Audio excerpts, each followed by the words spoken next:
Karl Marx, Friedrich Engels. Collected Works. Volume 2. Engels, 1838-1842. Contents. Preface 13. Friedrich Engels. Works. August 1838 to December 1842 1. The Bedouin 3-2. To the Enemies 5-3. Book Wisdom 6-4. Letters from Wuppertal 7-5. To the Bremen Courier 26-6. Open letter to Dr. Runkle 27-7.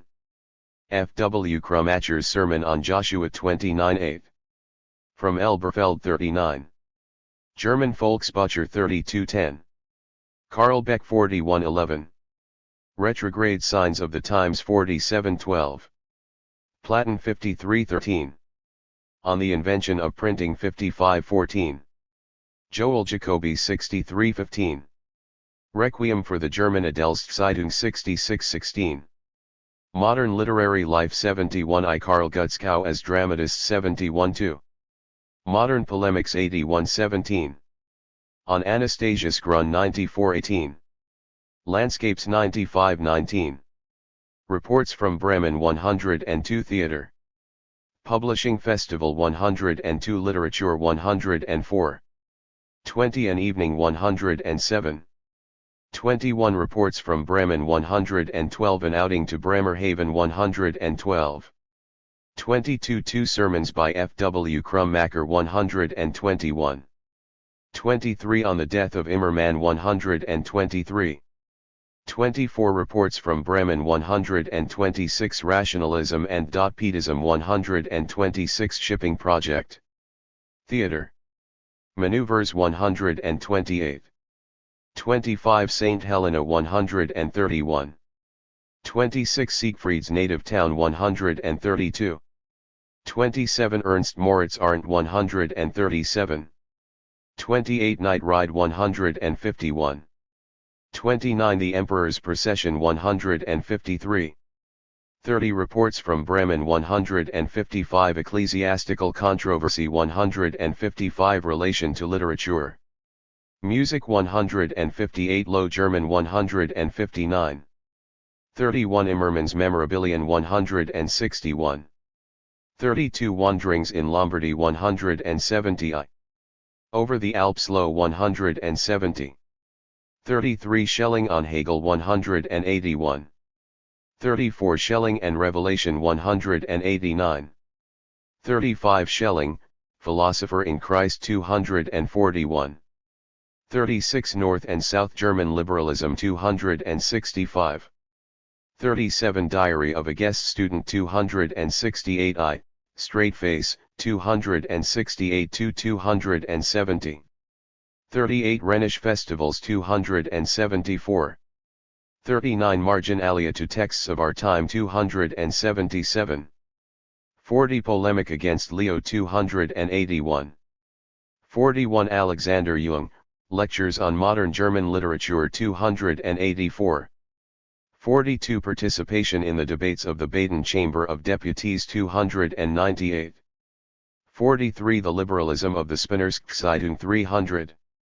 44 The End of the Kriminalistikszeitung 302. 45 On the Critique of the Prussian Press Laws 304. 46 The Insolently Threatened Yet Miraculously Rescued Bible 313 Canto the First 315 Canto the Second 326 Canto the Third 334 Canto the Fourth 344. 47 F. W. Andrea and the High Nobility of Germany 352. 48 Berlin Miscellany 353. 49 Centralization and Freedom 355. 50 Frederick William IV, King of Prussia 360. 51. The English View of the Internal Crises 368. 52 The Internal Crises 370. 53 The Position of the Political Parties 375. 54 The Condition of the Working Class in England 378. 55 The Corn Laws 380. Letters. August 1838 to August 1842. 1838. 1 to Marie Engels, August 28 to 29, 385. 2 to Friedrich and Wilhelm Greber, September 1, 388. 3 to Marie Engels, September 11, 390. 4 to Friedrich and Wilhelm Greber, September 17 to 18, 392. 5 to Marie Engels, October 9 to 10, 399. 6 to Marie Engels, November 13, 402. 7 to Marie Engels, end of December 403. 1839. 8 to Marie Engels, January 7, 405. 9 to Friedrich Greber, January 20, 407. 10 to Friedrich Greber, February 19, 414. 11 to Hermann Engels, March 11 to 12, 417. 12 to Marie Engels, March 12, 419. 13 to Friedrich Greber, April 8 to 9, 420. 14 to Marie Engels, April 10, 423. 15 to Friedrich Greber, about April 23 to May 1, 425. 16 to Marie Engels, April 28, 437. 17 to Wilhelm Greber, about April 28 to 30, 442. 18 to Marie Engels, May 23, 447. 19 to Wilhelm Greber, May 24 to June 15, 448. 20 to Friedrich Greber, June 15, 453. 21 to Friedrich Greber, July 12 to 27, 457. 22 to Friedrich Greber, after July 27, 463. 23 to Wilhelm Greber, July 30, 464. 24 to Marie Engels, September 28, 469. 25 to Wilhelm Greber, October 8, 471. 26 to Wilhelm Greber, October 20 to 21, 474. 27 to Friedrich Greber, October 29, 476. 28 to Wilhelm Greber, November 13 to 20, 481. 29 to Friedrich Greber, December 9, 1839 to February 5, 1840, 487. 1840. 30 to Levenschuking, June 18, 494. 31 to Levenschuking, July 2, 496. 32 to Marie Engels, July 7 to 9, 498.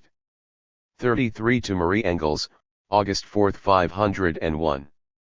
34 to Marie Engels, August 20 to 25, 503.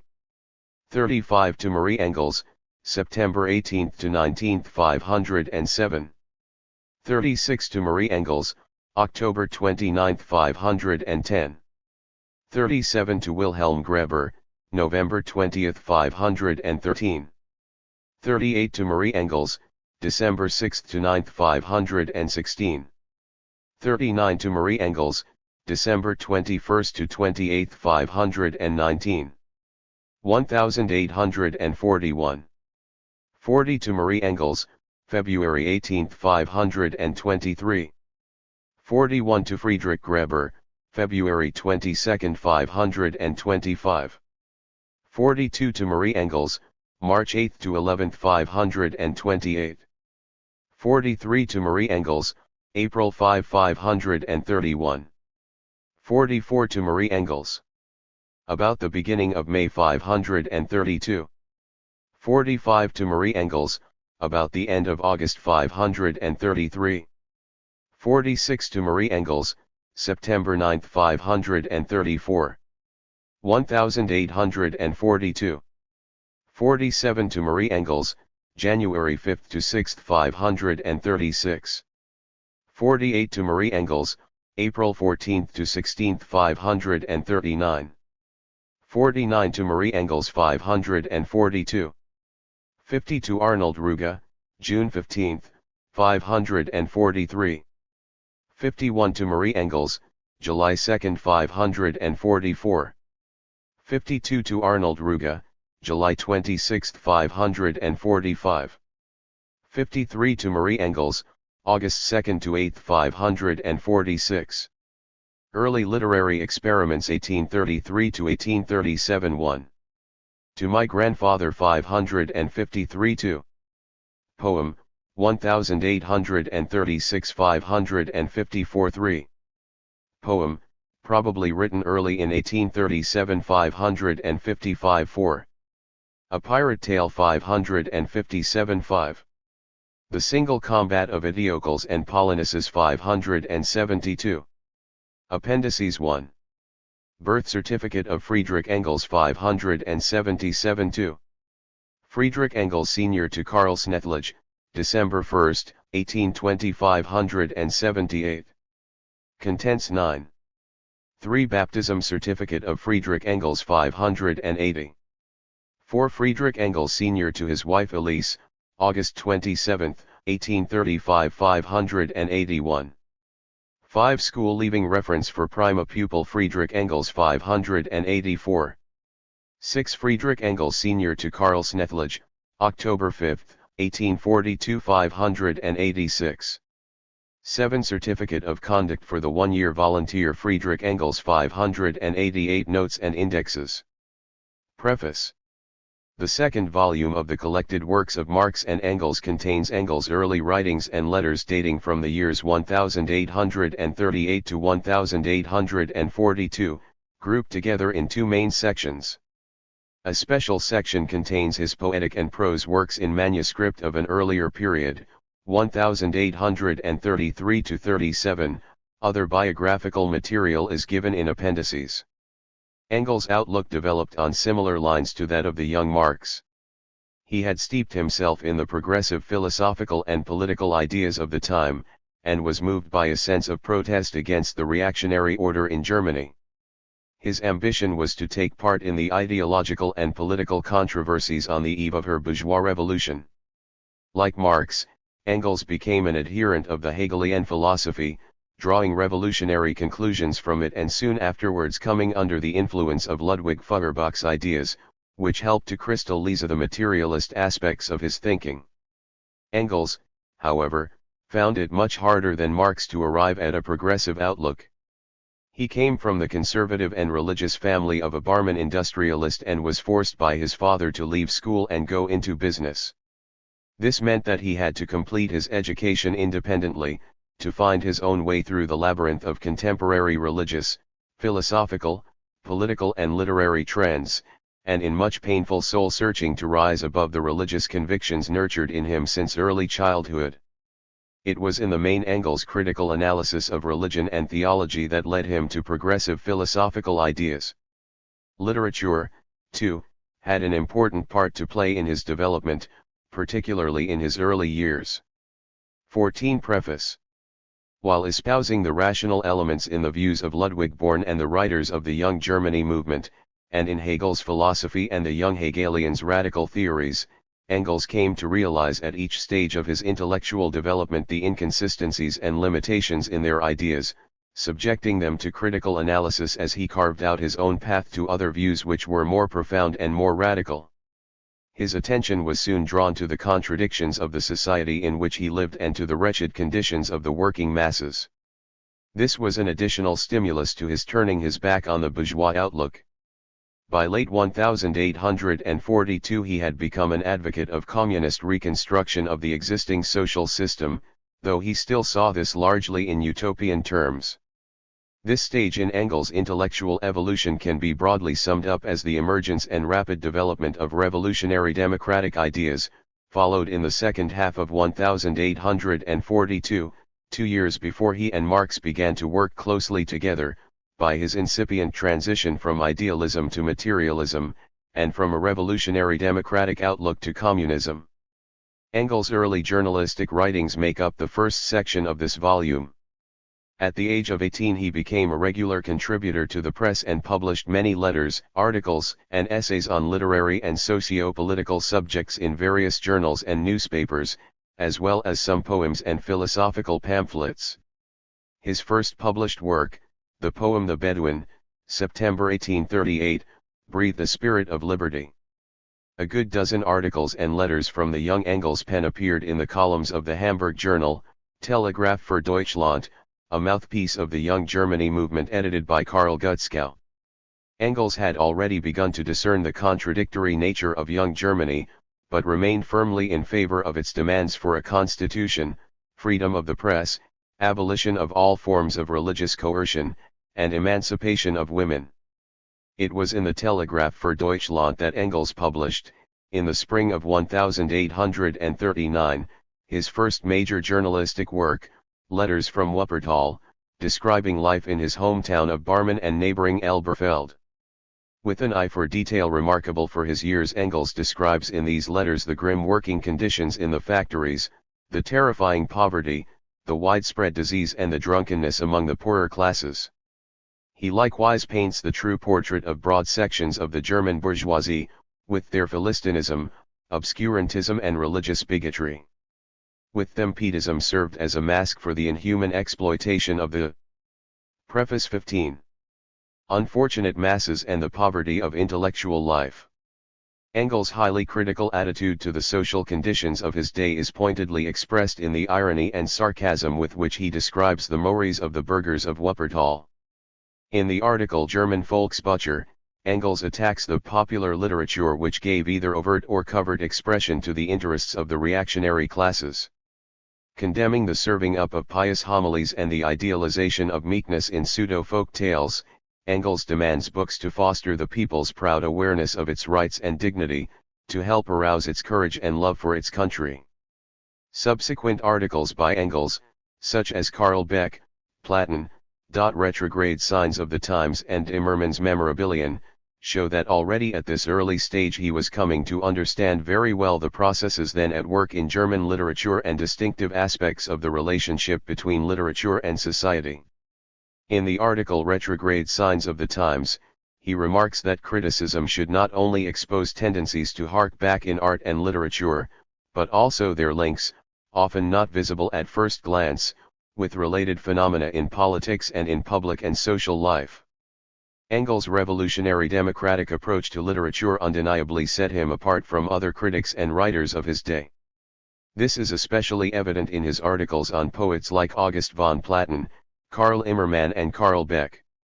Beck's poems had at first led Engels to expect great things in view of the love of freedom professed in them, but later proved a source of considerable disappointment. Engels stressed that contemporary poetry should not express a feudal Weltschmerz but rather the positive fight for freedom and against tyranny, philistinism, and religious bigotry. See this volume, p. 43. It was in the autumn of 1839 that Engels acquainted himself with Hegel's philosophy, to which he was led to turn after reading David Strauss' Das Leben Jesu. Engels adopted a radical, revolutionary approach to Hegel's philosophy from the start, and this helped him to escape the influence of the conservative aspects of Hegel's ideas and, in particular, to recognize the narrowness of his political views. While Hegel presented the constitutional monarchy as the culmination of the process of historical development and even implied that the Prussian monarchy might well be regarded as the final stage of evolution of absolute spirit, Engels opposed to this the open-endedness of historical progress and mankind's advancement, pages 47 to 48. 16. Preface. In his article Requiem for the German Adelszeitung, published in April 1840, basing himself on the Hegelian theory of world history as the implementation of the idea of freedom, Engels attacked conservative trends in philosophy, romantic historiography, the historical school of law, etc., which proclaimed the eternal and immutable character of the medieval social system and the privileges of the nobility. Pouring scorn on the political program of the Adelszeitung, Engels wrote, "The foreword teaches us that world history exists, solely to prove that there must exist three estates, the nobility, which has to fight, the burghers to think, and the peasants to plough," pages 68 to 69. In this and other articles he attacked the feudal monarchic institutions of Germany which had outlived their day, the bureaucracy and the censorship. Engels' revolutionary democratic convictions were expressed still more clearly in his articles Siegfried's Native Town, published in December 1840, and Ernst Moritz Arndt, published in January 1841. In these he calls for an all-out struggle against conservatism and Philistinism, praises the urge to perform heroic exploits in the name of freedom, and protests against the suppression of every free movement, p. 136. Condemning the antipathy to the democratic principles of the French Revolution which was kept alive and encouraged by the German nobility, he proclaims a program of democratic reform in Germany, including such demands as elimination of the vestiges of feudalism, liquidation of absolutism together with the social estates, introduction of trial by jury and formation of a united democratic state. He declares that so long as our fatherland remains split we shall be politically null, and public life, developed constitutionalism, freedom of the press, and all else that we demand will be mere pious wishes always only half fulfilled, p. 150. In the article Ernst Moritz Arndt, Engels praises Arndt's generation of German patriots for their role in the liberation struggle against Napoleon, while pointing out the national limitations inherent in their ideas. He castigates the German nobility's reactionary teutomania and arrogant attitudes towards other nations, while at the same time rejecting the abstract cosmopolitanism and nihilism on the national question to be found among many representatives of the liberal bourgeoisie. But while criticizing nationalist ideology in many of its aspects, Engels had yet to dissociate himself completely from all the nationalist tendencies to be found in the work of such writers as Arndt. He echoed Arndt's ideas about the return of Alsace and Lorraine to Germany and the Preface 17. Germanization of a disloyal Holland and of Belgium, p. 149. But the main aspect of Engels' article was not the re-echoing of Arndt's demands, which he very soon came to regard as unwarranted, but his opposition to national prejudices, his stand for the idea of the equal rights of nations, and his strongly voiced conviction that every nation deserves respect and makes its own specific contribution to world civilization. While still contributing to Gutzkau's journal, Engels also wrote articles for a number of other German periodicals. His article Modern Literary Life, published in the Mitternachtszeitung, March-May 1840, shows his increasingly critical attitude to the adherents of the Young Germany movement. He draws attention to their inconsistency and irresolution, their incapacity for energetic action, their lack of ideological unity, and their unprincipled literary wrangling. By this time, Engels was clearly aware that the Young Germany movement had retreated a long way from the political radicalism of its forerunner, Born, and lacked a coherent outlook. In Modern Literary Life he stressed the need to integrate progressive philosophy with political activity, an idea he was later to elaborate in a number of other articles. He expressed his conviction that essential in the fight for freedom was cooperation between science and life, between philosophy and the modern political trends, between Hegel and Born, pages 50 to 51. Of particular interest in this volume are Engels' reports in the newspaper Morgenblatt für gebildet Leser, which give a picture of the political, religious, and cultural life of Bremen, where Engels worked in the office of a trading company between July 1838 and March 1841. An outing to Bremerhaven, written in July 1840 but published in August 1841, reflects his sensitive awareness of social problems, and in particular his search for the cause of the working people's underprivileged status, desperate poverty, and lack of rights. In the autumn of 1841 Engels went to Berlin for his military service. For a year he underwent military training in a brigade of the Guards Artillery and in his spare time attended lectures and seminars at Berlin University as a non-matriculated student. Finding himself at the center of a fierce controversy between the various philosophical schools, he made contact with the Berlin group of young Hegelians, who had formed a study circle which went by the name of the Free, and took a most active part in their fervent battle of ideas. At this stage his philosophical and political convictions had assumed an even more radical and consistently revolutionary democratic character. 18 Preface.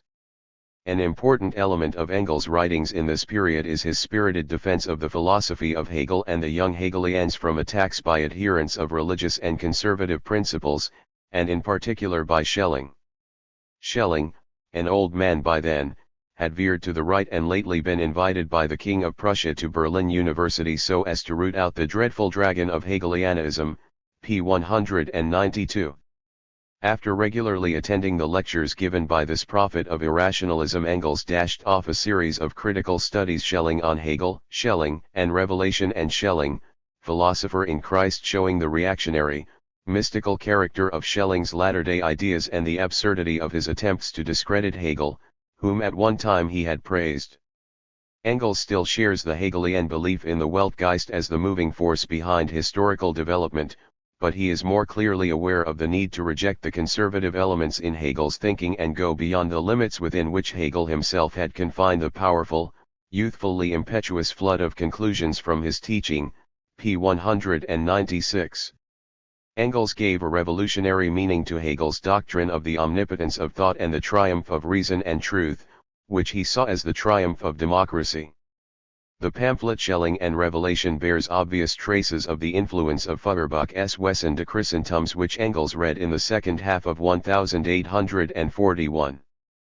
Following in Feuerbach's footsteps while not as yet realizing the essentially materialist character of his criticism of religion, Engels here takes his first step towards a materialist view of consciousness, and of the relation between reason, spirit, and nature.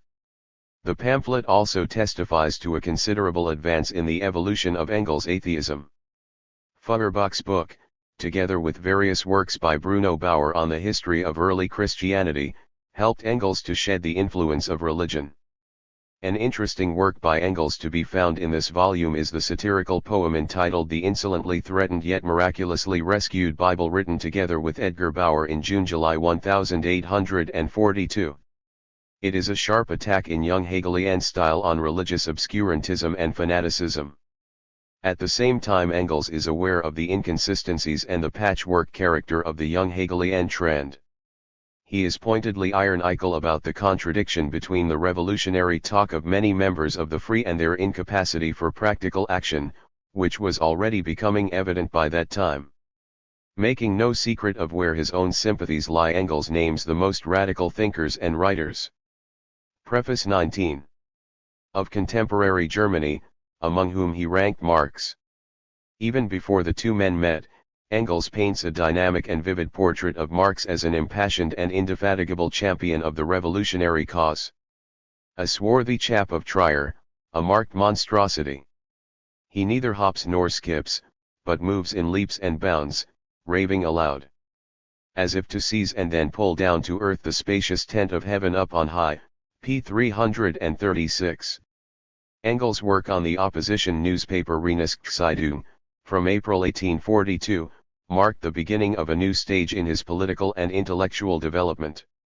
Marx, who also contributed to this paper, became one of its editors in the autumn of 1842. Between April and December 1842, Engels published 17 articles and sketches in the Rheinische, including Diary of a Guest Student, Rhenish Festivals, Polemic against Leo, on the critique of the Prussian press laws, in which he advocated radical social reform, freedom of speech and the press, and criticized conservative ideology and the timidity of the liberals. Engels' articles for the Rheinische contributed to setting the paper's revolutionary democratic tone, which it acquired under Marx's editorship. It was at this time that Engels made a clean break with the Young Germany movement. His review of Glossen und Ranzeichnungen zu Texten aus unserer Zeit, published in the Rheinische, condemned the eclecticism and political spinelessness of its spokesmen who, to use his words, have sunk into lethargy, p. 280. Engels treated the ideas and political attitudes of this movement with still harsher criticism in his review of Alexander Jung's book Vorlesungen über die moderne Literatur der Deutschen, published in the July issues of the Young Hegelian journal, Deutsche Jahrbucher.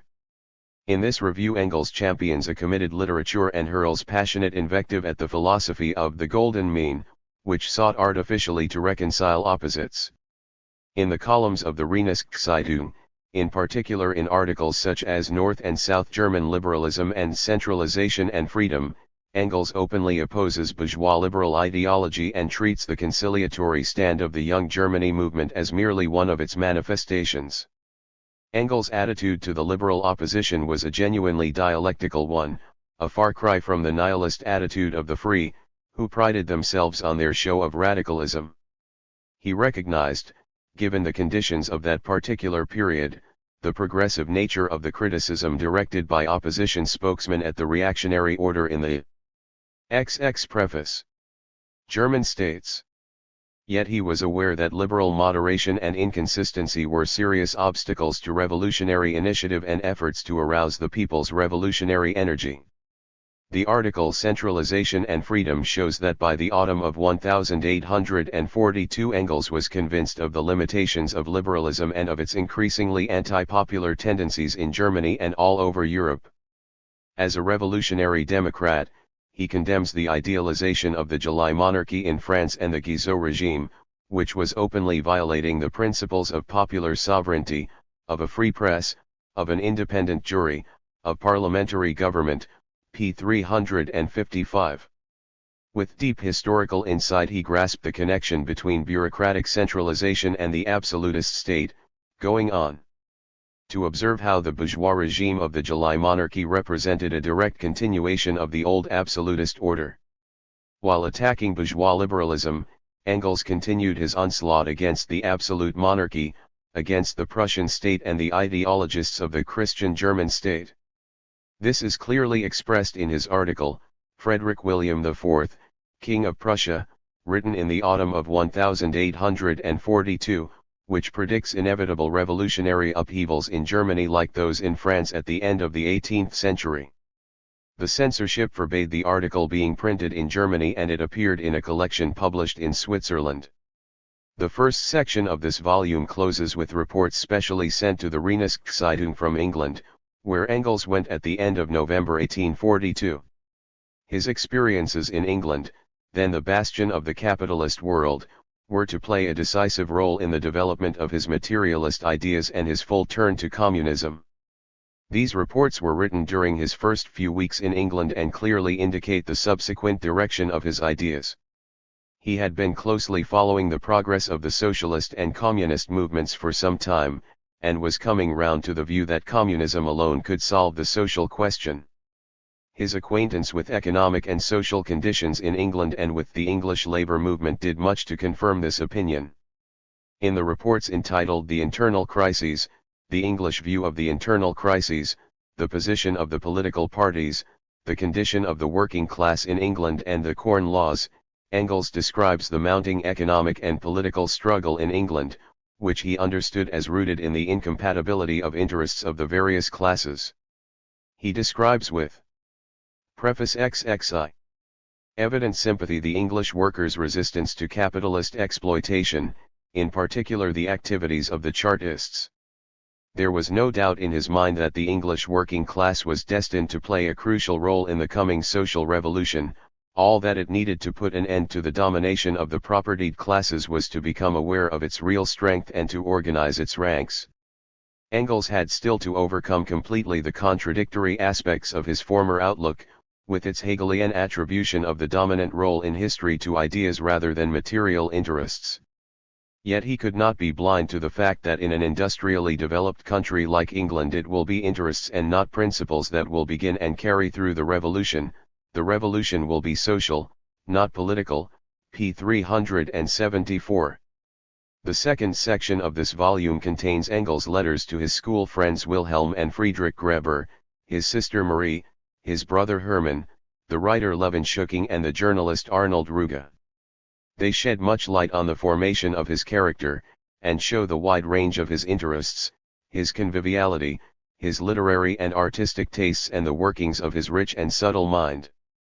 Engels' developing ideas in literature, philosophy, religion, and politics emerge most clearly in his letters to the Greber brothers, which reflect his gradual escape from religion.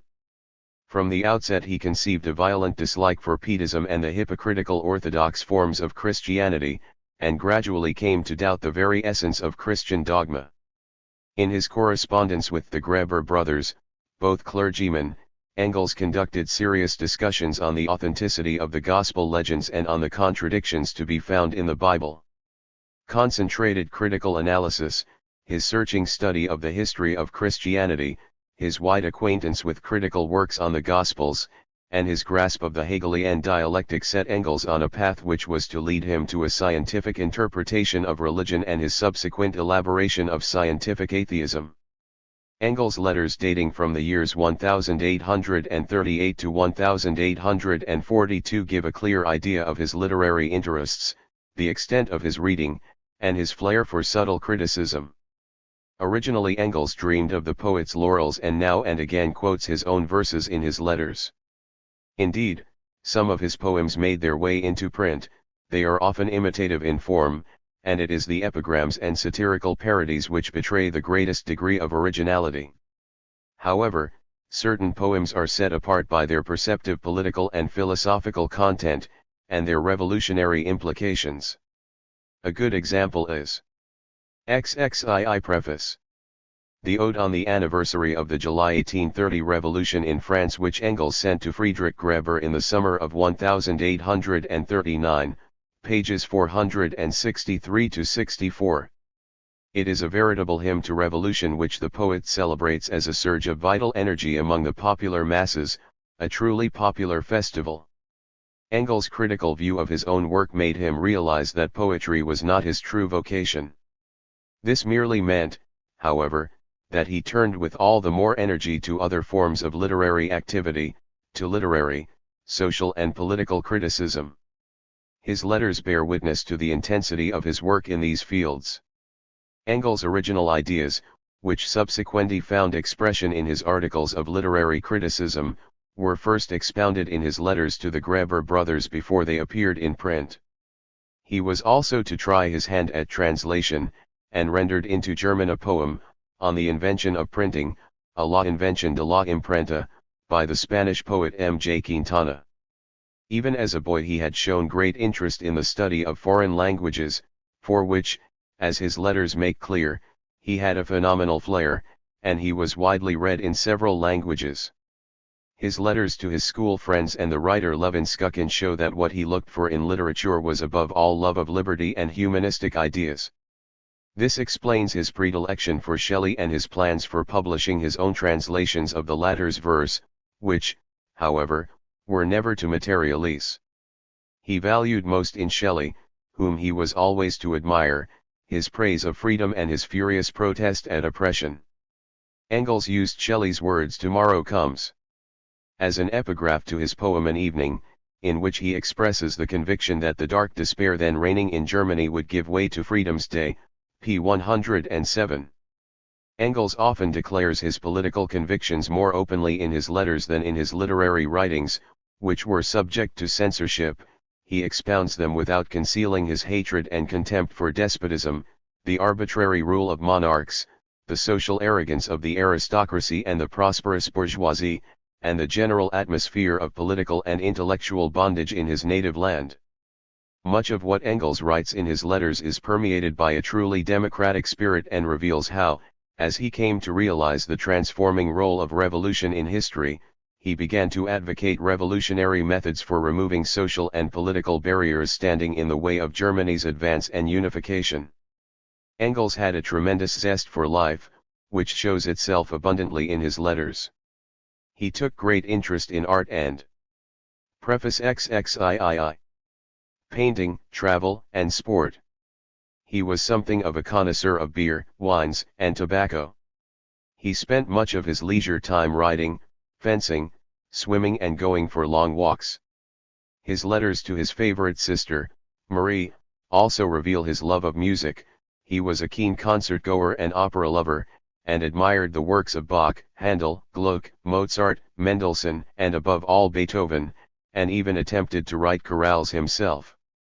He was extremely sensitive to the grandeur and beauty of nature, and his landscape descriptions are often detailed and compelling. See Landscapes, Wanderings in Lombardy, etc.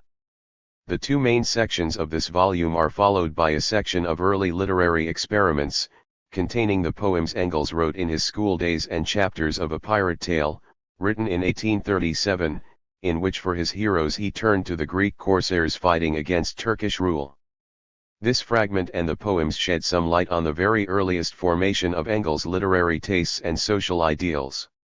The documents included in the appendices are also of biographical interest, and enable us to form some idea of the setting in which Engels spent his childhood and youth.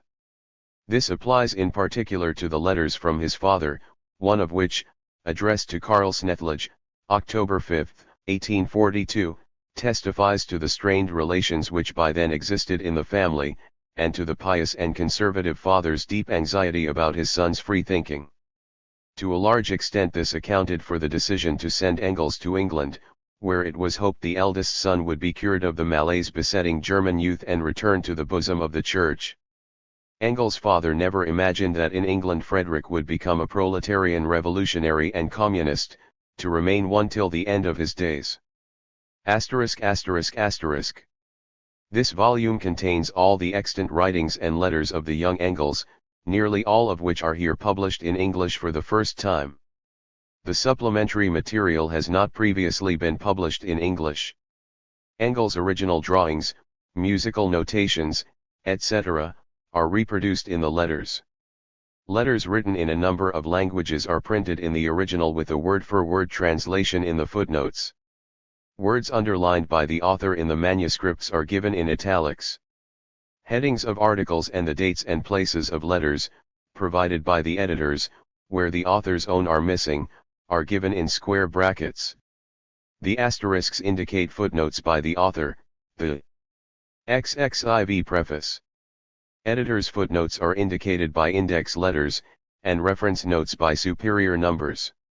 This volume was compiled by Lev Gallman and Vladimir Sazonov of the Institute of Marxism-Leninism of the Central Committee of the Communist Party of the Soviet Union, who also prepared the preface and the greater part of the notes.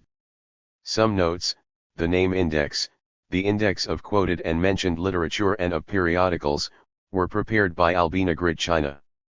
Yuri Vazin also assisted in the arrangement of the reference material. All the articles, letters, etc., in this volume have been translated from the German, unless otherwise stated. The prose was translated by Jack Cohen, Clemens Dude, Barbara Ruemann, and Christopher Upward, and edited by Frieden Knight, Margaret Minot, and Alick West, Lawrence and Wishart Limited, Kate Cook and Richard Dixon, Progress Publishers. The poems were translated by Alex Miller in consultation with Diana Miller and Victor Schnittke, except for the single combat of Eteocles and Polynices translated from Engels' Greek composition by Robert Browning. The volume was prepared for the press by the editors Lydia Bilyakova, Yelena Kistiakova, Victor Schnittke, and Lyudgerda Zubralova, and the assistant editor Tatyana Butkova, for Progress Publishers, and Irene Bach, scientific editor, for the Institute of Marxism-Leninism. Friedrich Engels. Works. August 1838 to December 1842. The Bedouin 1. Now the bell rings, and suddenly the silken curtain swift ascends, and all in hushed expectancy wait for the evening to commence. No Kotzebue commands the scene to set the merry audience roaring. No Schiller of the earnest mien steps forth, his golden words outpouring. Sons of the desert, proud and free, walk on to greet us, face to face.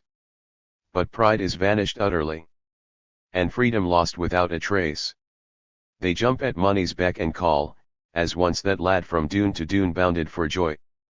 They're silent, all, save one who sings a dirge-like tune. The audience, amazed and awed by what these acrobats can do, applauds them, just as it applauds the trumperies of Kotzebue. Fleet nomads of the desert lands, you've braved the sun's fierce noontide rays, through harsh Morocco's burning sands, through valleys where the date palms sway, and through the garden paradise of blood El Jared once you swept. You turned your wits to bold forays, your steeds to battle proudly stepped. You sat there, where moon lustres spill, by rare springs in a palm tree grove, and lovely lips with gracious skill A fairy story garland wove. Sleeping in narrow tents you lay. In love's warm arms, with dreams all round. Till sunrise ushered in the day. And camels made their bellowing sound. They jump at money's beck and call. And not at nature's primal urge. Their eyes are blank, they're silent, all. Except for one who sings a dirge. Printed according to the journal. Published in English for the first time. Written in the first half of September 1838. First published in the Bremisches Conversationsblatt No. 40, September 16, 1838. To the enemies too. Why can you never leave what's well alone? And let a little honest striving, or well-meant words said in a kindly tone, do their good work among the living? To falsify what people really mean is very easy to arrange. Bad in the good is all too quickly seen. But good to bad you'll never change. Or is it that you seriously expect to gain advantages by making light of others' efforts? If you want respect, then win respect in your own right. Use your own brains then, if you would succeed, prepare to make the upward climb, hanging behind those who are in the lead, belittling them, you waste your time. Say, can you hope to do the courier wrong? For whom you lay your spiteful snares. He carries news, so let him pass along. As on his lawful way he fares. If truth he brings, truth shall indeed prevail, transcending perfidy and fraud. The wise old saying hits it on the nail. Honesty is its own reward. Written about February 24, 1839. First published in Der Bremer Stadtbote. No. 4, February 24, 1839. Signed, Theodore H. Printed according to the newspaper. Bremisches Unterhaltungsblatt. No. 17, February 27, 1839. Published in English for the first time. Book Wisdom 3. He is not wise who from his reading draws nothing but floods of useless erudition.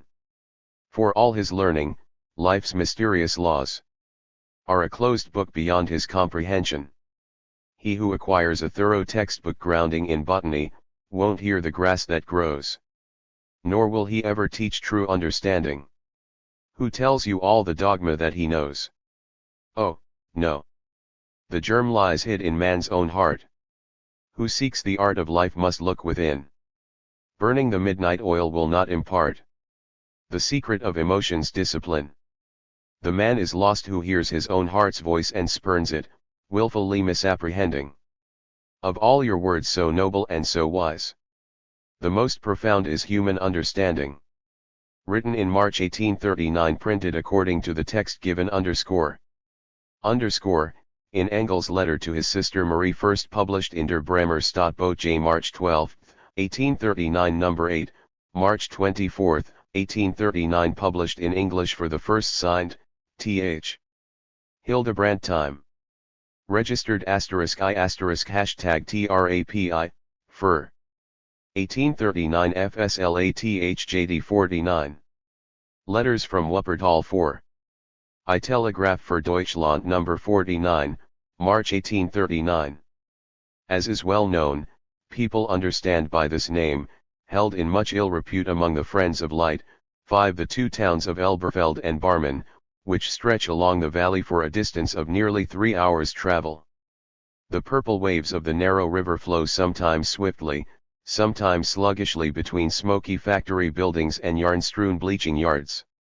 Its bright red color, however, is due not to some bloody battle, for the fighting here is waged only by theological pens and garrulous old women, usually over trifles, nor to shame for men's actions, although there is indeed enough cause for that, but simply and solely to the numerous dye works using Turkey red. Coming from Dusseldorf, one enters the sacred region at Sonborn, the muddy Wupper flows slowly by and, compared with the Rhine just left behind, its miserable appearance is very disappointing. The area is rather attractive, the not very high mountains, rising sometimes gently, sometimes steeply and heavily wooded, march boldly into green meadows, and in fine weather the blue sky reflected in the Wupper causes the red color to disappear completely. After a bend round a cliff, one sees the quaint towers of Elberfeld straight ahead, the humble houses are concealed behind gardens, and a few minutes later one reaches the Zion of the obscurantists. Almost outside the town is the Catholic Church. It stands there as if it has been expelled from the sacred walls. It is in Byzantine style, built very badly by a very inexperienced architect from a very good plan. The old Catholic church has been demolished to make room for the left wing, not yet built, of the town hall. Only the tower remains. 8. And serves the general good after a fashion, namely, as a prison.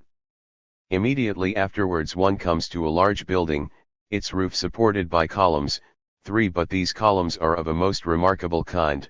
They are Egyptian at the bottom, Doric in the middle, and Ionic at the top. Moreover, for very sound reasons, they dispense with all superfluous accessories, such as a plinth and capitals. This building used to be called the museum, but the muses kept away and there remained only a huge burden of debt, so that not very long ago the building was sold by auction and became a casino, a name which adorns the bare facade, dispelling all reminders of the former poetic name. Incidentally, the building is so clumsily proportioned that at night it looks like a camel. Here begin the dull streets, devoid of all character. The fine new town hall, only half completed, is situated so awkwardly owing to lack of space that its front faces a narrow, ugly side street. Finally, one comes to the Wupper again, and a fine bridge shows that you are approaching Barmen, where at least more attention is paid to architectural beauty. As soon as you cross the bridge, everything assumes a more friendly character.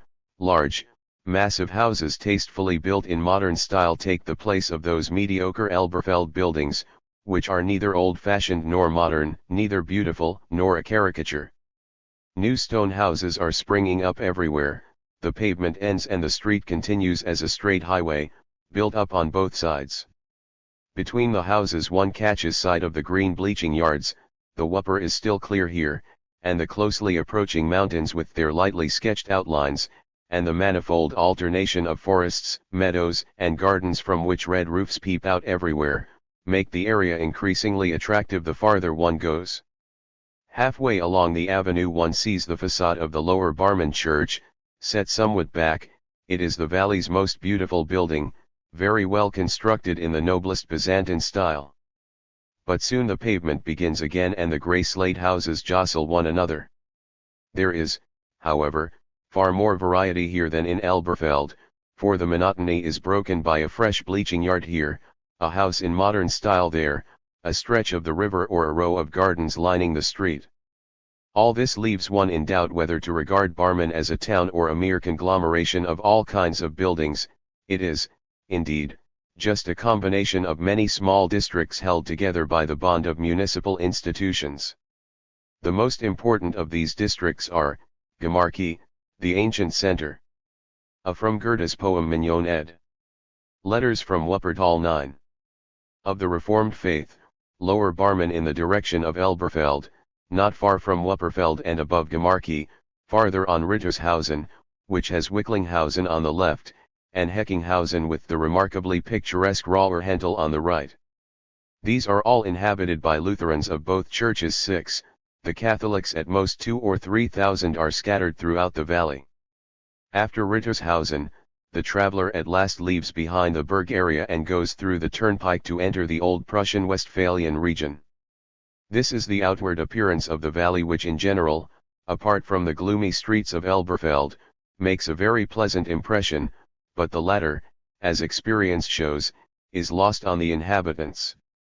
There is no trace here of the wholesome, vigorous life of the people that exists almost everywhere in Germany. True, at first glance it seems otherwise, for every evening you can hear merry fellows strolling through the streets singing their songs, but they are the most vulgar, obscene songs that ever came from drunken mouths. One never hears any of the folk songs which are so familiar throughout Germany and of which we have every right to be proud. All the alehouses are full to overflowing, especially on Saturday and Sunday, and when they close at about 11 o'clock, the drunks pour out of them and generally sleep off their intoxication in the gutter. The most degraded of these men are those known as Karrenbinder, totally demoralized people, with no fixed abode or definite employment, who crawl out of their refuges, haystacks, stables, etc., at dawn, if they have not spent the night on a dung heap or on a staircase. By restricting the previously indefinite numbers of alehouses, the authorities have now to some extent curbed this annoyance. Telegraph für Deutschland No. 50, March 1839. The reasons for this state of affairs are perfectly clear. First and foremost, factory work is largely responsible. Work in low rooms where people breathe in more coal fumes and dust than oxygen, and in the majority of cases beginning already at the age of 6, is bound to deprive them of all strength and joy in life. The weavers, who have individual looms in their homes, sit bent over them from morning till night, and desiccate their spinal marrow in front of a hot stove. Those who do not fall prey to mysticism are ruined by drunkenness. This mysticism, in the crude and repellent form in which it prevails there, inevitably produces the opposite extreme, with the result that in the main the people. 2 to 384. 10. There consist only of the decent ones, which is what the mystics are called, and the dissolute riff-raff. This division into two hostile groups, irrespective of their nature, is capable by itself of destroying the development of any popular spirit, and indeed what hope is there in a place where even the disappearance of one of the groups would be of no avail, since the members of both are equally consumptive?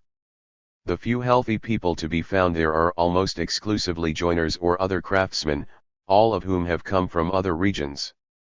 Robust people can also be found among the local-born leather workers, but 3 years of such a life suffice to ruin them physically and mentally. 3 out of 5 die from consumption, and it is all due to drinking spirits. But this would not have assumed such horrifying proportions if the factories were not operated in such a reckless way by the proprietors, and if mysticism did not take the form it does and did not threaten to gain an increasing hold. Terrible poverty prevails among the lower classes, particularly the factory workers in Wuppertal. Syphilis and lung diseases are so widespread as to be barely credible. In Elberfeld alone, out of 2,500 children of school age, 1,200 are deprived of education and grow up in the factories merely so that the manufacturer need not pay the adults, whose place they take, twice the wage he pays a child. But the wealthy manufacturers have a flexible conscience, and causing the death of one child more or one less does not doom a pietist soul to hell, especially if he goes to church twice every Sunday.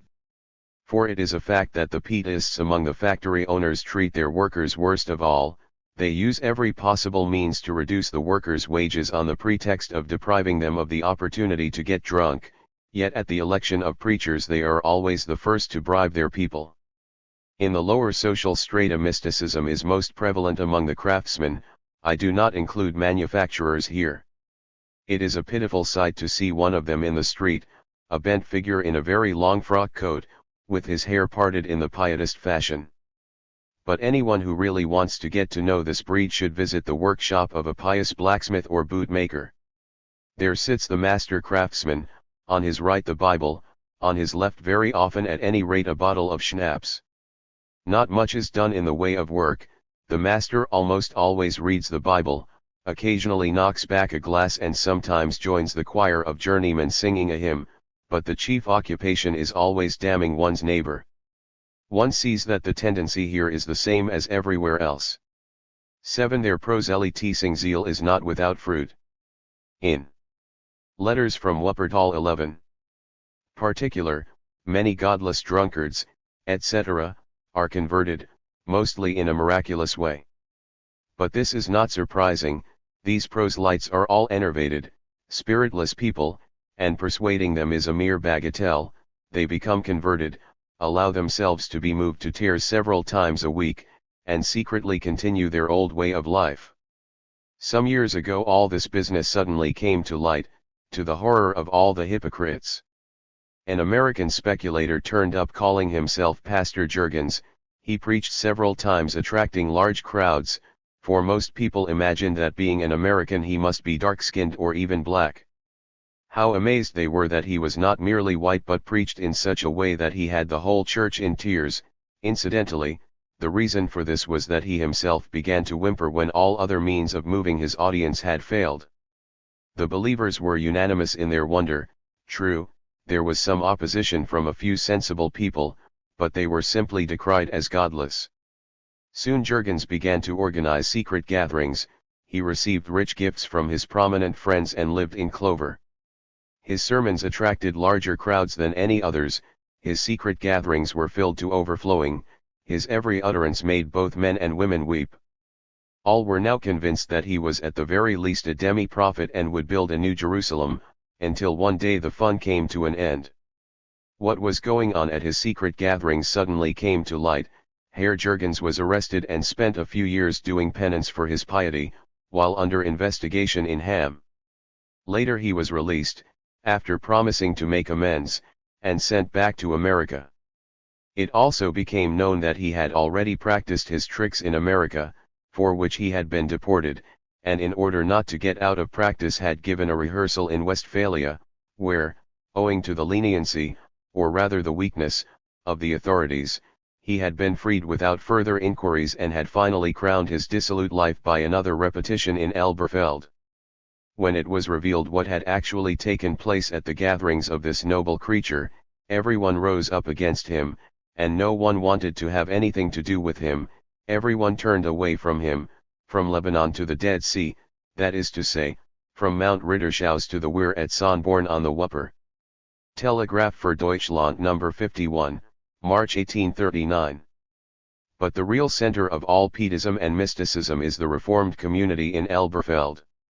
From the early days it was marked by a 2*12 strict Calvinist spirit, which in recent years, owing to the appointment of extremely bigoted preachers, at present 4 of them officiate there, has developed into the most savage intolerance and falls little short of the Papist spirit. Regular trials of heretics take place at the meetings. The behavior of anyone who fails to attend the meetings is reviewed. They say, so and so reads novels. It is true the title page states that it is a Christian novel, but Pastor Krummacher has said that novels are godless books, or so and so seems to be a God-fearing man, but the day before yesterday he was seen at a concert and they wring their hands in horror at the abominable sin. And if a preacher is reputed to be a rationalist, by this they mean anyone whose opinion differs in the slightest from theirs, he is taken to task and carefully watched to see whether his frock coat is perfectly black and his trousers of the orthodox color. Woe to him if he allows himself to be seen in a frock coat with a bluish tinge or wearing a rationalist waistcoat. If someone turns out not to believe in predestination, they say at once, he is almost as bad as a Lutheran. A Lutheran is little better than a Catholic, and Catholics and idolaters are damned by their very nature. But what sort of people are they who talk in this way? Ignorant folk who hardly know whether the Bible was written in Chinese, Hebrew, or Greek, and who judge everything, whether relevant or not, from the words of a preacher who has been recognized for all time as orthodox. This spirit had existed ever since the Reformation gained the upper hand here, but it remained unnoticed until the preacher G. D. Krummacher, who died a few years ago, began to foster it in precisely this community. Soon mysticism was in full bloom, but Krummacher died before the fruit ripened. This occurred only after his nephew, Dr. Friedrich Wilhelm Krummacher, had developed and formulated the doctrine in such a strict form that one is at a loss whether to regard the whole thing as nonsense or blasphemy. Now the fruit has ripened, but no one knows how to pluck it, and so in time it will inevitably fall off miserably rotten. Gottfried Daniel Krummacher, brother of the Dr. F. A. Krummacher, who was well known for his parables in Bremen, died about 3 years ago in Elberfeld after a long period of office.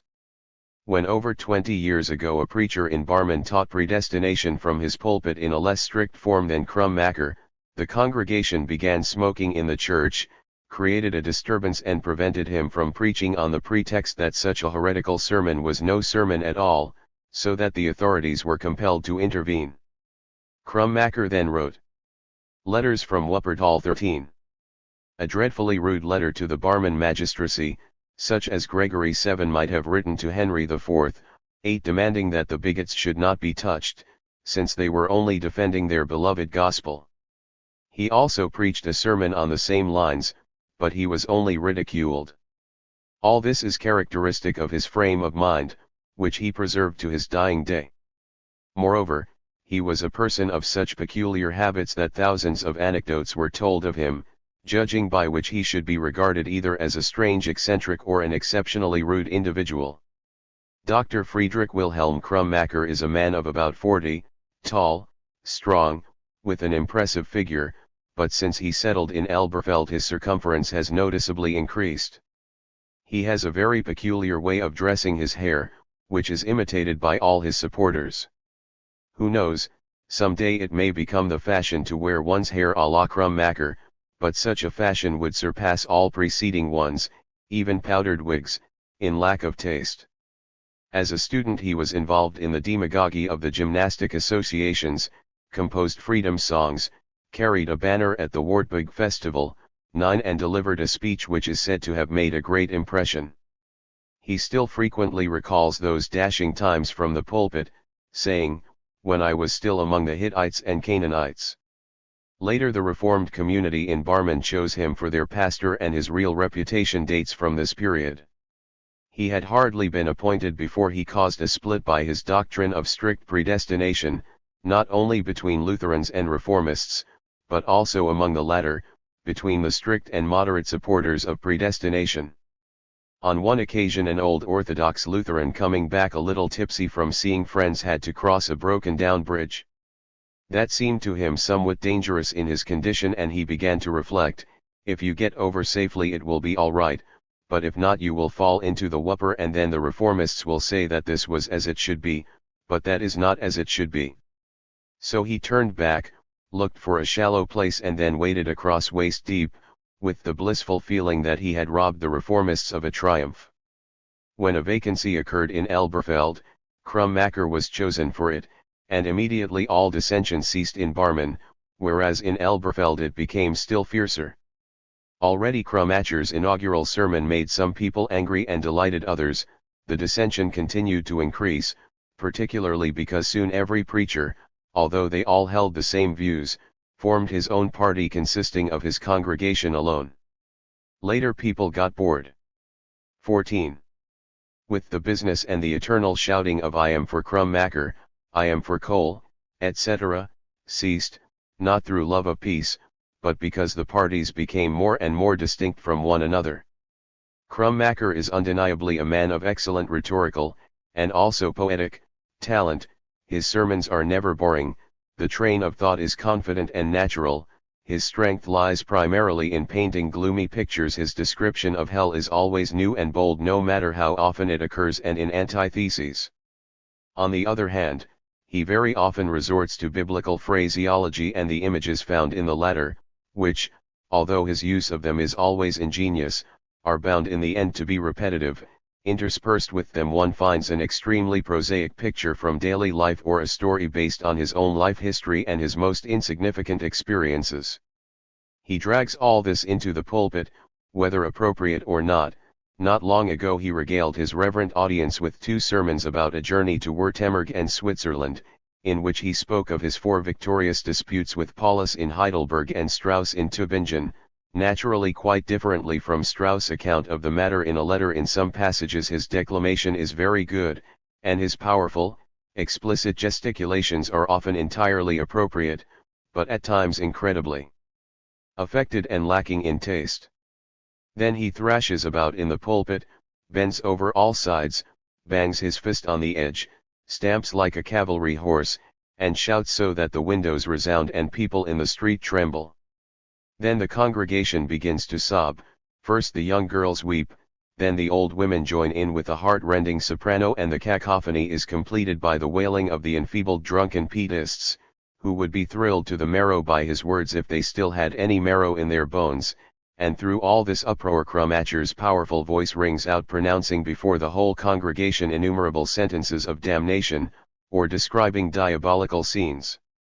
Telegraph für Deutschland No. 52, March 1839. And what a doctrine this is! It is impossible to understand how anyone can believe in such things, which are in most direct contradiction to reason and the Bible. Nevertheless, Krummacher has formulated the doctrine so sharply, following and firmly adhering to all its consequences, that nothing can be refuted once the basis is accepted, namely, the inability of man on his own to. Letters from Wuppertal 15. Desire what is good, let alone do it. Hence follows the need for this ability to come from outside, and since man cannot even desire what is good, God has to press this ability on him. Owing to God's free will, it follows that this ability is allotted arbitrarily, and this also, at least apparently, is supported by the scriptures. The entire doctrine is based on such pretense of logic: the few who are chosen will, nolens, volentes, be saved, the rest damned forever. Forever? Yes, forever. Krummacher. Further, the scriptures say, no man cometh unto the Father, but by me. 1. But the heathen cannot come to the Father by Christ, because they do not know Christ, so they all exist merely to fill up hell. Among Christians, many are called but few are chosen, but the many who are called only for the sake of appearance, and God took care not to call them so loudly that they obeyed him, all this to the glory of God and in order that they should not be forgiven. It is also written, for the wise men of this world the wisdom of God is foolishness. The mystics regard this as in order to make their creed quite meaningless so that this statement may be fulfilled. How all this fits in with the teaching of the apostles who speak of rational worship of God and the rational milk of the gospel is a secret beyond human understanding. Such doctrines spoil all Krummacher's sermons. The only ones in which they are not so prominent are the passages where he speaks of the contradiction between earthly riches and the humility of Christ, or between the arrogance of earthly rulers and the pride of God. A note of his former demagogy very often breaks through here as well, and if he did not speak in such general terms the government would not pass over his sermons in silence. The aesthetic value of his sermons is appreciated only by very few in Elberfeld, for, compared with his 3 colleagues, nearly all of whom have an equally large congregation, he appears as figure 1, and the others as mere naughts who serve only to enhance his value. The oldest of these naughts is called Karl, which at the same time characterizes his sermons.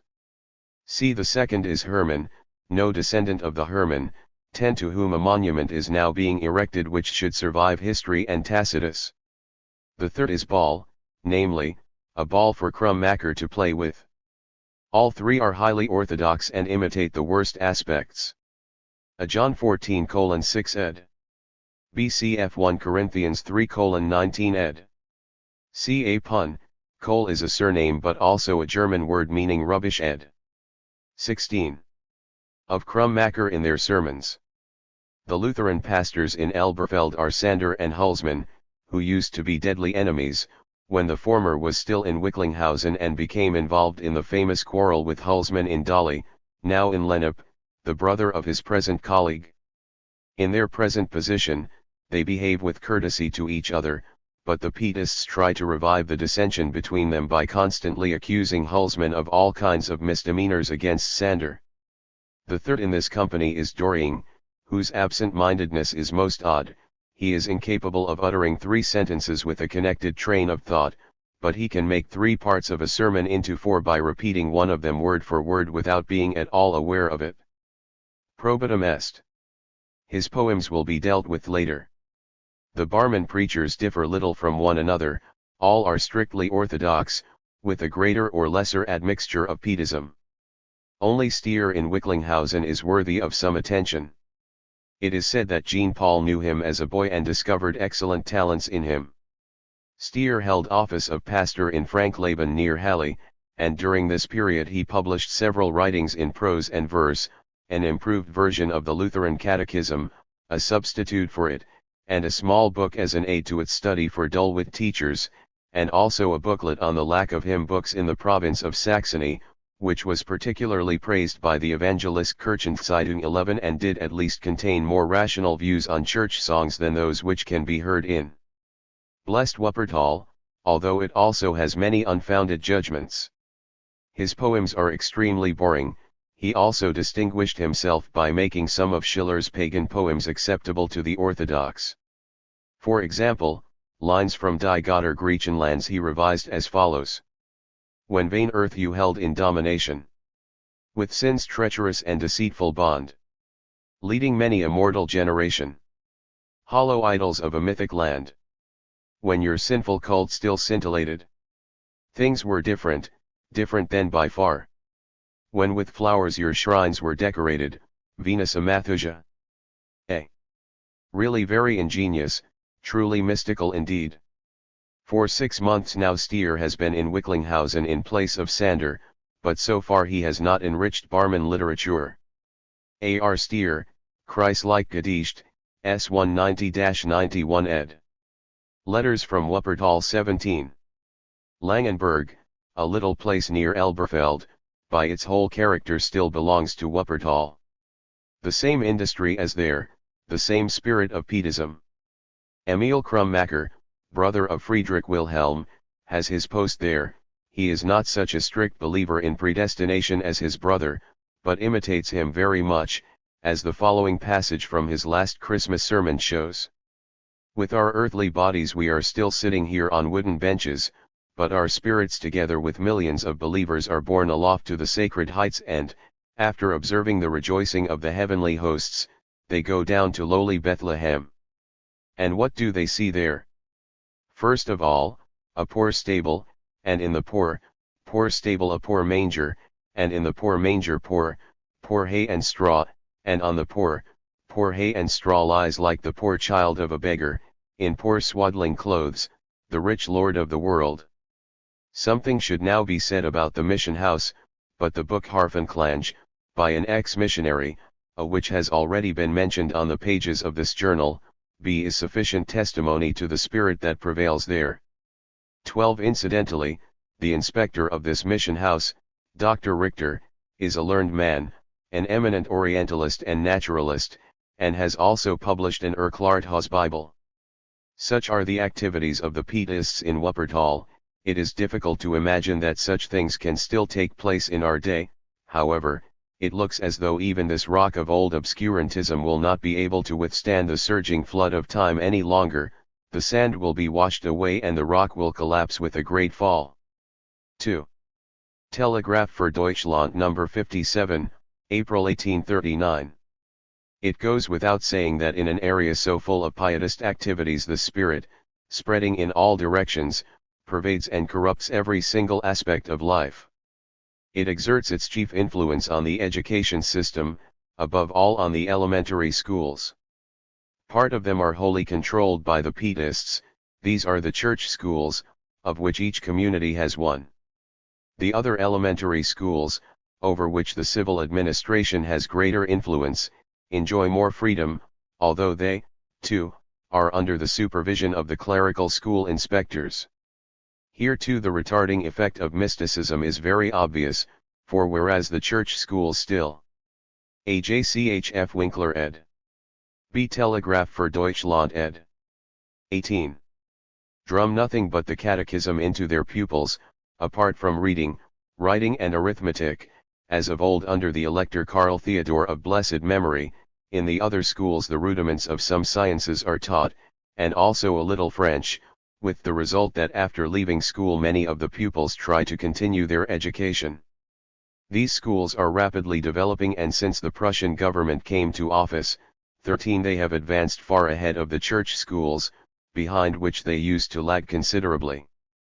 The church schools, however, have a much greater attendance because they are far cheaper, and many parents still send their children to them partly out of an attachment to religion, partly because they consider that intellectual progress of the children gives worldliness the upper hand. Wuppertal maintains 3 high schools, the municipal school in Barmen, the modern secondary school Realschule in Elberfeld, and the grammar school in the same city. The Barmen Municipal School, which is very poorly financed and therefore very badly staffed, nevertheless does everything in its power. It is wholly in the hands of a limited, niggardly governing body which in most cases also selects only Pietists as teachers. The headmaster is also not averse to this trend, but is guided by firm principles in discharging his duties and manages very skillfully to keep every teacher in his place. Next to him comes Herr Johann Jacobowitsch, who can teach well from a good textbook and in history teaching is a zealous supporter of the Nossold system of anecdotes. He is the author of many pedagogical works of which the greatest, i.e., in size, is entitled Human, published in Wessel by Bagel, 2 volumes, 40 printed sheets, price 1 Reichstaler. They are all full of lofty ideas, pious wishes, and impracticable proposals. It is said that in practice his teaching lags far behind his beautiful theory. Dr. Philipp Schifflin, the second senior teacher, is the most efficient teacher in the school. Probably no one in Germany has delved so deeply into the grammatical structure of modern French as he has. He took as his starting point, not the old Romance language, but the classical language of the last century, particularly that of Voltaire, and went on from there to the style of the most modern authors. The results of his research are contained in his Anleitung zur Erlernung der Französischen Sprache, in 3 Kursen, of which the first and second courses have already appeared in several editions, and the third will be out by Easter. Without doubt, next to Nebel's, this is the best textbook on the French language which we possess. It met with universal approval as soon. Letters from Wuppertal 19. As the first course appeared and already enjoys an almost unprecedented circulation throughout Germany and even as far as Hungary and the Baltic provinces of Russia. The remaining teachers are young graduates, some of whom have been excellently trained, while others are full of all sorts of jumbled knowledge. The best of these young teachers was Herr Koster, a friend of Freilagrath. An annual report contains his outline of poetics, from which he has totally excluded didactic poetry, and put the classes usually allotted to it under the epic or lyric. This article testified to his insight and clarity. 14. He was invited to Dusseldorf, and since the members of the governing body knew him as being opposed to every kind of Pietism, they very willingly released him. The very opposite of him is another teacher 3 who, when asked by a fourth-form pupil who Goethe was, replied, an atheist. The Elberfeld Modern Secondary School is very well financed and can therefore select better teachers and arrange a fuller curriculum. On the other hand, it is addicted to that horrible system of filling up exercise books which can make a pupil dull-wit in 6 months. Incidentally, the administration is little in evidence. The headmaster is away half the year and proves his presence only by excessive severity. Linked with the modern secondary school is a trade school where the pupils spend half their lives scribbling away. Of the teachers one must mention Dr. Cruz, who spent 6 weeks in England and wrote a little work on English pronunciation which is remarkable for being completely unusable. The pupils have a very bad reputation and were the cause of Die Esterweg's complaints about the Elberfeld youth. The Elberfeld Grammar School is in very straitened circumstances, but is recognized as one of the best in the Prussian state. It is the property of the Reformed community, but suffers little from the latter's mysticism, since the preachers are not interested in it and the school inspectors have no understanding of grammar school affairs, but it has to suffer all the more because of their stinginess. These gentlemen have not the slightest idea of the advantages of the Prussian grammar school education. They try to provide the modern secondary school with everything money and pupils and at the same time reproach the grammar school for being unable to meet its expenditure out of school fees. Negotiations are now taking place for the government, which is a Rudolf Reep ed. BPK Enigen ed. 20. Very concerned in the matter, to take over the grammar school. If this does not happen, it will have to close down in a few years' time for lack of funds. The selection of teachers is now also in the hands of the school inspectors, people capable, it is true, of making very accurate entries in a ledger, but with no conception at all of Greek, Latin or mathematics. Their guiding principle in selection is as follows: it is better to choose a mediocre reformist than an efficient Lutheran or, worse still, a Catholic. But as there are far more Lutherans than reformists among the Prussian philologists, they have hardly ever been able to apply this principle. Dr. Hanschke, a royal professor and temporary headmaster, comes from Lucca in Lausitz, writes poetry and prose in Ciceronian Latin and is also the author of a number of sermons, works on education and a textbook for the study of Hebrew. He would have been made permanent headmaster long ago if he were not a Lutheran and if the school inspectorate were less miserly. Dr. Eichhoff, the second senior teacher, in conjunction with his junior colleague, Dr. Belz, wrote a Latin grammar which, however, was not very well reviewed by F. Hasse in the Allgemeine Literaturzeitung. 15. His best subject is Greek. Dr. Clausen, the third senior teacher, is, undoubtedly, the most capable man in the entire school, with an expert knowledge in all spheres of learning, and outstanding in history and literature. His lectures have a rare charm. He is the only one who can arouse a feeling for poetry among the pupils, a feeling which would otherwise be bound to perish miserably among the Philistines of Wuppertal. As far as I know, his only written work is a thesis in an annual report, Pindaros der Lyriker, which won him a high reputation among grammar school teachers in Prussia and beyond her borders. 16. It did not, of course, reach the book market. These three schools were not founded until 1820, previously Elberfeld and Barmen had one Rectoratsschule 17 each and numerous private institutions which could not provide an adequate education. Their influence can still be felt in the Barmen merchants of the older generation. Not a trace of education.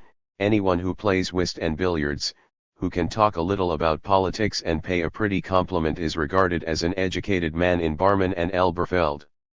The life these people lead is terrible, yet they are so satisfied with it. In the daytime they immerse themselves in their accounts with a passion and interest that is hard to believe.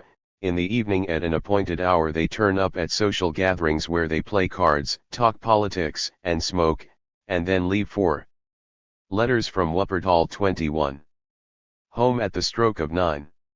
So they live day in, day out, with never a change, and woe to him who interferes with their routine.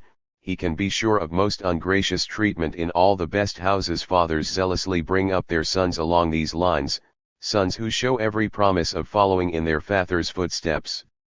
The topics of conversation are pretty monotonous.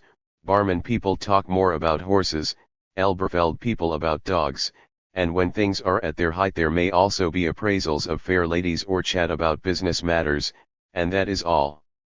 Once every half a century they also talk about literature, by which they mean Paul de Kock, Marriott, Tromlitz, Nestroy, and their like. In politics they are all good Prussians, because they are under Prussian rule and a priori very much against liberalism, but all this is only for as long as it suits His Majesty to preserve the Napoleonic Code, for all patriotism would disappear with its abolition. No one knows anything about the literary significance of Young Germany. It is regarded as a secret alliance, something like demagogues, under the chairmanship of Messrs. Heine, Gutzkow, and Muent. 18. Some of the upper-class youth have probably read a little Heine, perhaps the Reisbilder, omitting the poems in it, or the Denunciant. 3. But they have only a hazy notion of the rest from the mouths of pastors or officials. Freilagrath is known personally to most of them and has the reputation of being a good fellow. When he came to Barmen he was deluged with visits from these green noblemen, as he calls the young merchants. However, he very soon realized what they were like and kept away from them, but they pursued him, praised his poems and his wine, and did their utmost to get on close terms with a man who had something in print, because for these people a poet is nothing, but an author whose works have been printed is everything. Gradually Freilagrath ceased to associate with these people and now meets only a few, since Roster left Barmen. Freilagrath's employers 19 in their precarious situation have always behaved in a decent and friendly manner towards him. Surprisingly he is an extremely accurate and diligent office worker. It would be quite superfluous to speak of his poetic achievements after Dingelstedt in the Jahrbuch der Literatur and Carrier in the Berlin Jahrbucher have given such an accurate assessment of him. 20. It seems to me, however, that neither of them has paid sufficient attention to the fact that however far afield his thoughts may roam, he is still extremely attached to his homeland. This can be seen from his frequent A. H. Heine, Salon, Preface to Volume 3 ed.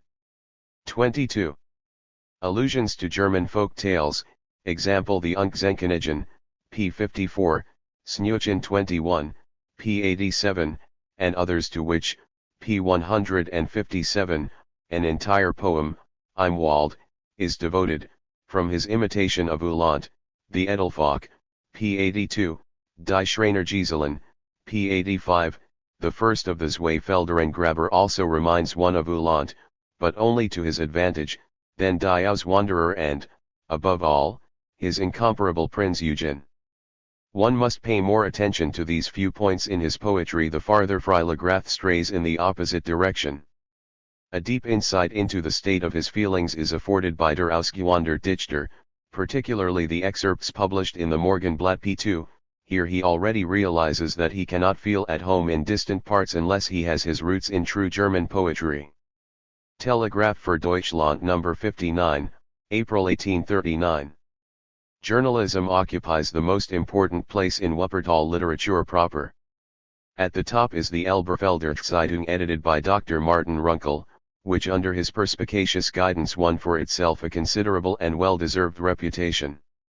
He took over the editorship when two newspapers, the Allgemeine and the Provinzial Zeitung, were merged. The newspaper came into being under somewhat unfavorable auspices. The Barmer Zeitung competed with it, but thanks to his efforts to get his own correspondence and to his leading articles, Runkel gradually made the Elberfelder Zeitung one of the main newspapers in the Prussian state. True, in Elberfeld, where only a few people read the leading articles, the newspaper met with little recognition, but it received a much greater welcome elsewhere, which the decline of the Preußische Staatszeitung may have helped to bring about. The literary supplement, the Intelligenzblatt, does not rise above the usual level. The Banner Zeitung, the publisher, editors, and censors of which have frequently changed, is at present under the guidance of H. Putman, who from time to time writes reviews in the Abend Zeitung. He would very much like to improve the newspaper, but his hands are tied by the well-justified parsimony of the publisher. Nor does the feature page with some of his poems, reviews or extracts from larger writings provide a remedy. The newspaper's companion, the Wuppertaler Läskries, derives its material almost exclusively from Lewald's Europa. In addition, there is also the Elberfeld Talicher Anzeiger along with the Fremdenblatt, a product of the Dorfzeitung, which is unrivaled for its heart-rending poems and bad jokes, and the Barmer Wachen. Letters from Wuppertal 23. Matt, an old nightcap, with pietist ass's ears sticking out constantly from its literary lion's skin. Of the other types of literature, the prose is of no value at all, if one takes away the theological or, rather, pietist works and a few booklets on the history of Barmen and Elberfeld, written very superficially. There is nothing left. But poetry is much cultivated in the Blessed Valley, and a fair number of poets have taken up residence there. Wilhelm Langewiesche, a bookseller in Barmen and Iserlohn, writes under the name of W. Gemin II. His main work is a didactic tragedy Der which Jude, which is, of course, inferior to Mosen's treatment of the same subject. As a publisher, he is more important than his Wuppertal rivals, which is very easy, incidentally, since the two of them, Hassel in Elberfeld and Steinhaus in Barmen, publish only genuinely pietist works. Freiligrath lives in his house. Karl August Doring, the preacher in Elberfeld, is the author of numerous prose and poetry works. To him Platon's words are applicable: you are a river in full spate which no one can swim to the and be. He divides his poems into religious songs, odes, and lyrics. Sometimes, by the middle of a poem he has forgotten the beginning and is carried away into most peculiar regions, from the Pacific Islands with their missionaries to hell, and from the sighs of a contrite soul to the ice of the North Pole. Lieth, the headmaster of a girls' school in Elberfeld, is the author of poems for children. Most of them are written in a now outmoded fashion and cannot bear comparison with the poems of Ruckert, Gull, and Hay, yet there are a few nice things to be found among them. Friedrich Ludwig Wolfing, indisputably the greatest Wuppertal poet, born in Barmen, is a man of unmistakable genius. Should you see a lanky individual, about 45 years of age, wrapped in a long reddish-brown frock coat half as old as its owner, above his shoulders a countenance that defies description, on his nose gold-rimmed spectacles through the lenses of which every glance from his lustrous eyes is refracted, his head crowned by a green cap, in his mouth a flower, in his hand a button which he has just twisted off his frock coat. This is the Horace of Barman. Day in, day out he walks on the Hartberg hoping to come across a new Agemand means someone. Ed. A. Platon, Der Romantisk Oedipus, Act 3, Scene 4 ed. 24. Rhyme or a new beloved. Until his 30th year this indefatigable man worshipped Pallas Athena, then fell into the hands of Aphrodite, who presented him with 9 Dulcineas, one after the other. These are his muses. Speak not of Goethe, who found a poetic aspect in everything, or of Petrarch, who embodied every glance, every word of his beloved in a sonnet. Wolfing leaves them far behind. Who counts the grains of sand beneath his beloved's feet? The great Wolfing. Who sings of Minchin, the Clio of the 9 muses, her stockings bespattered in a swampy meadow? No one but Wolfing. His epigrams are masterpieces of the most eccentric, popular crudity. When his first wife died he wrote an announcement of her death which reduced all maidservants to tears, and an even finer elegy, Wilhelmine, the most beautiful of all names. 6 weeks later he became betrothed again, and now he has a 3rd wife. This ingenious man has new plans every day. When still in the full flowering of his poetic talent, he thought of becoming a button maker, then a farmer, then a paper merchant. Finally he ended up in the haven of candle making, so as to make his lamp shine in some way or other. His writings are like the sand on the seashore. Montanus Aramida, an anonymous Zolingen writer, 23, should be included here as a neighbor and friend. He is the most poetical historiographer of the Berg area. His verses are less absurd than tedious and prosaic. Here, too, belongs Johann Pohl, a pastor in Heidfeld near Iserlohn, who has written a slim volume of poems. Kings come from God and missionaries too, but Goethe the poet comes from mankind alone. This reflects the spirit of the entire book. But Pohl is also a wit, for he says, poets are lamps, philosophers are the servants of truth. And what imagination is shown by the 2 opening lines of his ballad Attila and der Marne. Like the monstrous avalanche, like sword and flint hard cutting all, through the blazing towns and ruins whirls the scourge of God on Gaul. He has also composed psalms, or rather combined fragments from the Psalms of David. His greatest work is a song in praise of the quarrel between Hulsmann and Sander, written in a most. Engels is speaking ironically of Pohl's wit, he is alluding to the internal rhymes. In the German, Die Dichter sind Lichter, die Philosophen sind der Wahrheit Zofen. Ed. Letters from Wuppertal 25. Original way, in epigrams. The whole thing centers round the idea that the rationalists dared to slander and blaspheme against Lord God. Neither Voss nor Schlegel have ever ended a hexameter with such a perfect spondee.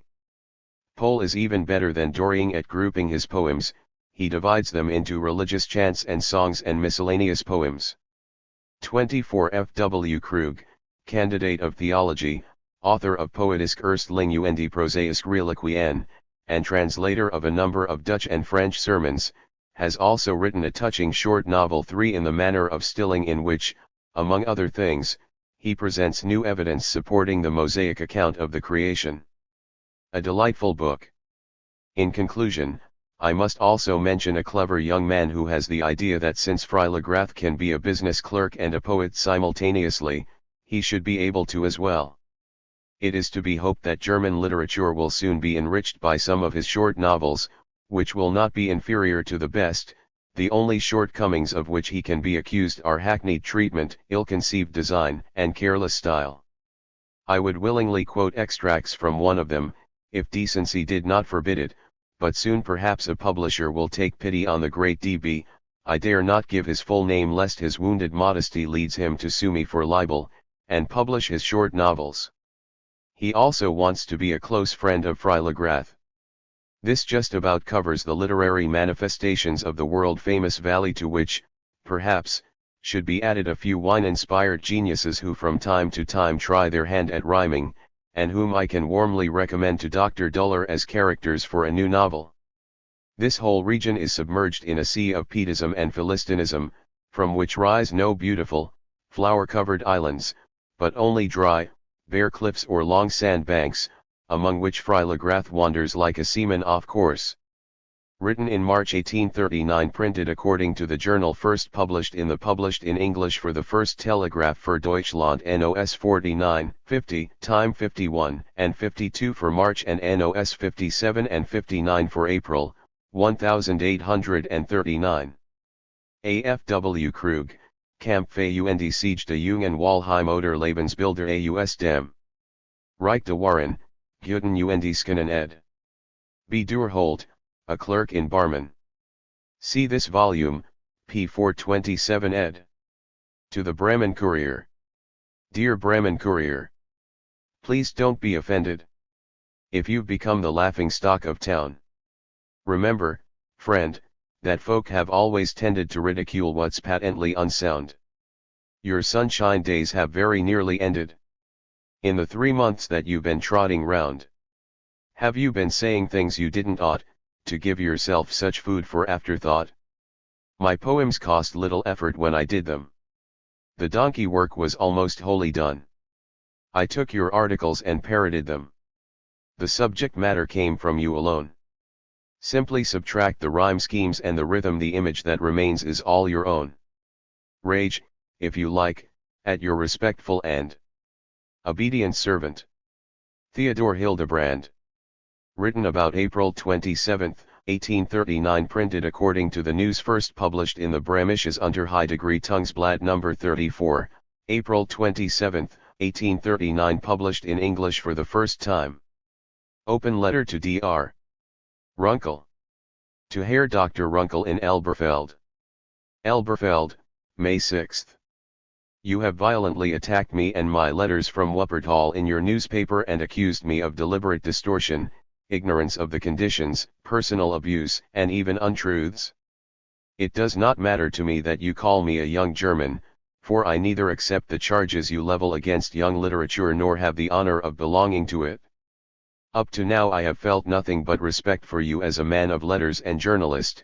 I have even expressed my opinion to this effect in the second article, where I deliberately refrained from mentioning your poems in the Rheinisches Odeon 21 since I could not have praised them. Anyone can be accused of deliberate distortion, and this tends to be done wherever an account does not conform to the preconceived notions of the reader. Why do you not give a single example as evidence? As for ignorance of the conditions, I should have expected this reproach least of all did I not know what a meaningless expression this phrase has become, used everywhere for lack of anything better. I have possibly spent twice as much time as you in Wuppertal, have lived in Elberfeld and Barmen, and have had the most favorable opportunity to observe closely the life of all social estates. Herr Runkel, I do not, as you accuse me of doing, make any claim to genius, but it would indeed require an extraordinarily dull intelligence not to acquire a knowledge of the conditions in such circumstances, especially if one makes the effort to do so. As for personal abuse, a preacher or a teacher is just as much a public figure as a writer, and you would surely not call a 28th description of his public actions personal abuse. Where have I spoken of private matters, or even of such as would require a mention of my name? Where have I ridiculed such things? As for the alleged untruths, much as I would like to avoid coming to blows or even causing a sensation, I find myself compelled, in order not to compromise the Telegraph or my anonymous honor, to challenge you to point out a single one of the multitude of untruths. To be honest, there are in fact two. Stier's adaptation is not printed word for word, and Harrigan's travels are not that bad. But please, now be so kind as to complete the clover leaf. You say further that I have not shown a single bright side of the district. That is so. I have throughout acknowledged competence in individual cases, though I have not shown Herr Stier in his theological importance, which I truly regret, but in general I was unable to find any purely bright sides, and I await a description of the latter from you. Furthermore, it never occurred to me to say that the red whopper becomes clear again in Barmen. That would be nonsense, or does the Wupper flow uphill? In conclusion, I would ask you not to pass judgment before you have read the whole, and in future to quote Dante accurately or not at all. He does not say, Chi si entra nel eterno dolor, b but per me si va nel eterno dolor 0, Inferno, 3, 2. The author of the letters from Wuppertal. Written on May 6, 1839, printed according to the news first published in the Elberfelder Zeitung number 127, May 9, 1839, published in English for the first time. See this volume, p. 19 ed. Here is the gateway to eternal pain ed. See through me you pass into eternal pain, Dante, La Divina Commedia, ed. F. W. Krummacher's sermon on Joshua 28. In a recent sermon in Elberfeld on Joshua 10:12-13, where Joshua bids the sun stand still, Krummacher advanced the interesting thesis that pious Christians, the elect, should not suppose from this passage that Joshua was here accommodating himself to the views of the people, but must believe that the earth stands still and the sun moves round it. In defense of this view he showed that it is expressed throughout the Bible. The fool's cap which the world will give them for that, they, the elect, should cheerfully put in their pockets with the many others they have already received. We should be happy to receive a refutation of this sad anecdote, which comes to us from a reliable source.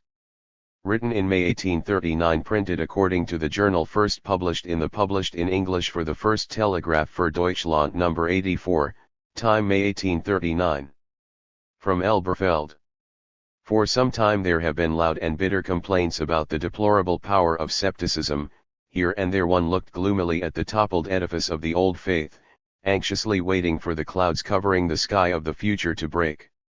With a similar feeling of melancholy I laid down the Lieder eines Himgegangenen Freunds. They are the songs of a dead man, a genuine Wuppertal Christian, recalling the happy time when one could still cherish a childlike belief in a doctrine whose contradictions can now be counted on the fingers, when one burned with pious zeal against religious liberalism, a zeal at which people now smile or blush. The very place of printing shows that these verses must not be judged by ordinary standards. That no brilliant thoughts, no unfettered soaring of a free spirit are to be found here. Indeed, it would be unfair to expect anything but a product of Pietism. The only proper standard that can be applied to these poems is provided by earlier Wuppertal literature, about which I have already vented my irritation at length. 3. To allow one of its products for once to be judged from a different standpoint. And here it is undeniable that this book reveals progress. The poems, which appear to come from a layman, although not an uneducated one, are in their thought at least on the level of those of the preachers Doring and Pohl, at times even a faint hint of romanticism, as far as that can go together with the Calvinistic doctrine, is unmistakable.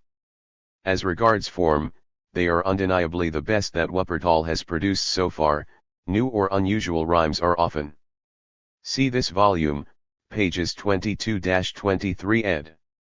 From Elberfeld 31. Used not without skill, the author even rises to the distich or the freeode, forms which are actually too elevated for him.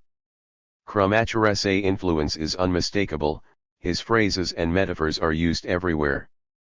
But when the poet sings, Pilgrim, though Lamb of Jesus flock you be, no ornament of his I see on thee, O Lamb so still. Little lamb, oppressed, but only to arise, the lamb shall go to paradise.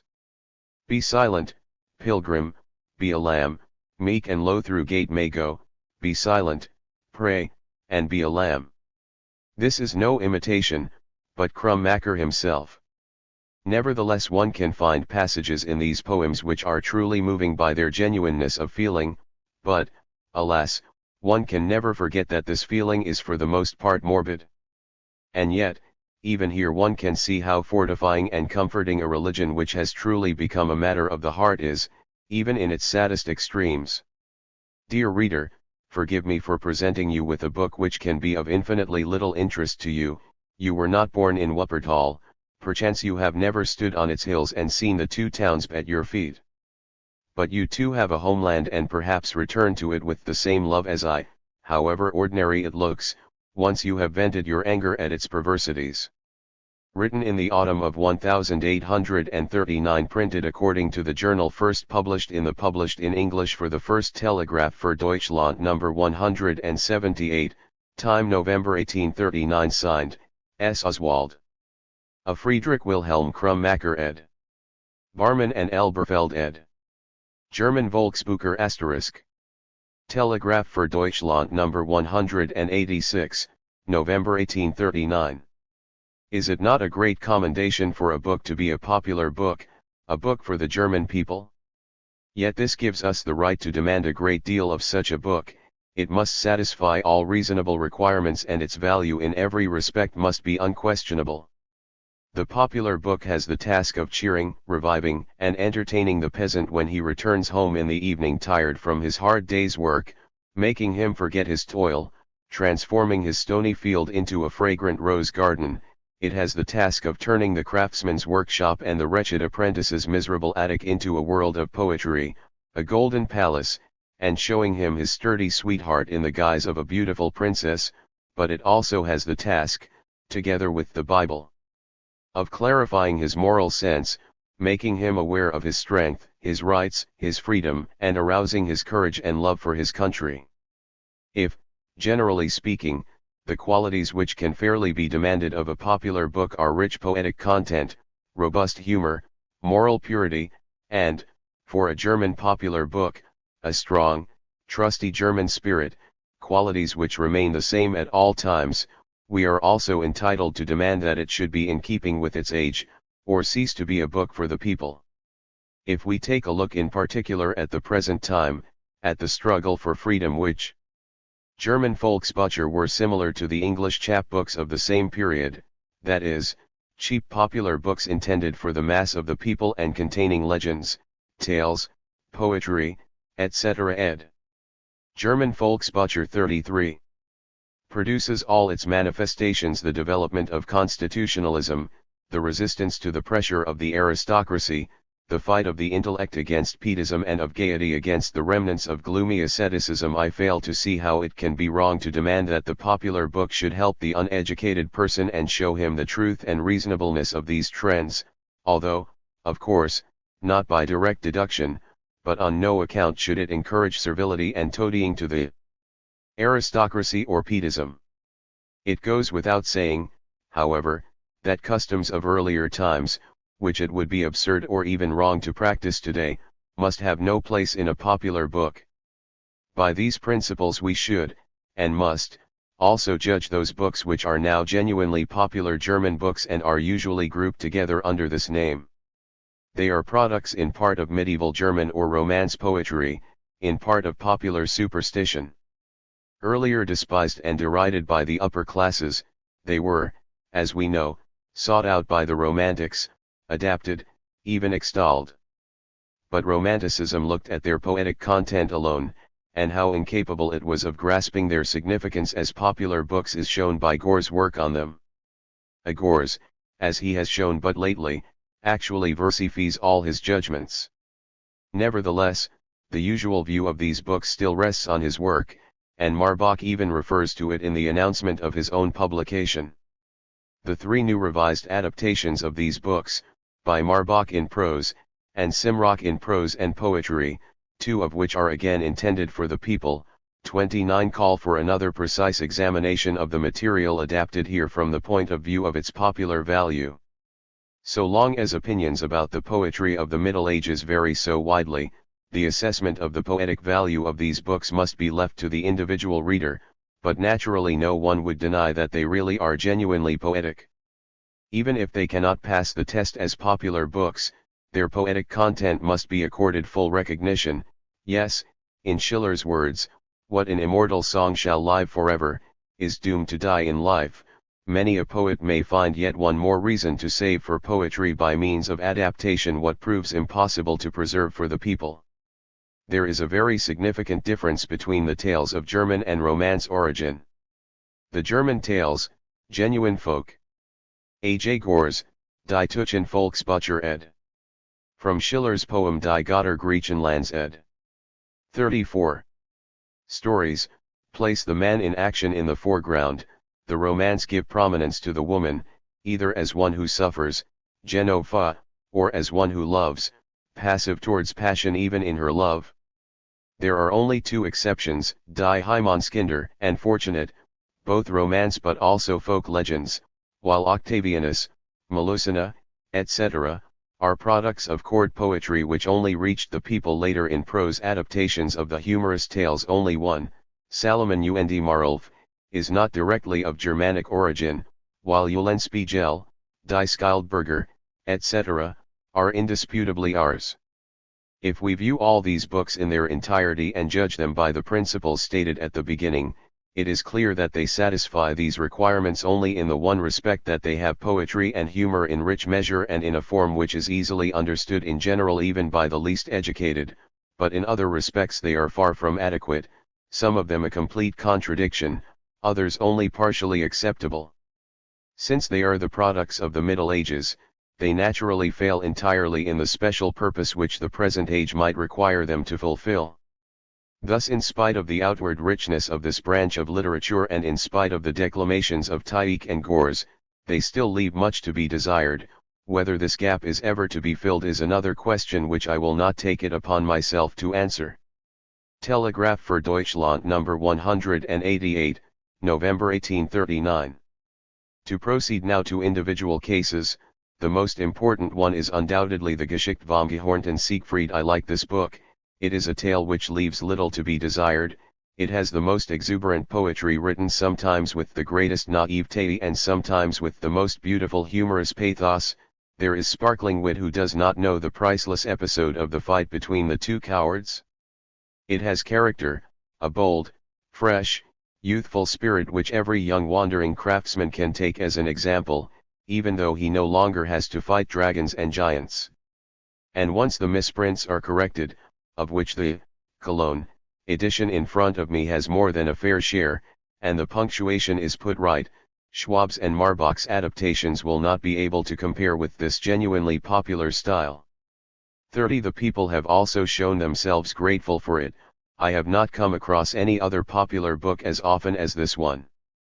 Herzog Heinrich der Loh. Unfortunately, I have not been able to get hold of an old copy of this book, the new edition. German Volksbücher 35. Printed in Einbeck 31 seems to have replaced it entirely. It starts with the genealogy of the House of Brunswick going back to the year 1735, then follows a historical biography of Herzog Heinrich and the popular legend.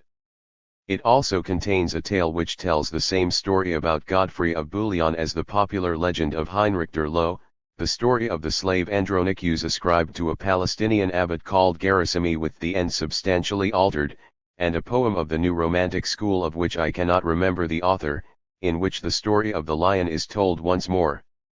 Thus the legend on which the popular book is based disappears entirely under the trappings with which the munificence of the clever publisher has furnished it. The legend itself is very beautiful, but the rest is of no interest. What do Swabians care about the history of Brunswick? And what room is there for the wordy modern romance after the simple style of the popular book? But that has also disappeared. The adapter, a man of genius, whom I see as a parson or schoolmaster at the end of the last century, writes as follows. Thus the goal of the journey was reached, the Holy Land lay before their eyes, they set foot on the soil with which the most significant memories of religious history are linked. The pious simplicity which had looked forward in longing to this moment changed into fervent devotion here, found complete satisfaction here and became the keenest joy in the Lord. Restore the legend in its old language, add other genuine folk legends to make a complete book, send this out among the people, and it would keep the poetic sense alive, but in this form it does not deserve to circulate among the people. Telegraph für Deutschland No. 189, November 1839.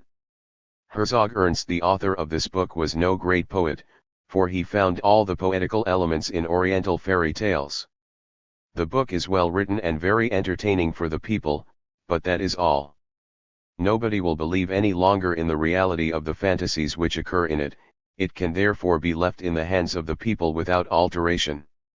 I now come to two legends which the German people created and developed, the most profound that the folk poetry of any people has to show. I mean the legends of Faust and of Der Witch Jude. They are inexhaustible, any period can adopt them without altering their essence, and even if the adaptations of the Faust legend after Goethe belong with the Iliad's post-homerum, they still always reveal to us new aspects, not to mention the importance of 36. The Ahasuerus legend for the poetry of later times. But how do these legends appear in the popular books? Not as products of the free imagination are they conceived, no, as children of a slavish superstition. The book about the wandering Jew even demands a religious belief in its contents which it seeks to justify by the Bible and a lot of stale legends. It contains only the most superficial part of the legend itself, but preaches a very lengthy and tedious Christian sermon on the Jew Ahasuerus. The Faust legend is reduced to a common witch's tale embellished with vulgar sorcerers' anecdotes. What little poetry is preserved in the popular comedy has almost completely disappeared.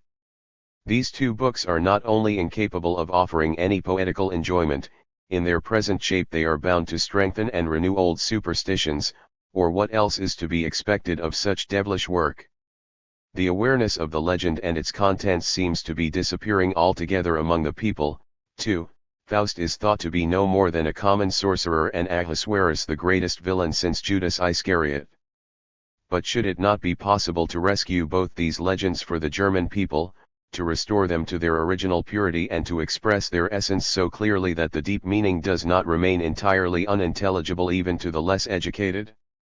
Marbach and Simrock have still to adapt these legends, may they exercise wise judgment in the process. We have before us yet another series of popular books, namely, the humorous ones, Eulenspiegel, Salomon und Marulf, Der Pfaff vom Kyenberg, Die Sieben Schwaben, and Die Skildberger. This is a series such as few other nations have produced. The wit, the natural manner of both arrangement and workmanship, the good-natured humor which always accompanies the biting scorn so that it should not become too malicious, the strikingly comical situations could indeed put a great deal of our literature to shame. What author of the present day has sufficient inventiveness to create a book like Die Skildberger? How prosaic Mundt's humor appears compared with that of Die Sieben Schwaben. Of course, a quieter time was needed to produce such things than ours which, like a restless businessman, is always talking about the important questions it has to answer before it can think of anything else. As regards the form of these books, little needs changing, except for removing the odd flat joke and distortions of style. Several editions of Eulenspiegel, marked with the stamp of Prussian censorship, are not quite complete. There is a coarse joke missing right at the beginning which Marbach illustrates in a very good woodcut. German Volksbücher 37. In sharp contrast to these are the stories of Genofa, Grildus, and Herlanda, 3 books of Romance-8 origin, each of which has a woman for heroine, and a suffering woman at that. They illustrate the attitude of the Middle Ages to religion, and very poetically too, only Genofa and Herlanda are too conventionally drawn. But, for heaven's sake, what are the German people to do with them today? One can well imagine the German people as Grildus, of course, and the princes as Markgraf Walther, but then the comedy would have to end quite differently from the way it does in the popular book. Both sides would resent the comparison here and there on good grounds. If Grildus is to remain a popular book, I see it as a petition to the High German Federal Assembly for the emancipation of women. But one knows, here and there, how this kind of romantic petition was received 4 years ago, which makes me wonder greatly that Marbach was not subsequently counted among the young Germans. 32. The people have acted Grildus and Genofa long enough, let them now play Siegfried and Reynald for a change, but the right way to get them do so is surely not to praise these old stories of humiliation. The first half of the book Kaiser Octavianus belongs to the IME class, while the second half is more like the love stories proper. The story of Helena is merely an imitation of Octavianus, or perhaps both are different versions of the same legend. The second half of Octavianus is an excellent popular book and one which can be ranked only with Siegfried. The characterization of Florenz and his foster father Clemens is excellent, and so is that of Claudius. Tieck had it very easy here. 33. But running right through, is there not the idea that noble blood is better than common blood? And how often do we not find this idea among the people themselves? If this idea cannot be banished from Octavianus, and I think it is impossible if I consider that it must first be eradicated where constitutional life is to arise, then let the book be as poetic as you like, senso Carthaginem esse delendum. B. Telegraph für Deutschland No. 190, November 1839. In contrast to the tearful tales of suffering and endurance I have mentioned are three others which celebrate love. They are Magelone, Melusina and Tristan. I like Magelone best as a popular book. Melusina is again full of absurd monstrosities and fantastic. The Telegraph für Deutschland has romantic, which is a misprint ed. I am of the opinion that Carthage must be destroyed ed. 38. Exaggeration so that one could almost see it as a kind of Don Quixote tale, and I must ask again, what do the German people want with it? On top of that, the story of Tristan and Isolde, I will not dispute its poetic value because I love the wonderful rendering by Gottfried von Strassburg. 34. Even if one may find defects here and there in the narrative, but there is no book that it is less desirable to put into the hands of the people than this. Of course, here again there is a close connection with the modern theme, the emancipation of women. A skillful poet would today hardly be able to exclude it from an adaptation of Tristan without falling into a contrived and tedious form of moralizing poetry. But in a popular book where this question is out of place, the entire narrative is reduced to an apology for adultery, and whether that should be left in the hands of the people is highly questionable. In the meanwhile the book has almost disappeared and one only rarely comes across a copy. Telegraph für Deutschland No. 191, November 183 Carrad. Die Heimanskinder and Fortunate, where we again see the MO in the center of the action, are another couple of true Popuk books. Here the merriest humor with which the son of Fortuna * fights all his adventures, there the bold defiance, the unrestrained relish in opposition which in youthful vigor stands up to the absolute, tyrannical power of Charlemagne and is not afraid, even before the eyes of the prince, to take revenge with its own hand for insults it suffered. Such a youthful spirit that allows us to overlook many weaknesses must prevail in the popular book, but where is it to be found in Graldus and its like? Last but not least, the 100-Jahrige Calendar, a work of genius, the super-clever Trombuch, the unfailing Glucksrad, and similar progeny of miserable superstition. Anyone who has even glanced at his book, knows with what wretched sophistries Gors made excuses for this rubbish. All these dreary books have been honored with the Prussian censor's stamp. They are, of course, neither revolutionary, like Born's letters, nor immoral, as people claim Wallib is. We can see how wrong are the charges that the Prussian censorship is exceedingly strict. I hardly need waste any more words on whether such rubbish should remain among the people. A. L. Born, Brief Axis Paris ed. K. Gutskow, Wally, Die Zweifeln ed.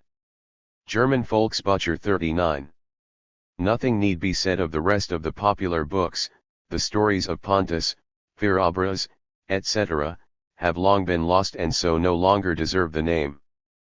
But I believe I have shown, even in these few notes, how inadequate this literature appears, when judged according to the interest of the people and not the interest of poetry. What is necessary are adaptations of a strict selection which do not needlessly depart from the old style and are issued in attractive editions for the people. To eradicate forcibly any which cannot stand up to criticism would be neither easy nor advisable, only that which is pure superstition should be denied the stamp of the censor. The others are disappearing as it is. Graldus is rare, Tristan almost unobtainable. In many areas, in Wuppertal, for example, it is not possible to find a single copy. In other places, Cologne, Bremen, etc., almost every shopkeeper has copies in his windows for the peasants who come into town. But surely the German people and the best of these books deserve intelligent adaptations. Not everybody is capable of producing such adaptations. Of course, I know only two people with sufficient critical acumen and taste to make the selection, and skill to handle the old style. They are the brothers Grimm. But would they have the time and inclination for this work? Marbach's adaptation is quite unsuitable for the people.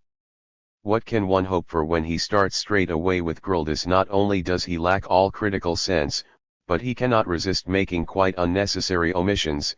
He has also made the style quite flat and insipid. Compare the popular version of the Gehörnter Siegfried and all the others with the adaptation.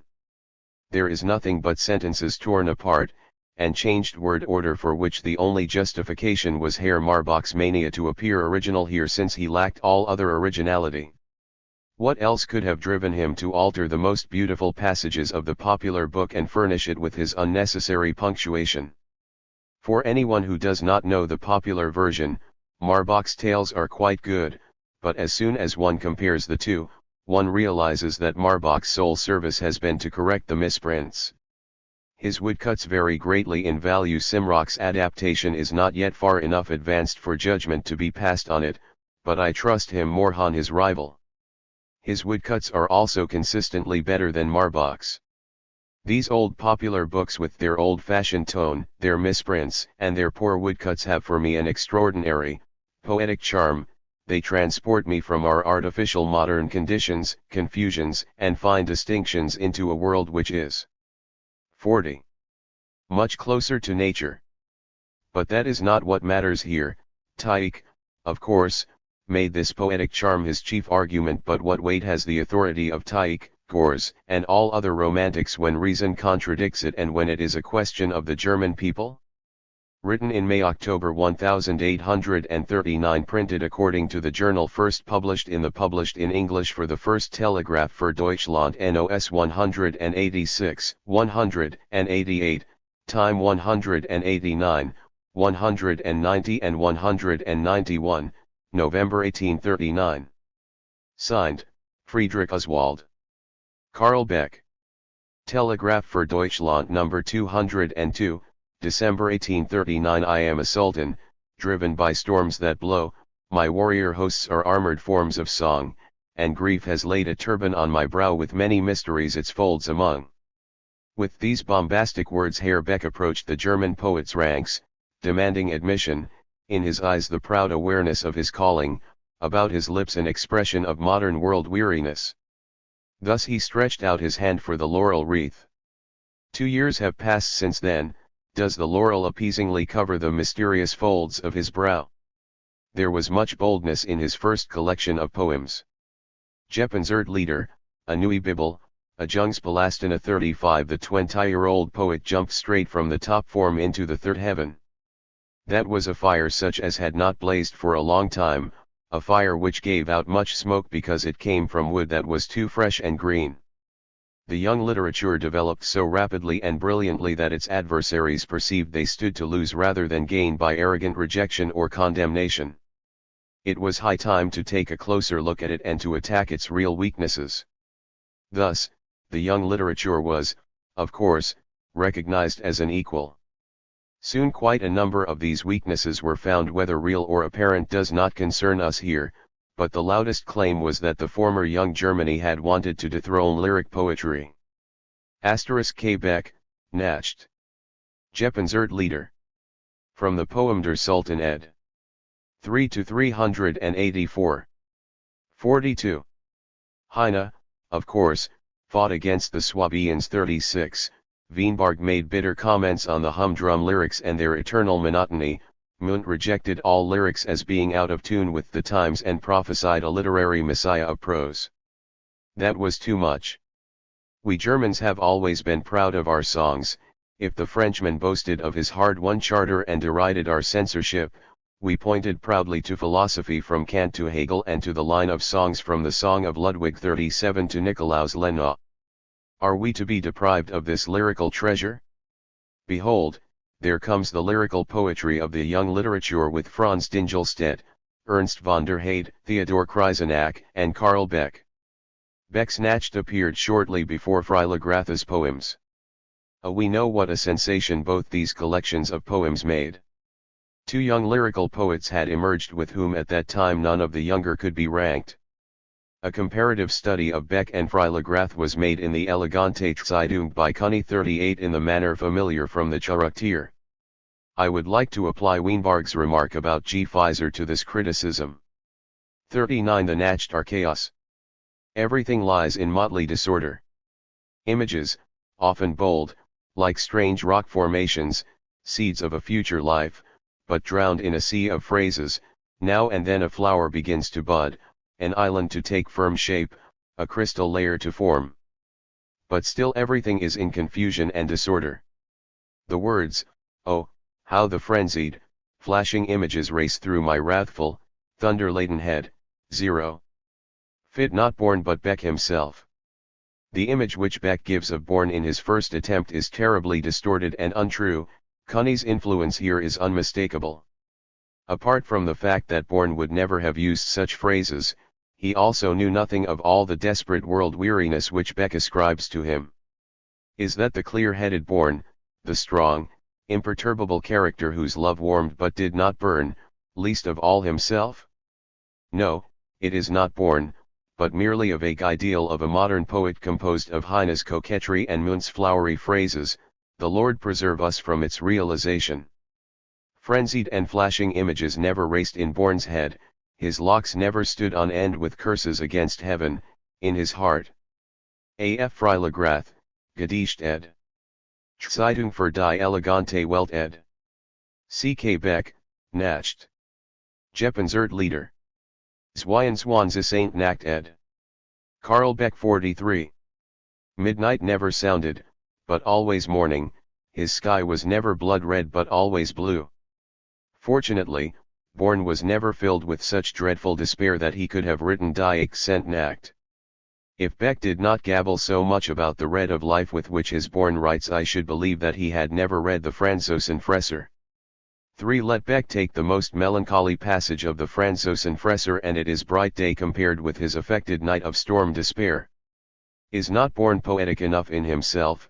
Must he first be spiced with this new-fangled world-weariness? I say new-fangled because I can never believe that this sort of thing is a part of genuinely modern poetry. Born's greatness is precisely that he was above the miserable flowery phrases and cliquish catchwords of our days.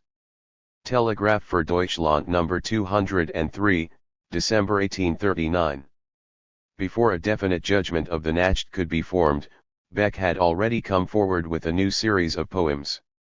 Der Farend poet showed him to us from a different angle. The storm had blown itself out and order began to emerge out of chaos.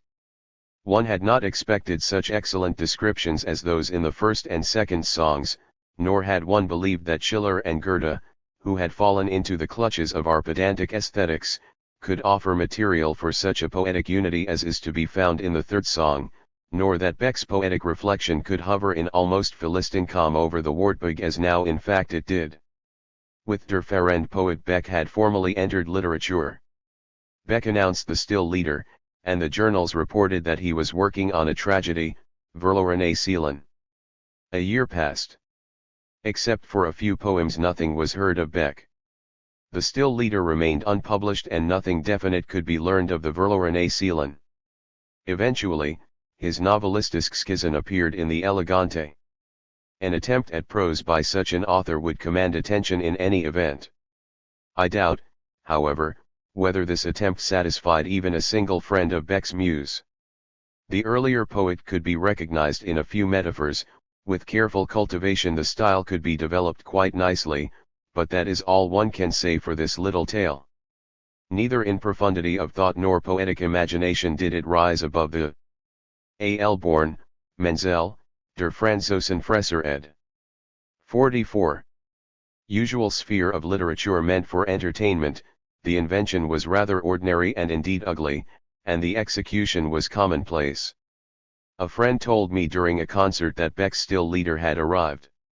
Just then the adagio of a Beethoven symphony began. The songs will be like this, I thought, but I was mistaken. There was little Beethoven and a great deal of Bellini lamentation. I was shocked when I took the booklet in my hands.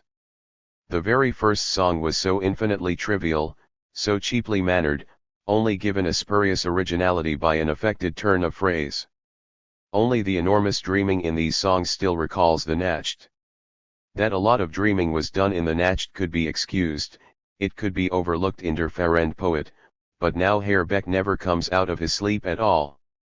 He is dreaming already on page 3, p4, p8, p9, p15, p16, p23, p31, p33, p34, p35, p40, etc., dreams everywhere. In addition, there is a whole series of dream images. It would be ridiculous if it were not so sad. The hope of originality dwindled to a few new meters, and to make up for it there are suggestions of Heine and an infinitely childish naivete which runs most repulsively through almost all the songs. The first part, Lieder der Liebe, Ihr Tagebuch, suffers particularly. I would not have expected such weak, revolting pap from the blazing flame, the noble, strong spirit that Beck wants to be. Only 2 or 3 songs are tolerable. Sein Tagebuch is a little better. Here there is occasionally a real song to make up for the frequent nonsense and drivel. The worst of the drivel in Sein Tagebuch is Ein Train. We know what Beck produced earlier in Tear poetry. There he let the suffering, that bloody, raw corsair, sail in the quiet sea of tears 3 and grief, the dumb, cold fish, splash about in it.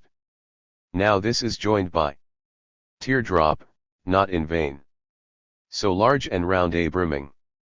All life's joy and pain in your lap are swimming. So much in you. My love and lute are swimming too.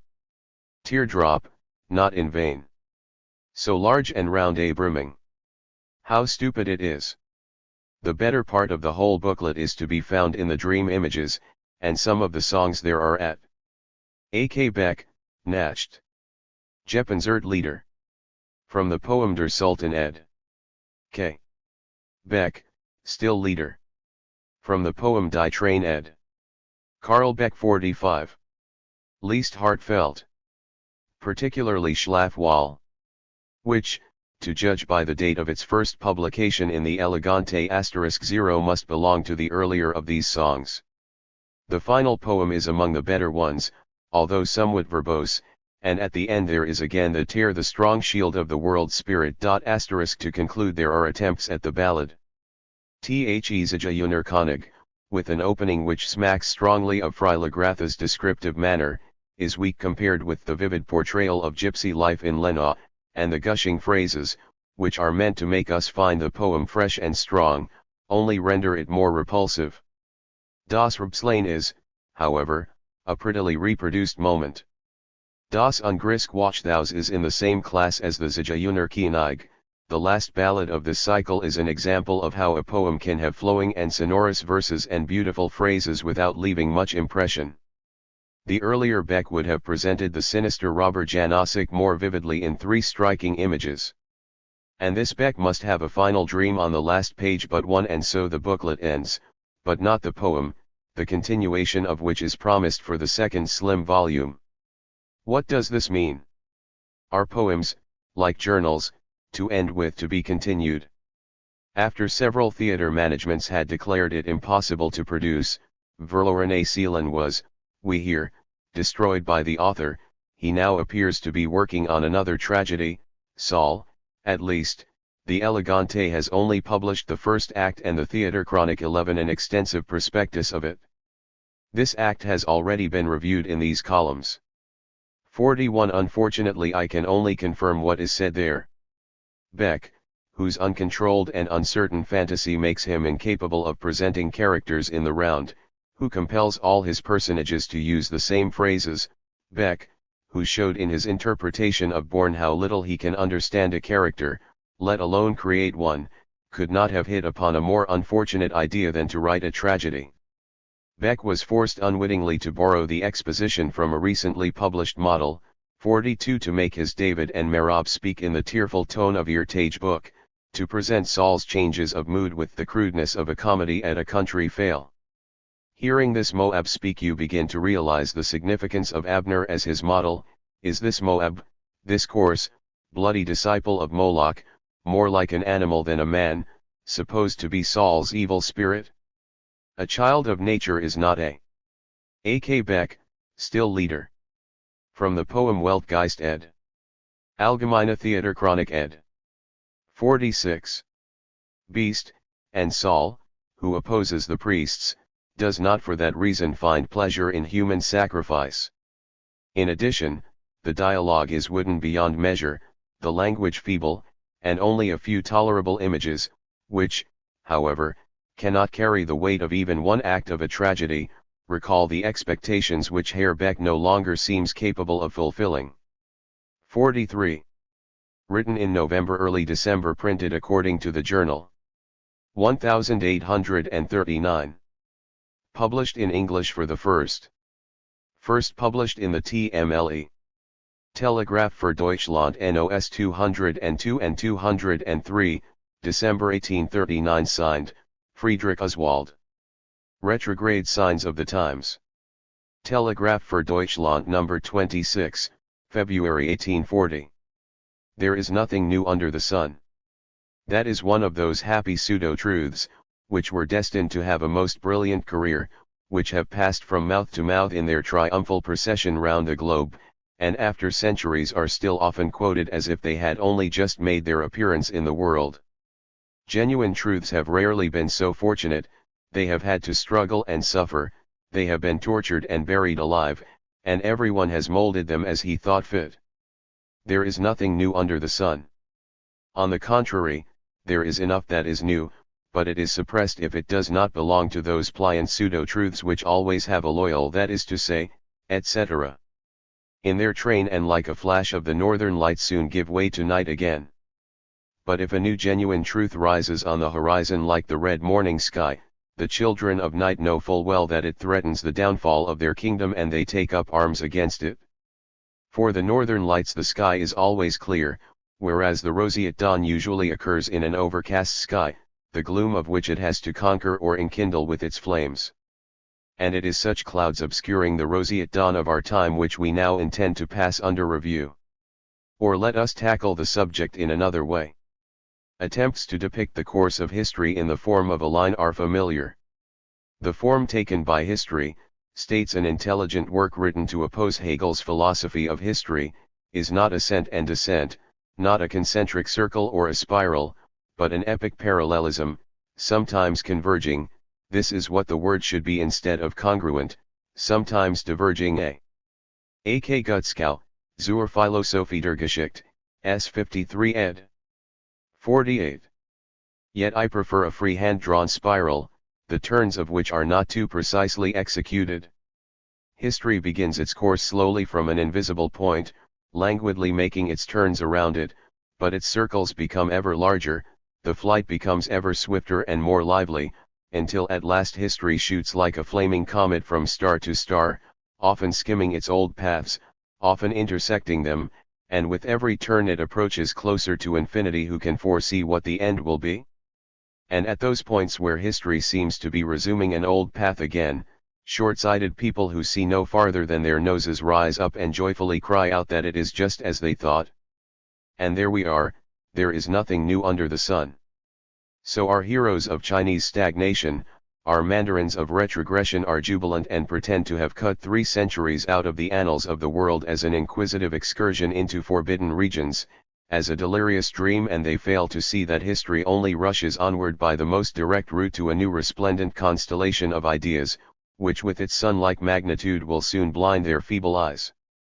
It is at just such a point in history that we now stand. All the ideas which have been advanced since Charles the Great, all the tastes which successively supplanted one another through 5 centuries, want to assert their extinct rights once more at the present time. The feudalism of the Middle Ages and the absolutism of Louis XIV, the hierarchy of Rome and the pietism of the past century contend for the honor of driving free thought from the field. Permit me not to speak of these at greater length, for some thousand swords, all sharper than mine, immediately flash in opposition to anyone who bears one of these devices on his shield, and we surely know that they all disintegrate in conflict with one another and under the adamantine foot of the forward-moving time. But corresponding to those colossal reactionary phenomena in the life of the Church and State are less noticed tendencies in art and literature, an unconscious harking back to earlier centuries, which, it is true, are not a threat to the times but nevertheless are a danger to contemporary taste, and whose composition has curiously enough nowhere been comprehensively treated. We do not need to go far afield to encounter these phenomena. Only go to visit a salon furnished in the modern style and you will see whose spiritual offspring are the figures that surround you. All the Rococo abortions of the period of crassest absolutism have been conjured up in order to force the spirit of the movement into the forms in which the l'état s'émeut felt at ease. Our salons, with their chairs, tables, cupboards, and sofas, are decorated. Retrograde signs of the times 49. In the style of the Renaissance, and all that is needed is to put a wig on Heine and squeeze Bettina 3 into a hooped petticoat, and the restoration of the siècle will be complete. Telegraph für Deutschland No. 27, February 1840. Such a room is of course eminently suitable for reading a novel by Herr von Sternberg, with his remarkable preference for the period of Madame de Maintenon. People have forgiven Sternberg for this caprice of his mind, they have also looked carefully, but of course in vain, for deeper reasons for it. I venture to assert, however, that precisely this feature of Sternberg's novels, which for the moment perhaps promotes their circulation, will be a considerable obstacle to their prolonged existence.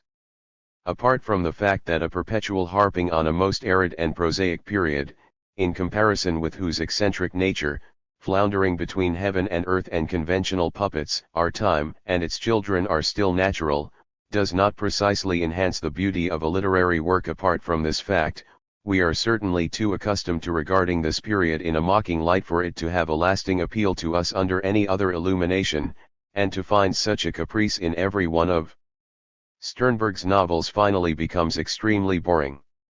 This tendency of his cannot be regarded as more than a caprice, in my opinion at least, and therefore has no deeper reason. Nevertheless, I think I have found its starting point in the life of good society. Undoubtedly, Herr von Sternberg was brought up for this society, he learned to move in it with pleasure, and perhaps found his proper home in its circles. So no wonder he flirts with a period whose social forms were far more definite and polished, though more wooden and tasteless than those of the present day.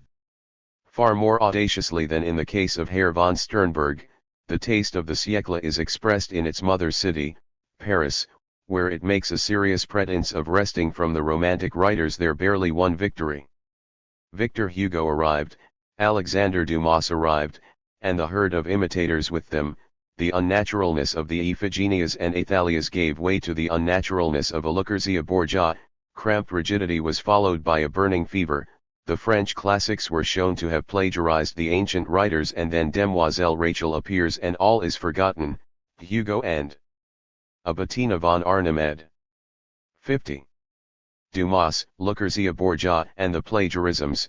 Phèdre and Le Cid walk the stage with measured tread and stylish Alexandrine lines. Achilles parades with his hints at the great Louis, and Ruy Bias and Mademoiselle de Belle Isle hardly venture to emerge from wings in order at once to find salvation in German translation factories and on the stage of German national theaters. It must be a blissful relief for a legitimist to be able to forget the Revolution, Napoleon, and the Great Week, 44 by watching Racine's plays. The glory of the Ancien Regime rises from the grave, the world is draped with high warp tapestries. Louis, the absolute monarch, walks along the well-clipped avenues of Versailles in brocade waistcoat and full-bottomed wig, and an all-powerful array of mistresses rules the happy court and unhappy France. While in all this the reproduction of the past remains in France itself, it seems that a peculiarity of previous century French literature is seeking to repeat itself in German literature of the present day. I mean the philosophical dilettantism displayed by several recent authors just as much as by the encyclopedists. The place occupied by materialism among the latter is beginning to be taken by Hegel among the former. Munt was the first who, to use his own phraseology, introduced the Hegelian categories into literature. Cuny, as always, did not fail to follow him and wrote the Quarantaine im Irrenhaus, and although the second volume of Charakter betrays a partial falling off from Hegel, the first volume contains enough passages in which he tries to translate Hegel into the modern idiom. Unfortunately, these translations must be numbered among those which cannot be understood without the original. The analogy is undeniable. will the conclusion which the author who has already been referred to drew from the fate of philosophical dilettantism in the previous century, namely, that with the system the germ of death is introduced into literature, will this conclusion be confirmed also in the present century? Will the roots of a system that surpasses all its predecessors in its consistency be obstacles encumbering the field cultivated by poetic genius? Or are these phenomena merely a sign of the love that philosophy has for literature, and the fruits of which are so brilliantly manifested in Hotto, Rocher, Strauss, Rosencrantz, and the Halles-Jahrbucher? In that case, of course, the point of view would be different, and we could hope for that cooperation between science and life, between philosophy and the modern. A.F.G. Cunney, Weiblich und Mannliche Charaktere ed. Retrograde Signs of the Times 51. Trends, between Hegel and Born, which a section of so-called Young Germany aimed earlier at promoting. Apart from these two conclusions, there remains only one way out, one which, to be sure, looks somewhat strange compared with either of them, namely, to assume that Hegel's influence will be of no importance for Belles Lettres. I think, however, that there are few who will be able to make up their minds to adopt this course. Telegraph für Deutschland No. 28, February 1840. But we must go farther back than to the encyclopedists and Madame de Maintenon. Duller, Freilagrath and Beck claim to represent the second Silesian school of the 17th century 45 in our literature. Is there anyone to whom Duller's portrayals in Ketten und Kronen, Der Antichrist, Loyola, Kaiser und Papst, do not recall the heaven-storming pathos of the Asiatische Bannus written of old by Ziegler von Klaffhausen or Lehenstein's Großherzog Arminius samt seiner Durchlauchtesten? Thus Nelda Beck has even quite surpassed these good men in pomposity. Some passages of his poems are almost regarded as nothing but products of the 17th century dipped in a tincture of modern world weariness. And Freilagrath, who also at times is incapable of distinguishing between pomposity and poetic diction, makes the retrograde step to Hoffmannswalde complete by reviving the Alexandrine, too, and reintroducing coquetting with foreign words. It is to be hoped, however, that he will discard this along with his foreign subject matter. Withered the palm, blown off the desert sand. The poet seeks the heart of his homeland, a different man, and yet the same Ulb. And, certainly, if Freilagrath were not to do so, in 100 years' time his poems would be regarded as a herbarium or a sandbox and used, like Latin rules of prosody, for teaching natural history in schools. A man like Ropake could not count on any other kind of practical immortality for his iambic chronicles, but it is to be hoped that Freilagrath will provide us with poetic works fully worthy of the 19th century. However, it is nice, is it not, that in our revivalist literature since the Romantics we have already covered from the 12th to the 17th. Allusion to Freilagrath, a series of poems ed. F. Freilagrath. From the poem Freestallzia Dortmund ed. 52. Century. In that case Gottsched, too, will not make us wait much longer for him. I confess to being perplexed how to arrange these individual items from a single point of view. I confess to having lost the threads by which they are linked to the torrent of time which keeps rolling on. Perhaps they are not yet ripe for a survey to be made with assurance, and will yet increase in size and number. But it remains remarkable that this reaction is conspicuous in art and literature as also in life, that the complaints of ministerial newspapers re-echo from walls that seem to have belonged to the État Samoy, and that corresponding to the shouting of the modern obscurantists, on the one hand, is the exaggerated obscurantism, on the other hand, of a part of recent German poetry. Written in November 1839 to January 1840, printed according to the journal, first published in English for the first Telegraph SSR Deutschland NOS 26, 27, and Time 28, February 1840, signed, Friedrich Oswald. Platen.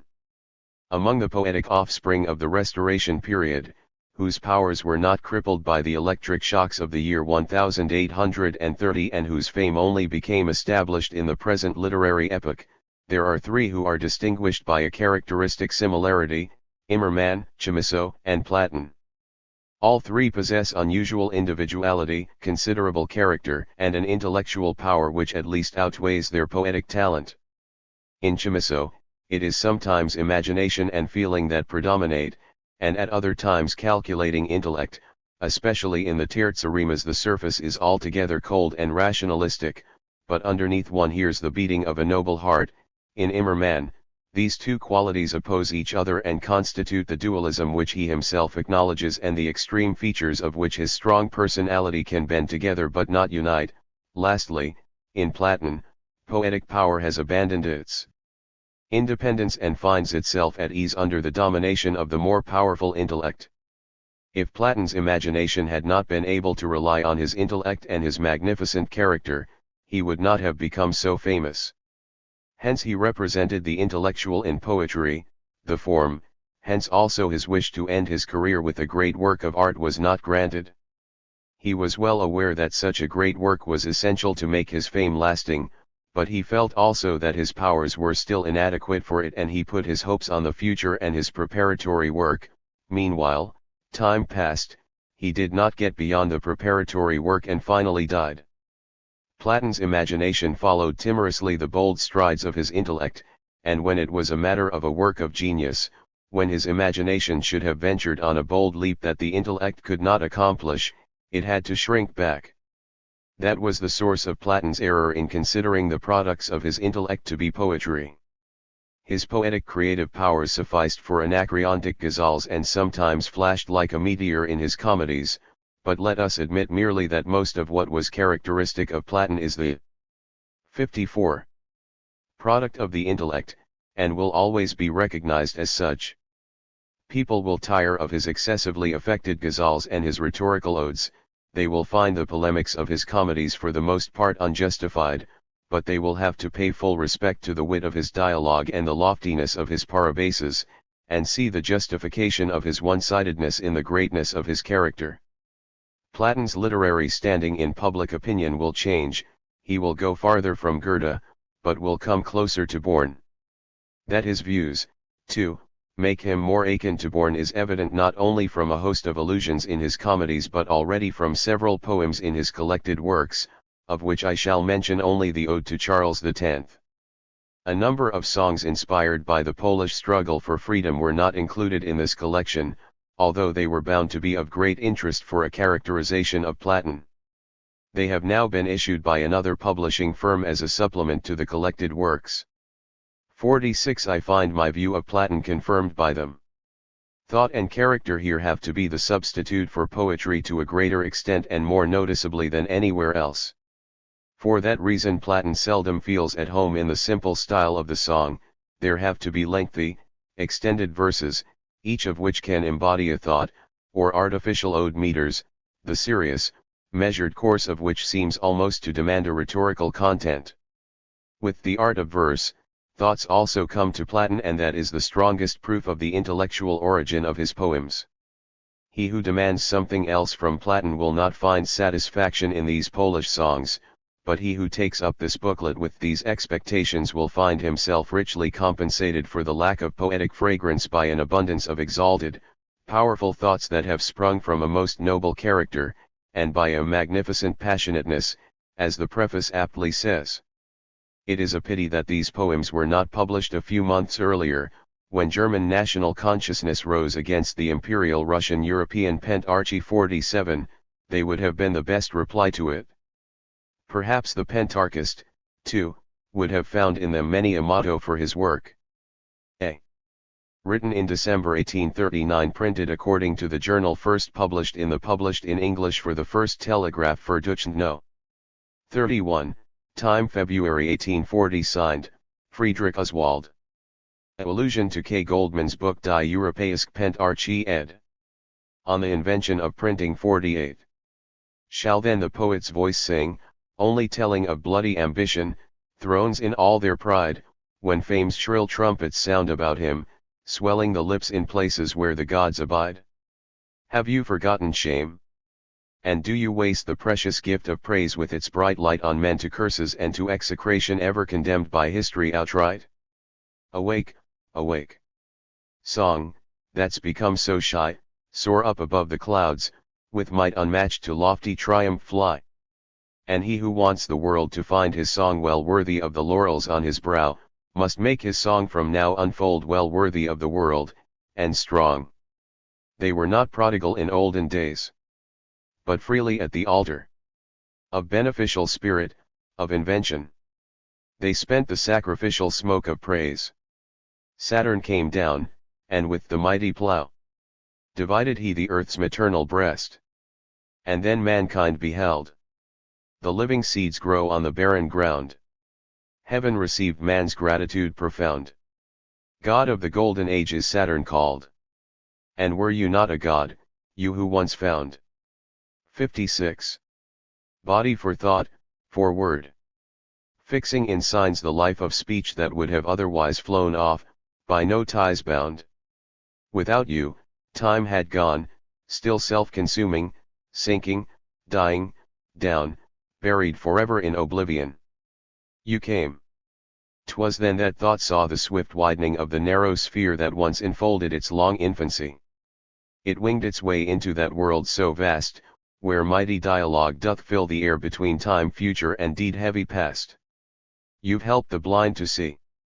Immortal One, enjoy the honors rare, the lofty hymns of praise, that are your due alone, exalted Spirit.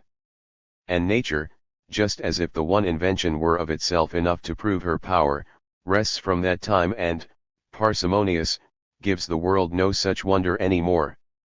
But nature in the end bestirs herself to give another token, the icy Rhine. Sees Gutenberg come forth, O vain endeavors!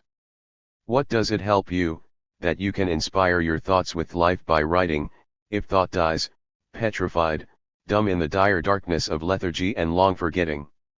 Say, can a single vessel be enough to contain the billowing sea that rages? Much less can man's gifts of the Spirit be unfolded in a single volume's pages. What lacks?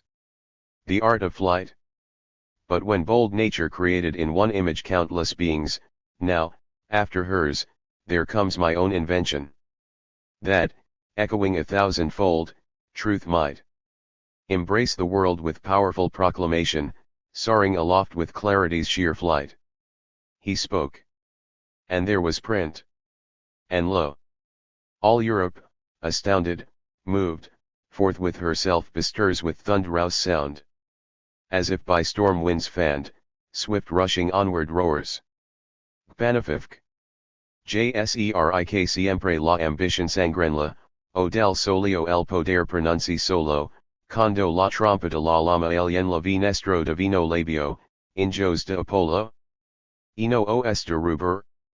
Iei don de la alabanza, la hermosa luz de la brillante gloria serán talvez del nombre, a quien daria. Eterno oprobrio o maldición la historia? Lo, despertad. El humilado y sento con majislad no yosada, suba a las nubes, penetrando el vitanlo, ysi queres que el universo os crea dignos del loro, and que cefias la trant, que tustro canto energico y valiency digno también del universo si. No los aromas del lower se viron. Vilminal degradados. ACI en la antigüedad, siempre las arras. De la invención sublime. Del genio bien hecho los recibieron. Es berfi ken alien b3, id, ttr stimi fingen john tuit gtm, t, h, tnfdmw yen, tomi, botandra. S barbade, fofrtm bimi ejam. S, e creative, babe, 9 room stral mit phenum huan 8 ld, te skriftdroxenthier lutzriakm, chfeen tigslu, vnuit nnb strumunftenrag bit registered tfd, ia, te. Ernad, irad jade. Bit s bolton uberflige sxt sang, berftngamor ben c, stid niga fi ben tr raft in hirem siege. Und 001 ear, bami sbclt cud, wormgar alt sx ear tier, ber ursrime b, ur t. Se fergt, bal 2 siebs button ber s belt und triptig fid, and falta. 3 en alter 3 tit warb nimmer mehr crfdmnd. 3 et onverbuft btem, en bemoeder usptiger, Frichenbung, es bald betigen difty warb erfdet van bet. On the invention of printing.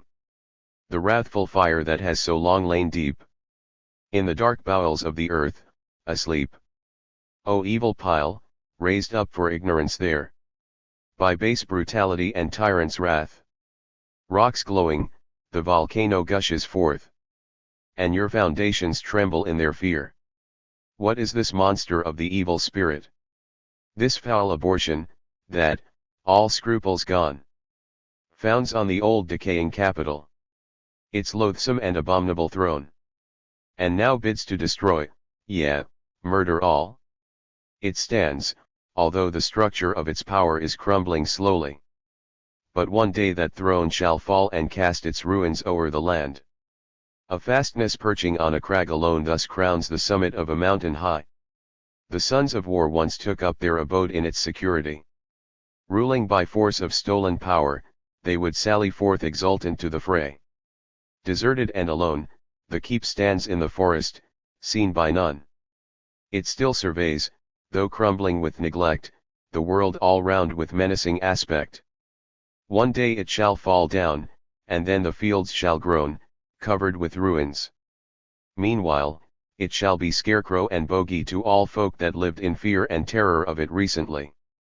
That, then, was the first wreath of bay to deck the brow of reason, but intellect now rises courageously, athirst for certain knowledge, encompassing the world in its embraces. Copernicus soars to the starry places hitherto shrouded in a heavy pall, and then he sees, immeasurably far, day's bringer, our forever festive star, the brightest luminary of them all. Then Galileo feels beneath his feet the earth's ball rolling, but blind Italy rewards him with a prison cell's disgrace.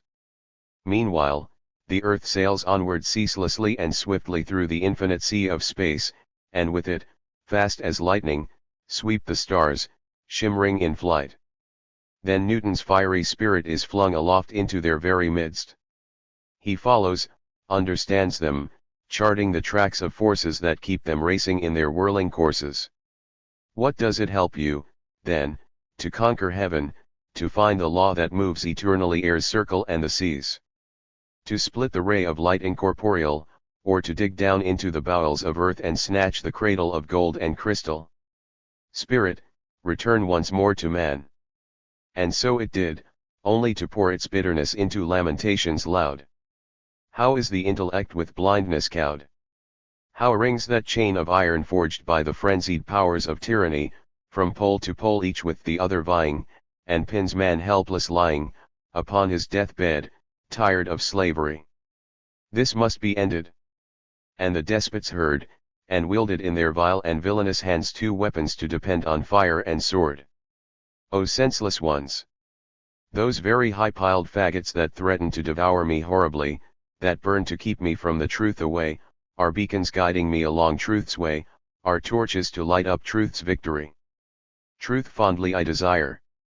With rapture drunk, my heart to truth gives prayer, my spirit looks on truth, I follow her, not of the sword afraid, nor yet of fire.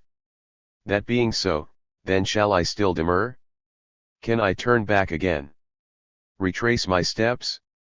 The waves of Tagus never run back towards the source from which they came once they have flowed into the mighty sea. On the invention of printing 61. The mountains seek to bar its course in vain, they cannot stay it in its onward motion. It rushes in the train of destiny that roars into the ocean.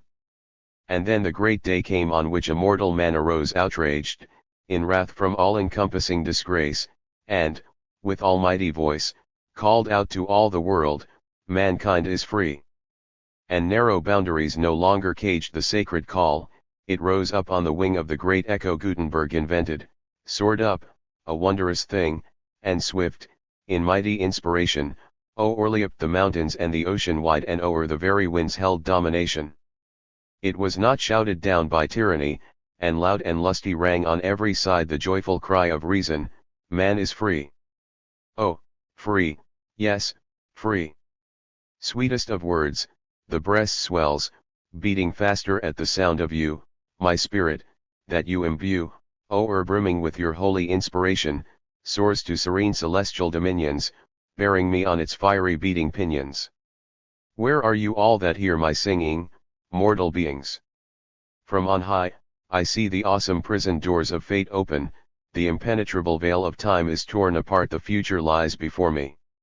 I see full clear that earth never again shall be the wretched planet where ambition and war with its fierce countenance can reign.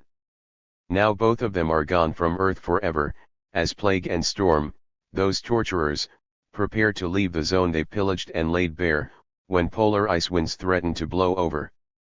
All people felt their true equality, with strength untamed, brave heroes struggled for that right and won it with triumphant glee. 62. Brahman. There are no slaves or tyrants any more.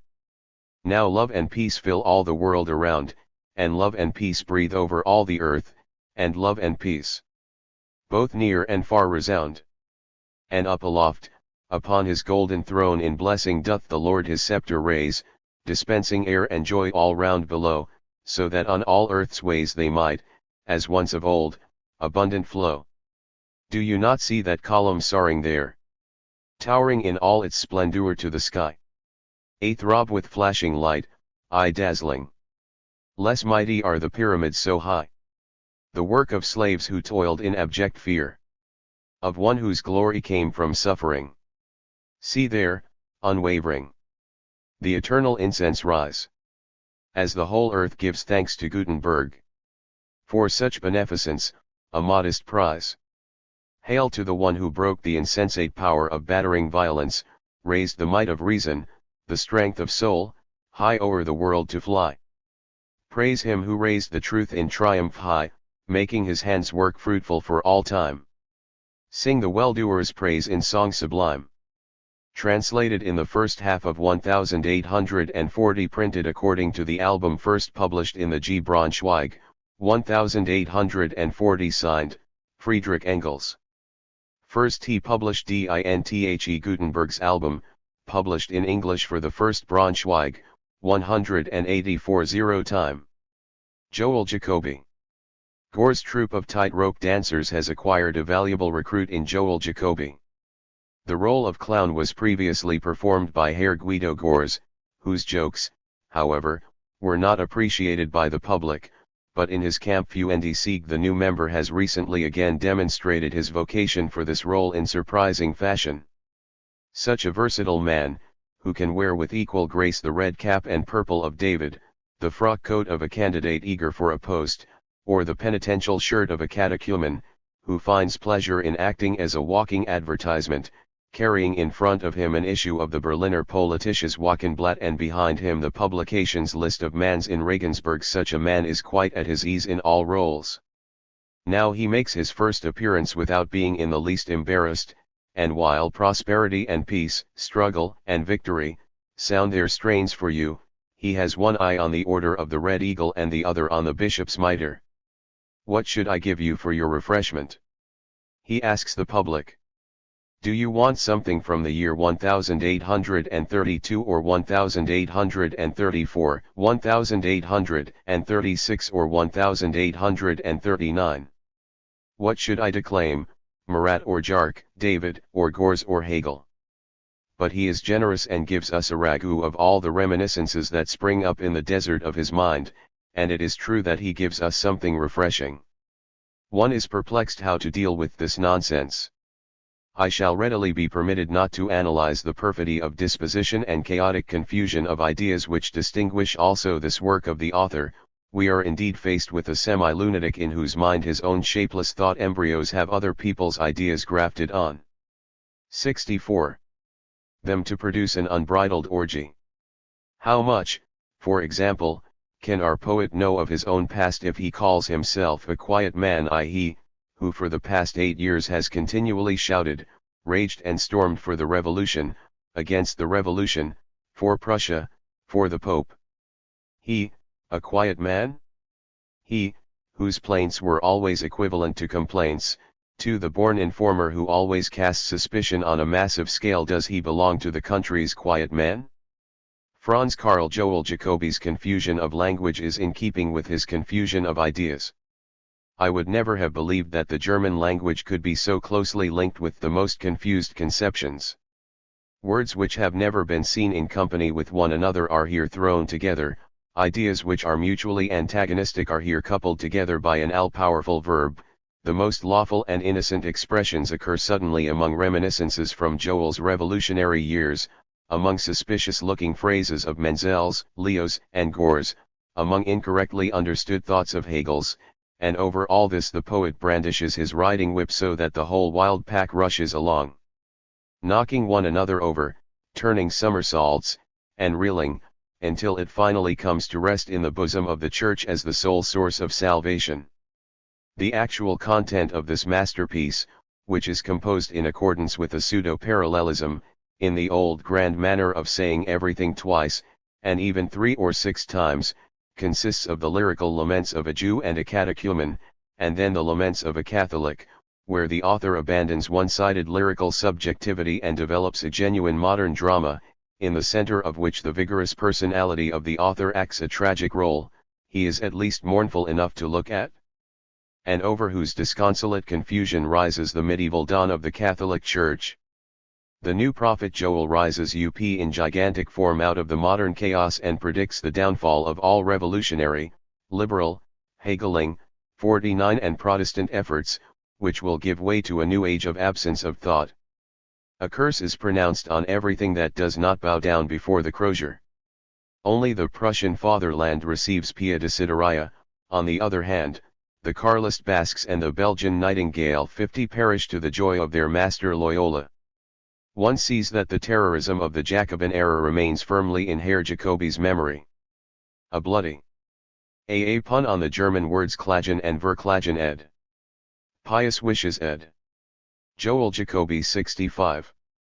Judgment is held on all enemies of Jesuitism and the monarchist principle, above all on the new philosophers, who carry a dagger in a sheath of mind-confusing ideas, and among their many-colored rags the well-known shroud, at least Herr Jacobi knows it very well from former days, in which the priests and princes together sleep their sleep of death.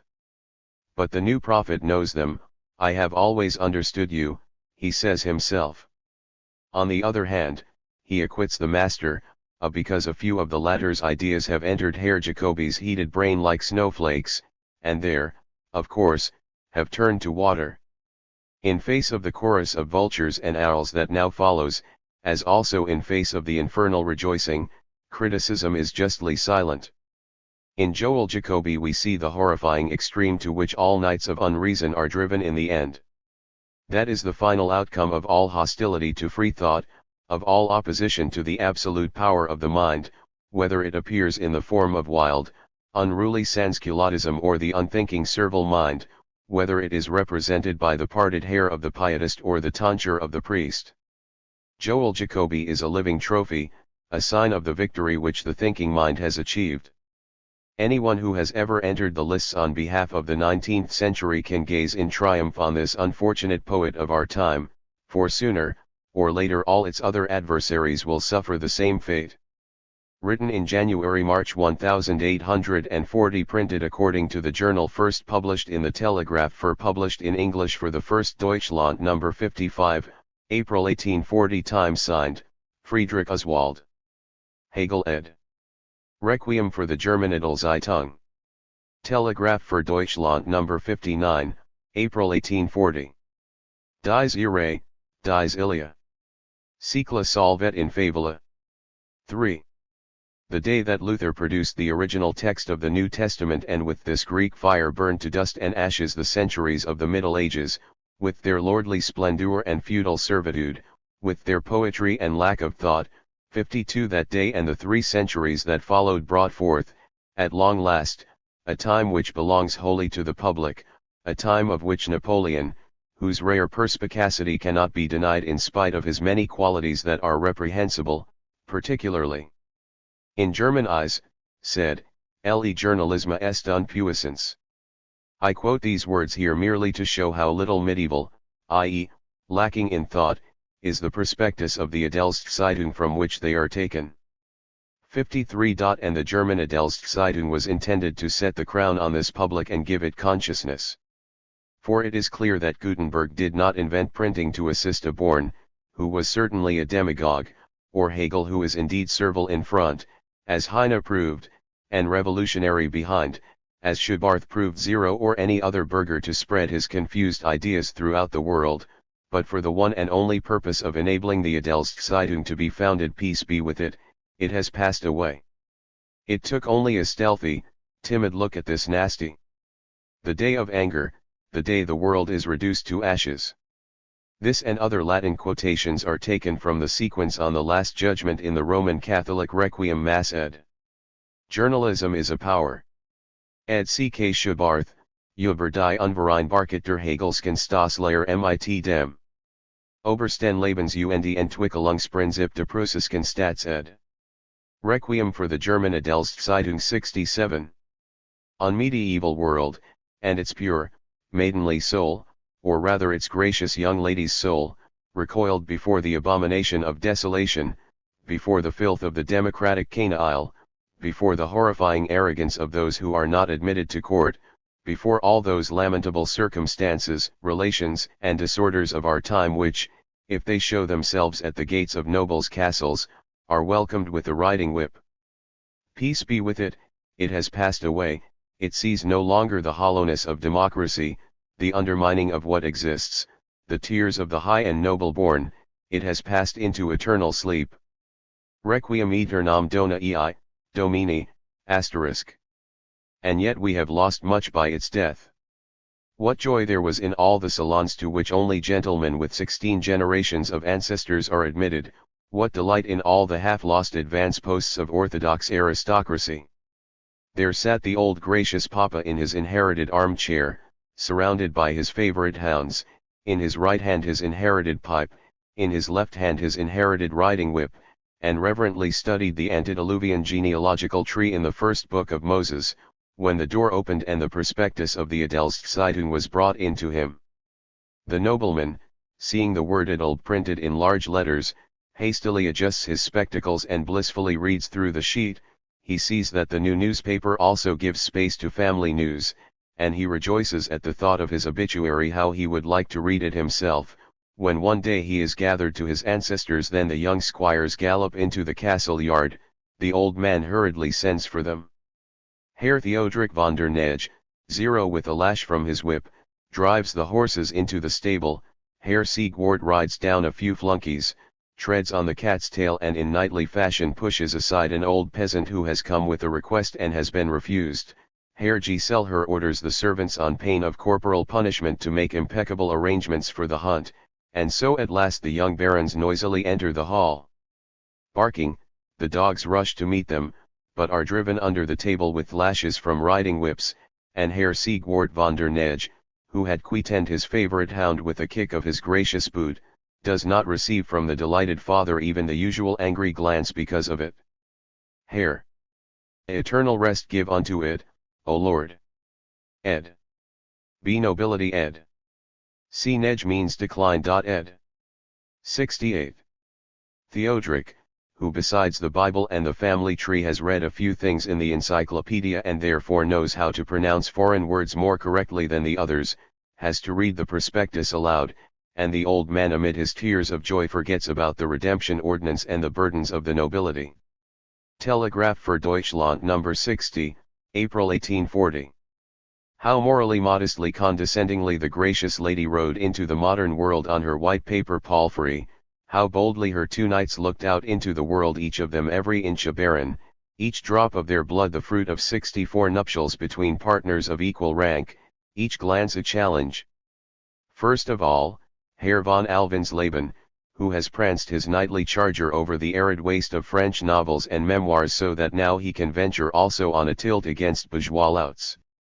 His shield bears the device, a properly inherited right can never be a wrong, and he cries out to the world in a loud voice, it has been vouchsafed to the nobles in the past to earn distinction, now they are resting on their laurels, or, in plain language, they have grown idle.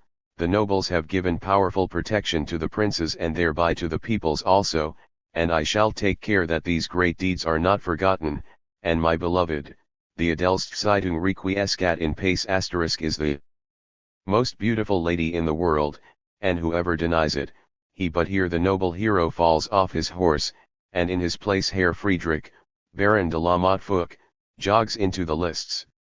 The old light brown Rosinante, whose horseshoes had fallen off from prolonged sojourn in the stable, this hippogriff, which had never been well fed even in its best days and long ago ceased to make romantic leaps among the warriors of the north, suddenly began to stamp on the ground.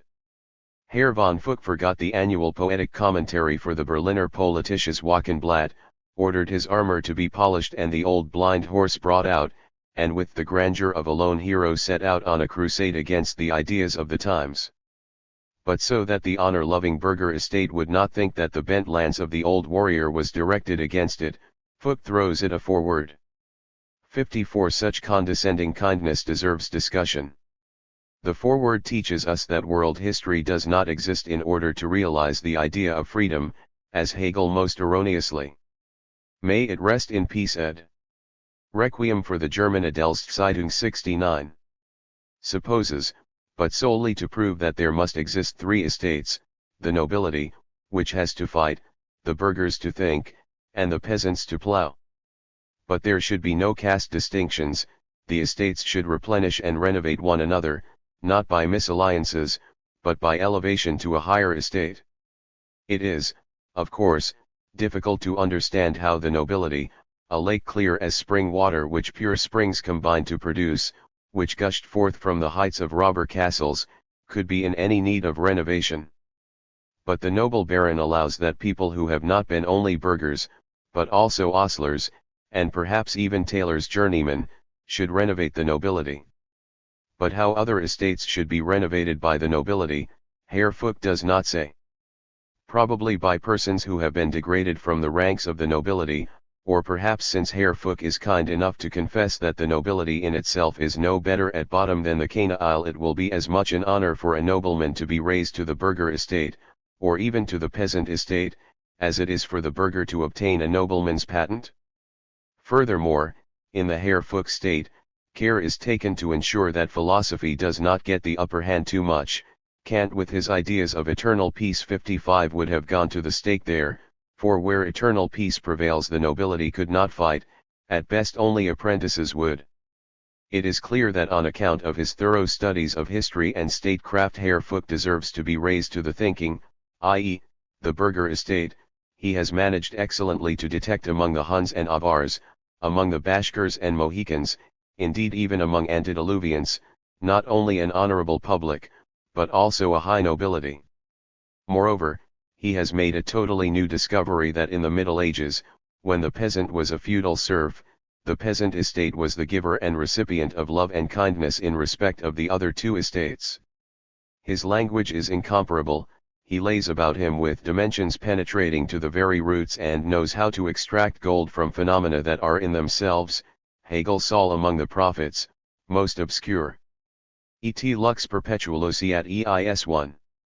They are truly in need of it. The defunct Edelst Zeitung has indeed had some splendid ideas, for example, the one about the land ownership of the nobility, and 100 more which it would be impossible to praise, but its and may perpetual light shine upon them ed. 70. Happiest idea, however, was that in its very first issue, among the announcements, it immediately advertised a misalliance. Whether it was prepared with equal humanity to include Herr von Rothschild in the German nobility, it did not say. May God comfort the unfortunate parents and raise the deceased to heavenly baronial rank. And let them sleep in peace until the judgment day. We, however, shall sing a requiem for it and pronounce a funeral oration, as is the duty of an honest burgher. Tuba mirum spargens sonum per sepulchre regionum coget omnes antithronum. Do you not hear the trumpet, whose sound overturns the tombstones and makes the earth shake with joy so that the graves burst open? The day of judgment has come, the day that will never be followed by another night. The Spirit, the eternal King, has ascended his throne, and at his feet are gathered all the peoples of the earth to render account of their thoughts and deeds. New life pervades the whole world, so that the old family trees of the peoples joyfully wave their leafy branches in the morning air, shedding all their old foliage to be at the mercy of the wind, which blows them together into a large funeral pyre which God himself ignites with his lightning. Judgment has been pronounced on the races of the earth, a judgment which the children of the past would like to defeat as much as in a lawsuit over inheritance, but the eternal judge inexorably threatens them with his piercing glance. The talent which they did not put to use is taken from them and they are cast out into the darkness where no ray of the Spirit refreshes them. Written in January-April 1840, printed according to the journal, first published in the Telegraph, published in English for the first Deutschland NOS 59 and 60, time April 1840, signed, Friedrich Oswald. The trumpet spreading wonderful sound over the graves of all regions. Summons all before the throne ed. The Telegraph for Deutschland has the misprint mocked, might, for nacht, night, ed. Modern Literary Life 56. I. Karl Gutzkow as dramatist. Mitternachtszeitung für gebildet Leser No. 51, March 26, 1840. One would have thought that after Gutzkow's well-known article in the Jahrbuch der Literatur 57 his opponents would feel moved to equally noble revenge, with the possible exception of Kuhne, who was really dismissed too superficially here also. But one little knows the egoism of our literature if one expects any such thing. It was most significant that the Telegraph in its literary share list took each writer's evaluation of himself as the price at par. So it was predictable that Gutzkow's latest writings would receive no special welcome from this quarter. Nevertheless, there are those among our critics who pride themselves on their impartiality to Gutzkow, and others who admit to a decided predilection for his literary work. The latter spoke very highly of his Richard Savage, 58, the Savage which Gutzkow wrote in feverish haste in 12 days, while his Saul, 59, where one can see with how much love the poet worked on it, how carefully he nurtured it, they dismiss with a few words of half-hearted recognition. At the very time when Savage was making its fortune on every stage and all the journals were filled with reviews, those to whom knowledge of this play was denied should have been prompted to trace Gutzkow's dramatic talent in Saul, which was available to them in print. But how few journals gave even a superficial criticism of this tragedy. One really does not know what to think of our literary life if one compares this neglect with the discussions aroused by Beck's Farender Poet, a poem which is surely farther from classicism than Gutzkow's Saul. But before discussing this play we must consider the two dramatic studies in the Skizzenbuch. 60. The first act of Marino. 72. Falieri, an unfinished tragedy, shows how well Gutzkow can fashion and shape each single act by itself, how skillfully he can handle the dialogue and endow it with refinement, grace, and wit. But there is not enough action. One can relate the content in 3 words, and so on the stage it would bore even those who can appreciate the beauties of the execution. Any improvement, it is true, would be difficult since the action is so constructed that to move anything from the second act to the first would only do harm elsewhere. But here the true dramatist proves his worth, and if Gutzkow is one, as I am convinced he is, he will solve the problem satisfactorily in the tragedy as a whole which he has promised to and will, we hope, soon complete. Hamlet in Wittenberg already gives us the outline of a whole. Gutzkow has done well to give only the outlines here, since the most successful part, the scene in which Ophelia appears, would offend if depicted in greater detail. I find it inexplicable, however, that in order to introduce doubt, that German element, into Hamlet's heart, Gutzkow should bring him together with Faust. There is no need whatever to bring this trait into Hamlet's soul from without, since it is already there, and is inborn in him. Otherwise Shakespeare also would have especially motivated it.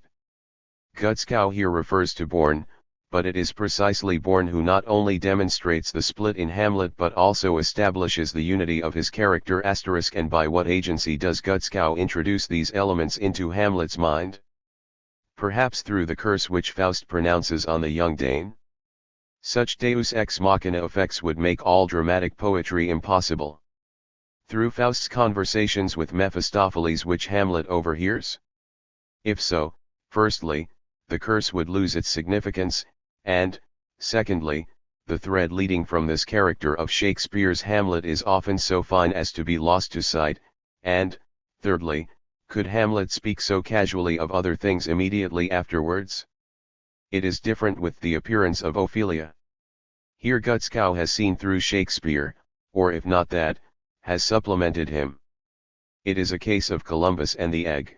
After the critics have argued about it for 200 years, a solution is given here which is as original as it is poetical and probably the only possible one.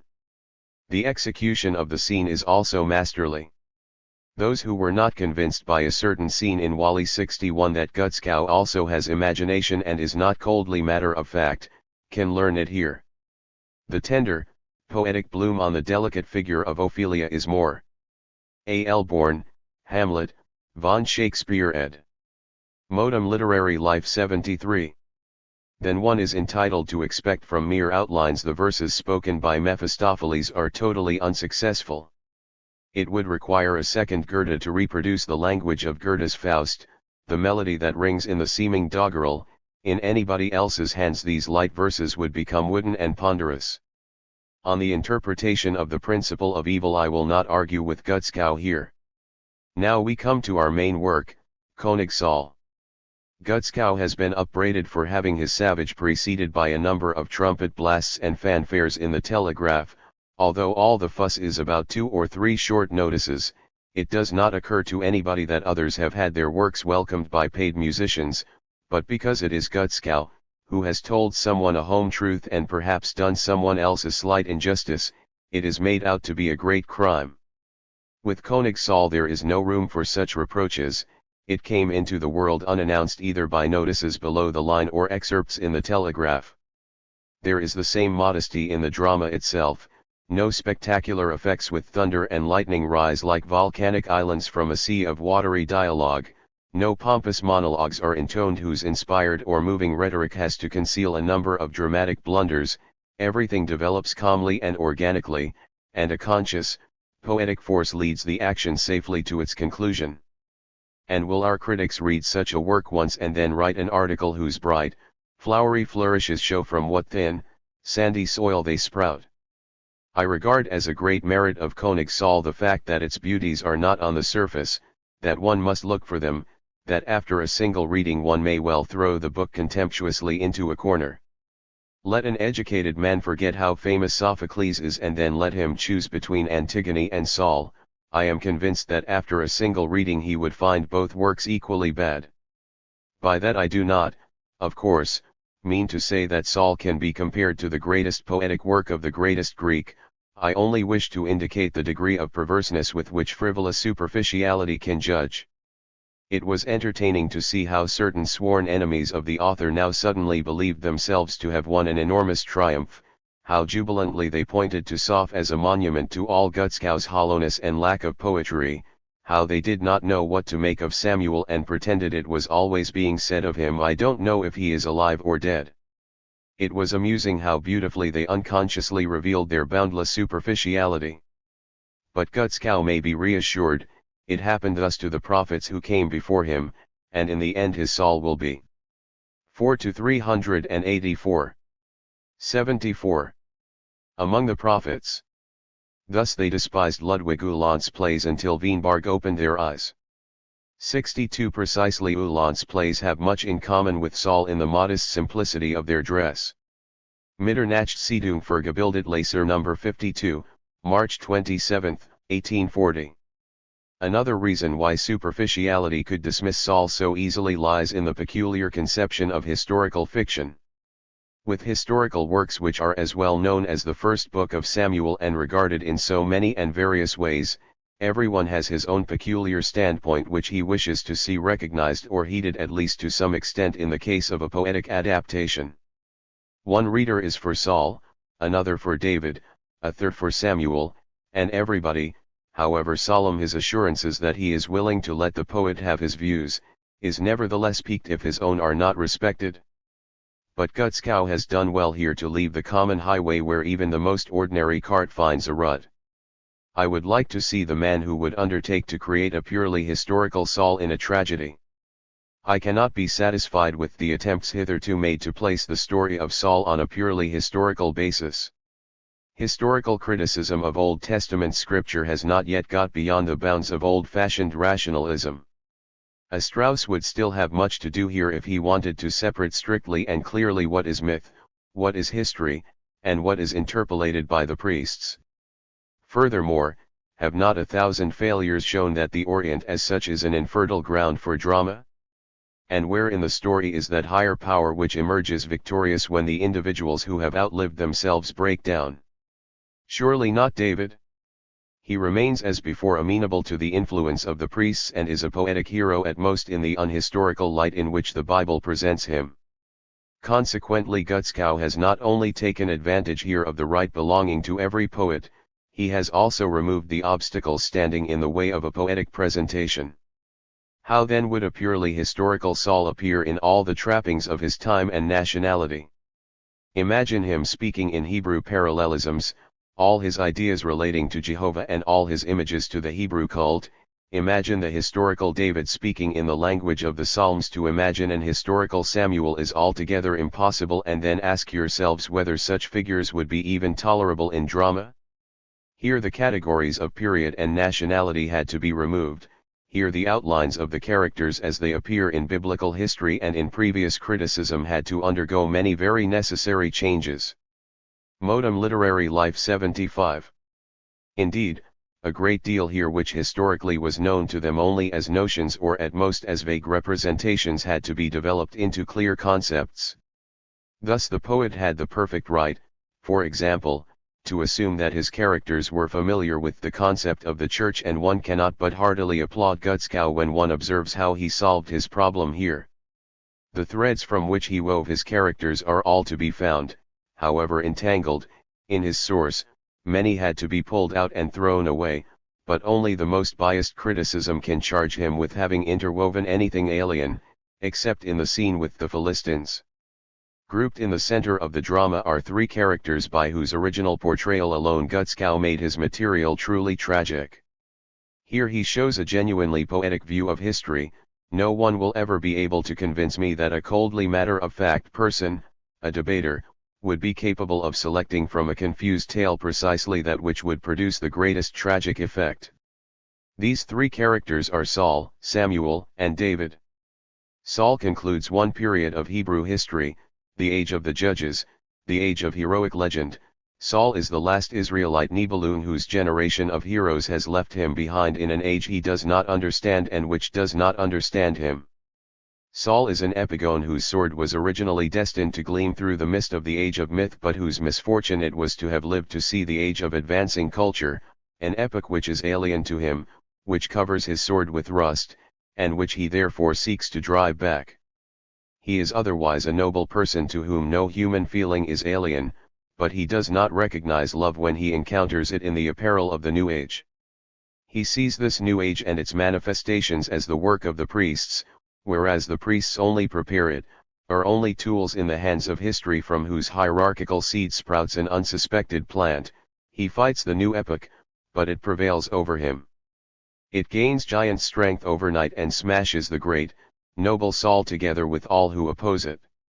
Samuel stands at the transition to culture. Here as always the priests, as the privileged possessors of education, prepare the state of culture among primitive peoples, but education penetrates to the people, and the priests must resort to other weapons if they want to preserve their influence on the people. Samuel is a genuine priest whose holy of holies is the hierarchy. He firmly believes in his divine mission, and is convinced that if the rule of the priests is overthrown, Jehovah's wrath will descend on the 76 people. To his horror he sees that the people already know too much when they demand a king. He sees that moral power, the imposing frock of the priest, no longer suffices with the people. He must resort to the weapons of cleverness and unwittingly becomes a Jesuit. But the very crooked ways he now pursues are doubly hateful to the king who could never be the priest's friend, and in the struggle Saul's eyes soon become as sharp for priestly tricks as they are blind to the signs of the times. The third element, which emerges victorious from this struggle, the representative of a new historical epoch in which Judaism attains a new stage of consciousness, is David, equal to Saul in his humanity, and far exceeding him in his understanding of the age. At first he appears as Samuel's pupil, barely having left school, but his reason has not so bowed itself before authority as to lose its resilience, it springs up and restores his independence to him. Samuel's personality may still impress him, but his intellect always comes to his aid, his poetic imagination rebuilds the New Jerusalem for him as often as Samuel destroys it with the lightning of his anathemas. Saul cannot become reconciled with him since both are pursuing opposite aims, and when he says that he hates only what priestly deceit has put into David's soul, he is again confusing the effects of priestly lust for power with the signs of the new age. Thus David develops before our eyes from a foolish boy to the bearer of an epoch, and so the seeming contradictions in his portrayal vanish. In order not to interrupt the development of these three characters, I have deliberately passed over a question raised by all critics who took the trouble to read Saul once, the question of whether Samuel appears as a living person in the witches' scene and at the end or whether his ghost delivers the speeches there recorded. Let us suppose that no easy or thoroughly satisfactory answer is to be found in Saul. Would that be such a great fault? I think not. Take him for what you like, and if you feel inclined start boring discussions about it. After all, one finds the same thing in Shakespeare's Hamlet, whose madness all the critics and commentators have discussed for the past 200 years, 3 long and 3 broad and altogether polygonally and from all angles. Gutzkow has not made the problem so very difficult, however. He has long known how ridiculous ghosts are in broad daylight, how mal à propos the Black Knight appears in Die Jungfrau Modem Literary Life 77. Von Orleans, and that all ghostly apparitions would be quite out of place in Saul. In the witches' scene especially, the mask is easy to see through, even if the old high priest had not appeared earlier in a similar manner, before there was any talk of Samuel's death. Of the play's remaining characters, the best drawn is Abner, who devotes himself to Saul with utter conviction and due to perfect compatibility of temperament, and in whom the warrior and enemy of the priests has relegated the man wholly into the background. Least successful, by contrast, are Jonathan and Michael. Jonathan indulges throughout in phrases about friendship, and insists on his love for David without, however, proving it in anything but words. He dissolves completely in the friendship for David, thereby losing all manliness and strength. His butter-like softness cannot properly be called character. Gutzkow was confused here as to what he should do with Jonathan. In any case, he is superfluous like this. Michael is kept quite vague and is characterized to some extent only by her love for David. How very unsuccessful these two figures are can best be seen in the scene where they converse about David. What is said there about love and friendship lacks all the striking sharpness, all the wealth of thought, to which we are accustomed in Gutzkow. Mere phrases which are neither quite true nor quite false, nothing remarkable, nothing significant. Zeruiah is a Judith. I don't know whether it was Gutzkow or Cunny who once said that Judith, like every woman who transcends the limits of her sex, must die after her deed if she does not want to appear unattractive. Zeruiah also dies accordingly. In itself the characterization of the Philistine princes is excellent and rich in entertaining features, but whether it fits into the play is a question still to be settled. Mitternachtszeitung für Gebildet Leser No. 53, March 30, 1840. I trust one shall be excused for not giving a consecutive analysis of the dramatic action. Only one point must be emphasized here, namely, the exposition. This is excellent and contains features in which Gutzkow's great dramatic talent is unmistakable. Wholly in keeping with Gutzkow's quick, impetuous manner, the mass of the people appears only in short scenes. There is something awkward about large crowd scenes. If one is not a Shakespeare or a Goethe, they easily become trivial and insignificant. By contrast, a few words spoken by a couple of warriors or other men from the Schiller, Die Jungfrau von Orleans, Act 3, Scene 9 ed. 78. Crowd are often very effective and achieve perfectly their aim of sketching public opinion. Moreover, they can appear much more frequently without being conspicuous and tiresome. So much for the first and fourth scenes of the first act. The second and third scenes contain Saul's monologue and his conversation with Samuel, which are the finest and most poetic passages of the play. The classically restrained passion of the dialogue is characteristic of the spirit in which the whole play is written. After the general state of the action has been rapidly outlined in these scenes, we are introduced to more specific matters in the fifth scene between Jonathan and David. This scene suffers somewhat from a confusion of thought. Several times one loses sight of the dialectical thread, without any doubt the result of the unsuccessful drawing of Jonathan right from the start. The final scene in the act is masterly, however. We are already familiar to some extent with the chief characters, and here they are brought together. David and Saul meet with the serious intention of being reconciled. Here the poet had to develop their different natures, show their incompatibility, and bring about the inevitable conflict instead of the intended reconciliation. And this task, which only the most lively awareness, the most acute delineation of the characters, the surest look into the human soul can deal with satisfactorily, is solved here unsurpassably. The transitions in Saul's mind from one extreme to the other are so true psychologically, so finely motivated, that I must judge the scene the best in the whole play, in spite of the unfortunate episode with the son-in-law. In the second act, the scene with the Philistines is striking, or, to use Connie's expression, freshly piquant, but I doubt whether its rich wit suffices to secure it a place in the tragedy. When Gutskow lifted his Saul above the concepts of his age and ascribed to him a consciousness which he did not have, that can be justified. However, this scene introduces a purely modern concept, and David is standing on German soil here. That is damaging, at least for the tragedy. Comic scenes could still occur, but they would have to be of a different kind. The comic element in tragedy is not there, as superficial criticism says, for the sake of variation or contrast, but rather to give a more faithful picture of life, which is a mixture of jest and earnest. But I doubt if Shakespeare would have been satisfied with such reasons. In real life, does not the most moving tragedy invariably appear in comic dress? I will only remind you of the character who, though he appears in a novel as he must, is yet the most tragic I know, Don Quixote. What is more tragic than a man who from sheer love of humanity and modum literary life 79, misunderstood by his own age, falls into the most comic follies? Still more tragic is Blas Edou, a Don Quixote of the future, whose consciousness is more heightened than that of his model.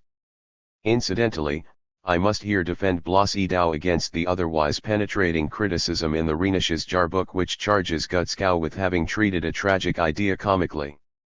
83 Blas Edou had to be treated comically, like Don Quixote.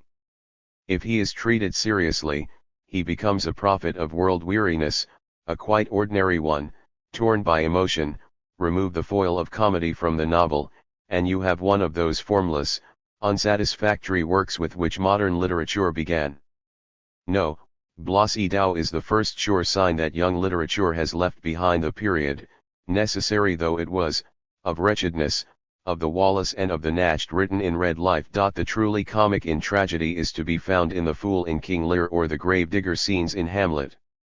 Mitternachtliche Vergebildet Leser No. 54, March 31, 1840. Here also that pitfall of the dramatist, the two last acts, has not been negotiated by the author entirely without damage. The fourth act contains nothing but decisions. Saul decides, Astharoth decides twice, Zeruiah decides, David decides. Then the witches scene, which also yields only meager results. The fifth act consists of nothing but battle and reflection. Saul reflects a little too much for a hero, David too much for a poet. One often thinks that one is hearing not a poet-hero but a poet-in-fear, perhaps Theodore Munt. In general, Gutskow has a way of making monologues less conspicuous by having them spoken in the presence of others. But since such monologues can rarely lead to decisions and are purely reflective, there are still more than enough real monologues. The language of the play, as was to be expected of Gutskow, is thoroughly original. We again find those images of Gutzkow's prose which are so expressive that one is unaware of moving from simple, naked prose into the flourishing region of the modern style, those pithy, apt expressions which frequently sound almost like proverbs. There is nothing of the lyric poet in Gutzkow, except in the lyrical moments of the action, when lyrical enthusiasm grips him unawares, and he is able to use prose. Hence the songs put into David's mouth are either unsuccessful or insignificant. When David says to the Philistines, "I need but make you up as verses for fun into a wreath," A.K. Gutzkow, König Saul, Act 2, Scene 1 ed. 80. What does it mean? The basic thought of such a song is often very pretty, but the execution invariably miscarries. In other respects, too, one notices in the language that Gutzkow does not possess sufficient skill in writing verse, which is, of course, better than making the verses more flowing, but also more insipid, with old phrases. Unsuccessful images have not been entirely avoided either. For example, the anger of the priest, from whom the people first did wrest the crown and then in whose emaciated hand it should have been a staff. 2. Here the crown is already an allegory for kingdom and cannot become the abstract basis for the second image of the staff. This is all the more striking as the mistake could so easily have been avoided, and proves clearly that verse still presents difficulties for Gutzkow. Circumstances have prevented me from gaining a knowledge of Richard Savage. I admit, however, that the immoderate applause which greeted the first performances made me suspicious of the play. I recalled what had happened 3 years ago with Grildus. 64 Since then enough disapproving voices have made themselves heard, the first and most thorough, as far as one can judge without knowing the play from accounts given in journals, strangely enough in a political paper, the Deutscher Kurier. 65 But I can easily spare myself a criticism, for what journal has not already reviewed it? Let us wait, therefore, until it is available in print. Werner, 66 Gutzkow's most recent work, has received the same applause in Hamburg. To judge by its antecedents, the play is probably not only of great value in itself, but may be the first really modern tragedy. It is strange that Cuny, who has so often reviewed the modern tragedy that one might almost think he himself was writing one, has allowed himself to be forestalled by Gutzkow. Or does he not feel called upon to try his hand at drama? However, we hope that Gutzkow, having prepared the way to the stage for the young literature, will continue with original, vital plays to drive shallowness and mediocrity from the usurped theatre. It cannot be done through criticism, however devastating. A.K. Gutzkow, König Saul, Act I, Scene 3 ed. Modum Literary Life 81. That we have seen. Those who pursue the same tendencies as himself will support him most strongly, and thus new hope is rising in us for the German drama and the German theatre. 2. Modern Polemics 67. Mitternachtszeitung für gebildet Leser No. 83, May 21, 1840. The young literature has a weapon through which it has become invincible and gathers under its banners all young talents. I mean the modern style, which in its concrete vitality, sharpness of expression, and variety of nuances offers to every young writer a bed in which the river or the stream of his genius can comfortably roll on without his originality if he has any being infected too strongly with alien elements, Heine's carbonic acid or Gutzkow's caustic lime. It is a pleasure to see how every young author seeks to adopt the modern style with its proudly soaring rockets of enthusiasm which at their highest point dissolve in a gaily colored shower of poetical fire or burst in crackling sparks of wit. In this respect the criticisms in the Rheinisches Jahrbuch, which I mentioned earlier in my first article of this series, are of importance. They are the first sign of the effect which a new literary epoch has had on Rhenish soil, fairly alienated from German poetry. Here is the whole modern style with its light and shade, its original but apt descriptions, and its iridescent poetic spotlight. In these circumstances we can say of our authors not only, le style c'est le homme, but also, le style c'est la littérature. 1. The modern style bears the stamp of mediation, not only between the celebrities of the past, as L. Will recently remarked, but also between production and criticism, poetry and prose. It is Wienberg in whom these elements interpenetrate most intimately. In Die Dramatiker Jetszeit the poet has been absorbed into the critic. The same would apply to the second volume of Kunni's Charakter if there were more coherence in the style German style has. The style makes the man. The expression belongs to G. L. Buffon ed. The style makes the literature. Ed. C. F. G. Kunni, Weiblich und man like Charakter ed. 82. Gone through its dialectical mediation process, from the naive directness of our prose there emerged the language of the intellect which culminated in the lapidary style of Goethe, and the language of the imagination and the heart, the splendor of which has been revealed to us by Jean-Paul. Mediation began with Born, but in him the intellectual element nevertheless still dominated, especially in the brief asterisk while Heine helped the poetical side to come into its own. Mediation is completed in the modern style.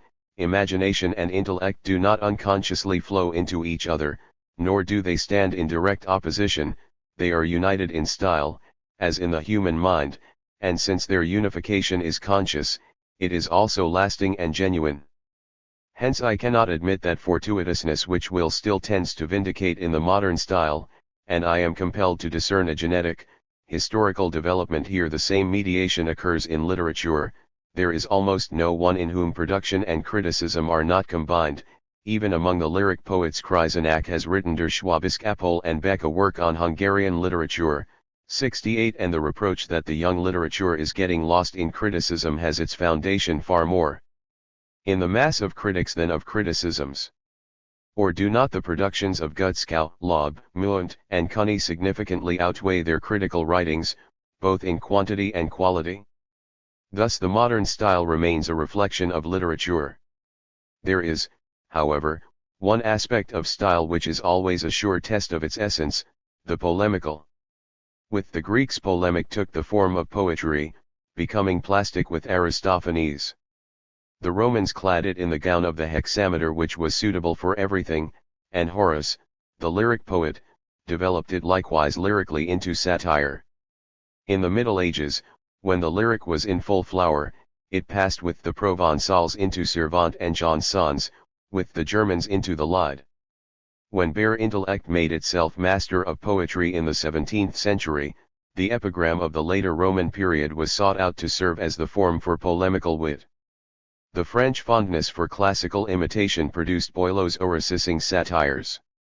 In Germany, the previous century, which fastened onto anything until German poetry began to develop in complete independence, tried all polemical forms until Lessing's antiquarian letters found in prose the medium which permits the freest development of polemics.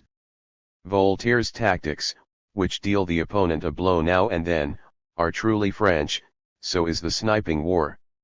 L. Bourne, Brief Aus Paris ed. Modem Literary Life 83. Of Béranger, who in the same French manner puts everything into a chanson. But what about modern polemics? Forgive me, dear reader, you have probably long ago guessed the aim of this diatribe, but I happen to be a German and cannot rid myself of my German nature which always starts with the egg. Now, however, I will be all the more direct. It is a question of the dissensions in modern literature, the justification of the parties and especially the dispute at the root of all the rest, the dispute between Gutzkow and Munt, or, as the matter now stands, between Gutzkow and Kunni. This dispute has now been going on for 2 years in the midst of our literary developments and could not but have upon them an influence partly favorable, partly unfavorable.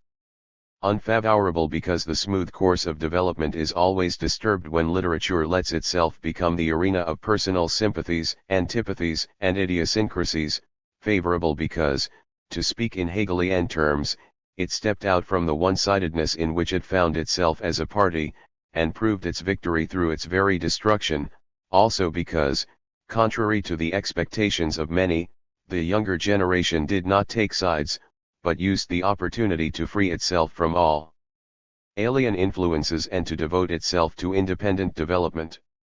If then a few have taken sides, they prove thereby how little confidence they have in themselves and of what little consequence they are to literature. Whether Gutzkow picked up the first stone, whether Munt was the first to put his hand to his left hip, may be left unexamined, suffice it that stones were thrown and swords drawn. It is only a question of the deeper causes of a war which was bound to break out sooner or later, for nobody who has watched its whole course without bias will believe that on either side there prevailed subjective motives, spiteful envy, or frivolous love of fighting.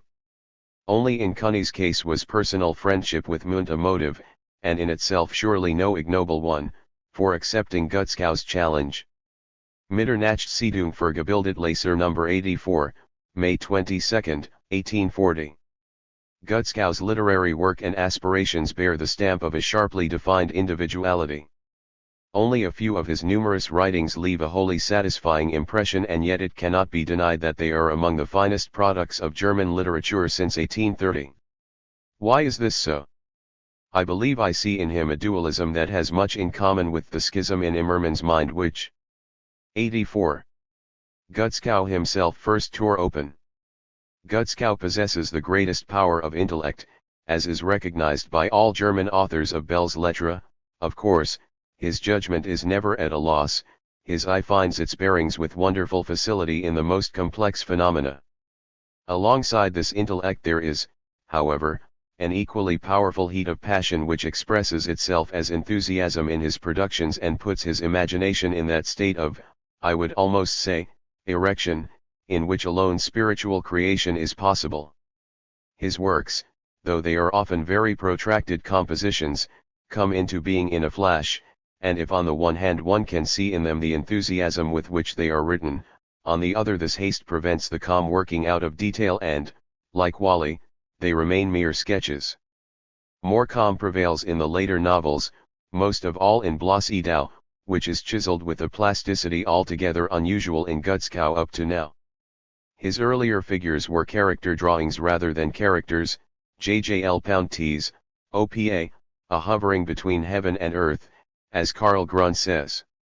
Nevertheless, Gutzkow cannot prevent the enthusiasm from giving way momentarily to intellect. In this mood are written those passages of his works which produce the disagreeable impression already mentioned. It is this mood which Cunny in his insulting language called senile shivers. But it is also this passionate disposition which leads Gutzkow so easily into outbursts of wrath, often about the most insignificant things, and which brings into his polemic a gushing hatred, a wild vehemence, which Gutzkow surely regrets afterwards, for he must see how unwisely he acts in moments of fury. That he does see this is proved by the well-known article in the Jahrbuch der Literatur, on whose objectivity he somewhat flatters himself. He knows, then, that his polemic is not free of momentary influences to these two sides of his mind, whose unity Gutzkow does not yet appear to have found. There is also added a boundless feeling of independence. He cannot bear the lightest fetters, and whether they were of iron or cobweb, he would not rest until he had smashed them. When against his will he was counted as belonging to young Germany with Heine, Wienbarg, Loeb, and Munt, and when this young Germany began to degenerate into a clique, he was overcome by a malaise which left him only after his open breach with Loeb and Munt. But effectively as this desire for independence has preserved him from alien influence, it easily becomes heightened into a rejection of a high above ed. See this volume, p. 71 ed. Modum Literary Life 85. Everything different, a withdrawal into himself, an excess of self-reliance, and then it borders on egoism. I am far from accusing Gutzkow of consciously striving for unrestricted domination in literature, but at times he uses expressions which make it easier for his opponents to charge him with egoism. His passionate disposition alone drives him to give himself wholly as he is, and so one can discern at once the whole man in his works. Add to these spiritual characteristics a life continually wounded over the last 4 years by the censor's scissors and the restrictions imposed on his free literary development by the police, and I may hope to have sketched the main features of Gutzkow's literary personality. While the latter's nature thus proves to be thoroughly original, in Munt we find an amiable harmony of all spiritual powers, which is the first prerequisite for a humorist, a calm intellect, a good German heart, and in addition the necessary imagination. Munt is a genuinely German character, who, however, for precisely this reason, rarely rises above the ordinary and often enough verges on the prosaic. He possesses amiability, German thoroughness, sterling honesty, but he is not a poet concerned with artistic development. Mundt's works prior to the Madonna are insignificant. The modern Lebenswuren is rich in good humor and fine detail, but worthless as a work of art and tedious as a novel. In the Madonna, enthusiasm for new ideas gave him an impetus which he had not known before, but again the impetus did not produce a work of art, merely a mass of good ideas and splendid images.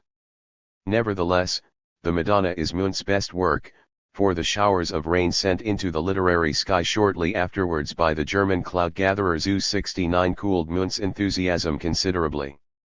The modest German Hamlet strengthened his protestations of harmlessness with innocent little novels in which the ideas of the times appeared with trimmed beard and combed hair, and submitted in the frock coat of a suppliant a most abject petition for most gracious assent.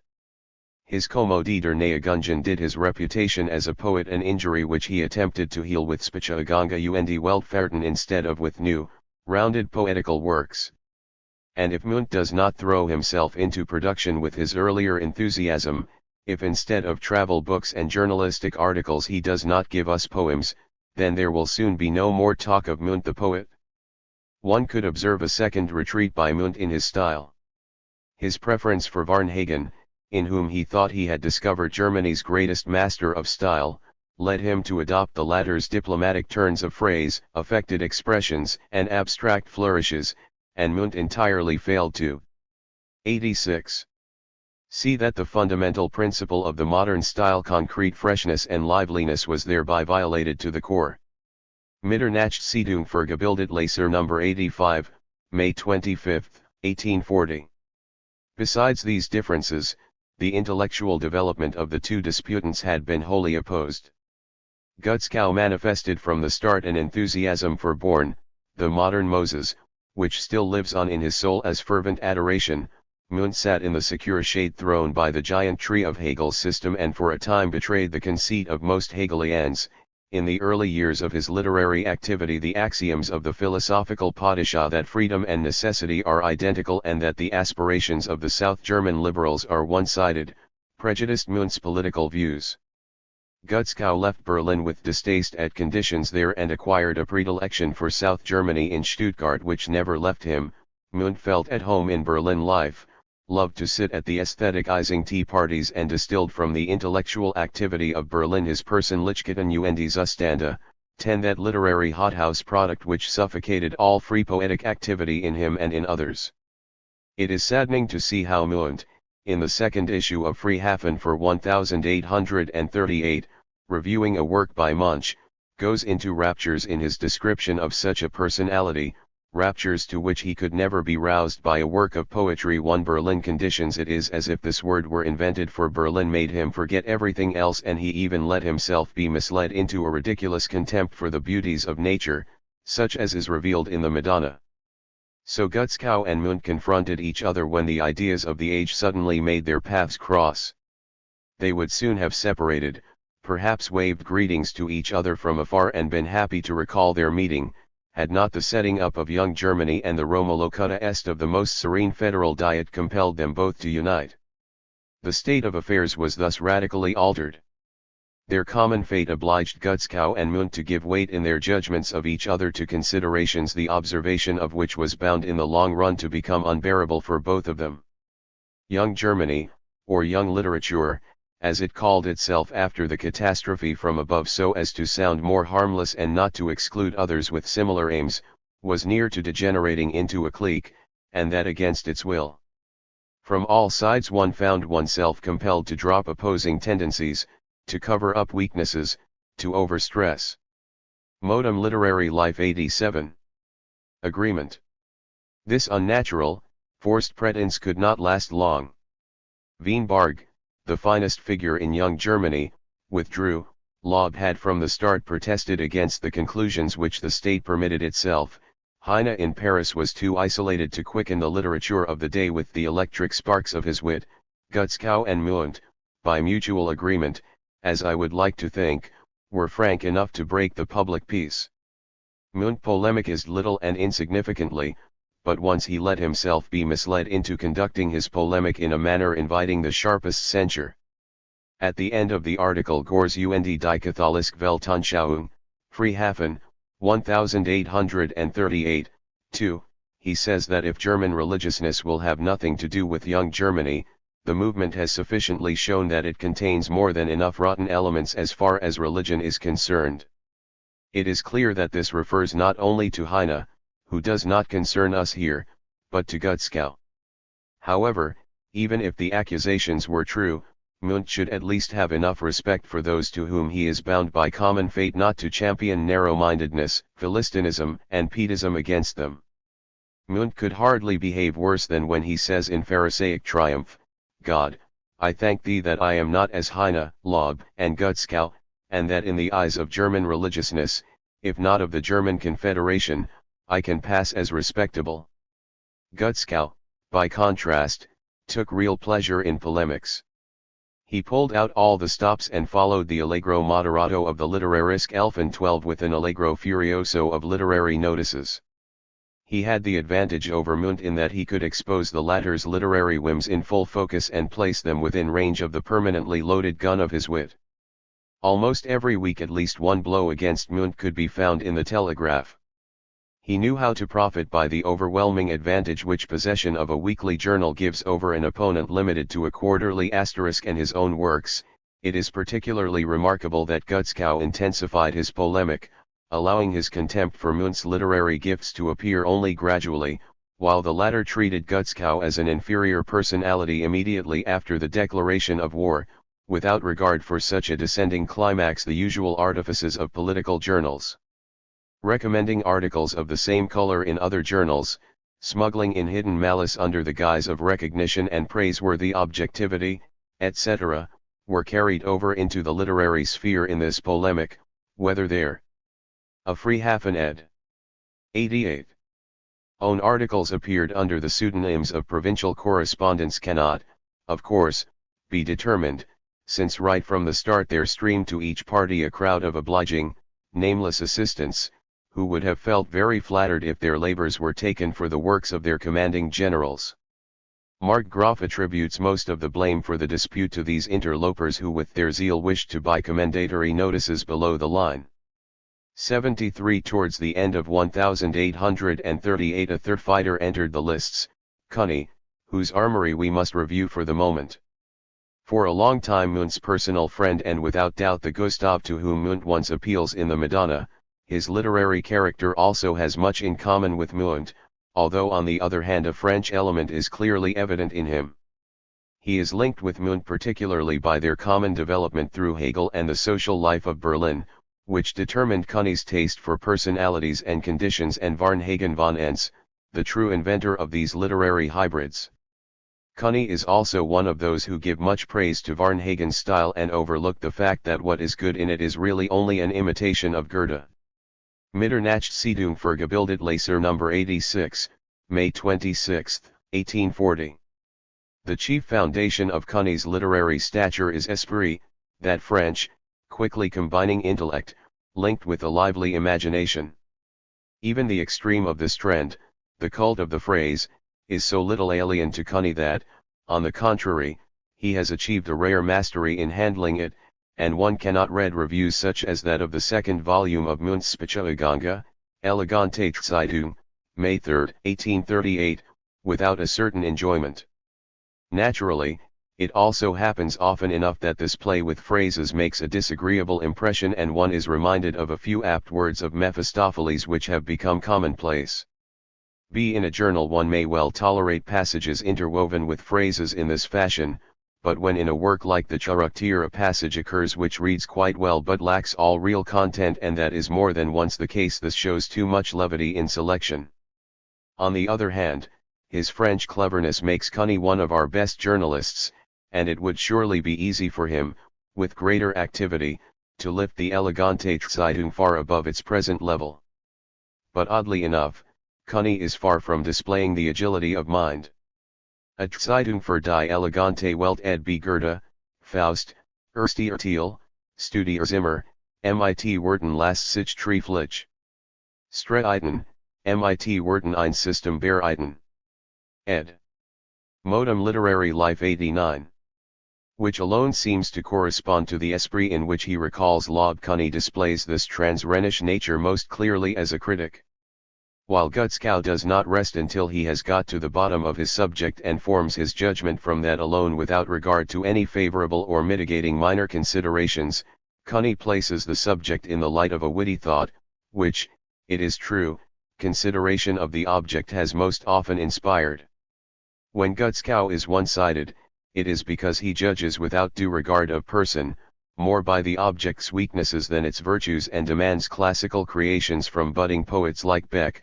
When Connie is one-sided, he endeavors to regard all aspects of his object from a single viewpoint which is neither the highest, nor the most illuminating, and excuses the playfulness of Beck's still leader with the truly apt phrase that Beck is a lyrical musician. In Connie one must further distinguish two periods. The beginning of his literary career was marked by a bias towards the Hegelian doctrine and, so it seems to me, by a devotion to Munt or a community of views with him in which independence was not always duly respected. The Quarantine marks his first step towards emancipation from these influences. Connie's views did not find their full development until the literary troubles after 1836. For a comparison of Connie's and Gutzkow's poetic aims, two works written at the same time are available, The Quarantine im Irrenhaus and Seraphin. Both reflect the whole personality of their authors. Gutzkow portrayed the reasonable and the genial side of his character in Arthur and Edmund. Connie, as a beginner, revealed himself fully and more artlessly in the hero of The Quarantine, as he looks for a way out of the labyrinth of the Hegelian system. Gutzkow excels, as always, in the sharpness of his portrayal of the soul, in the psychological motivation. Almost the entire novel takes place in the mind. Such an intellectual compounding of the motives from nothing but misunderstandings, however, destroys all quiet enjoyment, even of the interspersed idyllic situations, and no matter how masterly Seraphin is on the one hand, it is a failure on the other. Connie, by contrast, bubbles over with witty reflections on Hegel, German soul-searching and Mozart's music, with which he fills 3/4 of the book, but in the end succeeds only in boring the readers and spoiling the novel as such. Seraphin does not contain a single well-drawn character, and Gutzkow's aim, which was to show his ability to portray female characters, is realized least of all. The women in all his novels are either trivial, like Selland in Bloss-Edau, devoid of real womanliness. 90. Like Wally, or unlovely through a lack of inner harmony, like Seraphin herself. He almost seems to realize this himself when he makes Michael say in Saul, "You can lay open, like the human brain, the very heart of woman, you can show all a woman's heart is made of, but that which is the spirit of life within it no scalpel can lay bare, nor keen comparison." The same lack of precise characterization is displayed in The Quarantine. The hero is not a complete character but a personification of the transitional epoch in the present-day consciousness, who therefore lacks all individuality. The remaining characters are almost all made too indeterminate so that one cannot properly say of most of them whether they are successes or failures. Connie had long been challenged by Gutzkow but had replied only indirectly by praising Mundt's merits excessively and rarely mentioning Gutzkow's. Eventually Connie also came out in opposition to him, at first calmly and critically rather than polemically. He called Gutzkow a debater, but would not concede to him any further literary claim. Soon afterwards, however, he began his offensive in a manner which perhaps no one had expected, with the article Gutzkow's newest Romain. 74. Here with much wit Gutzkow's dual nature is distorted into caricature and traced in his writings, but there is also such a mass of unworthy expressions, unfounded assertions, and ill-concealed innuendos that the polemic only benefited Gutzkow. He replied with a brief reference to the Jahrbuch der Literatur for 1839, "Why has that for 1840 not yet appeared?" which carried his article on the latest literary disputes. The policy of winning minds by impartiality was shrewd enough, and the restraint which this article cost Gutzkow must be recognized, if it was not entirely satisfactory and, in particular, disposed too easily of Connie. who can surely not be denied an important influence on present-day literature or a sound talent for the historical novel, although not yet very clear in the Klosternovellen. This can gladly be overlooked until his opponents have done as well or have excelled him. Mitternachtliche Vergebildet Leser No. 87, May 28, 1840. This Jahrbuch der Literatur, however, bore within itself the seed of a new split, Heines Schwabenspiegel. 75 Probably only a few of A. K. Gutzkow, König Saul, Act 3, Scene 3 ed. Modem Literary Life 91. Those involved know what actually happened. I find it best to pass over this whole embarrassing story. Or could not Heine muster the required number of sheets again soon to bring out an uncensored volume, which would also contain the complete Schwabenspiegel? Then one could at least see what the Saxon censorship considered fit to cut and whether the mutilation is indeed to be laid to the charge of any censorship authority. 76 Enough, the flames of war were fanned again. Cuny behaved unwisely by accepting the stupid article on Savage and by accompanying Dr. Will's explanation, which it was surely too much to expect the Elegante to accept, rather as if Beck had sent his declaration against Gutzkow to the Telegraph, with a currish parody which the other side likewise rejected with a bark. 77 This dogfight is the most shameful blot on all modern polemics. If our men of letters start treating each other like beasts and applying the principles of natural history in practice, German literature will soon be like a menagerie and the long-awaited messiah of literature will fraternize with Martin and Van Amberg. To prevent the once more slackening polemic from going to sleep, an evil spirit stirred up the dispute between Gutzkow and Beck. Trademark I have already given my judgment of Beck elsewhere, 3 but, as I willingly admit, not without bias. The retrogressive step which Beck took in Saul and in the Still Leader made me suspicious and unfair to the Nacht and the Farender poet. I ought not to have written the article, much less sent it to the journal which printed it. I may therefore be permitted to correct my judgment to the effect that I accord recognition to Beck's past, the Nacht and Farender poet, but that it would go against my conscience as a critic if I did not describe the Still Leader and the first act of Saul as retrogressive.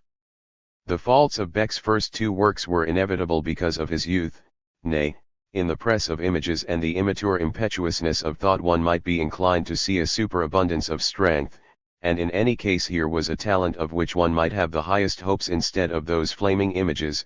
Instead of that wildly excited youthful strength, there is a tiredness, a languor in the Still Leader, which was least to be expected of Beck, and the first act of Saul is equally feeble. But perhaps this flabbiness is only the natural, momentary consequence of that overexcitement. Perhaps the following acts of Saul will make up for all the defects of the first, but Beck is a poet, and even in its most severe and just censure criticism should. See this volume, pages 41-46 ed. 92. Show a proper respect for his future creative work. Every true poet deserves such reverence, and I myself would not like to be taken for an enemy of Beck's, since, as I readily admit, I am indebted to his poetic works for the most varied and enduring stimulation. The dispute between Gutzkow and Beck might well have been avoided. It cannot be denied that in the exposition of his Saul Beck followed Gutzkow to some extent, unwittingly, of course, but that does not detract from his honesty, only from his originality. Instead of being indignant about it, Gutzkow should rather have felt flattered. And Beck, instead of laying stress on the originality of his characters, which no one had called in doubt, had indeed to take up the gauntlet once it was thrown down, as he in fact did, but should also have revised the act, which one trusts he will have done. Gutzkow now adopted a hostile position to all the Leipzig men of letters and has since harried them unremittingly with literary witticisms. He sees them as a regular band of organized ruffians which harasses him and literature in every possible way, but he would truly do better to adopt a different method of attack if he does not want to give up the fight.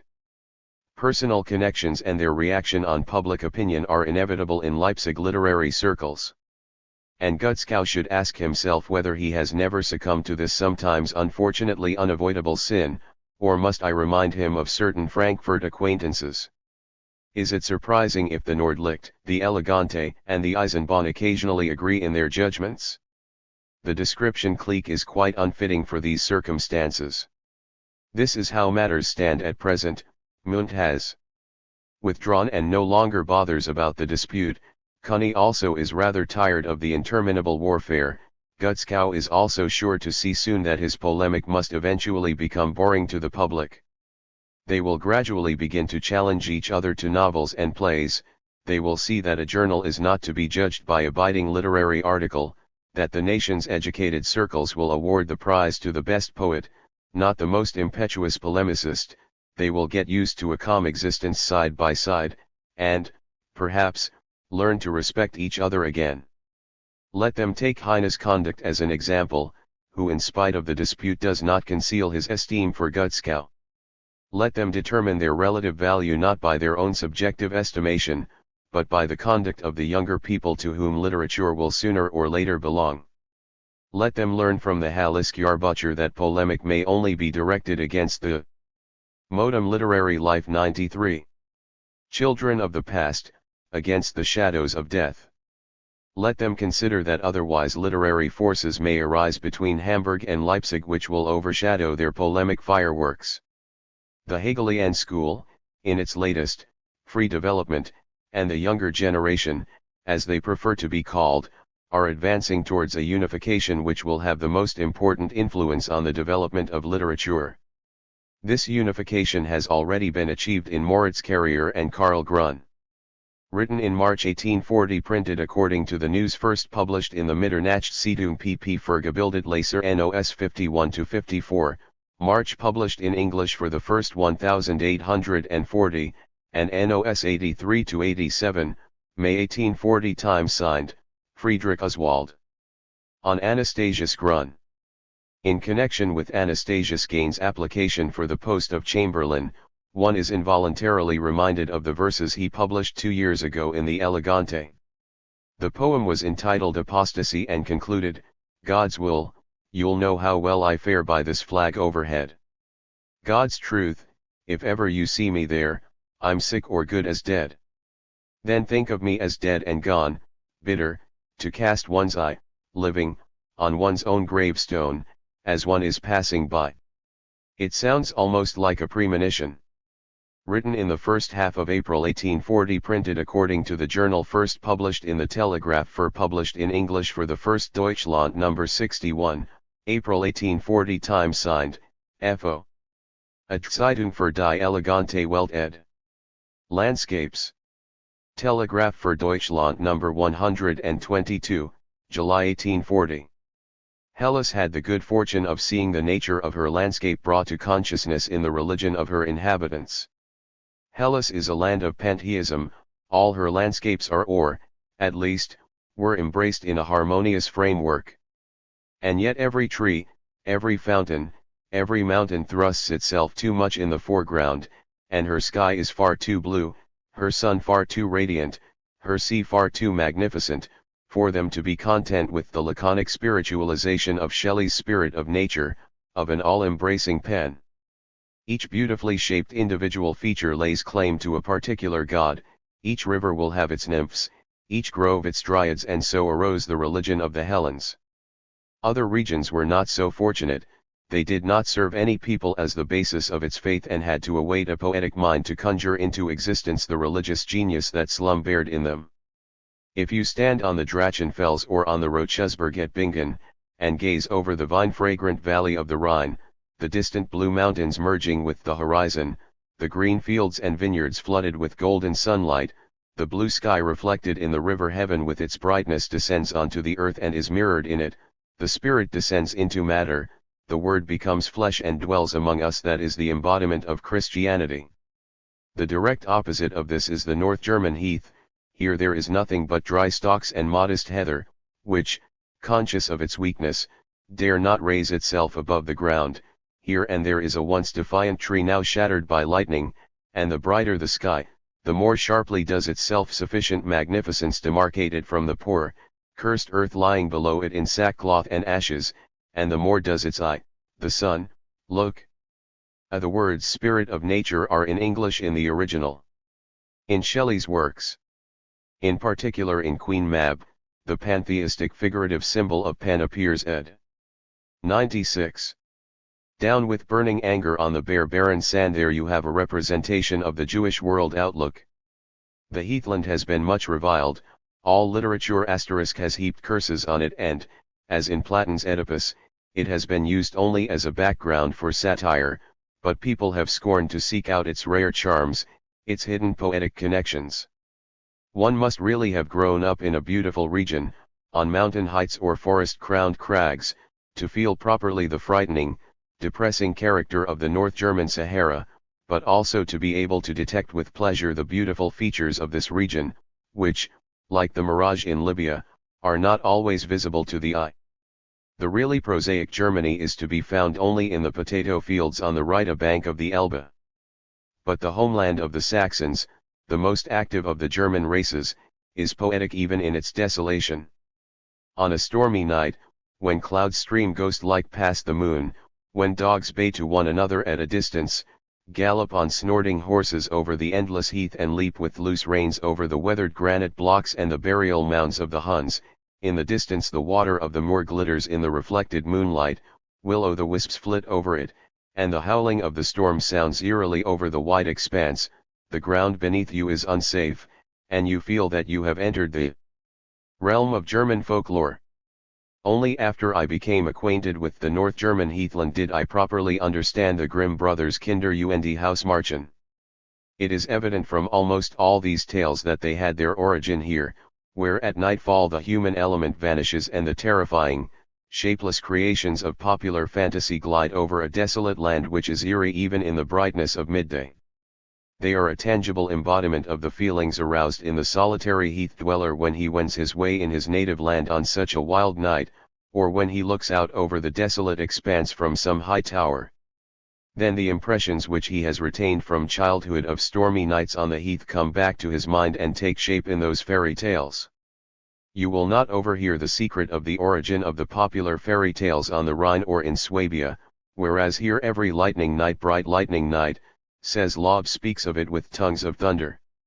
The summer thread of my apologia for the heath, carried by * in the third volume of Blas Edau, the old man is concerned for the heath, note by Engels. The Telegraph for Deutschland has left, which is a misprint ed. Landscapes 97. The wind would probably continue to be spun out, if it had not become entangled with an unfortunate signpost painted in the colors of the land of Hanover. I have long pondered over the significance of these colors. It is true that the Royal Prussian colors do not show what the Ersk tries to find in them in his bad song about Prussia 80, nevertheless, by their prosiness they remind one of cold, heartless bureaucracy and of all that the Rhinelanders still cannot find quite plausible about Prussianism. The sharp contrast between black and white can provide an analogy for the relation between king and subject in an absolute monarchy, and since, according to Newton, they are not colors at all, they can be an indication that the loyal frame of mind in an absolute monarchy is that which does not hold a brief for any color. The gay red and white flags of the people of the Hansa towns were at least fitting in olden days. The French esprit displays its iridescence in the tricolor, the colors of which have been appropriated by phlegmatic Holland too, probably in derision of itself. The most beautiful and significant, of course, is still the unhappy German tricolor. But the Hanoverian colors. Imagine a dandy in white trousers who has been chased for an hour at full speed through roadside ditches and newly plowed fields. Imagine Lot's Pillar of Salt 81, an example of the Hanoverian nunquamrature some of former times as a warning for many. Imagine this honorable memorial splashed with mud by ill-bred Bedouin youths, and you have a Hanoverian frontier post with its coat of arms. Or does the white signify the innocent basic law of the state and the yellow the filth with which it is being bespattered by certain mercenary pens? To continue with the religious character of various regions, the Dutch landscapes are essentially Calvinist. The absolute prose of a distant view in Holland, the impossibility of its spiritualization, the grey sky that is indeed the only one suited to it, all this produces the same impression on us as the infallible decisions of the Dordrecht Synod. To the windmills, the sole moving things in the landscape, remind one of the predestined elect, who allow themselves to be moved only by the breath of divine dispensation, everything else lies in spiritual death. And in this barren orthodoxy, the Rhine, like the flowing, living spirit of Christianity, loses its fructifying power and becomes completely choked up with sand. Such, seen from the Rhine, is the appearance of its Dutch banks. Other parts of the country may be more beautiful, I do not know them rot. A yellow and white ed. Never turning back, inscription under the rampant steed of the Hanoverian coat of arms, ed. 98. Turdam, with its shady quays, its canals and ships, is an oasis for people from small towns in the interior of Germany. One can understand here how the imagination of a Freilagrath could ply with the departing frigates to distant, more luxuriant shores. Then there are the cursed Zealand Islands, nothing but reeds and dikes, windmills, and the tops of chiming church steeples, between which the steamboat winds its way for hours. But then, with what a blissful feeling we leave behind the Philistine dikes and tight-laced Calvinist orthodoxy and enter the realm of the free-ranging spirit. Helfuathsliuas vanishes, on the right and the left the banks of the Vaal sink into the rising, jubilant waves, the sandy yellow of the water changes to green, and now what is behind is forgotten, and we go forward into the dark green transparent sea. And now have done with grieving, and shed that bitter load. And you'd go travelling onwards, time to be up and leaving to take the great high road. The sky leans gently downwards to mingle with the sea in tired despondency. The sky bends downwards, holding the world with all its charms. Happy to be enfolding such beauty in his arms, as if to kiss her lover. The wave leaps up to the sky, and you'd wish life was over. In dark despondency, the God of love, descending, makes all this world his own, to dwell here without ending. He gives himself through man. And does that God not really abide within your breast? Then let him reign more freely, and shine his worthiest. Then climb onto the rigging of the bowsprit and gaze on the waves, how, cleft by the ship's keel, they throw the white spray high over your head, and look out, too, over the distant green surface of the sea, where the foaming crests of the waves spring up in eternal unrest, where the sun's rays are reflected into your eyes from thousands of dancing mirrors, where the green of the landscapes 99 sea merges with the blue of the sky and the gold of the sun to produce a wonderful color, and all your trivial cares, all remembrance of the enemies of light and their treacherous attacks disappear, and you stand upright, proudly conscious of the free, infinite mind. I'll have had only one impression that could compare with this, when for the first time the divine idea of the last of the philosophers, this most colossal creation of the thought of the 19th century, dawned upon me. I experienced the same blissful thrill. It was like a breath of fresh sea air blowing down upon me from the purest sky. The depths of speculation lay before me like the unfathomable sea from which one cannot turn one's eyes, straining to see the ground below. In God we live, move and have our being. We become conscious of that when we are on the sea. We feel that God breathes through all around us and through us ourselves. We feel such kinship with the whole of nature. The waves beckon to us so intimately, the sky stretches so lovingly over the earth, and the sun shines with such indescribable radiance that one feels one could grasp it with the hand. The sun sinks in the northwest. On its left a shining streak rises from the sea, the Kentish coast and the southern bank of the Thames estuary. Already the twilight mist lies on the sea. Only in the west is the purple of evening spread over the sky and over the water. The sky in the east is resplendent in deep blue, from which Venus already shines out brightly. In the southwest a long golden streak in the magical light along the horizon is Margate, from the windows of which the evening redness is reflected. So now wave your caps and greet free England with a joyful shout and a full glass. Good night, and a happy awakening in London. Telegraph für Deutschland No. 123, August 1840. You who complain of the prosaic dullness of railways without ever having seen one should try travelling on the one from London to Liverpool. If ever a land was made to be traversed by railways it is England. No dazzlingly beautiful scenery, no colossal mountain masses, but a land of soft rolling hills which has a wonderful charm in the English sunlight, which is never quite clear. It is surprising how various are the groupings of the simple figures. Out of a few low hills, a field, some trees, and grazing cattle, nature composes 1,000 pleasant landscapes. The trees, which occur singly or in groups in all the fields, have a singular beauty that makes the whole neighborhood resemble a park. Then, probably Hegel ed. 100. Comes a tunnel, and for a few minutes the train is in darkness, emerging into a deep cutting from which one is suddenly transported again into the midst of smiling, sunny fields.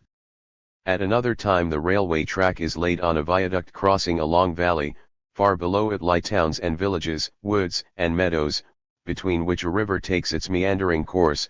To the right and left are mountains which fade into the background, and the valley is bathed in a magical light, half mist and half sunshine. But you have hardly had time to survey the wonderful scene before you are carried away into a bare cutting and have time to recreate the magical picture in your imagination. And so it goes on until night falls and your wearied eyes close in slumber. Oh, there is rich poetry in the counties of Britain. It often seems as if one were still in the golden days of Merry England 3 and might see Shakespeare with his fowling piece moving stealthily behind a hedge on a deer poaching expedition, or you might wonder why not one of his divine comedies actually takes place on this green meadow. For wherever the scenes are supposed to occur, in Italy, France or Navarre, his baroque, uncouth rustics, his two clever schoolmasters, and his deliciously bizarre women, all belong basically to Merry England, 0, and it is remarkable that only an English sky is suited to everything that takes place. Only some of the comedies, such as The Midsummer Night's Dream, are as completely adapted to a southern climate as Romeo and Juliet, even in the characters of the play. And now back to our fatherland.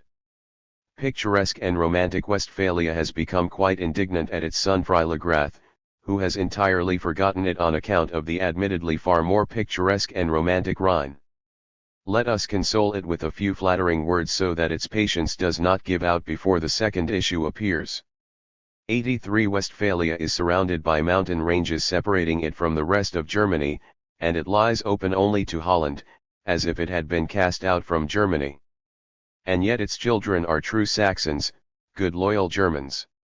And these mountains offer magnificent points of view, in the south the Ruhr and Lenne valleys, in the east the Weser Valley, in the north a range of mountains from Minden to Osnabrück. Everywhere there is a wealth of beautiful scenery, and only in the center of the province is there a boring expanse of sand which always shows up through the grass and corn. And then there are the beautiful the words golden days of Merry England are in English in the original ed. The words Merry England are in English in the original ed. Landscapes 101.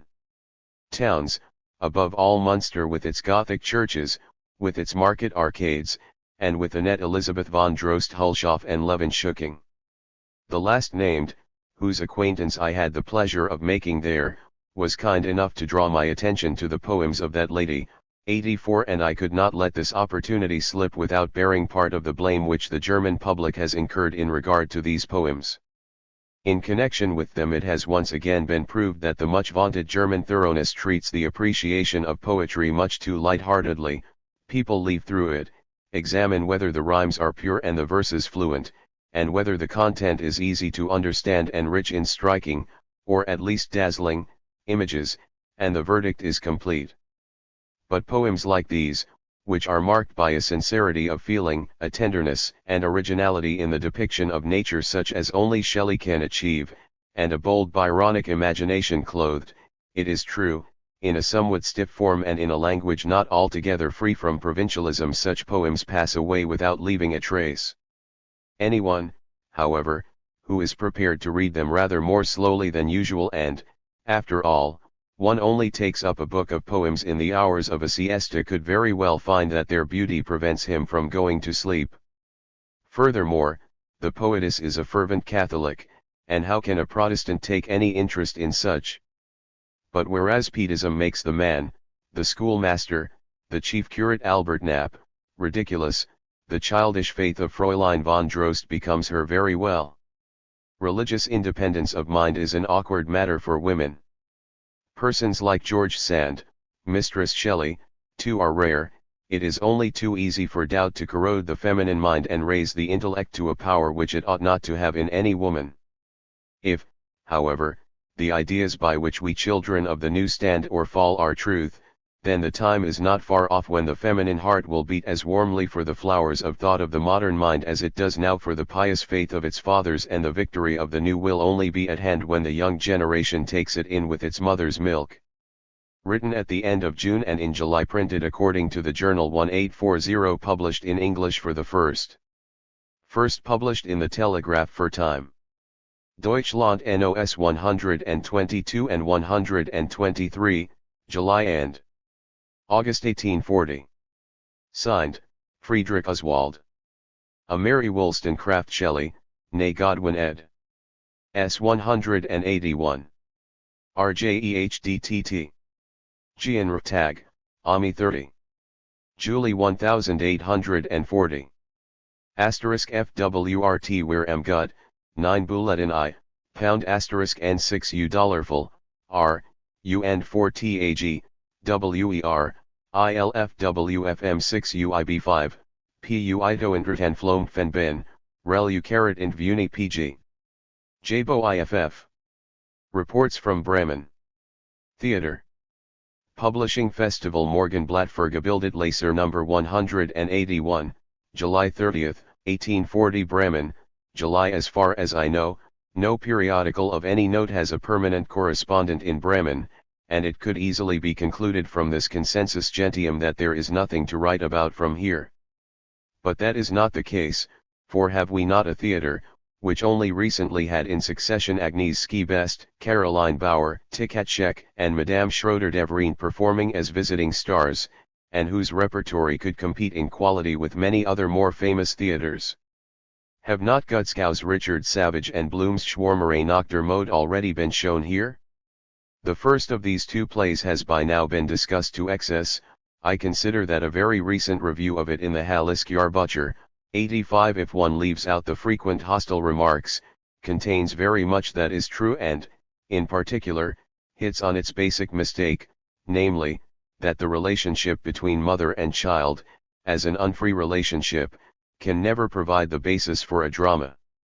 Perhaps Gutzkow was aware of this mistake beforehand, but he was right in not allowing that to prevent him from carrying out his plan, for if he wanted to break into the theatrical world with a single play he had to make some concessions to established theatrical routine, which he could always withdraw later if his plan.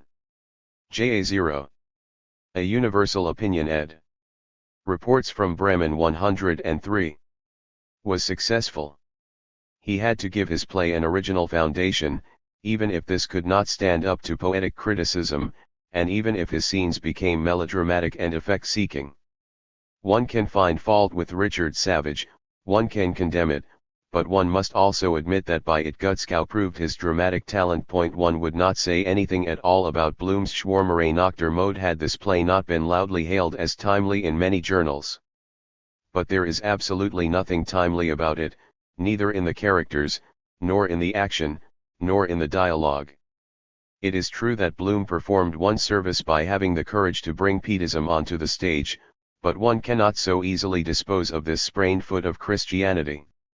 One must at last stop looking for deception, greed, or refined sensuality concealed behind Pietism. Real Pietism decisively turns away from such exaggerations and extremes as were displayed in Königsberg, or such abuses as Stephan from Dresden indulged in. When Stephan with his unfortunate company came here to take ship for New Orleans, and no one had as yet the slightest moral suspicion of him, I myself saw how distrustfully the Pietists here behaved towards him. Anyone who wants to write about this trend should try going to the Quakers, as they are called here, and see the love these people show towards one another, how quickly friendship is established between two complete strangers who know nothing more of each other than that they are both believers, with what assurance, consistency, and determination they follow their path, and with what subtle psychological tact they are able to discover all their little faults, and I am convinced he would not write another Schwärmerei nach der Mode. Pietism is just as right in condemning this play as it is wrong in respect of the free thinking of our century. Hence, too, The only notice of the play taken by the Pietists here was to ask whether it contained blasphemous speeches. The Gutenberg Festival 86 has also been celebrated here, in the Ultima Thule asterisk of German culture, and indeed in a more gladdening way than in the other two Hansa towns. For several years past the printers had been putting by something from their wages each week to ensure a worthy celebration of the festival. Already at an early stage, a committee was set up, but here too difficulties were encountered from the state in holding the festival. Small cabals, mostly connected with particular personalities, developed, as is inevitable in such small states. For a while, nothing was heard of the whole affair, and it seemed that at most a craftsman's gala was being organized. Only on the eve of the festival did the interest become more general. The program was issued. Professor Wilhelm Ernst Weber, well known for his excellent translations of the ancient classics and his commentaries on German poets, drew attention to the next day's event by his speech in the big hall, and the merchants were undecided whether they ought not to grant their office workers a half-holiday next day. The festival day came, all ships on the Weser flew their flags, and at the lower end of the town were two ships, the mast tops of which were connected by a long line of innumerable flags to form a huge arch of honor. On one of these ships was mounted the only available gun, which thundered throughout the day. The committee, together with all the assembled printers, marched in a solemn procession to the church and from there to the newly built steamship Gutenberg, which, with its snow-white, gilt-ornamented hull, is the finest steamer that ever sailed the Weser. For this, its inaugural journey, it was festively decorated with garlands and flags. The procession went on board, cruised with music and singing up the Weser as far as the bridge. There a halt was made, a choral was sung and one of the printers delivered a speech. While all the participants in the festival took part in a luncheon on board arranged by the ship's owner, Herr Lang von Vegsack, the Gutenberg proceeded with a speed that did honor to its builder through the Arch of Flags to Lankenau, a pleasure resort below the town, thousands of people hailing it with shouts of hurrah from the bridge and the quayside.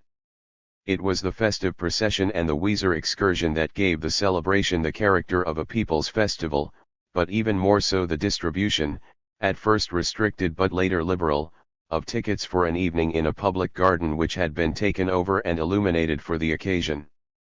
There the committee repaired after a banquet, and the festival concluded under the bright illuminations with music and the drinking of Otzo-Turns, St. Julian, and champagne.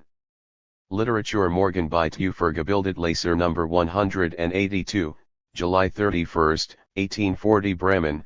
July. For the rest, life here is rather monotonous and small-townish. The Haute-Volée, i.e., the families of patricians and moneyed aristocrats, are spending the summer on their landed estates. The middle-class ladies even in this fine period of the year cannot tear themselves away from their tea parties, where cards are played and tongues wag, and the merchants day after day visit the museum, the stock exchange, or their club, to talk about coffee and tobacco prices and the state of the negotiations with the Customs Union. 87. Few go to the theater. Interest in the current literature of the fatherland as a whole is not to be found here. It is pretty generally held that Goethe and Schiller set the coping stones of the arch of German literature, and that in any case the Romantic writers served only as later ornamentations. People subscribe to a reading club, partly because it is the fashion, partly because a siesta can be more comfortable with a periodical, but they are interested only in scandal and anything that the papers may say about Bremen. With many educated people this apathy may of course be due to lack of leisure, for here the merchant especially is always compelled to keep his business in mind, and any time he may have left over is taken up by the duties of etiquette towards his usually numerous relatives, visits, etc. On the other hand, there is a seclusive kind of literature here which has an ample circulation, partly through pamphlets, most of which are concerned with theological controversies, and partly through periodicals. The Bremer Zeitung, tactfully edited and with informative reports, used to enjoy a considerable reputation over a wide area, which however has decreased since its involuntary involvement in the political affairs of the neighboring state. Its West European articles are intelligently written, even if they are not definitely liberal-minded. A supplement to the newspaper, the Bremisches Konversationsblatt, tried to represent Bremen in current German literature and carried clever articles by Professor Weber and Dr. Starr in Oldenburg. Poems were supplied by Nicolaus Delius, a talented young philologist who could gradually achieve an honorable position also as a poet. But it proved difficult to recruit important outside contributors, and so the newspaper had to close down for lack of material. Another periodical, The Patriot, which endeavored to serve as a worthier organ for the discussion of matters of local interest and at the same time to be more valuable from the aesthetic point of view than the small local newspapers, died because of the ambiguity of its position as neither a local newspaper nor an organ of belles lettres. The smaller local newspapers, which feed on scandals, feuds between actors, town gossip, and such like, can boast of a more tenacious existence. In particular, the Unterhaltungsblatt, I Bremisches Unterhaltungsblatt ed. Owing to its numerous contributors, almost every clerk in an office can boast of having written a few lines for the Unterhaltungsblatt, has achieved a singular degree of omniscience. If there is a nail sticking out of a seat in the theater, if a pamphlet has not been ordered in the club, if a drunken cigar maker has spent a night of merriment in the street, if a gutter has not been properly cleaned, the first to pay attention to it is the Unterhaltungsblatt. If a militia officer believes that his rank gives him the right to ride on the footpath, he can be sure that the next issue of this newspaper will raise the question whether militia officers ought to be allowed to ride on the footpaths. This excellent sheet could be called the Providence of Bremen. Its chief contributor, however, is Christian Tripstiert, the pseudonymous author of poems in Low German. It would be better for this dialect if it were abolished in accordance with Weinberg's demand rather than that it should have to let itself be misused by Christian Tripstiert for his poems. The other local newspapers are of too low a level for even their names to be merely mentioned before the general public. Quite apart is the Bremer Kirchenbote, a pietistic ascetic newspaper edited by three priests to which Krummacher, the well-known writer of parables, sometimes contributes. This newspaper is so zealous that the censorship is often compelled to intervene, although to be sure this only happens in extreme cases, since its tendency meets with approval in higher circles. It carries on a continual polemic against Hegel, the father of modern pantheism, and his disciple, the Isegold Strauss, as well as against any rationalist who comes within 10 miles. Next time I shall say something about Bremerhaven and social conditions in Bremen. Written in July 1840, printed according to the newspaper first published in the Morgenblatt für Gebildet Leser NOS 181 and 182, July 30, published in English for the first and 31, 1840 t. M.E. signed, F.O. An evening. Tomorrow comes. Shelley. 1. I sit in the garden. 'Neath the ocean's rim. The old day's sun has slowly slipped from sight, and hidden shafts that draw their strength from him now fill the heavens with scintillating light. But with day's brilliance fading from the sky, the flowers stand and grieve in silent sadness, meanwhile the birds, safe in the tree-tops high, carol their love songs full of joy and gladness. Ships that have traced the oceans with their wake now lie at anchor in the peaceful bay. From end to end the timbered bridges shake as the tired people trudge their homeward way. The cool wine bubbles in the crystal glass. I leaf through Calderon's great comedies, drinking my fill to very drunkenness on heady wine and headier tragedies. 2. The radiance in the west is almost gone. Patience. A new day's coming, freedom's day.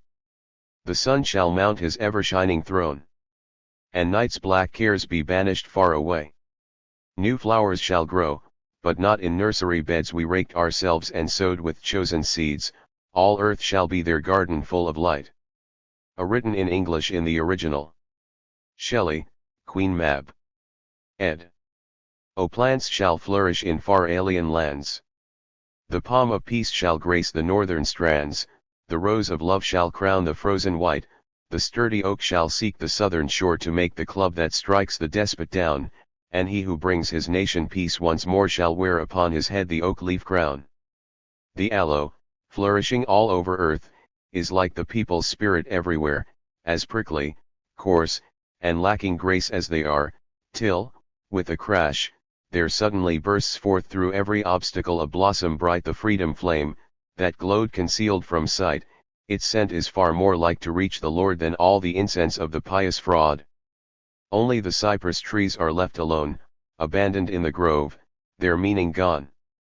3. The birds on their green branches greet the dawn with paeans of tumultuous song, and know that when the drifting cloudlets have withdrawn their steamy summits to the vales below, then shall the sun begin to mount his throne. These birds are minstrel singers, every one, their words fly free as the free winds that blow, and winds and words as one united go.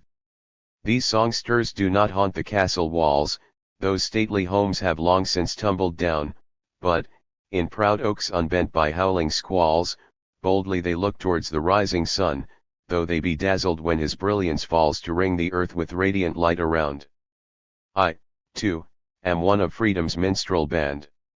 'Twas to the boughs of Borne's great oak tree I soared, when in the vales the despot's hand tightened the strangling chains round Germany. Yes, I am of those plucky birds that make their course through freedom's bright ethereal sea. Though I be just a sparrow in their wake. An evening 109. Rather that little sparrow would I be, than the caged nightingale that can't take wing and only to a prince's ear may sing. 4. No longer does the cargo vessel press across the ocean to enrich the few, or swell the greedy merchant's revenue. It bears the seeds of human happiness. It is a noble stallion prancing high, whose rider slays all hypocrites and crawlers. It is the fearless scourge of human dolers. It is a thought that dreams of liberty. The flag bears not the royal coat of arms, for the ship's frightened crew to tremble under. It bears the cloud on which, after the thunder, after the lightning bolts of raging storms, the reconciling freedom rainbow forms. 5. The bridge of love shall throw its spans unseen across from heart to heart. Between the piers runs passion's wild and ever-rushing stream, the swiftly flowing torrent of the years. The bridge is diamond hard, it will not sag. Across goes freedom's bravely shining flag. Across goes man. Where'er his feet may lead him, wherever he may choose to cast his eye, he sees a friendly roof against the sky and knows that food and drink are there to meet him. A very home from home awaits to greet him, wherever he may make his bed and lie. A bridge of purer faith shall pierce the clouds. Man shall ascend it, climbing without fear its heavenward steps to gaze on, humbly proud, the eternal archetype of all the spirits. Out of his bosom issues forth mankind, and to his bosom men return again, all conscious links in the great spirit chain by which eternal matter is confined. 110. 6. New wine shall fill your glasses to the brim, pure freedom wine's intoxicating brew, not the unwary senses to bedim, but jaded senses to exchange for new, that with revived perception you may hear the spheres in heaven singing high and low, that the blood coursing through your veins may clear, transformed into pure ether, which flows through the infinities, that your eye-beams may spear primordial space, like warriors bold that go to storm the starry summits without fear. Between, like jack-o'-lanterns in the sky, images of past woe are gliding by. 7.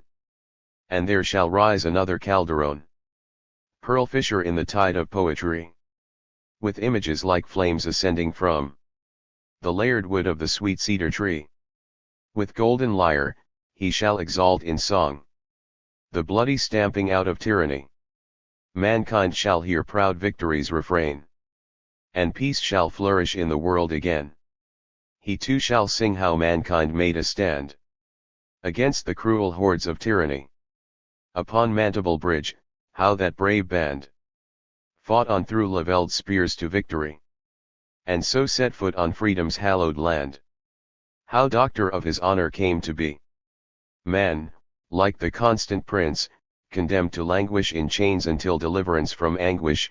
How freedom came, the daughter of the air, descending earthwards from ethereal space to sing her magic songs, so wondrous fair. Asterisk La Puente de Mantible note by Injec. El Medico de su Honra note by Engels. El Principe Constant note by Engels. La Hija del Air note by Engels. and evening 111. How life became a dream of joy and grace. And how the cup of happiness shone clear. Of furious ferment showing not a trace. And how the sun shall put the clouds to flight, bringing sweet April and May morning light. 8. But say, when is the new sun going to rise? When will the bad old times be cracked asunder? We saw the old sun sinking in the skies, how long must night's oppression keep us under? The melancholy moon peers through the cloud, and white mists, bivouacked in the vales below, hide all that lives on earth beneath their shroud. Like blind men tapping through the dark we go. Patience. For look, already heavenward bound, the sun would chase the gloomy clouds away. The very mists that crawl along the ground are spirits dawn breeze wakened roundelay.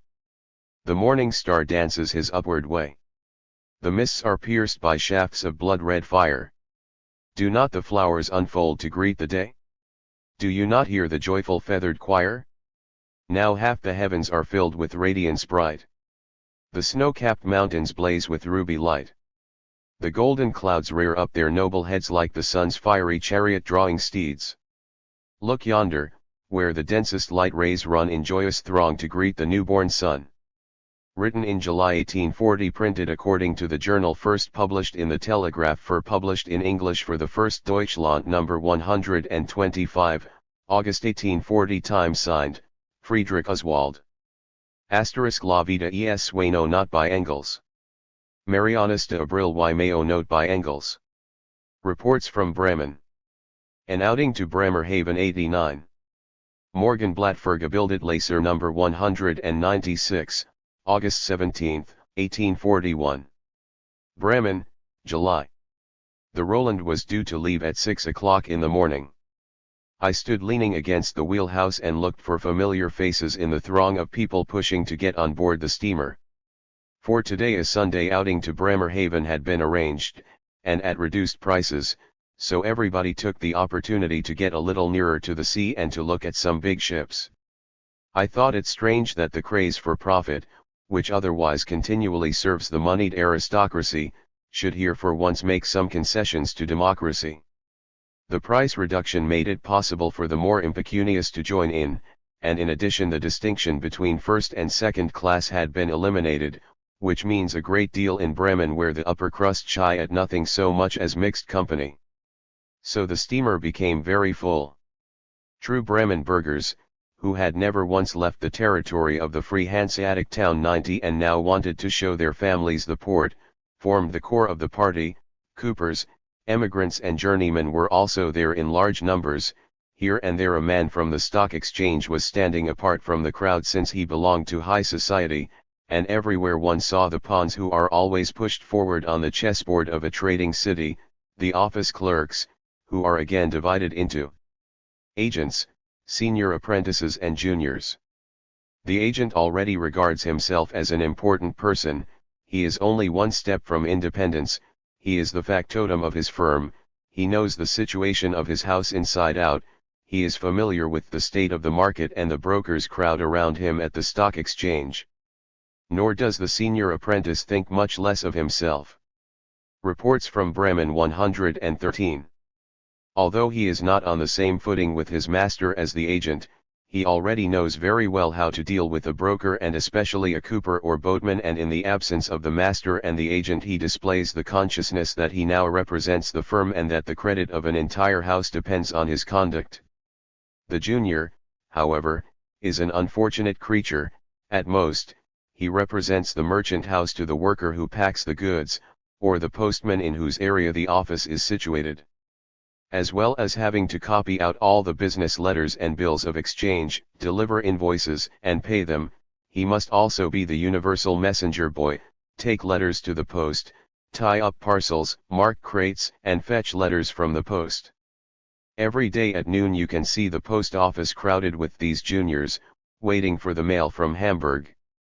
And worst of all, the junior must take the blame for whatever goes wrong in the office, for it is part of his calling to be the scapegoat for the entire office. These three classes also keep strictly separate in society: the juniors, who for the most part have not yet worn out their school boots, like to laugh loudly and make much ado about nothing. The senior apprentices zealously debate the latest big purchase made by a sugar merchant, and each one has his own conjectures about it. The agents smile at jokes which are not for publication and could tell you a thing or two about the ladies present. Morgenblatt Vergebildet Leser number 197, August 18, 1841. Bremen, July. The steamer set off. Although the people of Bremen can see such a spectacle every day, Bremish curiosity had to make itself felt nevertheless in the enormous mass of people who watched our departure from every vantage point on the shore. The weather was not too promising, for it was the same old metallic sky of which Homer tells, though the side turned towards us, which the eternal gods do not have polished every day, had a considerable coating of rust. More than once a drop of rain extinguished my cigar with a hiss. The dandies who had up to now carried their mackintoshes over the arm found they had to put them on, and the ladies opened their umbrellas. Seen from the Weser, the view of Bremen as you leave it is very pretty. On the left the new town with its long dike planted with trees, on the right the gardens on the earthwork which stretch down to the Weser here and are crowned with a colossal windmill. But then comes the 114. Bremen desert, willow bushes right and left, marshy fields, potato patches and a mass of broccoli fields. Broccoli is the favorite dish of the people of Bremen. A lanky assistant insurance broker stood on the wheelhouse, in spite of the pouring rain and sharp wind, and conversed in low German with the captain, who was quietly drinking his coffee. Then he hurried below again to a company of second-class merchants to report to them on the important pronouncements of the captain. The agents and the senior apprentices almost fought to get near this respected personality, but he took no notice of them, for today he was only speaking to established houses. Now he hurried down from the wheelhouse with the news, in a quarter of an hour we'll be in Vegsack. Vegsack, repeated all the heroes delightedly, for Vegsack is the oasis of the Bremen desert. In Vegsack there are mountains 60 foot high, and the people of Bremen even speak of the Vegsack Switzerland. Vegsack is indeed situated quite prettily, or, as one says here, nicely or sweetly, which makes one think of the latest consignment of brown sugar from Havana sold so advantageously. The view of the place from the Weser is charming. Before you reach it you see many ships' hulls on the Weser, some worn out, others newly built here. The Liesem flows into the Weser here, and its hills also form quite nice banks which are even considered to be romantic, or so the schoolmaster from Groen, a village near Vegsack, assured me on his honor. Soon after Vegsack the sea of sand really tries to send up some decent waves and descends fairly steeply into the Weser. Here are the villas of the Bremen aristocracy, whose gardens add greatly to the beauty of the Weser's banks for a short distance. Then it becomes dull and boring again. I went below and in a little side room of the saloon found a crowd of senior apprentices, who had hoisted all their sails to entertain 3 pretty tailors' daughters fittingly. A crowd of juniors jostled each other at the door, listening eagerly to the talk of the senior apprentices. Behind them stood the ladies' garde d'honneur, an old friend of the family, growling in annoyance at their behavior. The conversation bored me, so I went back on deck and stood on the wheelhouse. Nothing is more enjoyable than to stand like this above a crowd of people, to watch the thronging and to hear the babble of words rising from below. The fresh breeze has greater freshness up here, and if the rain is also felt more freshly, it is at least better than the drops which a Philistine shakes down your neck from his umbrella. Reports from Bremen 115. Morgenblatt Vergebildet Leser number 198, August 19, 1841. Bremen, July. At last, after various uninteresting Hanover and Oldenburg villages, came a pleasant change, the free port of Braca, its houses and trees forming an effective background to the ships on the Weser. Quite large sea-going vessels come as far as this, and the Weser is impressively wide from here on downstream except where it is broken up by islands. The steamer went on after a brief stop, and an hour and a half later we had reached our goal, in about 6 hours sailing altogether. As the fort of Bremerhaven came into view, a book dealer of my acquaintance quoted Schiller, the insurance broker quoted the Shipping and Mercantile Gazette, and a merchant quoted the latest issue of the import list. With a splendid curve the steamer entered the Geest, a little river which flows into the Weser near Bremerhaven. But in spite of the captain's warnings, the passengers crowded too near the bow of the ship, and the water being at its lowest ebb, the Roland, the representative of Bremen's independence, ran aground on the sand with a jolt. The passengers dispersed, the engines reversed, and the Roland managed to get off the sandbank. Bremerhaven is a young town. In 1827 Bremen bought a narrow strip of land from Hanover and had the port built there at enormous cost. Gradually an entire Bremen colony moved into it, and the population is still growing. Hence, everything here is Bremish, from the style of the buildings to the Low German language of the inhabitants, and the Bremen people of the old sort, who were perhaps irritated by the extraordinary tax levied to buy the strip of land, can now hardly conceal their pleasure when they see how beautiful, how practical, how Bremish everything is. You get the best view of the whole strait from the steamer jetty. A beautiful, broad quay with the colossal port building in the middle standing out in unsuccessful antique style, the whole length of the port, with all its ships, on the left and beyond it the little fort which is occupied by Hanoverian soldiers, while its brick walls show only too clearly that it is their only pro forma. It is thus quite consistent that no one is allowed inside, although such permission is easily obtained for any Prussian fortress. We walked along the quay in the rain.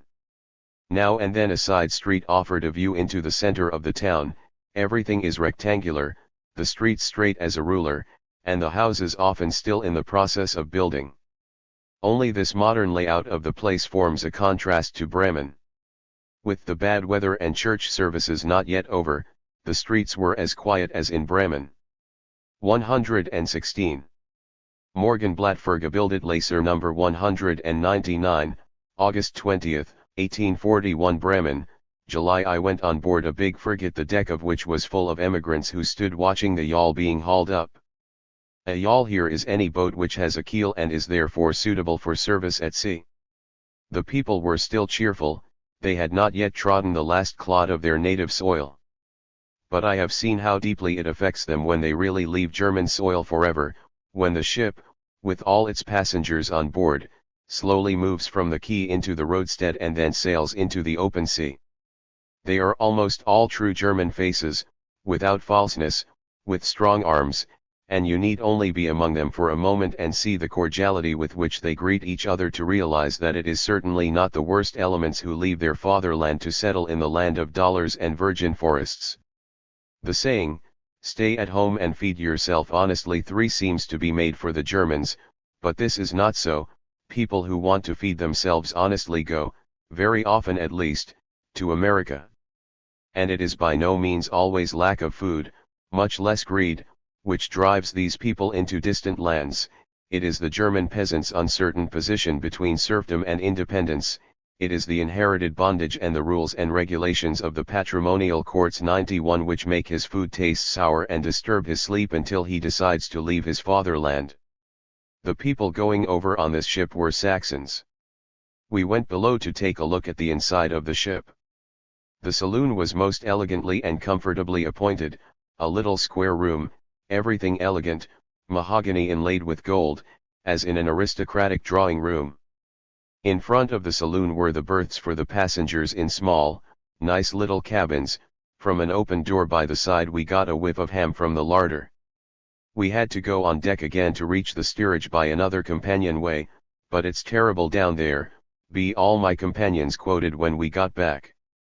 Down there lay the dregs who had not enough money to spend $90 on the cabin class fare, the people to whom nobody raises a hat, whose manners some here call common, others uneducated, a plebs which owns nothing, but which is the best any king can have in his realm and which alone upholds the German principle, particularly in America.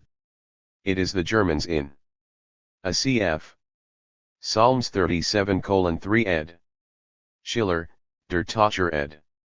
Reports from Bremen 117. The cities who have taught the Americans their deplorable contempt for our nation. The German merchant makes it a point of honor to discard his Germanness and become a complete Yankee ape. This hybrid creature is happy if the German in him is no longer noticed. He speaks English even to his compatriots, and when he returns to Germany he acts the Yankee more than ever. English is often heard in the streets of Bremen, but it would be a great mistake to take every English speaker for a Britisher or a Yankee. The latter always speak German when they come to Germany in order to learn our difficult language, but these English speakers are invariably Germans who have been to America. It is the German peasant alone, perhaps also the craftsman in the coastal towns, who adheres with iron firmness to his national customs and language, who, separated from the Yankees by the virgin forests, the Allegheny Mountains and the great rivers, is building a new, free Germany in the middle of the United States. In Kentucky, Ohio, and in western Pennsylvania only the towns are English, while everybody in the countryside speaks German. And in his new fatherland the German has learnt new virtues without losing the old ones. The German corporative spirit has developed into one of political, free association.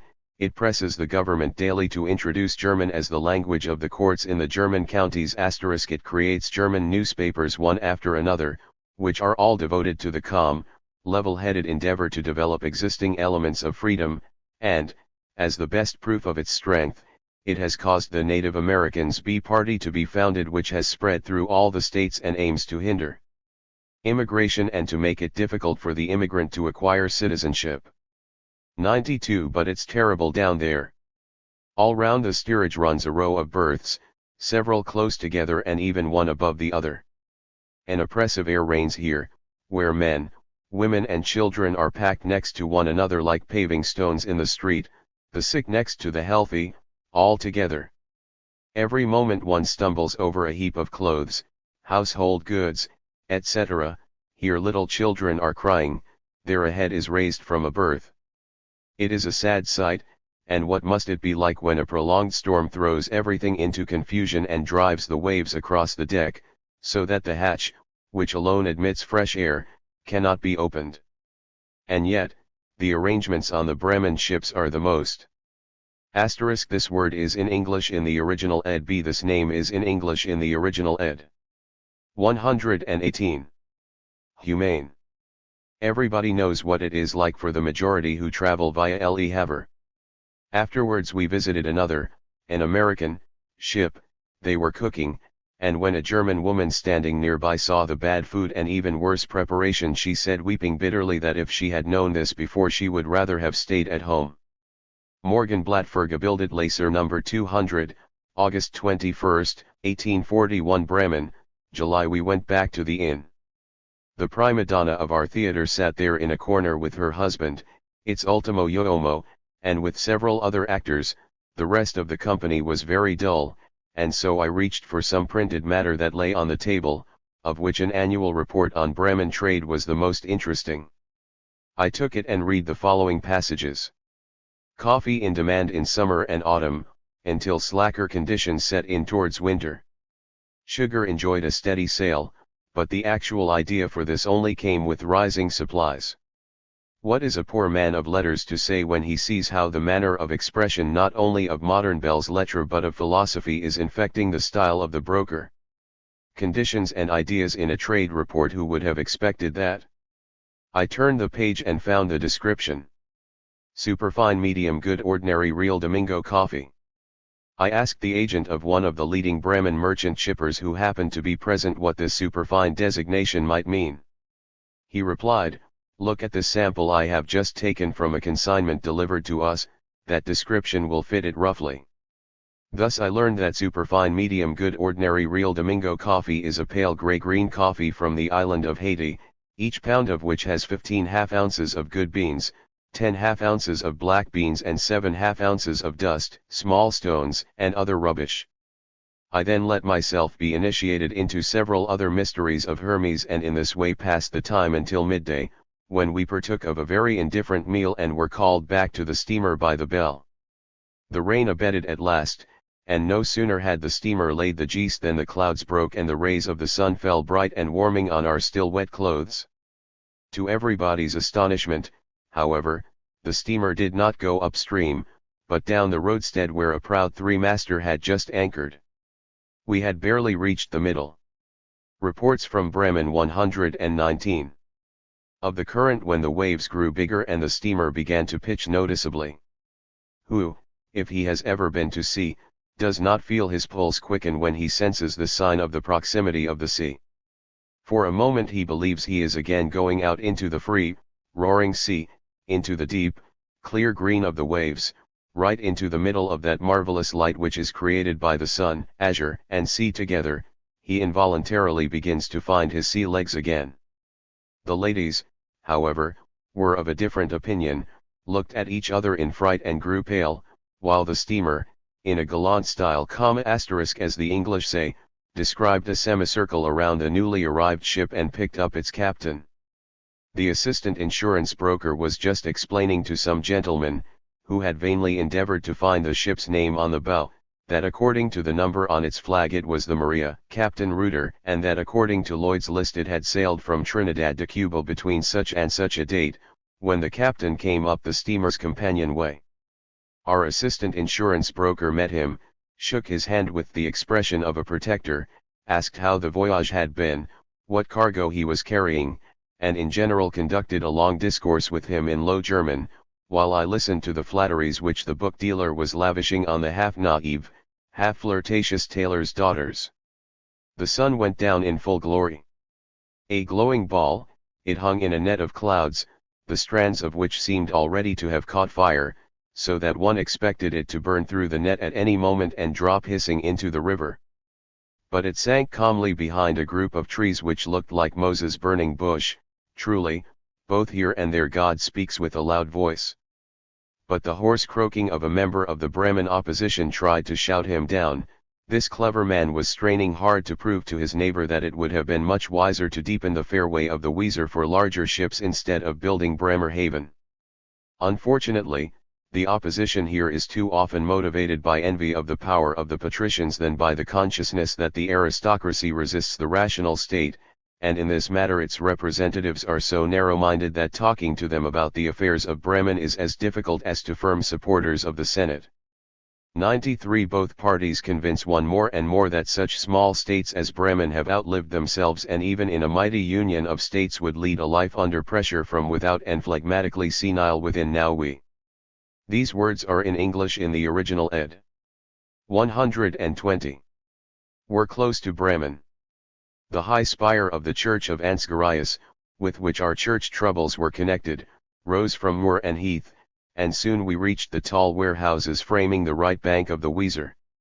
Written in July 1840, printed according to the newspaper first published in the Morgenblatt für gebildet Leser NOS 1%, 197, 198, 199 published in English for the first and 200, August 17 to 21, 1841 time.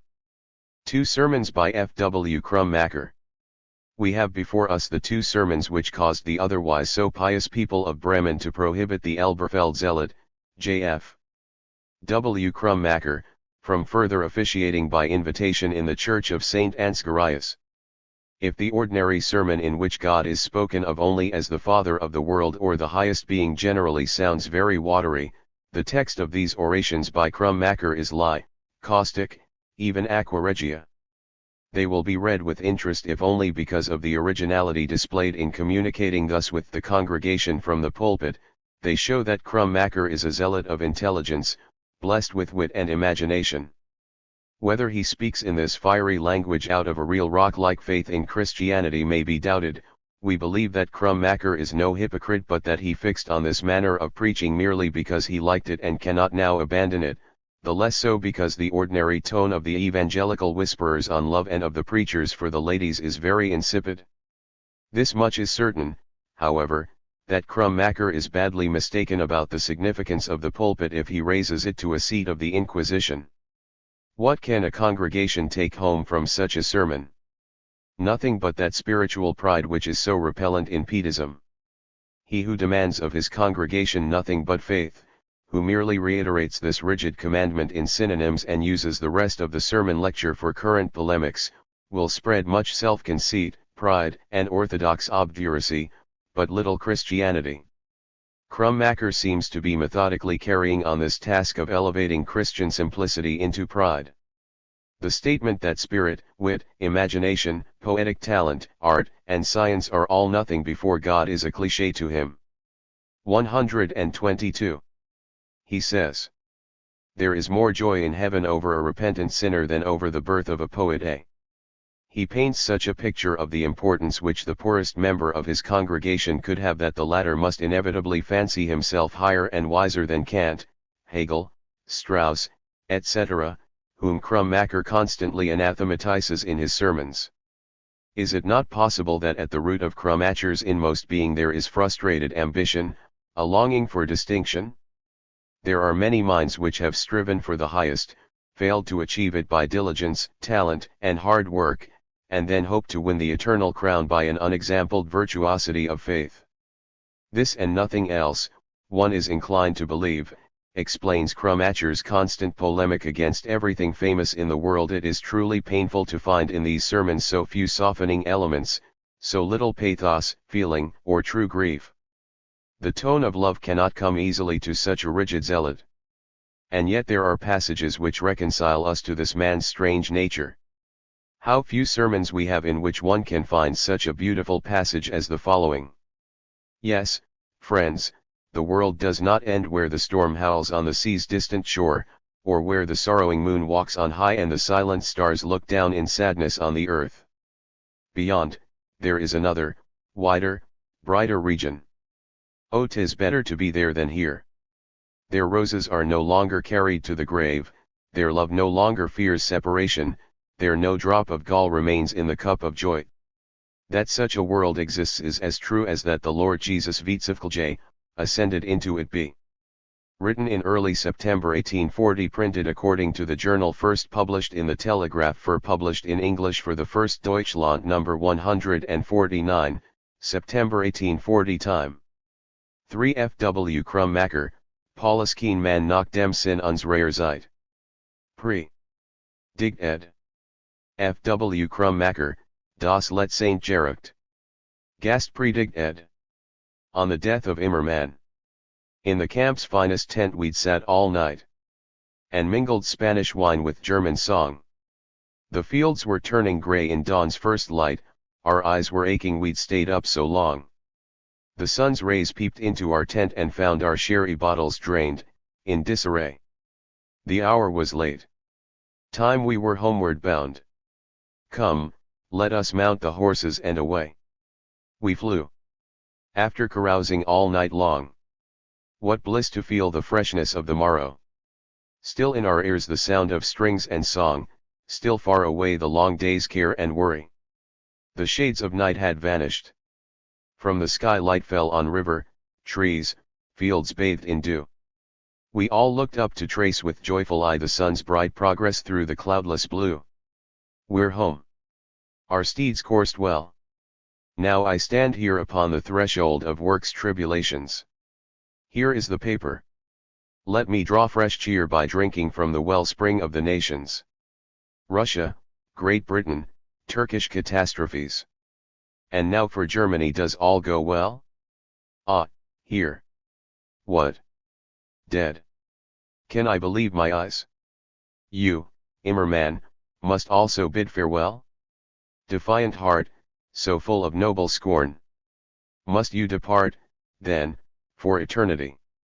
Now that we see the rose despite the thorn, and bow to you in all humility?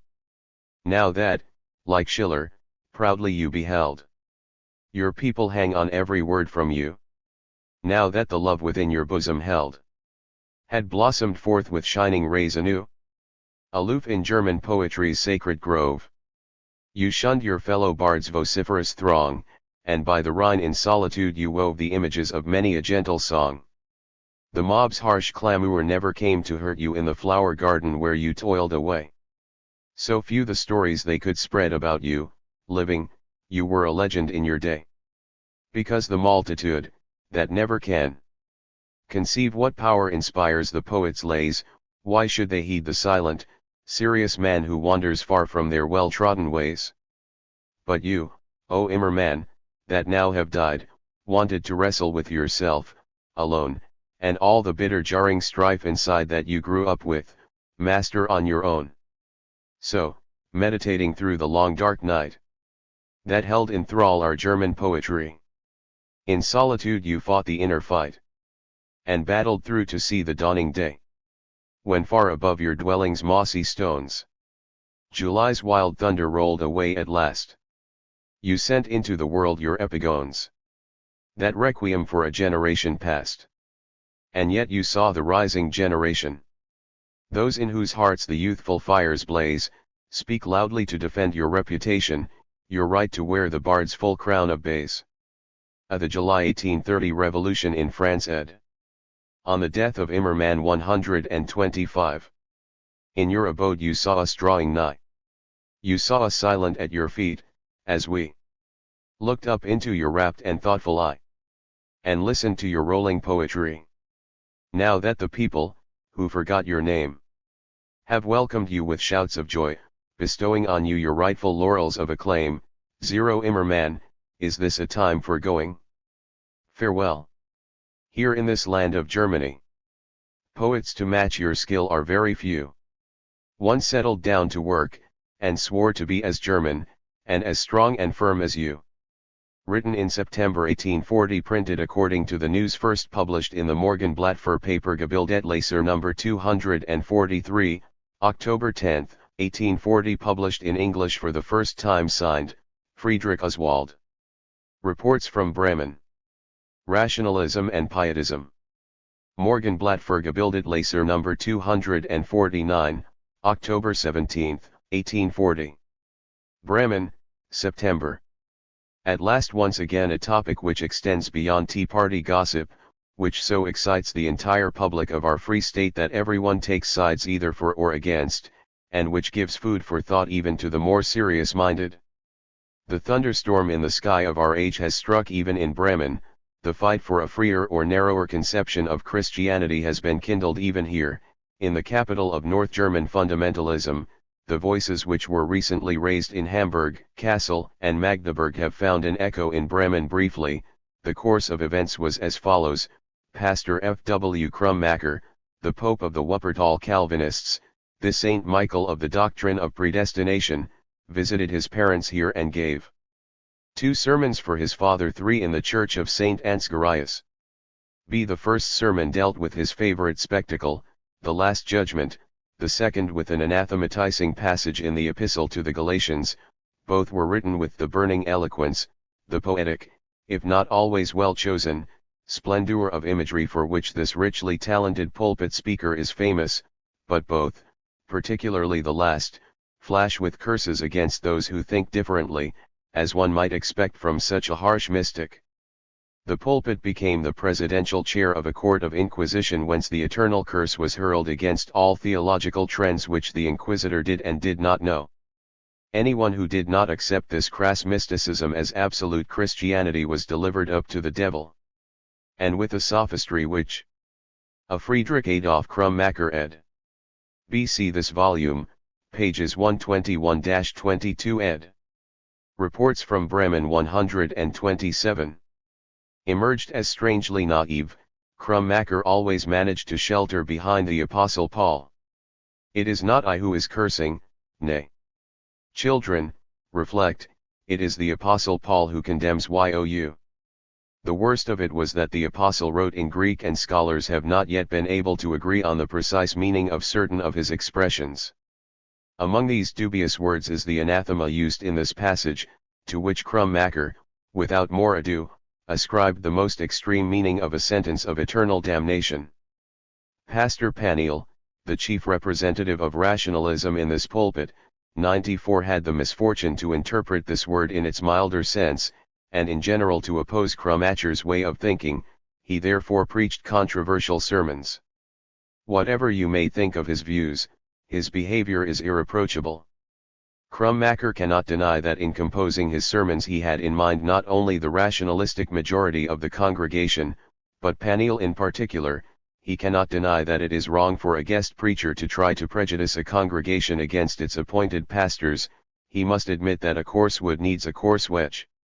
What was the point of all the invective against Voltaire and Rousseau, whom even the worst rationalist in Bremen fears like the devil, or of all the curses against speculative theology, which, with 2 or 3 exceptions, his entire audience was as incapable of judging as he himself. What was the point of this except to disguise the very definite, even personal, tendentiousness of the sermons?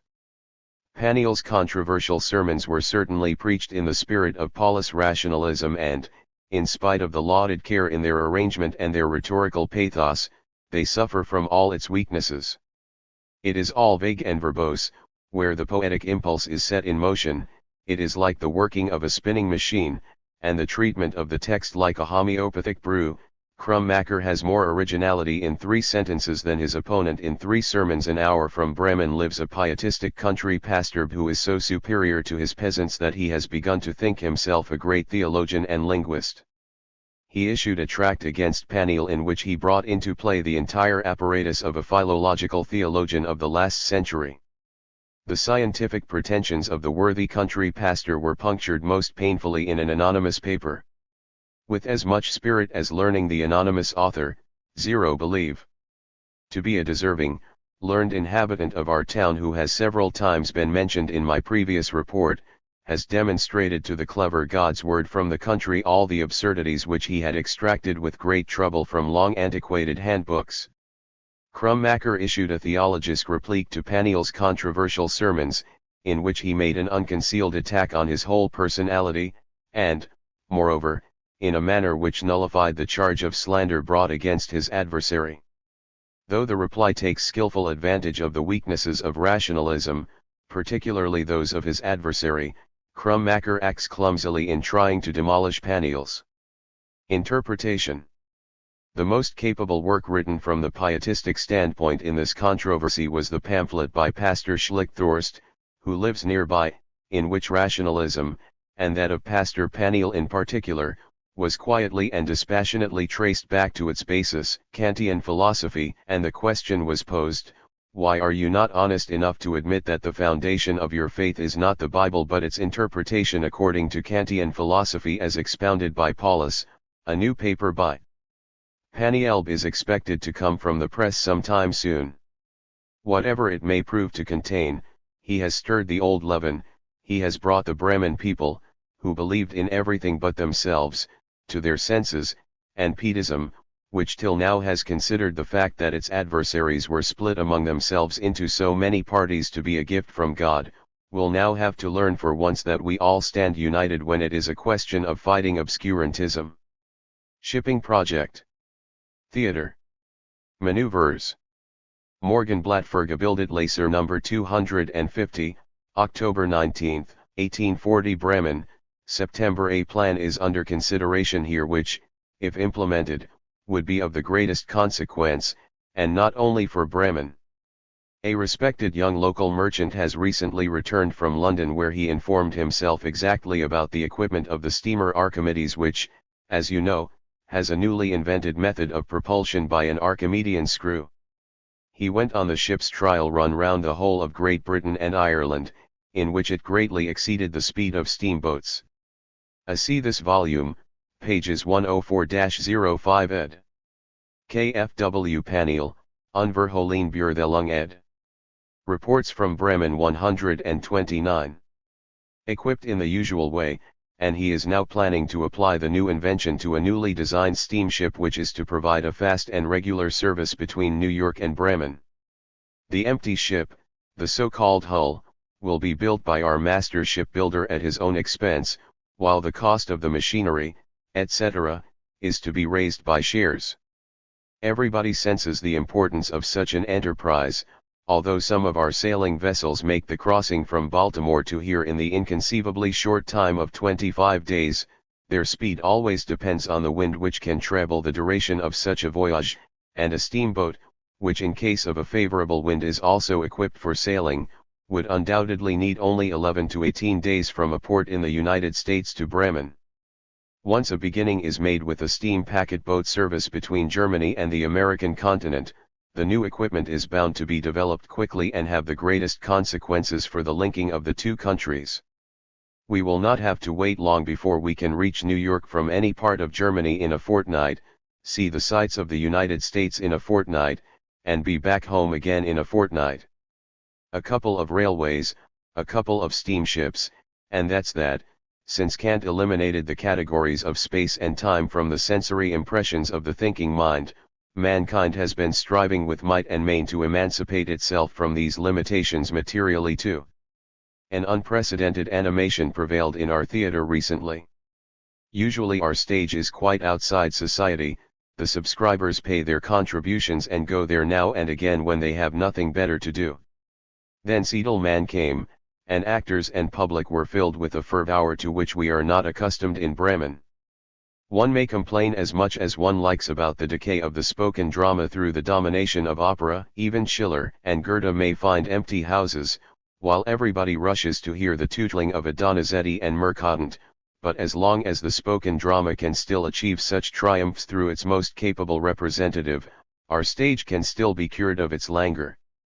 Besides some plays by Kotzebue and Ropake, we have seen Siedelman as Shylock, Mephistopheles, and Philip, Don Carlos. It would be like pouring water into the sea if I were to enlarge upon his well-known interpretation of these roles. The recent maneuvers of the Oldenburg Hanseatic Brigade conducted in the adjoining part of the Oldenburg region give us a picture in miniature of the camp at Heilbronn.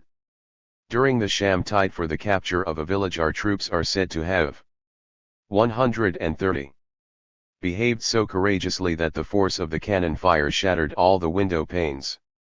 The people of Bremen are glad that they have a new amusement spot and go out in droves to watch the fun, while their sons and brothers move to the guard posts and spend the merriest nights of their lives there with wine and song. Written in September 1840. First published in the Morgenblatt für Gebildet Leser NOS 249 and 250, October 17 and 19, 1840. Printed according to the newspaper. Published in English for the first time. Signed, F.O. St. Helena. Fragment. You proud pile in the ocean's solitude. Grim rock tomb of a heart as strong as stone. That here on self-made history came to brood. And in Promethean agony died alone. Black-cowled, you loom above the ocean's flood, of all his many burnt-out candles, one that God, in need of more illumination, kindled to light the work of his creation.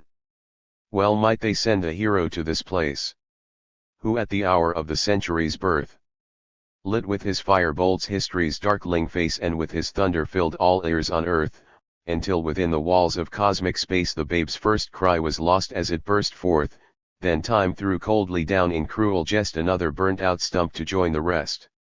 Written in November 1840, printed according to the journal, first published in the Telegraph für published in English for the first Deutschland number 191, November 1840. Time signed, Friedrich Oswald. Siegfried's native town. There lived in the lowlands a rich king's heir by right, his father Siegmund, his mother Siglindheit, in a castle brave that everywhere was famed down by the Rhine, and Santon it was named. Der Nibelung not, I-20. The Rhine should not be visited only above Cologne, and young Germans particularly should not imitate the traveling John Bull who sits bored in the saloon of the steamer from Rotterdam to Cologne and only comes up on deck here because it is the beginning of his panorama of the Rhine from Cologne to Mainz, or his guide for travelers on the Rhine. Young Germans should choose a seldom visited place for their pilgrimage. I am speaking of Xanten, the native town of the horny Siegfried. A Roman city, like Cologne, it remained small and outwardly insignificant during the Middle Ages, while Cologne grew big and gave its name to an electoral archbishopric. But Xanten Cathedral looks out in splendid perfection far across the prose of the Dutch sand flats, and Cologne's more colossal cathedral remained a torso, but Xanten has Siegfried and Cologne only Saint Anno, and what is the song of Anno 95 compared to the Nibelungs? I came there from the Rhine. I entered the town through a narrow, dilapidated gate, dirty, narrow alleys led me to the friendly marketplace, and from there I approached a gate built into the wall which encircled the former monastery court with the church. Above the gate, right and left, below a pair of small turrets, were two bas-reliefs, unmistakably two Siegfrieds, easily distinguished from Saint Victor, the patron saint of the town, who is to be seen above every house door. The hero stands in a closely fitting coat of mail, spear in hand, driving the spear into the dragon's jaws in the image on the right, and trampling down the strong dwarf Alberich on the left. It struck me that these bas-reliefs are not mentioned in Wilhelm Grimm's Deutsche Heldensage, where everything else relating to the subject is collected. Nor do I recall having read of them anywhere else, although they are among the most important pieces of evidence for the local connections of the legend in the Middle Ages. I passed through the echoing Gothic vaulted gateway and stood before the church. Greek architecture is clear, gay consciousness, Moorish is morning, Gothic is holy ecstasy, Greek architecture is bright, sunny day, Moorish is star-spangled dusk, Gothic is dawn. Here in front of this church I sensed as never before the power of the Gothic style. Not when it is seen among modern buildings, like Cologne Cathedral, still less when it is built round with houses clinging to it like swallows' nests, as with the churches in the North German towns, does a Gothic cathedral make its most powerful impression, only between wooded hills, like the Altenburg church in the Berg country, or at least separated from everything alien, modern, between monastery walls and old buildings, like Xanten Cathedral. Only there does one feel deeply what a century can accomplish when it throws itself with all its might into a single, great aim. And if Cologne Cathedral, in all its gigantic dimensions, stood free and open to the gaze from all sides, like the Church of Xanten, truly the 19th century would have to die of shame that for all its super-cleverness it cannot complete this building. For we no longer know the religious deed, and so we marvel at a Mrs. Fry, who would have been a most commonplace phenomenon in the Middle Ages. I entered the church, High Mass was just being celebrated. The notes of the organ thundered down from the choir, a jubilant throng of heart-storming warriors, and raced through the echoing nave until they died away in the farthest aisles of the church. You, too, son of the 19th century, let your heart be conquered by them. These sounds have enthralled stronger and wilder men than you. They drove the old German gods from their groves, they led the heroes of a great age across the stormy sea, through the desert, and their unconquered children to Jerusalem. They are the shadows of hot-blooded centuries which thirst for action. But when the trumpets announce the miracle of the transubstantiation, when the priest raises the glittering monstrance and the whole consciousness of the congregation is intoxicated with the wine of devotion, rush out, save yourself, save your reason from this ocean of feeling that surges through the church, and pray outside to the God whose house is not made by human hands. 134. Who is the breath of the world and who wants to be worshipped in spirit and in truth? I went away shaken and asked to be shown the way to an inn, the only one in the little town. When I entered the inn parlor I could feel that I must be close to Holland. A quaintly mixed exhibition of paintings and engravings on the wall, landscapes cut into the window panes, goldfish, peacock feathers, and the ribbed leaves of tropical plants in front of the mirror clearly showed the host's pride in possessing things which others do not have. This passion for rarities which in decidedly bad taste surrounds itself with products of art and nature, be they beautiful or ugly, and which feels most at home in a room full to bursting with such absurdities, is the Dutchman's besetting sin. But what a shudder seized me when the good man took me into his so-called picture gallery. A small room, all the walls densely covered with paintings of little value, although he claimed that Shadow had declared one of the portraits, which was actually much prettier than the rest, to be a Hans Holbein. A few altar pieces by Jan van Kalkar, from a neighboring small town, had lively coloring and would be of interest to an expert. But as for the rest of the room's decorations, palm leaves, coral branches and the like protruded from every corner, there were stuffed lizards everywhere, a couple of figures made of colored seashells, such as one finds frequently in Holland, stood on the stove. In a corner was a bust of the Cologne Wallroof, and beneath it hung, desiccated like a mummy, the dead body of a cat, with one forepaw treading right on the face of a painted Christ on the cross. If my reader should ever stray into this one hotel in Xanten, let him ask the obliging host about his beautiful ancient gem. He possesses an exquisite Diana cut in an opal, which is worth more than his entire collection of paintings. In Xanten one should not miss seeing the collection of antiquities in the possession of Mr. Huben, a solicitor. It includes almost everything that has been dug up or found at Castrovetera. 96. The collection is interesting, but it does not contain anything of particular artistic value, as is to be expected of a military station, which Castrovetera was. The few beautiful gems which were found here are dispersed all over the town. The one piece of sculpture of any considerable size is a sphinx, about 3 feet long, in the possession of the innkeeper already mentioned. It is made of ordinary sandstone, badly preserved, and was never particularly beautiful. I went out of the town and up a sandy rise, the only natural elevation for miles around. This is the mountain on which, according to the legend, Siegfried's castle stood. At the entrance to a pine grove I sat down and looked at the town below. Surrounded on all sides by earthworks, it lay as it were in a cauldron, only the church rising majestically over the brim. On the right the Rhine embracing a green island with broad, gleaming arms, on the left the hills of Clovis in the blue distance. What is it about the legend of Siegfried that affects us so powerfully? Not the plot of the story itself, not the foul treason which brings about the death of the youthful hero, it is the deep significance which is expressed through his person. Siegfried is the representative of German youth. All of us, who still carry in our breast a heart unfettered by the restraints of life, know what that means. We all feel in ourselves the same zest for action, the same defiance of convention which drove Siegfried from his father's castle. We loathe with all our soul continual reflection and the Philistine fear of vigorous action. We want to get out into the free world, we want to overrun the barriers of prudence and fight for the crown of life, action.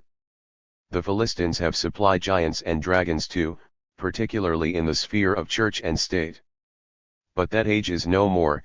We are put in prisons called schools, where instead of striking out around us we are made with cruel irony to conjugate the verb to strike in Greek in all moods and tenses, and when we are released from that discipline we fall into the hands of the goddess of the century, the police.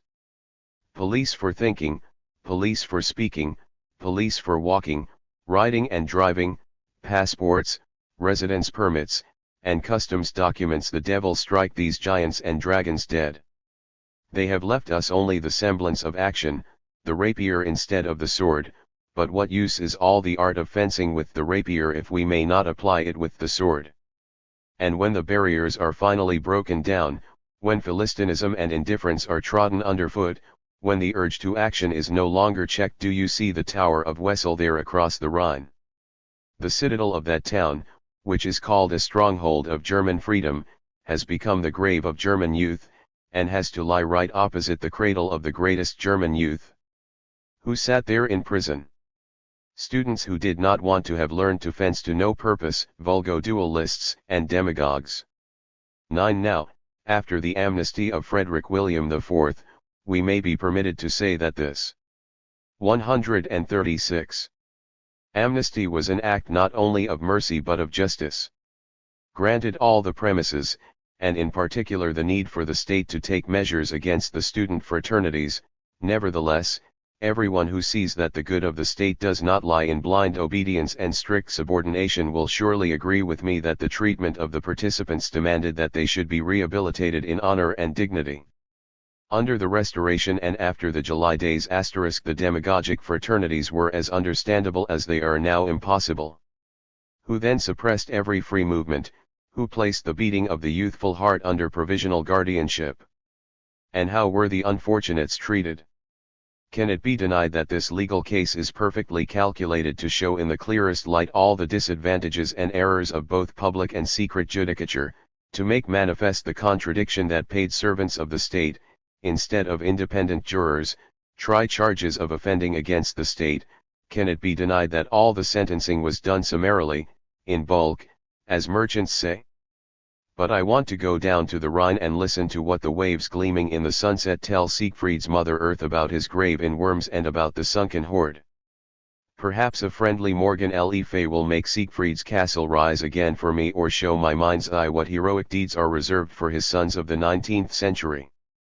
Written in November 1840, printed according to the journal, first published in the Telegraph, published in English for the first Deutschland, number 197, December 1840. Time signed, Friedrich Oswald.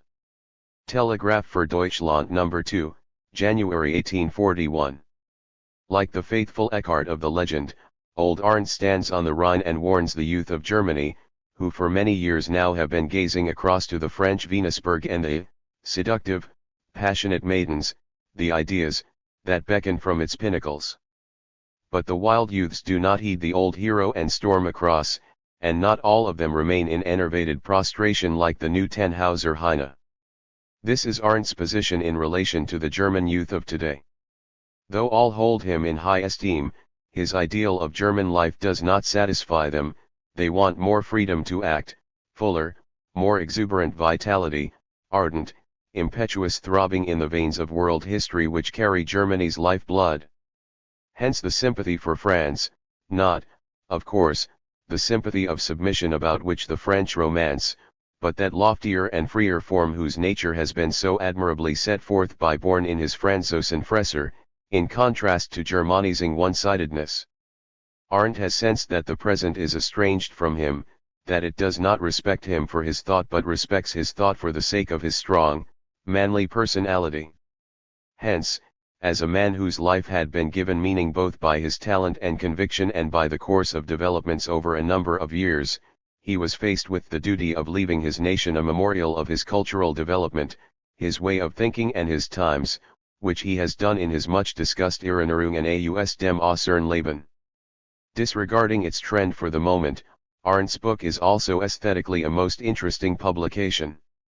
This concise, pithy language has not been heard in our literature for a long time and 6 to 384. 138. Deserves to make a lasting impression on many of the young generation.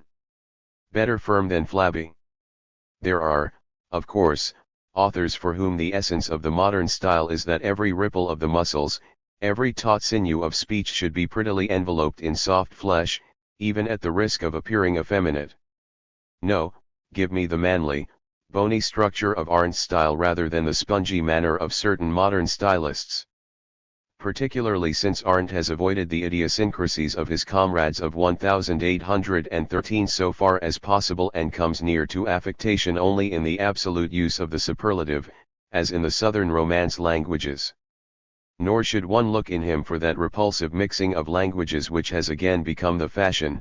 On the contrary, he shows how few alien shoots we need graft on our language without being at a loss. The carriage of our thoughts does indeed run better on most roads with German rather than French or Greek horses, a fact which ridicule of the extremes of the puristic trend does not alter. Let us now examine the book more closely. Most of it is taken up with the idyll of his early life, which is drawn with a genuinely poetic hand. Anyone who has spent his first years as Arndt did, can be eternally thankful to God. Not in the dust of a big city, where the joys of the individual are crushed by the interests of the whole, not in children's homes or philanthropic prisons, where budding vigor is blunted. No, it was under the open sky in fields and woods that nature formed the man of steel at whom an effeminate generation gazes as at a northern warrior. The great plastic force with which Arndt depicts this period of his life almost compels one to believe that all idyllic compositions are superfluous as long as our authors experience such idylls as Arndt did. What will appear most strange to our century is the self-discipline of the young Arndt, which combines German chastity with Spartan vigor. But this vigor, so naive, so free from any John-like bragging, as it hums to itself its hoc tibi prodrit olim * cannot be recommended enough to our stay-at-home youths. Young men who shun cold water like mad dogs, who put on 3 or 4 layers of clothing when the weather is the least bit frosty, who make it a point of honor to obtain exemption from military service on grounds of physical weakness, are truly a fine support for the fatherland. As for chastity, it is regarded as a crime even to speak of it in an age where one's first inquiry in every town is the way to the gate where the last of the houses stand. I.M. certainly no abstract moralist. I detest all ascetic nonsense, and shall never pass judgment on fallen love, but it grieves me that moral seriousness threatens to disappear and that sensuality strives to set itself up as the highest good. The emancipation of the flesh in practice will always have to blush beside an Arndt. With the year 1800 Arndt enters the profession allotted to him. Napoleon's armies flood Europe, and as the French emperor's power increases Arndt's hatred of him grows. The Greifswald professor protests in the name of Germany against the oppression and has to flee. At last the German nation rises up and Arndt returns. We could wish that this part of the book contained more detail. Arndt retires modestly into the background before the arming of the nation and its deeds. Instead of leaving us to guess that he was not inactive, he should have described his part in the developments of the time in greater detail, and told us the history of these days from the subjective standpoint. Later events are treated still more briefly. What is remarkable here is on the one hand the increasingly pronounced tendency to orthodoxy in religious matters, on the other the mysterious, almost servile, kiss-the-rod manner in which Arndt speaks of his suspension. But those who find this strange will have been convinced by Arndt's statements issued recently in the public press, in which he regards his reinstatement as an act of justice, not of grace and favor, that he still possesses his old firmness and determination. Arndt's book gains particular importance, however, from the simultaneous publication of a mass of memoirs on the War of Liberation. The glorious period when the German nation, for the first time in centuries, rose once more in all its power and greatness and opposed foreign oppression is vividly brought close to us again. And we Germans cannot recall these battles often enough if we are to keep awake our somnolent national consciousness, of course not in the sense of a party which believes it has now done everything and regards itself complacently in the mirror of history, resting on the laurels of 1813, but rather in the opposite sense. For the greatest result of the struggle was not the shaking off of foreign rule, whose elaborate artificiality, resting as it did solely on the Atlas shoulders of Napoleon, was bound to come crashing down of its own accord sooner or later, nor was it the freedom which was won, it was the deed itself, or rather an aspect of it, which only very few people at the time clearly sensed. That we became conscious of the loss of our national sanctuaries, that we armed ourselves without waiting for the most gracious permission of the sovereigns, that we actually compelled those in 140 power to take their place at our head. In short, that for a moment we acted as the source of state power, as a sovereign nation, that was the greatest gain of those years, and therefore after the war the men who had felt this most clearly and had acted accordingly with the greatest resolution, were bound to appear dangerous to the governments. But how soon the moving power went to sleep again. The bane of disunity absorbed for the parts the impulse so much needed for the whole, split the general German interest into a multitude of provincial interests and made it impossible to provide Germany with a foundation for state life such as Spain created for herself in the Constitution of 1812. 10 degrees on the contrary, the gentle spring rain of general promises which surprised us from the higher regions was too much for our hearts bowed down by oppression, and we fools did not reflect that there are promises the breaking of which can never be excused from the point of view of the nation, but very easily from that of the individual. Then came the Congresses 101, giving the Germans time to sleep off their intoxication with freedom and wake up to find themselves back in the old relationship of your most gracious Majesty and your most humble servant. Those who had not yet lost their old aspirations, and could not reconcile themselves to having no active part in the life of the nation, were driven by all the forces of the time into the blind alley of Germanization. Only a few distinguished spirits broke out of the labyrinth and found the path which leads to true freedom.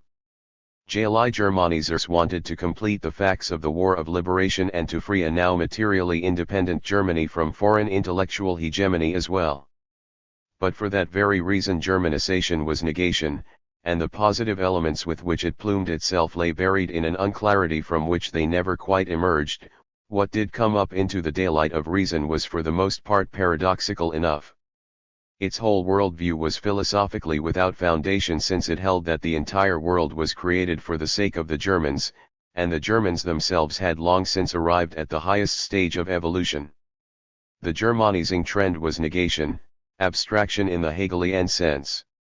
It created abstract Germans by stripping off everything that had not descended from national roots over 64 purely German generations. Even its seemingly positive features were negative, for Germany could only be led towards its ideals by negating a whole century and her development, and thus its intention was to push the nation back into the German Middle Ages or even into the primeval German purity of the Teutoburger Wald. John embodied this trend in its extreme. This one-sidedness turned the Germans into the chosen people of Israel and ignored all the innumerable seeds of world history which had grown on soil that was not German. It is against the French especially, whose invasion had been repulsed and whose hegemony in external matters is based on the fact that they master, more easily than all nations at least, the form of European culture, namely, civilization. It is against the French that the iconoclastic fury was directed most of all. The great, eternal achievements of the Revolution were abhorred as foreign frivolities or even foreign lies and falsehoods.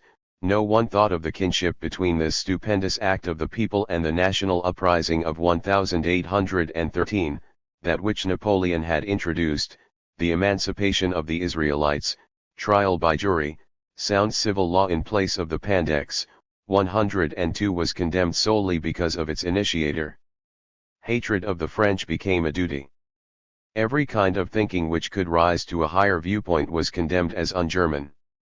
Hence patriotism too was essentially negative and left the fatherland without support in the struggle of the age, while it went to great pains to invent bombastic German expressions for foreign words which had long been assimilated into German. If this trend had been concretely German, if it had taken the German for what he had become in 2000 years of history, if it had not overlooked the truest element of our destiny, namely, to be the pointer on the scales of European history, to watch over the development of the neighboring nations, it would have avoided all its mistakes. On the other hand, one must not ignore the fact that Germanization was a necessary stage in the formation of our national spirit and that together with the succeeding stage it formed the contrast on whose shoulders the modern worldview rests. Telegraph für Deutschland No. 3, January 1841. This contrast to the Germanizing trend was the cosmopolitan liberalism of the South German estates, which worked for the negation of national differences and the formation of a great, free, united humanity. It corresponded to religious rationalism and stemmed from the same source, the philanthropy of the previous century, whereas the Germanizing trend consistently led to theological orthodoxy, at which almost all its adherents, Arndt, Stephens, Menzel, arrived in due course. The one-sidedness of 142. Cosmopolitan liberalism has so often been exposed by its opponents, albeit in a one-sided fashion, that I can be brief where this trend is concerned. The July Revolution at first seemed to favor it, but this event was exploited by all parties. The actual destruction of the Germanizing trend, or rather of its propagating power, dates from the July Revolution and was inherent in it. Yet so was the collapse of the cosmopolitan trend, for the overwhelming significance of the Great Week III was the restitution of the French nation in its position as a great power, whereby the other nations were compelled to close their ranks as well. Even before this latest world-shaking event, two men had been working quietly on the development of the German, or as it is preferably called the modern, spirit, two men who almost ignored each other in their lifetime and whose complementary relationship was not to be recognized until after their death, Born and Hegel. Born has often and most unjustly been branded as a cosmopolitan, but he was more German than his opponents. The Halleskjarbücher has recently linked a discussion of political practice with the name of Herr von Florenkortens, but he is certainly not its representative.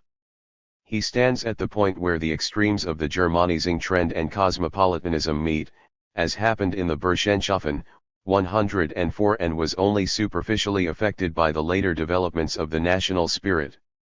The man of political practice is Born, and his place in history is that he fulfilled this calling perfectly.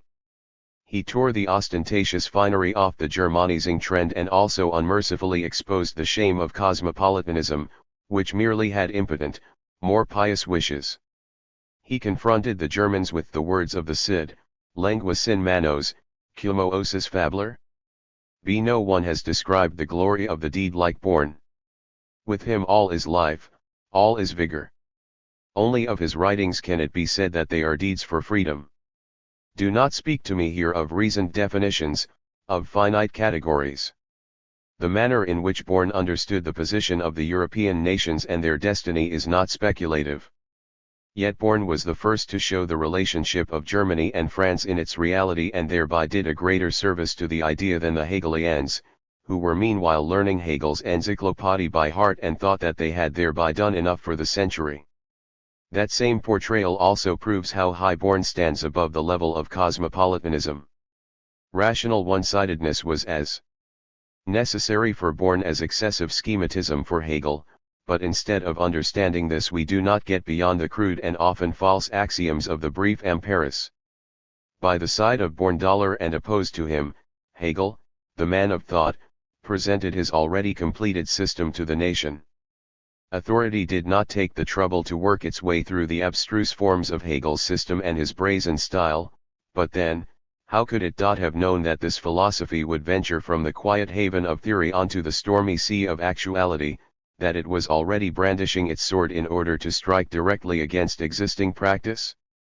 For Hegel himself was such a solid, orthodox man, whose polemic was directed at precisely those trends which the state power rejected, at rationalism and cosmopolitan liberalism.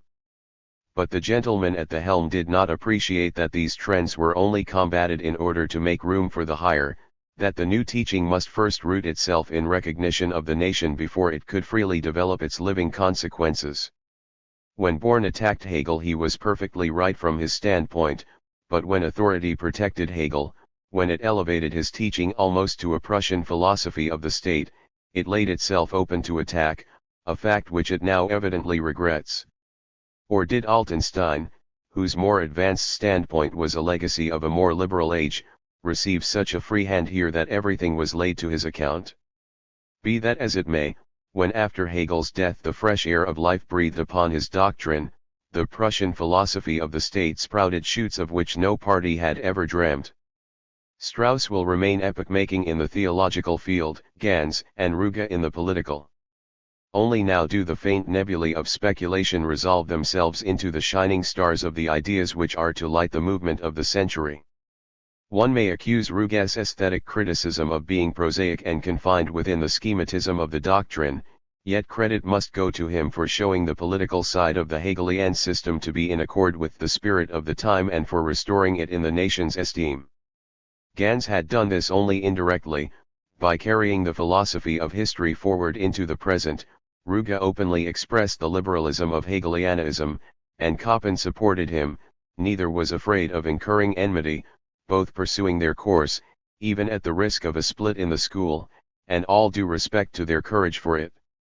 The enthusiastic, unshakable confidence in the idea, inherent in the new Hegelianism, is the sole fortress in which the liberals can find safe retreat whenever reaction gains a temporary advantage over them with aid from above. 144. These are the most recent developments of German political consciousness, and the task of our age is to complete the fusion of Hegel and Born. There is already a good deal of Born in young Hegelianism, and Born would have little hesitation in signing many an article in the Hallesjahrbucher. However, the combining of thought and action is in part not yet conscious enough, in part it has not yet penetrated the nation. Born is still looked upon by many as the exact opposite of Hegel, but just as Hegel's practical importance for the present, not his philosophical significance for eternity, is not to be judged by the pure theory of his system, neither is Born to be flatly rejected because of his one-sidedness and his extravagances, which have never been denied. Telegraph für Deutschland No. 4, January 1841. I trust that I have characterized the attitude of the Germanizing trend to the present day sufficiently and may now proceed to a detailed review of the trend's individual aspects as expounded by Arndt in his book. The wide gulf which separates Arndt from the present generation is expressed most clearly in the fact that he is indifferent to those matters of state for which we sacrifice our lifeblood.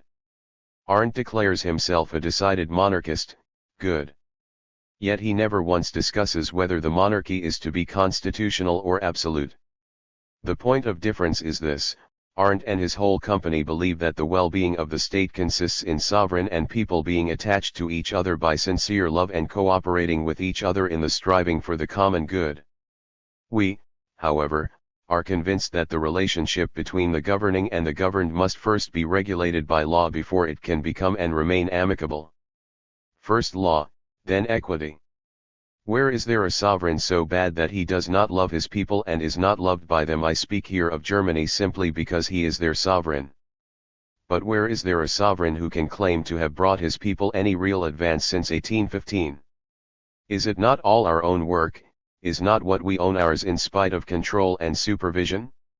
It is all very fine to talk of the love between a sovereign and his people, and since the great poet of Heil dir im Sieger Kram sang that a free man's love makes the steep heights secure where sovereigns stand, ever since then. An iron Eichel reference to Balthasar Gerhard Schumacher ed. Ernst Moritz Arndt 145. Infinite nonsense has been talked about it. The kind of government threatening us from a certain quarter might be called an up-to-date reaction. Patrimonial courts to promote the formation of a high aristocracy, guilds to reawaken a respectable burgher estate, encouragement of all so-called historical seeds, which in reality are old, cut-off stalks. But it is not only in this respect that the Germanizing trend has let itself be cheated of freedom of thought by a determined reaction. Its ideas on the Constitution are the whispered promptings of the gentlemen of the Berliner Politisches Wochenblatt. It was painful to see how even the solid, quiet Arndt allowed himself to be dazzled by the sophisticated glitter of the organic state. Phrases about historical development, making use of the given factors, organism, and so on, must once have possessed a charm which entirely eludes us now because we realize that they are mostly fine words which do not seriously mean what they actually signify. Challenge these ghosts point blank. What do you understand by the organic state? A state whose institutions have grown with and out of the nation in the course of the centuries, and which have not been constructed from theory. Very well, now apply this to Germany. This organism is supposed to consist of the citizens being divided into nobility, burghers, and peasants, and everything else that goes with it. All this is supposed to lie hidden in nous in the word organism. Is that not deplorable, shameful sophistry? Self-development of the nation, does that not look exactly like freedom? You grasp at it with both hands and what you get is the full burden of the Middle Ages and the Ancien regime. Fortunately the sleight of hand cannot be laid to Arndt's account. Not the supporters of division into estates, but we, its opponents, want an organic state life. The point at the moment is not construction from theory, it is what they want to blind us with, the self-development of the nation. We alone are serious and sincere about it. But these gentlemen do not know that every organism becomes inorganic as soon as it dies. They set the corpses of the past in motion with their galvanic wires and try to fool us that this is not a mechanism but life.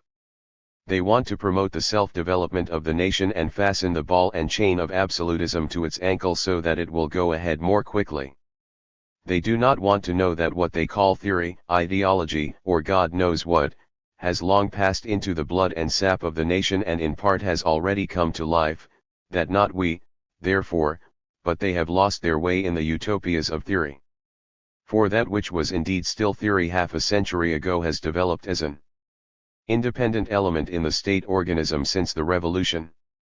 Moreover, and this is the main thing, does the development of mankind not rank above that of the nation? And what about the estates? The dividing line between burghers and peasants simply does not exist, not even the historical school 105 takes it seriously. It is put there only pro forma, to make the separation of the nobility more plausible to us. Everything turns on the nobility. When the nobility goes, so does the estate system. And with the nobility's position as an estate things look even worse than with its composition. An entailed hereditary estate is absolute nonsense according to modern conceptions. Not in the Middle Ages, of course. In those days in the free cities of the empire, as in Bremen, for example, even today, there were hereditary guilds with hereditary privileges, pure baker's blood and pure pewterous blood. Indeed, what is the pride of the nobility compared with the consciousness, my ancestors have been beer brewers for 20 generations. We still have butchers, or in the more poetical Bremen name, bone choppers' blood in the nobility, since the military profession, laid down by Herr Fouque as proper to it, is continual butchery and bone chopping. For the nobility to regard itself as an estate, when no calling is exclusively reserved for it under the law of any state, neither the military nor that of the large landowner, is ridiculous arrogance. Anything written on the nobility could have as a motto this line by the troubadour William of Poitiers: "I'll make a song about sheer nothing." And since the nobility feels its own inner nothingness, no nobleman can hide the pain of it, from the very intelligent Baron of Sternberg to the very unintelligent CLFWG von Alvensleben. The tolerance which would leave the nobility the pleasure of regarding itself as something special so long as it does not demand any privileges is most misplaced. For as long as the nobility represents something special, it will desire and must have privileges. We stand by our demand, no estates, but a great, united nation of citizens with equal rights. Another thing which Arndt demands of his state is entails, in general an agrarian legislation laying down fixed conditions for landed property. Apart from its general importance, this point also deserves attention because here too the up-to-date reaction already mentioned threatens to put things back on the footing before 1789. How many have been raised to the nobility recently on condition that they institute an entail guaranteeing the prosperity of the family? Arndt is definitely against the unlimited freedom and divisibility of landed property. He sees as its inevitable consequence the division of the land into plots none of which could support its owner. But he fails to see that complete freeing of the land provides the means of restoring in general the balance which in individual cases it may, of course, upset. While the complicated legislation in most German states and Arndt's equally complicated proposals will never eliminate, but only aggravate anomalies in agrarian relations, they also hinder a voluntary return to the proper order in the event of any dislocation, necessitate extraordinary interference by the state and hinder the progress of this legislation by 100 petty but unavoidable private considerations. By contrast, freedom of the land allows no extremes to arise, neither the development of big landowners into an aristocracy, nor the splitting up of fields into patches so small as to become useless. If one scale of the balance goes down too far, the content of the other soon becomes concentrated in compensation. And even if landed property were to fly from hand to hand, I would rather have the surging ocean with its grand freedom than the narrow inland lake with its quiet surface, whose miniature waves are broken every 3 steps by a spit of land, the root of a tree, or a stone. It is not merely that the permission to entail means the consent of the state to the formation of an aristocracy. No, this fettering of landed property, like all entails, works directly towards a revolution. When the best part of the land is welded to individual families and made inaccessible to all other citizens, is not that a direct provocation of the people? Does not the right of primogeniture rest on a view of property which has long ceased to correspond to our ideas? As if one generation had the right to dispose absolutely of the property of all future generations, which at the moment it enjoys and administers, as if the freedom of property were not destroyed by so disposing of it that all descendants are robbed of this freedom. As if human beings could thus be tied to the soil for all eternity. Incidentally, landed property well deserves the attention which Arndt devotes to it, and the importance of the subject would certainly merit thorough discussion from the highest standpoint of the present time. Previous theories all suffer from the hereditary disease of German men of learning who think they must assert their independence by each having a separate system of his own. If the retrograde aspects of Germanization deserve closer examination, partly for the sake of the revered man, who defends them as his own convictions, partly because of the favor which they have found of late in Prussia, another of its tendencies must be all the more decisively rejected because it is again threatening to prevail among us: hatred of the French. I will not join issue with Arndt and the other men of 1813, but the servile twaddle which without any principle all newspapers now serve up against the French is utterly repulsive to me. It requires a high degree of obsequiousness to be convinced by the July Convention 106 that the Eastern question is a matter of life or death for Germany and that Mohammed Ali endangers our nationhood. By supporting the Egyptian, France has from that standpoint indeed committed against the German nation the same crime of which she became guilty at the beginning of the century. It is sad that for half a year already one has not been able to open a newspaper without meeting this newly awakened French-eating fury. And what is it for? To give the Russians enough additional land and the English enough trading power so that they can get us Germans in a vice and crush us to smithereens. The stable principle of England and the system of Russia, these are the sworn enemies of European progress, not France and her movement. But because two German sovereigns have found it proper to join the convention, the affair has suddenly become a German concern. France is the old godless, Gallic sworn enemy, and the perfectly natural arming of a truly insulted France is a crime against the German nation.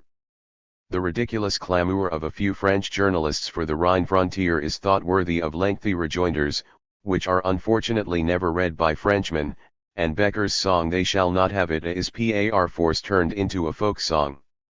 I do not grudge Becker his song's success and I will not examine its poetic content. I am even glad to hear such expressions of German sentiment from the left bank of the Rhine, but I share the view of the articles already published in this journal which have just come to hand that it is ridiculous to want to elevate this modest poem into a national anthem. They shall not have it. So again negative. Can you be satisfied with a negative folk song? Can German nationhood find support solely in polemic against foreign countries? The text of the Marseillaise is not worth much in spite of all its enthusiasm, but how much more noble is its reaching out beyond nationality to mankind. And now, after Burgundy and Lorraine have been torn from us, after we have let Flanders become French and Holland and Belgium independent, after France has already advanced in Alsace as far as the Rhine and only a relatively small part of the once German left bank of the Rhine is still ours, we are not ashamed to talk big and to write, "At least you shall not have the last piece." Oh, the Germans! And if the French had the Rhine, we would cry with the most ridiculous pride, "They shall not have it, the free German Weser," and so on to the Elbe and Oder, until Germany was divided up between France and Russia, and it was only left for us to sing, "They shall not have it, the free stream of German theory, so long as it calmly flows into the ocean of infinity, so long as a single unpractical ideal fish flaps a fin on its bottom." Instead of which we should do penance in sackcloth and ashes for the sins through which we have lost all those beautiful lands, for the disunity and the betrayal of the idea, for the provincial patriotism which deserts the whole for the sake of local advantage, and for the lack of national consciousness.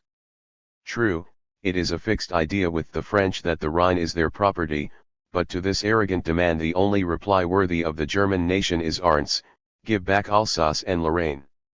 For I am of the opinion, perhaps in contrast to many whose standpoint I share in other respects, that the reconquest of the German-speaking left bank of the Rhine is a matter of national honor, and that the Germanization of a disloyal Holland and of Belgium is a political necessity for us. Shall we let the German nationality be completely suppressed in these countries, while the Slavs are rising ever more powerfully in the East? Shall we give up the Germanness of our most beautiful provinces to buy the friendship of France, possession going back barely a century which could not even assimilate what was conquered? Shall we accept this and the treaties of 1815 as a judgment of the world spirit against which there is no appeal? On the other hand, however, we are not worthy of the Alsatians so long as we cannot give them what they now have, a free public life in a great state. Without doubt, there will be another war between us and France, and then we shall see who is worthy of the left bank of the Rhine. Until then we can well leave the question to the development of our nationhood and of the world spirit.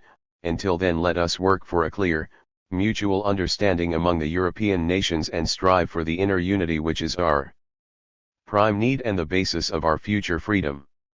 So long as our fatherland remains split we shall be politically null, and public life, developed constitutionalism, freedom of the press, and all else that we demand will be mere pious wishes always only half fulfilled, so let us strive for this and not for the extirpation of the French. Nevertheless, Germanizing negation has still not fully completed its task, there is still plenty to be sent home over the Alps, the Rhine, and the Vistula. The Russians can have the Pent Archie, 107 the Italians their Papism with all its hangers-on, their Bellini, Donizetti and even Rossini if they want to make him out greater than Mozart and Beethoven, and the French their arrogant opinion of us, their vaudevilles and operas, their scribe and Adam. We want to chase all these crazy foreign habits and fashions, all the superfluous foreign words back whence they came. We want to cease to be the dupes of foreigners and want to stand together as a single, indivisible, strong, and with God's will free German nation. Written in October-December 1840, printed according to the journal, first published in the Telegraph, for published in English for the first Deutschland NOS 2, 3, 4, and 5, time January 1841, signed, F. Oswald. Night ride. One night, my carriage bore me all alone across that well-known German territory, where many a heart, by power beaten down, rages in impotent and blazing fury. In fury that the freedom bought so dear, with struggle and with ceaseless vigilance, had been cast out, for venal tongues to jeer, and cavil at with cruel insolence. A mist lay on the meadows, deep and calm. At times, a gust of wind would smite amain the poplar trees, and they, in quick alarm, aroused from sleep, soon slumbered on again. Clear was the air. Sharp hung the sickle moon, a sword of Damocles above the town towards which I sped. The wrath of kings flies soon from far away to strike its victims down. Around the carriage wheels run leaping packs of dogs that bark at me. And do they howl? Just like the capital's paid rider hacks. Having caught wind of my free-thinking soul? What do I care? Sunk in my cushions low, I live in dreams of many brave tomorrows. Make no mistake, just before dawn, we know the nightmare plumbs the deepest of its horrors. 152. Yes, morning comes at last in silence stealing. A single star shines forth to light its way. The pious wake to bells of freedom pealing, no tocsin now, but peace this joyful day. The spirit's tree has coiled its root limbs round the past, to crush all things outworn and old, and now its branches strew the world around with shining blossoms of eternal gold. And so I slept, and woke that morning after, and saw the earth all happy, cleansed and bright, and Stive's city filled with joy and laughter, city of freedom, bathed in morning light. Written at the end of 1840, printed according to the journal, first published in the Deutsche Courier, published in English for the first number 1, January 3, 1841, time signed, Friedrich Oswald. Paris is empty. All the populace swarms out to throng the Seine on either side. Bright shines the sun of France, though veiled in mourning. A tear bedews the smiling face of pride. Today the ebullient French are grave and calm. They dream of victory's laurel wreath no more. Ringed with eternal laurels comes the scourge of Europe, God of France, the Emperor. Like grey old battle ruins, the veteran soldiers ride on before and after. The funeral train with cannon thundering and banners flying moves on towards Paris. Rich, exuberant, vain. Plunged into grief, devotion drunk once more, Paris falls prostrate at her idol's feet, and if the price be still more suffering they shall not flinch. Thoughts of revenge are sweet. Music of death and music of the wars. Crashes all round. The gentlest heart is thrilled. Thus rode he in the blaze of victory from Austerlitz and from Marengo's field. And pale, and mute, and proud, and great, as when he rode in triumph through the swirling throng. 154. Transformed as never by the light of glory? Acclaimed by all, the Emperor rides along. Where are they now, the guards? Where is Dombrowski, general of the Slavs and no man's slave? Murat, the prince of horsemen? Poniatowski. And where is Ney, the bravest of the brave? Thinned is the forest of the mighty heroes. Waterloo's fury mowed the guardsmen down. The remnants march in silence, heads held high. Behind iron bars weeps Montholon, alone. The strength and flower of empire follow after. United here the young and old of France. And even the elite of the Republic weep at the shrine where weeps the whole of France. And who are these with brows of victory, that yet betray the anguish of their souls? their features ravaged by the grief of mourning, though they step proudly. Hush, it is the Poles. To greet the emperor arches, columns, stones, memorials, images of eternity, ideas in bronze as daring as his own, to sanctify his fallen majesty. Collapsed his house, tumbled the royal crown, gone is the world empire that he dreamed might be. Like Alexander, without heirs he sleeps the eternal sleep beneath the laurel tree. He rests in peace, silent the Te Deum. In pious gloom the shadowed columns rear. This very church is now his mausoleum. A deity lies dead and buried here.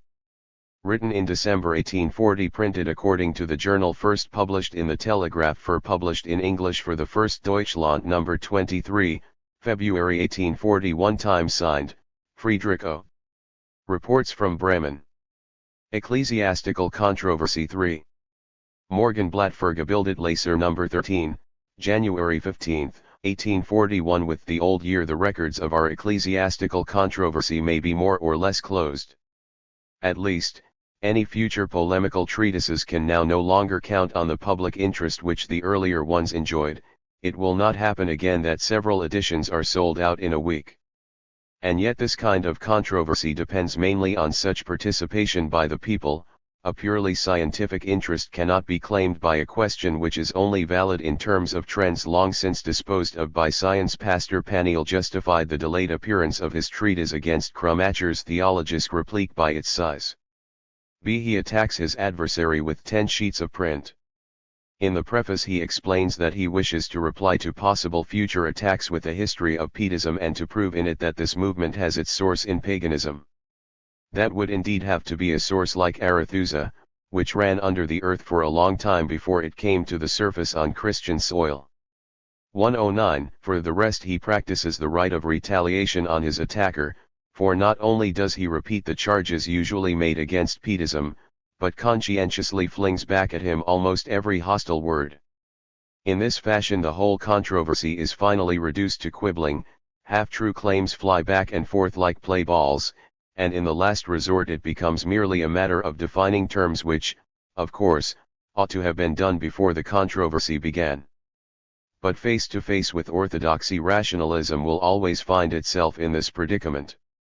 It owes this to its vacillating position, wanting to rank now as a new development of the Christian spirit, now as its original form, and in both cases it appropriates the biblical catchwords of orthodoxy, only with a different meaning. It is not honest either with itself or with the Bible. The concepts of revelation, redemption, and inspiration have a highly uncertain and twisted meaning on its lips. The dry reasoning of rationalism has reached a rare height in Paniel. With a forbidding logic, more like that of Wolff than of Kant, he takes the greatest pride in making the whole structure of his work glaringly apparent. His arguments are not the living flesh in which the logical skeleton is clothed, but rags soaked in a mush of sentimentality which he hangs out to dry on the jutting corners of the church building. Then Paniel also has a great liking for those watery digressions in which one recognizes the rationalist everywhere, despite the most orthodox catchwords, yet he does not know how to blend them with the dryness of his reasoning and often finds himself compelled to interrupt the most beautiful stream of phrases by a firstly, secondly, and thirdly. But nothing is more repugnant than this tasteless flabbiness when there is method in it. The most interesting part of the whole book are the excerpts from Kramacher's writings, where his crass manner of thinking shines out in all its sharpness. The decisiveness with which rationalism acted here moved the preachers of the opposing party to draw up a joint declaration which was put in pamphlet form and signed by 22 preachers.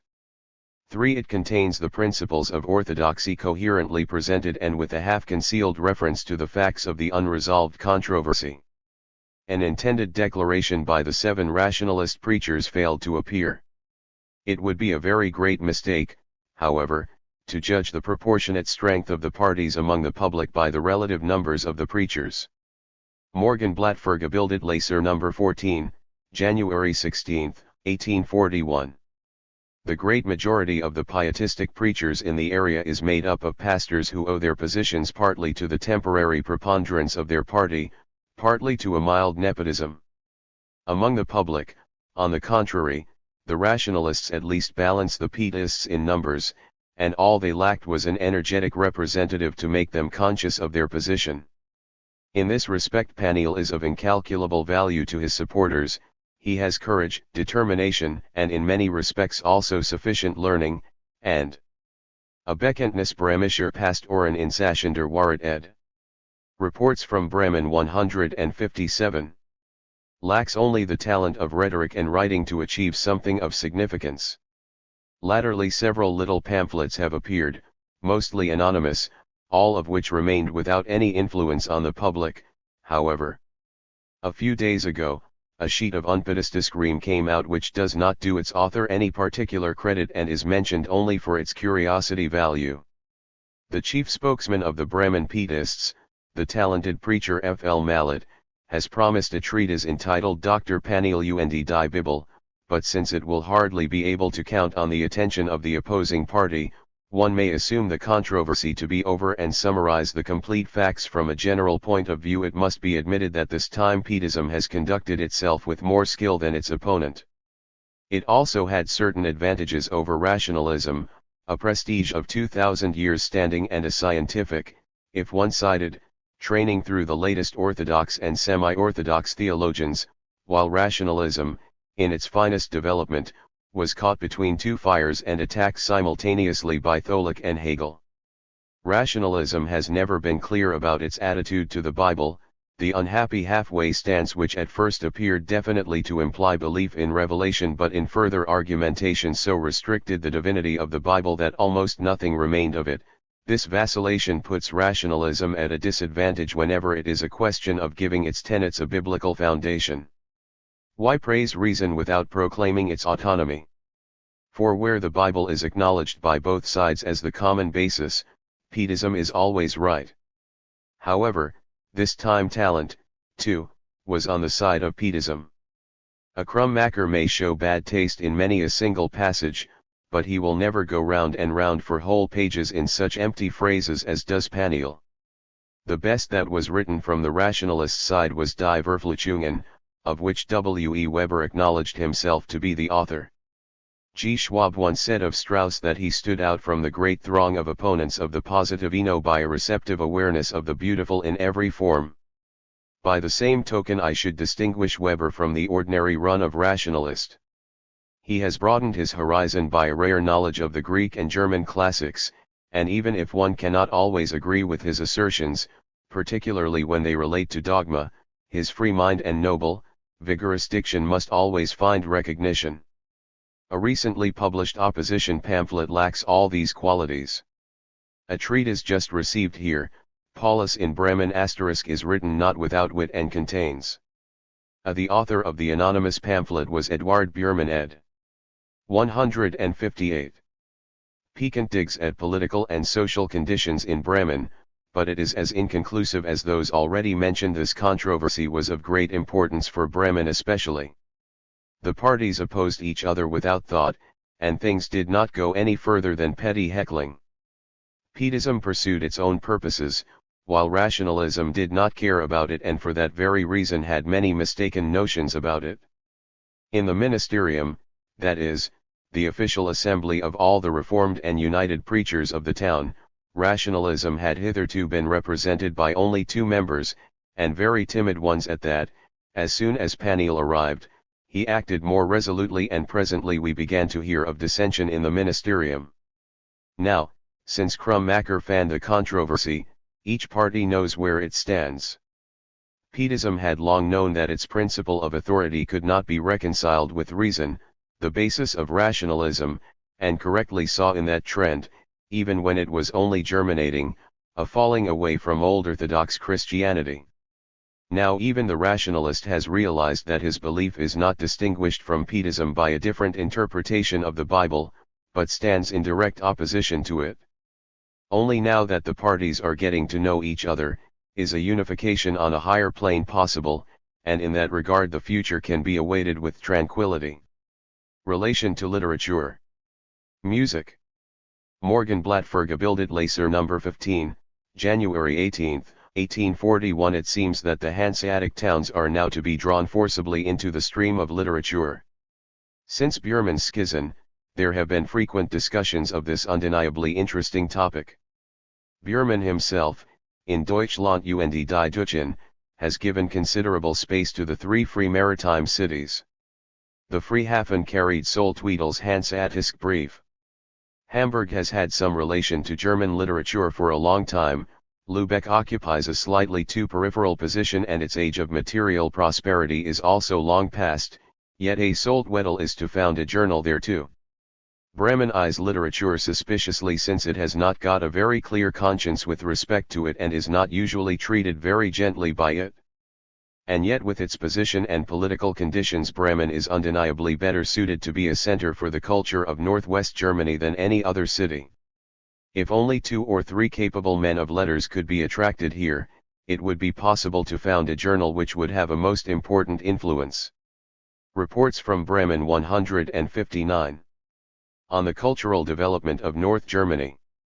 The book dealers of Bremen are enterprising enough, and I have heard it said already by several of them that they would be glad to provide the necessary funds and willing to bear the probable losses of the first few years of publication. The best thing about Bremen is its music. There are few towns in Germany with so much and such good music as here. A relatively very large number of choral societies have been formed and the frequent concerts are always well attended. Musical taste, moreover, has remained almost quite pure. The German classics, Handel, Mozart, Beethoven, of the more modern composers Mendelssohn Bartholdy and the best song composers, are decidedly preponderant. The new French and new Italian schools have an audience almost only among the young office employees. One might only wish that Sebastian Bach, Gluck, and Haydn were less pushed into the background. Nor are more recent compositions rejected, on the contrary, there are perhaps few places where the works of young German composers are performed as readily as here. There have also always been names here which enjoyed a high reputation in the musical world. The talented song composer Stegmayer conducted the orchestra of our theatre for several years. His place has now been taken by Kosmali, who will have made many friends partly with his compositions, partly with the articles which he publishes mostly in Schumann's Neue Zeitschrift für Musik. Riem, who conducts the choir and most of the concerts, is also a recognized composer. Riem is a lovable old man with a youthful, infectious enthusiasm in his heart. Nobody knows as well as he does how to inspire both singers and instrumentalists to lively performance. Low German. Morgenblow für gebildet Leser No. 16, January 19, 1841. What first strikes the stranger here is the use of the Low German language, even in the most respected families. As soon as the people of Bremen become cordial and familiar they speak Low German, indeed they are so attached to this dialect that they carry it over the ocean. On the Lingia * in Havana as much Bremen Low German is spoken as Spanish. I know people who have learned the Bremen dialect perfectly in New York and Veracruz from the Bremen people living there in large numbers. It is, of course, not yet 300 years since High German was declared the official language. The basic laws of the city, the Tafel, and the Neue Eintracht, 111 are written in the Low German language, and the first sounds which an infant here learns to imitate are Low German. It is rare for a child to begin to speak High German before the age of 4 or 5. The peasants in this region never learn it and thus very often compel the courts to conduct proceedings in Low German and record in High German. Incidentally, Low Saxon is still spoken here in a very pure form and has remained completely free from mixing with High German forms, which disfigures the Hessian and Rhenish dialects. The North Hanoverian dialect has certain archaism which are not found in the Bremen dialect but suffers all the more from various local colorings. The Westphalian has lost greatly through a most ugly broadening of the diphthongs, while west of the Weser the transition to Frisian begins. One may safely regard the dialect of Bremen as the purest further development of the old Low Saxon written language. Even now the popular language is so conscious of itself that it constantly changes High German words in accordance with the phonetic laws of Low German and assimilates them, a capacity which only a few Low Saxon popular dialects still enjoy. Almost the only thing which distinguishes the language of Rheinik Wasem from the present dialect is its fuller, now contracted, forms, while the roots of the words, with few exceptions, still survive.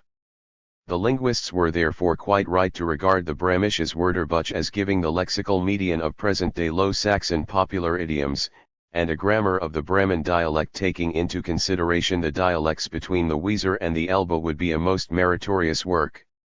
Several scholars here have displayed interest in Low German, and it is greatly to be desired that one of them should undertake this task. Written in January 1841.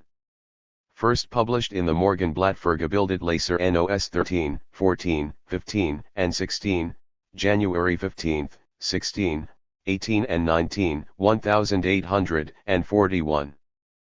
Printed according to the newspaper. Published in English for the first time. Immermann's Memorabilien. Erste Band. Hamburg, Hoffmann und Kamp, 1840. Telegraph für Deutschland No. 53, April 1841. The news of Immermann's death was a hard blow for us Rhinelanders, not only because of the poetical but also because of the personal significance of this man, although the latter, even more than the former, was only just beginning to develop. He stood in a special relationship to the younger literary forces which have lately emerged on the Rhine and in Westphalia, for in respect of literature Westphalia and the Lower Rhine belong together, however sharply they have been politically divided up to now, and in fact the Rheinisches Jahrbuch provides a common rallying point for writers from both provinces. The more the Rhine had hitherto kept literature at a distance, the more Rhenish poets now tried to figure as representatives of their home province and hence acted if not according to one plan, at least towards one aim. Such an endeavor rarely remains without a strong personality at its center to which the younger ones subordinate themselves without surrendering any of their independence, and Immermann seemed to want to become that center for the Rhenish poets. In spite of many prejudices against the Rhenish people he had gradually become naturaliste among them, he had publicly made his peace with the literary present to which all the younger ones belonged, a new, fresh spirit had come over him, and his work was finding increasing recognition. Hence, the circle of young poets who rallied around him and gravitated towards him from the surrounding area kept growing. How often did not Freilagrath, for example, shut his memorandum and ledgers, when he was still writing invoices and current accounts in Barmen, to spend 1 or 2 days in the company of Immermann and the Dusseldorf. 162. Painters. Thus Immermann came to occupy an important place in the dreams which were cherished here and there of a Rhenish, Westphalian school of poetry. Before Freilagrath's fame matured he was the mediating transition from the provincial to the general German literature. This had long been no secret to anyone with an eye for such relationships and ties. A year ago Reinhold Kosslin, among others, drew attention in Europa to the fact that Immermann was maturing towards a standing similar to that of Goethe in his later years. 113 Death has destroyed all these hopes and dreams for the future. Immermann's Memorabilien appeared a few weeks after his death. Was he, a man in his prime, already mature enough to write his own memoirs? His fate says yes, his book says no. However, we must not regard the Memorabilien as an old man's final settlement with life, by which he declares his career closed. Immermann was rather settling accounts with an earlier, the exclusively romantic period of his work, and hence a different spirit prevails in this book than in the works of that period. Moreover, the events described here had receded so far through the great changes of the last decade that even to him, their contemporary, history seemed to have finished with them. And yet I think I am justified in maintaining that in 10 years' time Immermann would have grasped the present and its attitude to the war of liberation, on which his work hinges, more profoundly, more freely. But for the moment we must take the Memorabilien as they are. If the earlier romantic, in the Epigonen, had already striven for the higher standpoint of Goethe's plasticity and repose, and Munchausen already rested firmly on the basis of the modern poetic manner, his posthumous work shows even more clearly how well Immermann appreciated the latest literary developments. The style and with it his vision of things are quite modern, only the more thoroughly thought-out content, the stricter arrangement, the sharply stamped individuality of character and the albeit rather veiled, anti-modern views of the author distinguish this book from the mass of descriptions, characters, memoirs, reviews, situations, conditions, etc., with which our literature, gasping for healthy, poetic fresh air, is suffocated today. Immermann, moreover, has sufficient tact only rarely to arraign before the forum of reflection subjects which are entitled to a different tribunal than that of bare reason. The present first volume finds its material in the youth of 25 years ago and the influences which dominated it. A. Immermann's Memorabilien 163. Bill of Lading prefaces it, in which the character of the whole is most faithfully outlined. On the one hand, a modern style, modern catchwords, and even modern principles; on the other, the peculiarities of the author, the significance of which has long been dead for a wider circle. Immermann writes for modern Germans, as he says fairly bluntly, for those who stand equally far from the extremes of Germanism and cosmopolitanism.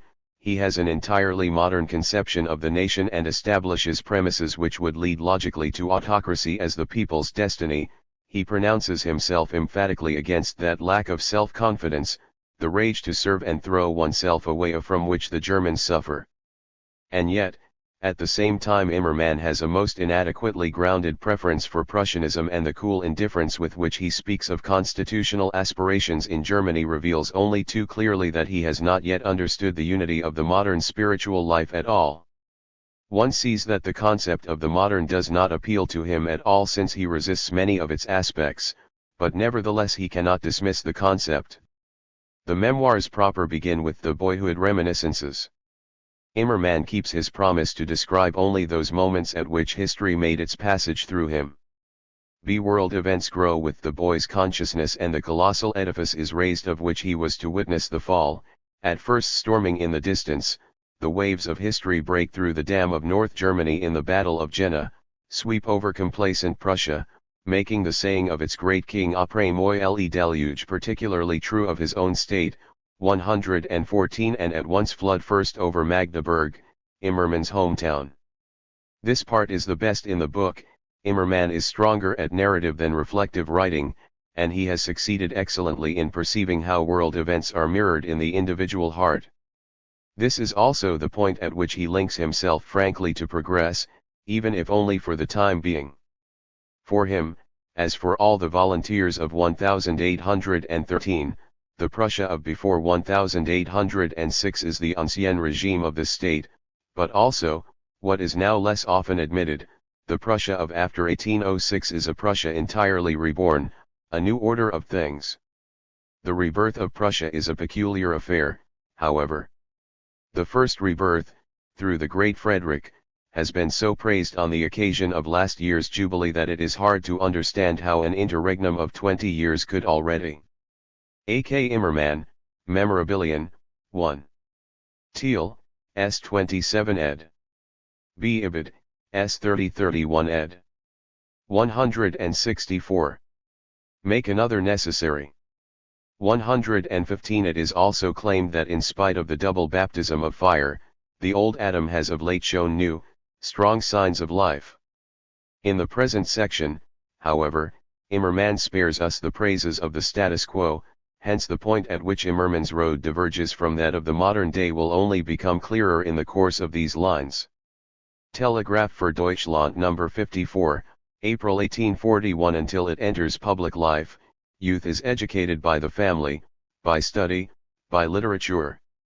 For the generation which we are here considering, despotism was added as another, a fourth medium of education. The family cherishes and nurses it, study isolates it, literature leads it again into wider fields. Despotism gave us the beginnings of character 3. This is the pattern according to which the reflective part of the book is arranged, and which has the great and undeniable merit of showing the development of consciousness in its successive stages. The section on the family is quite excellent as long as it describes the old family, and it is only regrettable that Immermann has not made more effort to combine aspects of light and shade into a whole. The remarks he makes here are almost apt. By contrast, his concept of the newer family shows again that he has not yet rid himself of the old prejudice and resentment against the phenomena of the last decade. True, the old-fashioned comfort, the contentment with the family hearth, increasingly give way to ill humor, to dissatisfaction with the joys of family life, but against that background the Philistinism of the patriarchal way of life, the halo around the nightcap, are more and more lost, and the causes of the ill humor, almost all of which Immermann emphasizes quite correctly and only too glaringly, are no more than the symptoms of a still struggling, uncompleted, epoch. The epoch preceding foreign rule was completed and as such bore the stamp of repose, but also of indolence, and carried within it the seeds of decay. Our author could have said quite briefly, the reason why the newer family cannot fight off a certain sense of discomfort is that new demands are being made on it which it does not yet know how to reconcile with its own rights.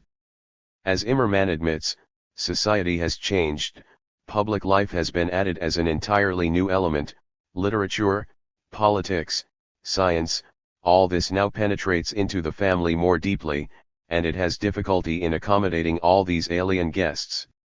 That is the point. The family still lives too much in the old style to be able to come to a proper understand.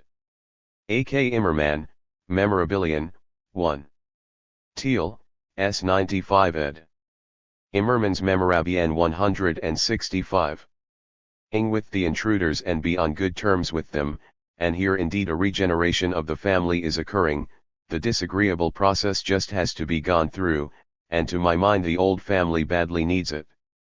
Incidentally, Immermann studied the modern family in precisely that part of Germany, on the Rhine, which is most mobile and receptive to modern influences, and here the discomfort of the transition process came to light most clearly. In the provincial towns of interior Germany the old family continues to live, move, and have its being in the godly shadow of the dressing gown. Society still stands where it stood in AD 1799, and public life, literature, science, are dismissed with calm and deliberation, without anybody allowing his comfortable routine to be disturbed. The author adds pedagogical anecdotes to prove what he has put forward about the old family and then concludes the narrative part of the book with Uncle, a character typical of the old days. The education which the adolescent generation receives from the family is completed, the young throw themselves into the arms of study and literature. Here the less successful sections of the book begin. Study touched Immermann at a time when philosophy, the soul of all science, and knowledge of the ancient world, the basis of everything the young were offered, were caught up in a whirlwind revolution, and Immermann did not have the advantage of being able to follow it up to its goal as a student. When it drew to its close, he had long outgrown school. Nor does he say much more for the time being than that teaching in those days was narrow, and makes up for this by dealing with the most influential thinkers of the time in separate articles. Speaking of Fichte, he obliges with a philosophy which would strike gentlemen familiar with the subject as fairly peculiar. Here he lets himself be lured into a witty argument about a matter which it needs more than a witty and poetic eye to penetrate. How our strict Hegelians will shudder when they read the history of philosophy as presented here in 3 pages. And it must be admitted that it would not be easy to discuss philosophy in a more dilettante fashion than is the case here. The very first sentence, which says that philosophy always oscillates between 2 points, seeking certainty either in the thing or in the ego, was clearly written in deference to the fact that Kant's thing in itself was followed by Fichte's I, and can, with difficulty, be applied to Schelling, but in no sense to Hegel. Socrates is called the incarnation of thinking, and for that very reason the ability to have a system is denied him. Pure doctrine is said to be combined in him with a direct penetration of empiricism, and since it tran. 166.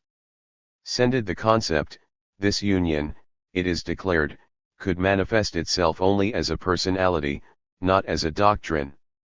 Are these not sentences which must throw into the greatest confusion a generation that has grown up under Hegelian influence? Does not all philosophy end where conformity of thinking and empiricism transcends the concept? What logic can stand its ground where lack of system is asserted to be a necessary attribute of the incarnation of thinking? But why pursue Immermann into a sphere which he himself only wanted to fly through? Suffice it to say that he can no more cope with the philosophical concepts of earlier centuries than he can unite Fichte's philosophy with his personality. By contrast, he again describes excellently the character of Fichte, the orator of the German nation, and the gymnastics enthusiast John. These character sketches shed more light on the effective forces and ideas by which the youth of the time was influenced than might any lengthy discourses. Even where literature forms the theme, we enjoy far more reading the description of the relationship in which the youth of 25 years ago stood to the great poets than the inadequately substantiated demonstration that, unlike all its sisters, German literature has a modern, non-romantic origin. It will always appear forced to make Corneille sprout from a romantic medieval root and to attribute more in Shakespeare to the Middle Ages than the raw material which he found to hand. Is this perhaps the not altogether clear conscience of the erstwhile romantic seeking to reject the charge of continuing crypto-romanticism? The section on despotism, namely, that of Napoleon, will not please either. Heine's worship of Napoleon is alien to the consciousness of the people, yet nobody will be happy that Immermann speaks as an insulted Prussian, while claiming the impartiality of the historian. He must have sensed that the national German, and particularly the Prussian, standpoint needed to be transcended here, hence he is as cautious as possible in style, adapts his viewpoint as closely as possible to the modern and ventures out only in minor and incidental matters. Gradually he does become bolder, however, admitting that he cannot quite see why Napoleon should be counted as a great man, establishing a complete system of despotism and showing that in this craft Napoleon was a pretty bad tyro and bungler. But this is hardly the right way to understand great men. Hence, apart from a few ideas which run ahead of his convictions, Immermann stands in the main far from the modern. Immermann's Memorabilien 167. Consciousness. Nevertheless, he cannot be classed with any of the parties into which Germany's spiritual status quo is customarily divided. He explicitly rejects the trend to which he seems to stand closest, Germanism. The well-known dualism in Immermann's convictions was expressed, on the one hand, as Prussianism, on the other, as Romanticism. The former gradually lapsed, however, especially in Immermann the official, into the most sober, mechanistic prose, the latter into unlimited effusiveness. So long as he remained at this point, Immermann could not achieve real recognition and was compelled more and more to realize that not only were these trends polar opposites but that they left the heart of the nation increasingly indifferent. At last he dared a poetic advance and wrote the Epigonen. No sooner had this work left the publisher's shop than it showed its author that only his previous tendency had prevented a more general recognition of his talent by the nation and the younger men of letters. The Epigonen were appreciated almost everywhere and occasioned diatribes on the character of their authors such as Immermann had not been previously accustomed to. The young literature asterisk, if we may apply this name to the fragments of what had never been a whole, was the first to recognize the significance of Immermann, and was responsible for his becoming properly known to the nation. He had been inwardly resentful at the constantly sharpening division between Prussianism and Romantic poetry, and also at the relatively slight popularity enjoyed by his writings, and he had unwittingly impressed more and more on his works the stamp of a stark isolation. Now that he had taken a step forward and won recognition, a different, freer, more cheerful spirit came over him. The old youthful enthusiasm thawed again, and in Munchausen made a start towards reconciliation with the practical, reasonable side of his character. The romantic sympathies which still remained at the back of his mind he appeased with Gismunda and Tristan, but what a difference from his earlier romantic poetry, and especially what plasticity compared with Merlin. Telegraph für Deutschland No. 55, April 1841. Basically, Romanticism was only a matter of form for Immermann. The sobriety of Prussianism saved him from the dreaming of the Romantic school, but this was also the cause of a certain the literature of the Young Germany movement ed. 168. Resistance in him to the developments of the time. We know that in religious matters Immermann was very liberal. Politically, however, he was a far too zealous supporter of the government.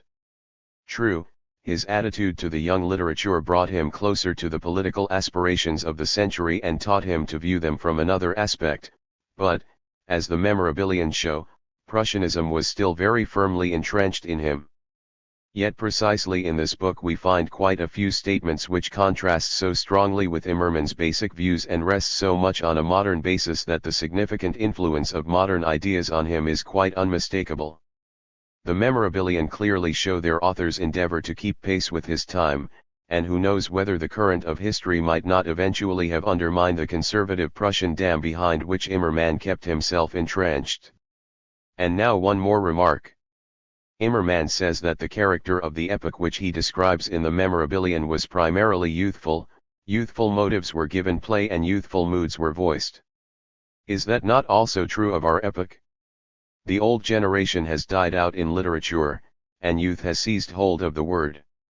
Our future depends more than ever on the growing generation, for this generation will have to decide contradictions of ever-heightening intensity. The old may complain about the young, and it is true that they are most disobedient, but just let them go their own way, they will find their bearings, and those who get lost have only themselves to blame. For we have a touchstone for the young in the shape of the new philosophy, they have to work their way through it and yet not lose the enthusiasm of youth. He who is afraid of the dense wood in which stands the palace of the idea, he who does not hack through it with the sword and wake the king's sleeping daughter with a kiss, is not worthy of her and her kingdom. He may go and become a country pastor, merchant, assessor, or whatever he likes, take a wife and beget children in all piety and respectability, but the century will not recognize him as its son. You need not therefore become old Hegelians and throw around in and for itself, totality, and thisness, but you must not fight shy of the labor of thinking, for only that enthusiasm is genuine which like the eagle is afraid neither of the dull clouds of speculation nor of the thin, rarefied air in the higher regions of abstraction when it is a question of flying towards the sun of truth. And in this sense the youth of today has indeed gone through Hegel's school, and in the heart of the young many a seed has come up splendidly from the system's dry husk. This is also the ground for the boldest confidence in the Immermann's Memorabilien 169. Present, that its fate depends not on the cautious fear of action and the ingrained philistinism of the old but on the noble, unrestrained ardour of youth. Therefore let us fight for freedom as long as we are young and full of glowing vigor, who knows if we shall still be able to when old age creeps upon us. Written in late 1840 and early 1841, printed according to the journal, first published in the Telegraph, published in English for the first Deutschland NOS 53, 54, and 55, April time. 1841. Signed, Friedrich Oswald. Wanderings in Lombardy 1. I. Over the Alps. Athenam number 48, December 4, 1841. Thank God, we have left Basel behind. Such a barren town, full of frock coats and cocked hats, Philistines and patricians and Methodists, where nothing is fresh and vigorous but the trees around the brick-red cathedral and the colors of Holbein's Passion, which can be seen among other paintings in the library here. Such a hole and corner town, with all the ugliness of the Middle Ages and none of their beauty, cannot appeal to a young heart whose imagination is fully engaged with the Swiss Alps and Italy. Is the transition from Germany to Switzerland, from the mellow, vine-covered Margravate of Baden to Basel, perhaps so discouraging only in order that the impression made by the Alps later should be the more profound? The country through which we are traveling now is not the most beautiful either. On the right are the last spurs of the Jura, green and fresh, it is true, but without character. On the left the narrow Rhine, which also seems to have a horror of Basel, so slowly does it crawl down dale, and beyond the Rhine another little piece of Germany. Gradually we move away from the Green River, the road goes uphill, and we ascend the outermost spur of the Jura, which pushes forward between the Aar and the Rhine. Then suddenly the scenery changes. A sunny, cheerful valley lies before us, no, 3 or 4 valleys. The Aar, Reuss, and Limmat, visible for long stretches, wind through the hills and join their waters, villages and townlets lie along their banks, and in the distance one mountain chain after another rises like the tiers of a giant amphitheater behind the row of hills in front. Here and there snow glistens through the mists which hover round the most distant summits, and Pilatus rises above the mass of peaks as if it were sitting in judgment like the Wanderings in Lombardy 171. Judean governor of old who gave it his name. These are the Alps. We go downhill quickly, and only now that the Alps are near become aware that we are in Switzerland. Swiss dress and Swiss architecture make their appearance with Swiss scenery. The language sounds more beautiful, more refined than the Basli dialect, to which the portliness of patrician city life has lent a materialistic, uncouth broadness. The countenances become freer, more open, more vivacious. The cocked hat gives way to the round hat, the long, trailing coattails to the short velvet jacket. The little town of Brugg soon lies behind us, and following the road we cross the swift, green rivers. As our eyes pass rapidly over all the charming and quickly changing views, we leave the Aar and Reuss with the Habsburg, the ruins of which look down from a wooded summit, and enter the Limmat Valley to follow it as far as Zurich. I had to spend a day in Zurich, and on the way to the promised land of German youth a day is quite a considerable delay. What could I expect of Zurich? Would the stay be rewarding? I admit, since the September affair and the victory ot the Pfaffikon Guardians of Zion, 1I7, I could not picture Zurich as anything but a second Basli, and thought with dismay of the day I had already given up as lost. In my innocence I no longer thought of the lake at all, particularly since the showers which, after continuous sunshine, had at last overtaken me between Basli and Zurich promised me a wet day. But when on awakening I saw a blue morning sky over the sunny mountains, I quickly sprang up and hurried out. Sauntering off at random, I came to a sort of terrace surrounded by gardens and surmounted by old trees. A notice board informed me that the gardens were public, and so I climbed briskly up. Then I saw the lake lying before me, glistening in the morning sun, steaming with early mist, enclosed by densely wooded mountains, and for the first moment I was quite overcome by a certain naive astonishment at the existence of such a strikingly beautiful landscape. A kindly citizen of Zurich whom I accosted told me that up there on the Uetliberg the view was so beautiful that the people of Zurich called their mountain the Little Rigi, and not entirely without justification. I took a look at the top. It was the highest in the Albis chain, which runs along the southwestern side of the lake, and, in general, higher than the other mountains you could see. I asked the way and set off forthwith. After 1.5 hours' march I was at the top. A peak in the Swiss Alps famed for its beauty, ed. 7 * 172. Here the lake lay before me in its full length, with all its scintillating play of green and blue, with the town and the innumerable houses on its hilly shores, and there, on the other side of the Albis, a valley full of green meadows into which light oak and dark fir woods descended, a green sea with hills for waves in which the houses lay like ships, and to the south, on the horizon, the glistening chain of glaciers, from the Jungfrau to the Septimer and Julier, and from the blue sky above the May sun poured the glory of its rays over the world in its Sunday finery, so that lake and field and mountain vied in their radiance, and there was no end to the splendor. Tired from looking, I went into the wooden house which stands on the summit and ordered a drink. I received it, together with the visitor's book. We all know what is to be found in books of this kind. Every Philistine regards them as institutions for securing immortality, in which he can transmit his obscure name and one of his exceedingly trivial thoughts to posterity. The duller he is, the longer the commentaries with which he accompanies his name. Merchants want to prove that besides coffee, train oil, or cotton, beautiful nature, which has created all this and even gold itself, still holds a tiny corner in their hearts. Ladies give expression to their gushing sentiments, students to their high spirits and impertinence, and sage schoolmasters write out nature a bombastic certificate of maturity. Magnificent Utley, Regi's dangerous rival. A doctor of the illiberal arts began to apostrophes in Ciceronian style.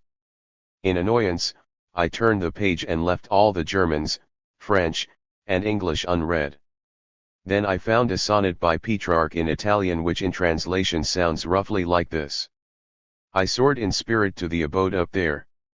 Of her I seek below but never find. Gentle the looks that once avoided mine. So stood she in the third celestial sphere. Taking my hand, she softly said, "No tear can flow where we may never be disjoined.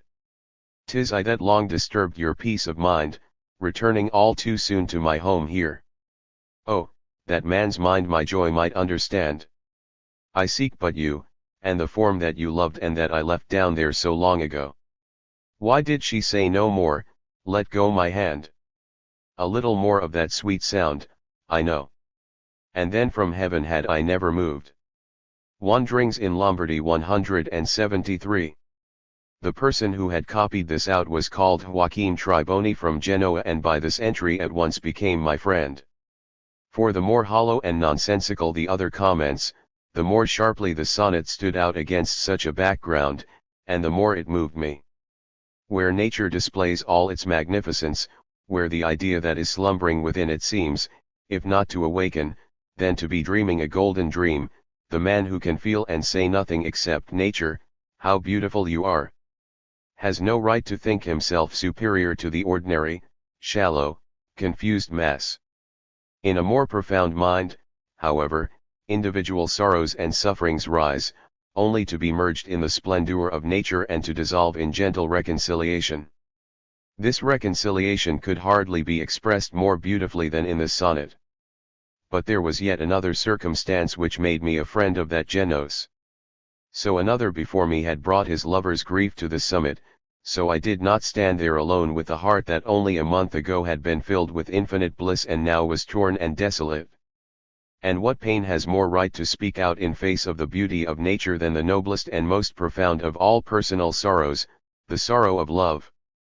I gazed over the green valleys once more and then went down the mountain to take a closer look at the town.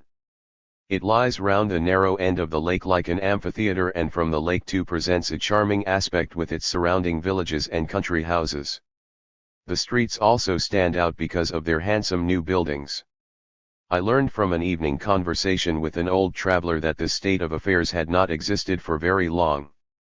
He could not marvel enough how much more beautiful the old Zurich had become over the last 6 years, and how brilliantly the previous government had enhanced the outward dignity of the Republic by erecting public buildings.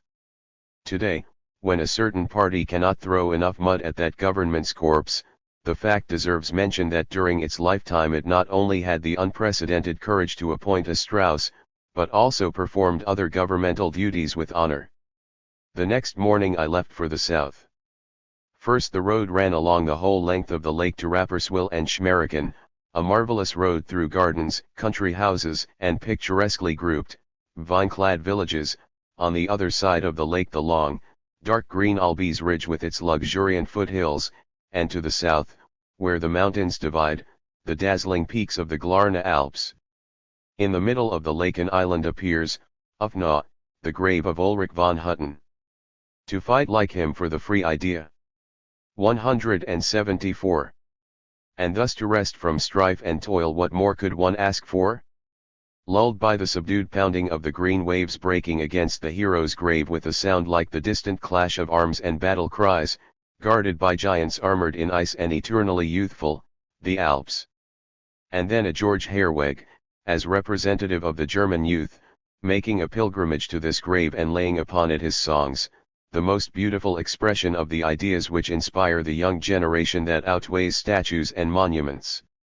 A fair was being held in Uznach, where the road led after leaving the lake, and the inside of the mail coach, which I had hitherto occupied by myself, filled up with people returning from the fair, who gradually began to feel the effects of the previous riotous night and fell asleep, leaving me to my reflections.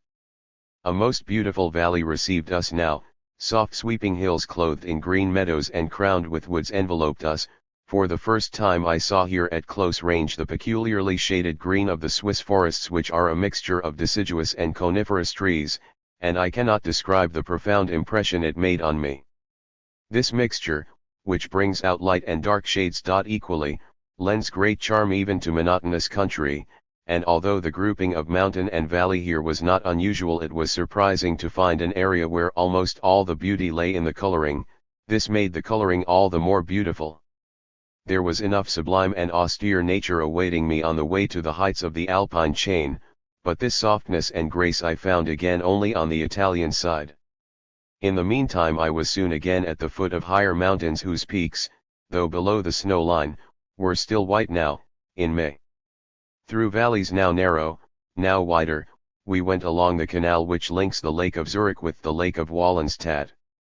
Soon the latter lay before me. Here the countryside is already of a very different character from that around the Lake of Zurich. The basin lies almost unapproachable between steep rocks which rise directly out of the water and leave only a narrow opening at either end of the lake. A poor steamboat took on the coach travelers, and soon we ascend, the little town where we had embarked, disappeared as the mountains closed in. All traces of human activity were left behind us. The steamboat paddled lonely into the beautiful wilderness, deeper and deeper into this silent realm of nature. The green heads of the waves, the snowy mountain tops and the waterfalls which gushed down from them here and there, glistened in the bright sunshine. Occasionally a green, wooded gorge or a patch of meadowland smiled among the wanderings in Lombardy 175. White-gray granite of the rocks, and in the distance the thin veil of mist which rose from the lake blurred into soft, violet shades against the mountain background. It was the kind of country which all but challenges the human spirit to that personification of the spirit of nature which we find in folk legend, where the fissured rocks with their snowy crowns take on the lines of old men's faces with deep furrows and silver locks, and the green flowing hair of bewitching mermaids rises from the clear waves. Gradually the pressing walls opened a little, spurs thickly covered with bushes protruded into the lake, and a white streak shimmered through the blue mist, the houses of Wallenstadt which lies at the end of the lake. We disembarked and proceeded cheerfully on to Ch. Above our heads the rocky chain whose highest peaks are called Die Siebenkerfürsten. In their petrified ermine coats, their crowns of snow gilded by the evening sun, the severe gentlemen sat there as solemnly as if they were assembled in the Romer in Frankfurt to elect the emperor, undisturbed by the shouting and jostling of the people at their feet throughout the Holy Roman Empire, the constitution of which had, with the passage of time, become as petrified as its 7 representatives here. 119 such names in the mouth of the people, by the way, are proof of how thoroughly German the Swiss are, however little they themselves may like to admit it. I shall perhaps return to this theme later in more detail, and therefore leave it for the present. Now we went deeper and deeper into the rocks. Places where the hand of man had imparted a milder aspect to nature in the raw became ever more infrequent. The castle of Sargans clung to a perpendicular cliff like a swallow's nest, until at Ragats the trees finally found enough earth on the stony ground to be able to clothe it in dense forest. Here, too, a castle lies on the slope, but it is in ruins. Just as in general the passes from one river valley to the next here rather frequently show such traces of club law. At Ragats the valley widens again. The mountains retreat in awe before the mighty genius of the young river which has vigorously struck a passage for itself through the granite giants at Gotthard and Spluggen, and now swells towards its great destiny with the pride and courage of youth. It is the Rhine which we now greet again. In a broad bed it rolls on solemnly over gravel and sand, but from the widely scattered rocks one can see how wildly it lashes out when it has had enough of indolent comfort and braces itself in a destructive mood. From here onward its valley forms the road which leads up to Ch, and from there to the Spluggen Pass. 176 Friedrich, Engels. In Ch there already begins the language mixture which reigns throughout the whole of the highest part of the Alps. German, Romanic, and Italian in the Lombardic dialect were all to be heard at the coach station. Romanic, the language of the mountain dwellers of Graubünden, has been much discussed by philologists, yet it is still veiled in a mysterious darkness.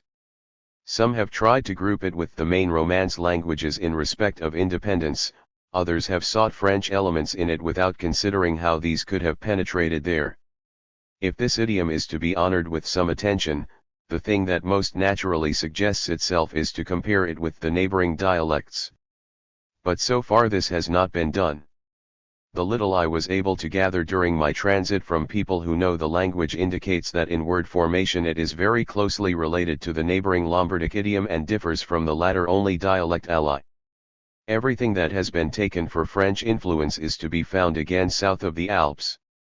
The next morning we went from Ch further up the Rhine along a broad valley surrounded by wild rocks. After a few hours a precipitous mountain face loomed out of the thin morning mist, crowned with the ruins of a castle, and placed itself straight across the road. The valley seemed to be blocked ahead of us and we could only advance through a narrow gorge. A slim white tower rose up before us. It belongs to Thuzes, or, as the Lombards say, Tisana, which means maiden town. It is beautifully situated in a narrow hollow enclosed by sheer towering rocks. The one most difficult of access bears the ruins of the castle of Hohenraschen. There is no greater seclusion than that to which nature has condemned this village, and yet even here men have been stronger than nature, as if to spite it they have laid the highway through the middle of Thuzes and every day carry Englishmen, merchants, and tourists over it. After Thuzes the Alpine chain which we had to cross by evening began to rise steeply. I abandoned the coach and walked along the road, fortified by a glass of Veltliner, which is to be had here at its best. There is no other road like it in the whole world. Hewn into overhanging rock it winds upwards through the gorges which the Rhine has quarried for itself. Giant perpendicular granite walls stand rigid on either side of the path, which in many places even the midday sun does not reach, and far down below the wild mountain torrent rages and thunders through fissured rock, uprooting firs, rolling boulders like a furious titan on whose chest a god has flung two mountains. The last defiant mountains, unwilling to bow to the all-conquering. Wanderings in Lombardy 177. Domination of man, seem to have sought refuge here, gathering in rank and file to defend their freedom. Terrifying and stern, they gaze upon the traveler, and in imagination one hears their voice. Come here, man, if you dare, scale our summits and sow your corn in the furrows of our brows, but up there the sense of your smallness will grip you and make you dizzy, the ground will give way beneath you, and you will be dashed to pieces as you plunge from jagged rock to jagged rock. You may drive your roads between us. Every year our ally, the Rhine, will descend swollen in wrath and tear your work to pieces. Nowhere is this resistance of the power of nature to the human spirit so colossal, one might almost say so conscious of itself, as here. The lonely horror of the road and the former danger of this alpine crossing have given it the name of Via Mala. Today it is different, of course. Here, too, spirit has conquered nature and like a linking ribbon the road goes on from rock to rock, safe, comfortable, almost indestructible, and negotiable at all seasons of the year. Yet an awful feeling of fear creeps over one at the sight of the menacing rocks. They seem to be brooding on vengeance and liberation. Athenam number 49, December 11, 1841. Gradually the gorge widens, however, the rushing cataracts become rarer, the bed of the Rhine, which often had to push its way through defile measured only in inches, expands, the steep walls become more sloping and recede farther back, a green valley opens and Ander, a little village known to the people of Graubünden and the Veltlin Valley as a spa, lies in the center of this first terrace of the Splugen. The vegetation here is much more sparse, which is all the more striking as neither leaves nor grass were to be seen from Thuzes until here and only fir trees were able to cling to the steep cliffs. But even so it was comforting to the eye to see a valley green with meadows, a bushy slope, after all the gloomy, grey-brown granite walls. Directly after Ender we ascended a steep slope up which the road snaked in 1,000 convolutions. I left these to the coach and scrambled up the scree, through bushes and densely tangled creepers, to the point where the road turned towards the other side of the mountain. There the green valley lay deep below me, threaded by the Rhine, whose thunder again came echoing across to me. One more glance down in greeting and then onward. The road led me between sloping rocks, high as the sky, into a hollow, again into the most forsaken. 178. Loneliness in the world. I leaned against the parapet and looked down into the Rhine, which formed a pool under dark-leaved trees. The still, green surface over which the boughs bent hiding secret little corners everywhere with their foliage, the mossy walls of rock, the sunbeams which penetrated here and there all held a peculiar magic. The murmur of the Quitend river sounded almost intelligible, like the talking of those beautiful swan maidens who come flying over the mountains from afar to strip off their swan's plumage in a secluded secret spot and bathe in the snow-cold wave under the green branches. In between the thunder of the cataracts rang out like the angry voice of the river spirit berating them for their lack of circumspection, for they know they must follow the man who robs them of their swan's plumage, and a whole stagecoach full of maiden oglas is already arriving, and in any case it is not becoming for females to bathe near the open highway, even if they are romantic swan maidens. But the beautiful nymphs laugh at the anxious old man, for they know, of course, that no one sees them except he to whom the dreaming life of nature has been revealed, and that he will do them no harm. Every moment it was becoming cooler between the mountains. About noon, after some climbing, I found the first snow, and suddenly, heated as I was from rapid climbing and running in the burning sun, I felt a marked chill in the air. This was the temperature of the second terrace in this pass on which the village of Spluggen is situated, the last place where German is spoken, between high mountains against whose green walls the dark brown chalets stand out. The midday meal was taken in a house which was arranged completely in Italian style and had only stone floors and thick stone walls even in the upper stories. Then the journey was continued up an almost vertical rock face. In a wooded gorge among the last trees which I saw on this side of the Alps, lay an avalanche, a broad river of snow which had rolled down from the steeper walls. It was not long before desolate gorges began where the mountain torrents thunder under a firm, vaulted cover of snow, and the naked rocks are barely covered with patches of moss. The snow lay thicker and spread further. Right at the top a path had been cut out for the road, on either side of which the snow was 3 or even 4 times as high as a man. I dug steps into the snow wall with my heels and clambered up. A broad, snow-white valley lay before me, in the middle of which rose a grey roof, the Austrian customs house, the first building on the Italian side of the Alps. The inspection of our luggage at this house. Wanderings in Lombardy 179. During which I successfully concealed my Varinas 3 from the eyes of the frontier guards, gave me leisure to look around a little. On all sides bare, grey layers of rock, their summits covered with snow, a valley in which not a blade of grass was to be seen for snow, much less a bush or a tree, in short, a dreadful, forsaken desert above which Italian and German winds meet and continually drive grey clouds towards each other, a solitude more terrible than the Sahara and more prosaic than the Liberger Heide, a region where it snows for 9 months and rains for 3 months year in, year out. That was my first sight of Italy.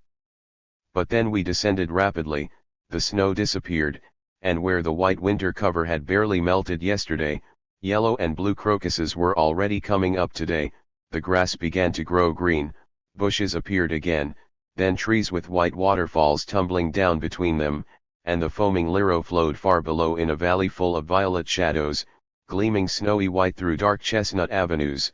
The air grew warmer and warmer, although the sun was already sinking behind the mountains. And in Campo d'Alsino we were already among real Italians, if not in real Italy. The inhabitants of the little village crowded around our coach and chattered in their rough nasal Lombardic dialect about the horses, the vehicle, and the travelers, all true Italian faces, their vigorous expression heightened by thick black hair and beard. We went on quickly, down the Liro, between meadows and woods, through innumerable huge granite blocks hurled down from the Alpine peaks who knows when, whose sharp black jags and edges looked strange against the light green background of the meadows.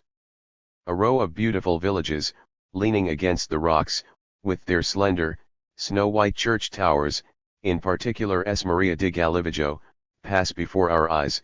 At last the valley opens up and in a bend rises the tower of Chiavenna, or in German Klauen, one of the chief towns in the Valdland Valley.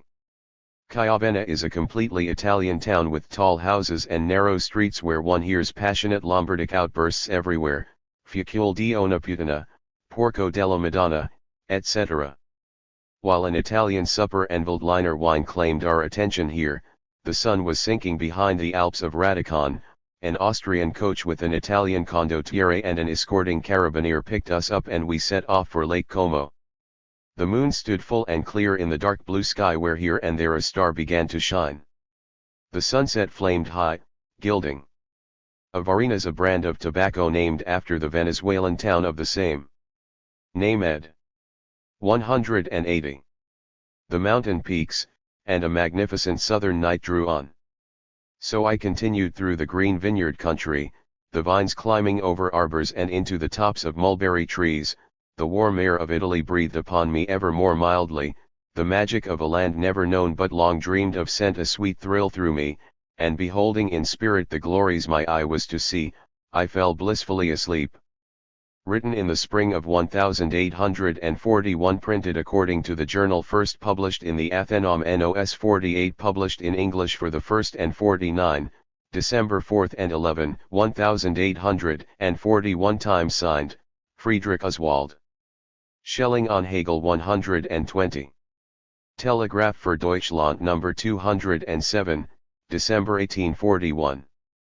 Ask anybody in Berlin today on what field the battle for dominion over German public opinion in politics and religion, that is, over Germany itself, is being fought, and if he has any idea of the power of the mind over the world, he will reply that this battlefield is the university, in particular lecture hall number 6, where Schelling is giving his lectures on the philosophy of revelation.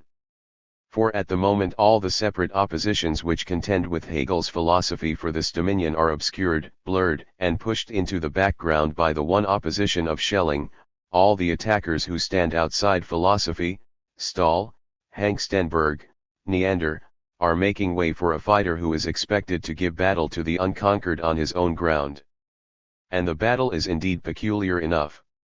Two old friends of younger days, roommates at the Tübingen Theological Seminary, are after 40 years meeting each other again face to face as opponents, one of them 10 years dead but more alive than ever in his pupils, the other, as the latter say, intellectually dead for 3 decades, but now suddenly claiming for himself the full power and authority of life. Anybody who is sufficiently impartial to profess himself equally alien to both, that is, to be no Hegelian, for surely nobody can as yet declare himself on the side of Schelling after the few words he has said. Anybody, then, who possesses this vaunted advantage of impartiality will see in the declaration of Hegel's death pronounced by Schelling's appearance in Berlin the vengeance of the gods for the declaration of Schelling's death which Hegel pronounced in his time. 182. An imposing, colorful audience has assembled to witness the battle. At the front the notables of the university, the leading lights of science, men every one of whom has created a trend of his own. For them the seats nearest to the rostrum have been reserved, and behind them, jumbled together as chance brought them to the hall, representatives of all walks of life, nations, and religious beliefs. In the midst of high-spirited youths there sits here and there a grey-bearded staff officer, and next to him perhaps, quite unembarrassed, a volunteer who in any other society would not know what to do for reverence towards such a high-ranking superior. Old doctors and ecclesiastics, the jubilee of whose matriculation can soon be celebrated, feel the long-forgotten student haunting their minds again and are back in college. Judaism and Islam want to see what Christian revelation is all about. German, French, English, Hungarian, Polish, Russian, modern Greek, and Turkish, one can hear all spoken together. Then the signal for silence sounds and Schelling mounts the rostrum. A man of middle stature, with white hair and light blue, bright eyes, whose expression is gay rather than imposing and, combined with a certain fullness of figure, indicates more the jovial Familiman than the thinker of genius, a harsh but strong voice, Swabian Bavarian dialect with a recurring eps for etwas, one that is Schelling's outward appearance. I pass over the contents of his first lectures so as to come immediately to his utterances on Hegel, with the reservation that I shall add later whatever is necessary to explain them. I reproduce them as I took them down myself during the lecture. The philosophy of identity, as I have set it out, was only one aspect of the whole philosophy, namely, the negative aspect. This negative had either to be satisfied by the presentation of the positive, or, absorbing the positive content of previous philosophies, to posit itself as the positive and hence to set itself up as absolute philosophy. Over the fate of man also presides a reason which makes him persist in one-sidedness until he has exhausted all its possibilities. Thus it was Hegel who established the negative philosophy as the absolute philosophy. I mention here Hegel's name for the first time. Just as I have expressed myself freely on Kant and Fichte, who were my teachers, so will I also on Hegel, although it gives me no pleasure to do so. but I will do it for the sake of the frankness which I have promised you, gentlemen. It must not appear as if I had anything to be afraid of, as if there were points on which I could not speak freely. I recall the time when Hegel was my listener, my comrade in life, and I must say that while in general the understanding of the philosophy of identity was shallow and superficial, he it was who saved its fundamental thought for the time to come and acknowledged it constantly to the last, as his Vorlesungen über die Geschichte der Philosophie above all. A something ed. Schelling on Hegel 183. Proved to me. Having found the great material already mastered, he concerned himself chiefly with the method, while the rest of us preferred to concentrate on the material. I myself, not satisfied with the negative results achieved, would readily have accepted any satisfactory conclusion, even from a stranger's hand. Incidentally, the question here is whether Hegel's position in the history of philosophy, the position which is to be accorded to him among the great thinkers, is precisely that he attempted to raise the philosophy of identity to the absolute, the final philosophy, a thing which could be done, of course, only with significant changes, and this I intend to prove from his own writings, which are open to all the world. If one were to say that this is precisely what Hegel is to be reproached with, I would reply that Hegel did that which lay closest to him. The philosophy of identity had to wrestle with itself, to transcend itself, so long as the science of the positive, which covers existence as well, was not yet there. Hence in this endeavor Hegel had to raise the philosophy of identity above its limitation, the power of being, the pure ability to be, and to make existence subject to it. Hegel, who with Schelling rose to the recognition of the absolute, diverged from him in that he wished the absolute to be conceived, not as presupposed in intellectual perception, but rather as discovered by scientific method. These words form the text on which I shall now speak to you. At the basis of the above passage lies the view that the philosophy of identity has as its result the absolute not only in substance but in existence, since the starting point of the philosophy of identity is the indifference of subject and object, their existence is also assumed because validated by intellectual perception. In this way Hegel assumes quite artlessly that I wished to prove the existence, the being, of that indifference by intellectual perception, and reproaches me for the inadequate proof.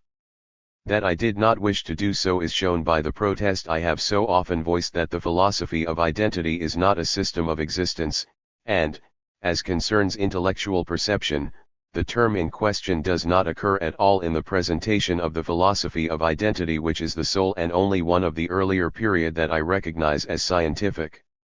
This presentation is to be found where no one looks for it, namely, in the Zeitschrift für Spekulative Physik, Volume 2, Part 2. Elsewhere it does indeed occur and is part of Fichte's legacy. Fichte, with whom I did not wish to break outright, arrives through it at his immediate consciousness, the I. From this, I went further and thus arrived at the indifference. Since in intellectual perception the T is no longer regarded as being subjective, it enters the sphere of thought and thus its existence is no longer immediately certain.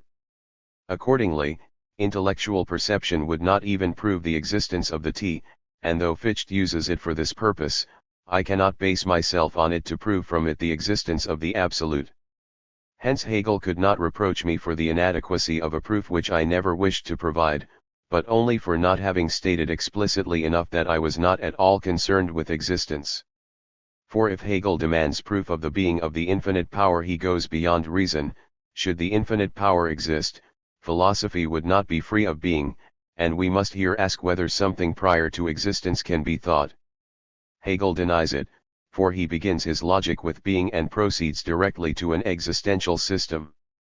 But we affirm it, by beginning with the pure power of being as existing only in thinking.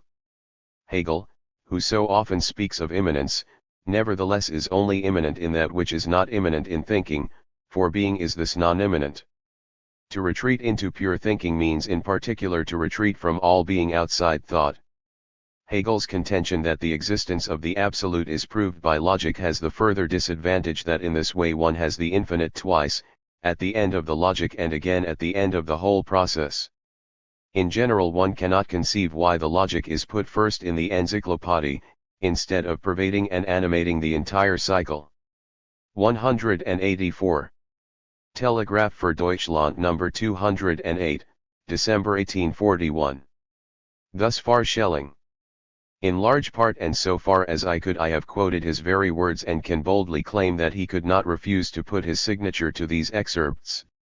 To complete this presentation, I add from the preceding lectures that he considers things from two aspects, separating the quid from the quod, the essence and the concept from existence. The first he apportions to the pure science of reason or negative philosophy, the second to a science to be newly founded and containing empirical elements, positive philosophy. Of the latter we have not yet heard anything. The former appeared 40 years ago in an inadequate form abandoned by Schelling himself, and is now being developed by him in its true, adequate expression. Its basis is reason, the pure power of cognition, which has as its immediate content the pure power of being, the infinite ability to be. The necessary third element to be added here is the power over being, which can no longer alienate itself, and this is the absolute, the spirit, that which is released from the necessity of transition into being and persists in eternal freedom in relation to being. The absolute can also be called the Orphe unity of these powers, as that outside of which there is nothing. When these powers come into contradiction with each other, this mutual exclusiveness is finiteness. These few sentences suffice, I think, for the understanding of the preceding passages and as an outline of Neo-Schellingianism as far as this can be given here and up to now. It only remains for me to draw from this the conclusions probably intentionally concealed by Schelling, and to enter the lists for the great dead man. If Schelling's death sentence on Hegel's system is divested of its bureaucratic language, it comes down to this: Hegel actually had no system whatever of his own, but eked out a miserable existence with the leavings of my thoughts, while I occupied myself with the party brillante, the positive philosophy. He revelled in the party honteuse, the negative, and since I had no time for it he took upon himself its completion and elaboration, infinitely happy that I had entrusted this to him. Will you reproach him for this? He did that which lay closest to him. He has nevertheless a position among the great thinkers, for he was the only one who recognized the fundamental thought of the philosophy of identity, while all the others had a shallow and superficial understanding of it. All the same, prospects seemed bad for him, for he wanted to make half of philosophy into the whole. Schelling on Hegel 185. A well-known saying is quoted, allegedly from Hegel's mouth, but which, after the above utterances, doubtless stems from Schelling. Only one of my pupils understood me, and even he unfortunately understood me wrongly. But to be serious, can such libels be engraved upon Hegel's tombstone and we, who owe him more than he owed Schelling, not dare to issue a challenge to protect the honor of the dead, however terrible the opponent? And they are libels, let Schelling say what he will, and the form be ever so scientific in appearance. Oh, in a purely scientific manner I could show up Herr von Schelling, or anybody else, if that were required, in such a thoroughly bad light that he would certainly recognize the advantages of the scientific manner, but what help would that be to me? It would in any case be frivolous of me, the youth, to teach an old man, and particularly Schelling, who, however decisively he may have deserted freedom, nevertheless always remains the discoverer of the absolute, and in his part as Hegel's forerunner is mentioned by all of us only with the deepest reverence. But Schelling as Hegel's successor can only lay claim to a certain piety and will demand calm and coolness least of all from me, for I am standing up for a dead man, and it is fit for a fighter to have a certain amount of passion. He who draws the sword in cold blood rarely has much enthusiasm for the cause for which he is fighting. I must say that Schelling's speech here and especially these invectives against Hegel leave little doubt that the portrait painted in the preface to Reed P.'s well-known latest pamphlet 3 is a likeness, something one was hitherto reluctant to believe. Schelling presents the entire development of philosophy in this century, Hegel, Gans, Feuerbach, Strauss, Ruge, and the Deutsche Jahrbucher as dependent on himself to begin with, and then not only negates it, but, with a flourish merely intended to bring him more into the limelight, presents it as a luxury in which the spirit indulges with itself, a curio collection of misunderstandings, a gallery of useless aberrations. If this does not exceed all that Schelling is reproached with in that pamphlet, then I have no idea what is customary in mutual intercourse. It might, of course, be difficult for Schelling to find a middle way which compromised neither him nor Hegel, and the egoism which caused him to sacrifice his friends so as to preserve himself, might be pardonable, but it is a little too much when Schelling asks the century to take back 40 years of effort and work, 40 years of thinking, of sacrifice of the dearest. A Karl readles Schelling's Religionsgeschichte like Ansicht, which was published anonymously ed. 186. Interests and the most sacred traditions, as a waste of time, an erroneous trend, only so that he shall not have lived these 40 years too long. It sounds like more than irony when he allocates to Hegel a position among the great thinkers precisely by deleting him in reality from their number and by treating him as his creature, his servant, and finally it appears somewhat like intellectual meanness, like petty what does one call that well-known, pale yellow passion, when Schelling claims each and everything he acknowledges in Hegel as his own property, nay, as flesh of his own flesh. It would indeed be strange if Schelling's old truth had only been able to maintain itself in Hegel's bad form, and in that case the reproach of obscurity of expression, which the day before yesterday Schelling levelled against the man he was attacking, would of necessity recoil upon himself, as in the common judgment it already does, in spite of the promised clarity. Anyone who indulges in such periods as Schelling constantly does, who uses expressions like quantitative and quantitative, Orphy unity, etc., and even with them is so often at a loss that every moment Latin and Greek phrases and words have to help out, clearly forfeits the right to criticize Hegel's style. Incidentally, Schelling is most of all to be pitied because of the unfortunate misunderstanding concerning existence. The good, naive Hegel with his belief in the existence of philosophical results, in the right of reason to enter into existence, to dominate being. But it would be really strange if he, who after all studied Schelling thoroughly and for a long time maintained personal intercourse with him, if all the others who tried to penetrate the philosophy of identity, had noticed nothing of the real joke, namely, that all this was just bits of nonsense which existed only in Schelling's head and laid no claims whatever to any influence on the external world. Somewhere that must have been in black and white and somebody would certainly have found it. But one is in fact tempted to doubt whether this was Schelling's view from the beginning or whether it is a later addition. And the new version of the philosophy of identity? Kant freed rational thinking from space and time, Schelling takes existence away as well. What then are we left with?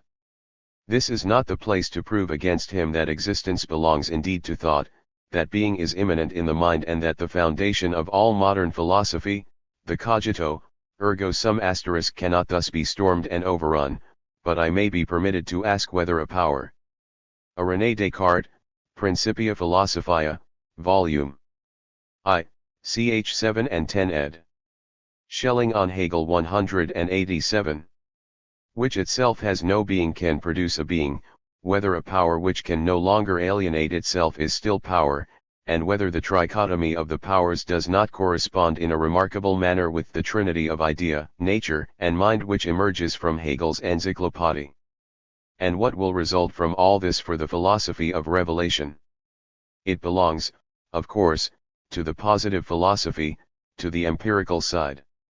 Schelling will have no other course open to him than to assume the fact of a revelation, which he will perhaps substantiate in one way or another, only not by reason, for he has locked the door on himself in that respect.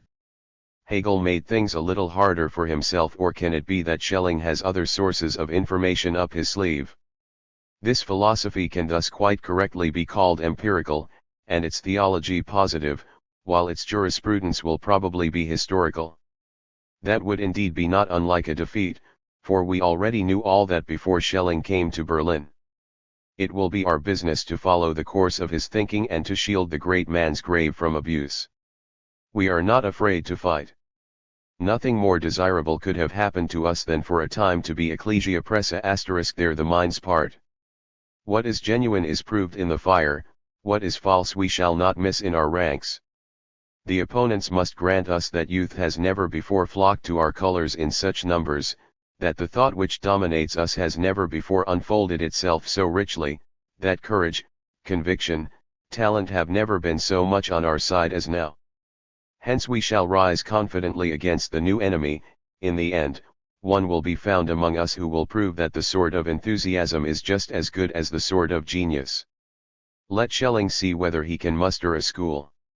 Many only join him now because like him they are opposed to Hegel and accept with gratitude anybody who attacks him, be it Leo or Schubarth. But for these, I think, Schelling is far too good. Whether he will find any other adherents remains to be seen. I do not yet believe so, although some of his hearers are making progress and have already got as far as indifference. Written in the second half of November, printed according to the journal. 1841.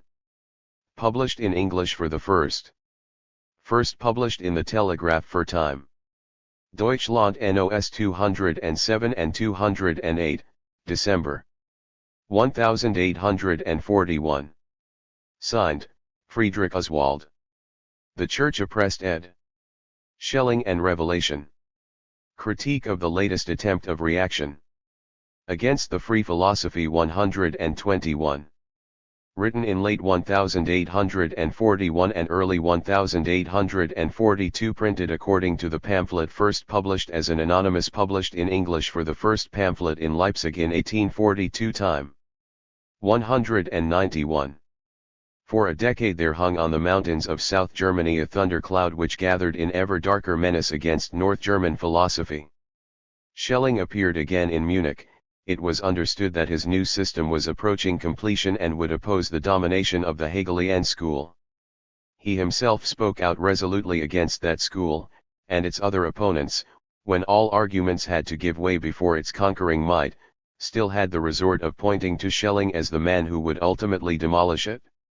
Hence Hegel's disciples must have welcomed Schelling's arrival in Berlin 6 months ago and his promise to submit to the public verdict his by then completed system. One could hope no longer to have to hear the irksome, empty chatter about him, the great unknown, and to see at last what there was in it. Besides, with the fighting spirit which has always distinguished it and the self-confidence it possessed, the Hegelian school could only welcome the opportunity to try its strength with a famous opponent. Schelling had, indeed, long ago been challenged by Gans, Michelet, and the Athenäum, and his younger pupils by the Deutsche Jahrbucher. So the thundercloud came up and discharged itself in thunder and lightning which from Schelling's rostrum began to excite all Berlin. Now the thunder has died away, the lightning has ceased, has it found its target, is the structure of the Hegelian system, that proud palace of thought, going up in flames, are the Hegelians hastening to save what can still be saved? So far nobody has witnessed anything of the kind. 192. And yet everything had been expected of Schelling. Had not the positives been down on their knees groaning about the great drought in the land of the Lord and imploring that the rain cloud hanging on the far horizon might draw nearer? Was it not just as of old in Israel, when Elijah was entreated to drive out the then priests of Baal? And when at last he came, the great exorcist, how all the loud, shameless denunciation, all the wild raging and shouting, suddenly ceased so that not a word of the new revelation should be lost. How the valiant heroes of the Evangelisk and the Allgemeine Berliner Kirchenzeitung, H of the Literarischer Anzeiger and Ron's Magazine Zero drew back modestly to make room for the St. George who was to slay the dreadful dragon of Hegelianism, which breathed the fire of godlessness and the smoke of obscuration. Was there not a silence in the land as if the Holy Ghost was about to descend, as if God himself wished to speak out of the clouds?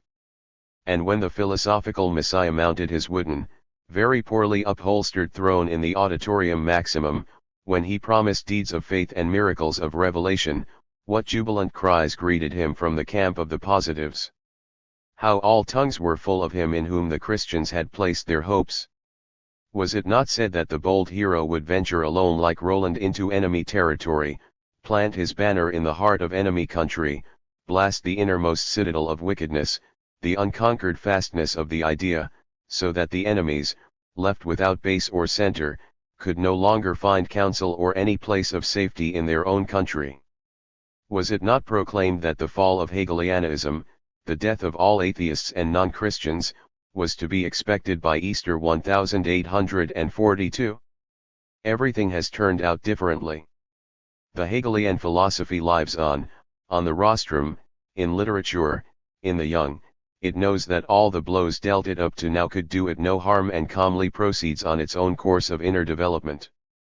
Its influence on the nation, as proved if only by the increased rage and activity of its opponents, is rapidly growing, and Schelling has left almost all his hearers dissatisfied.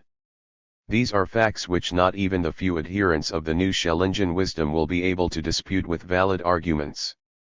When the prejudices formed against Schelling were found to be a 1 Kings is ed. Berliner Allgemeine Kirchenzeitung ed.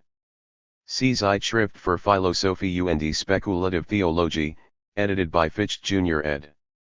WTB he. Biotiefan 9 high 0 n asterisk Veftage. ATG we. RTTETTJBIN foot asterisk T. 1842. Title page of Engels' pamphlet Scheming and Revelation. 195. All too fully confirmed, there was at first embarrassment as to how a reverence for the old master of science should be reconciled with that trank, resolute rejection of his claims that was owed to Hegel. He soon helped us out of this dilemma, however, when he expressed himself on Hegel in a manner which released us from all consideration for the alleged successor and conqueror. It will therefore not be taken amiss if in my judgment I follow a democratic principle and without regard to persons confine myself to the matter and its history. When in 1831 the dying Hegel left the legacy of his system to his disciples, their number was still relatively small. The system only existed in that no doubt strict and rigid, but also solid form which has since been much criticized but was nothing less than a necessity. Hegel himself, proudly confident in the strength of the idea, had done little to popularize his doctrine. The writings he had published were all couched in a rigorously scientific, almost thorny style, and, like the Jahrbucher für Wissenschaft critic, in which his pupils wrote after the same fashion, could count on only a small, and moreover preoccupied, public of scholars. The language did not need to be ashamed of the scars received in the struggle with thought. What was first required was to reject decidedly everything imaginary, fantastic, and emotional, and to grasp the pure thought in its self-creation.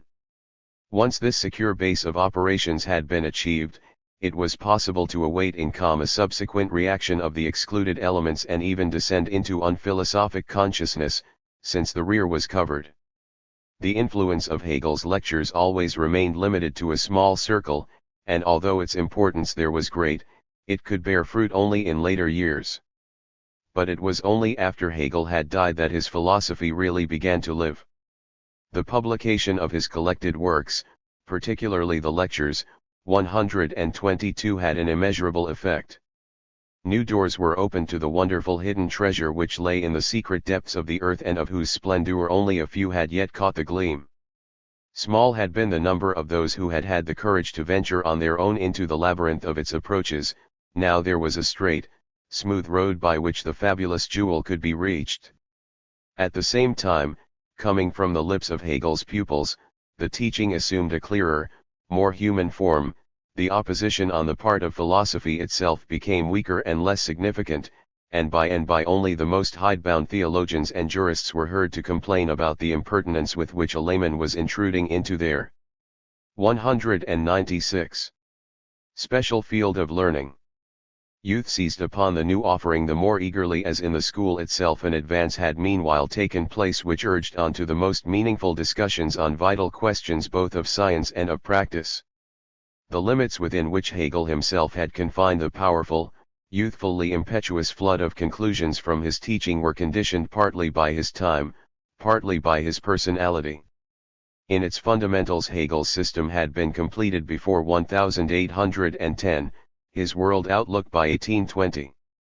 His political views, his teaching on the state, which had been developed in reference to England, bear unmistakably the stamp of the Restoration, nor did the world historical necessity of the July Revolution ever become clear to him. Hence he himself came under his own pronouncement that every philosophy is but the thought content of its own time. His personal opinions, on the other hand, were no doubt clarified by his system, but not without influencing its conclusions. Thus his philosophy of religion and of law would undoubtedly have turned out very differently if he had abstracted himself more from the positive elements which were present in him as a product of his time, and had proceeded instead from pure thought. All inconsistencies and contradictions in Hegel can be reduced to that. Everything which in the philosophy of religion appears too orthodox, and in the philosophy of law too pseudo-historical, is to be understood from this point of view. The principles are throughout independent and free-minded, the conclusions no one denies it sometimes cautious, even illiberal. Now some of his pupils appeared on the scene who kept to the principles and rejected the conclusions where they could not be justified. The left wing took form, Ruge created an organ for it in the Hallesk Jahrbucher, and overnight the abolition of the sovereignty of the positive was proclaimed. But one did not yet dare to express openly all the conclusions. Even after Strauss 123 one still believed oneself to be within the Christian fold, indeed, in relation to the Jews, one even prided oneself on one's Christianity. On such questions as the personality of God or the immortality of the individual one was not sufficiently clear to be able to pronounce an unreserved judgment. Indeed, when one saw the inevitable conclusions approaching, one was even in doubt whether the new teaching should not remain the esoteric property of the school and be kept secret from the nation. Then Leo came out with his Die Hegelingen and thereby did his opponents the greatest service, and indeed, everything that was intended to bring about the ruin of this school worked to its advantage and proved to it most clearly. 197. That it was walking hand in hand with the world spirit. Leo gave the Hegelings clarity about themselves, he reawakened in them the proud courage which follows truth to its most extreme conclusions and declares it openly and intelligibly, be the consequences what they may. It is amusing now to read what was then published in defense against Leo, to see how the poor Hegelings struggled and protested and hedged themselves with reservations against Leo's conclusions. Today not one of them thinks of denying his charges, so high has their audacity risen these past 3 years. Feuerbach's Wesen des Christentums, Strauss Dogmatik 3 and the Deutsche Jahrbucher show the fruits of Leo's denunciation, nay, Die Posaune demonstrates the relevant conclusions even in Hegel. This book is so important for Hegel's position if only because it shows how often the bold, independent thinker in Hegel prevailed over the professor who was subject to 1,000 influences. It is a vindication of the personality of the man of whom it was expected that he should transcend his time not only where he had genius but even where he had not. Here is the proof that he did this too. So the Hegeling Iskrat Zero no longer conceals that it neither can nor will any longer regard Christianity as its limit. All the basic principles of Christianity, and even of what has hitherto been called religion itself, have fallen before the inexorable criticism of reason. The absolute idea claims to be the founder of a new era. The great upheaval of which the French philosophers of the last century were merely the forerunners has achieved in the realm of thought its completion, its self-creation. The philosophy of Protestantism since Descartes has come to an end, a new era has begun, and it is the most sacred duty of all who have followed the self-development of the spirit to transmit the immense result to the consciousness of the nation and to raise it to Germany's living principle. During this internal development of the Hegelian philosophy, its external position did not remain unchanged either. Altenstyre, the minister through whose mediation the new doctrine had found a cradle in Prussia, died. With the subsequent changes, not only did the doctrine cease to be favored in any way, endeavors were also made gradually to exclude it from the state. This was the consequence of the greater emphasis on principles both by the main section of D. F. Strauss Die Christliche Glaubenslehre in ihrer Geschichtlichen Entwicklung und im Kampfe mit der modernen Wissenschaft ed. B. Bauer die Posaune des Jüngsten Jahres über Hegel den Atheisten und die Antichristen. Ein Ultimatum ed C. Hegelian Gang ed. 198. State and by philosophy, as the latter was not afraid to express what was necessary, so the former, quite naturally, insisted more definitely on its own conclusions. Prussia is a Christian monarchic state, and its position in world history entitles it to have its principles recognized as valid in fact. One may share them or not, it is enough that they are there, and Prussia is strong enough to defend them if need be. Moreover, the Hegelian philosophy has no cause for complaint on that score. Its former position threw a false light upon it and apparently attracted to it a number of adherents who could not be relied on in times of struggle. Its false friends, the egoists, the superficial, the half-hearted, the unfree, have now fortunately withdrawn, and it now knows how it stands and on whom it can count. Besides, it can only welcome a sharpening of the contradictions, since its final victory is assured. So it was quite natural that men of the opposite trend were summoned as a counterweight to the hitherto dominant tendencies. The struggle against these was taken up again, and when the historical positive faction had again found some courage, Schelling was called to Berlin to turn the scales in the struggle and to ban the Hegelian teaching from its own field of philosophy. His appearance in Berlin was bound to arouse general excitement. He had played so prominent a role in the history of modern philosophy. In spite of all the stimulation he had given, he had never produced a finished system and had put off his settlement with science time and again, until he had now promised to give this great account of his entire life's work. And he really did undertake to achieve the reconciliation of faith and science, of philosophy and revelation, and everything else he had mentioned in his first lecture. A further important source of heightened interest in him was the relation in which he stood to the man he had come to conquer. Already friends and roommates at the university, the two men later lived together in Jena in such intimacy that to this day it cannot be decided what influence they had on each other. One thing alone is certain, that it was Hegel who made Schelling realize how far he had already gone beyond Fichte without knowing it. After their separation, however, their paths of development, which until then had been parallel, soon began to part.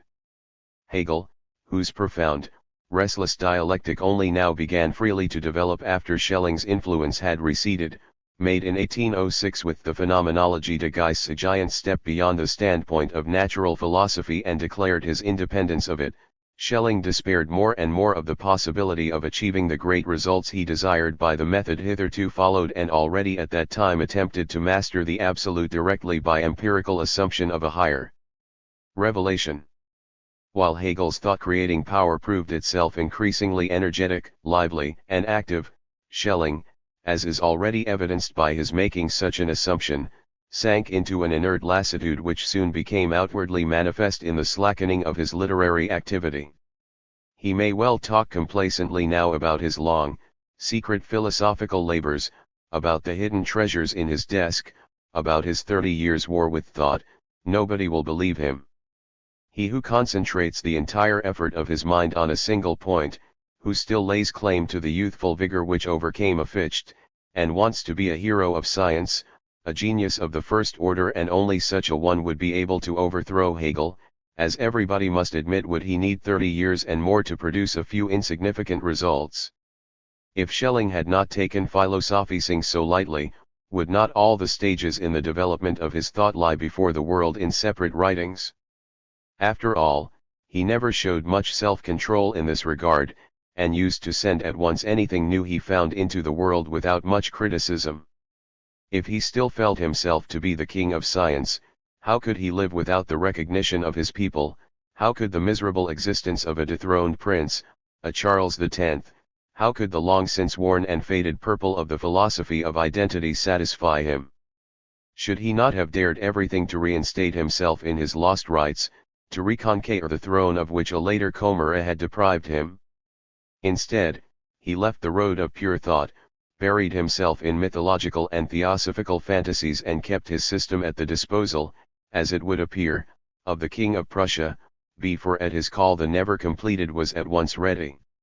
So he came here, with the reconciliation of faith and knowledge in his bag, got himself talked about, and at last mounted the rostrum. And what was the new he brought, the unheard of with which he wanted to work wonders? The philosophy of revelation, on which he had lectured in Munich since 1831 in exactly the same way, and the philosophy of mythology, which dates from even earlier. Quite old things which had been proclaimed in Munich for 10 years without success, which could captivate only a ring-cease or a stall. That is what Schelling calls his system. There lie the forces which are to save the world, the anathema against godlessness in the seed which refused to germinate in Munich. As these lectures have been ready for 10 years, why did Schelling not have them printed? With all his self-assurance and confidence in success, there must be something behind this, some secret doubt must be keeping him from this step. In appearing before the Berlin audience, he did indeed come a little closer to the public than up to now in Munich. What could there easily remain an esoteric secret teaching because nobody bothered about it, is here mercilessly forced into the light of day. Nobody is admitted to heaven before he has gone through the purgatory of criticism. Anything remarkable that is said in the university here today appears tomorrow in all German newspapers. Hence all the reasons which kept Schelling from having his lectures printed should have held him back also from moving to Berlin. Even more so, for the printed word admits no misunderstanding, while the carelessly spoken word, hastily taken down and perhaps only half heard, is indeed exposed to false interpretations. But, of course, there was now nothing else for it, he had to go to Berlin or by his action admit his inability to defeat Hegelianism. It was now also too late to go into print, for he had to bring to Berlin something new, not yet printed, and his manner here showed that he did not have anything else in his desk. So he confidently mounted the rostrum, and immediately promising his hearers the most tremendous things, he began his lectures before almost 400 people, of all social positions and nations. 3 of these I shall now report, on the basis of my own notes, which I have compared with the most accurate of other available records, whatever is necessary to justify my judgment. Up to now, all philosophy has made it its task to understand the world as reasonable. What is reasonable is, of course, also necessary, and what is necessary must be, or at least become, real. This is the bridge to the great practical results of modern philosophy. If Schelling now does not acknowledge these results, see this volume, pages 181-82 ed. would have been consistent to deny also the reasonableness of the world. He dared not, however, say this outright, but preferred to deny the reasonableness of philosophy. So he makes a most devious way for himself between reason and unreason, calls the reasonable the understandable a priori, the unreasonable the understandable a posteriori, and assigns the former to the pure science of reason or negative philosophy, the latter to a positive philosophy yet to be founded. Here is the first great gulf between Schelling and all other philosophers, here is the first attempt to smuggle belief in dogma Autoritätsglauben, sentimental mysticism, Gnostic fantasy into the free science of thinking. The unity of philosophy, the wholeness of any world outlook, is torn apart into a most unsatisfactory dualism. The contradiction which makes up the world historic significance of Christianity is raised to the principle of philosophy as well. Right from the start, therefore, we must protest against this division. Moreover, we shall see how invalid it is when we follow the train of thought with which Schelling seeks to justify his inability to grasp the universe as reasonable and whole. He proceeds from the scholastic dictum that in things the quid is to be distinguished from the quod, the what from the that. Reason teaches what things are, experience proves that they are. If one were to deny this distinction by maintaining the identity of thinking and being, this would be a misuse of the postulate. The result of the logical thought process is merely the thought of the world, not the real world. Reason is simply impotent to prove the existence of anything, and in this respect must accept the testimony of experience as sufficient. Philosophy, however, deals also with things which transcend all experience, with God, for example, hence the question is whether reason is capable of providing proof of their existence. To be able to answer this question, Schelling enters into a lengthy discussion which is here quite superfluous since the above premises do not admit any other answer than a decisive no. This is also the result of Schelling's discussion. Hence according to Schelling it necessarily follows that in pure thought reason has not to deal with really existing things, but with things as possible, with their essence, not with their being, so that its subject is God's essence, but not his existence. For the real God, therefore, a different sphere must be looked for than that of pure reason. The presupposition of existence must be granted to things which only later, a posteriori, have to show themselves as possible or reasonable and as accessible to experience in their consequences, that is, as real. 8 to 384. 202. Here the contrast to Hegel is already set forth in all its sharpness. In that naive belief in the idea to which Schelling is so superior, Hegel maintains that anything which is reasonable is also real. Schelling says, however, that what is reasonable is possible, and thus safeguards himself, for in view of the known extensive range of possibility, this proposition is irrefutable. But at the same time he thereby already proves what will be manifest later, namely, his unclarity concerning all purely logical categories. I could, indeed, at once point out the gap in the above battle order of conclusions through which the wicked enemy of dependence stole into the ranks of free thoughts, but I shall save this for a later occasion so as not to repeat myself, and shall at once go on to the content of the pure science of reason as Schelling construed it for his hearers to the great amusement of all Hegelians. It is the following: reason is the infinite power of cognition. Power is the same as ability, Kant's ability to know.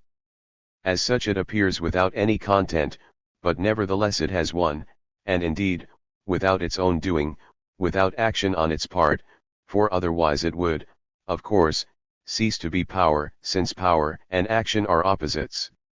This content, which is thus necessarily immediate, innate, can only be the infinite power of being, corresponding to the infinite power of cognition, since to every cognition there corresponds something which has being.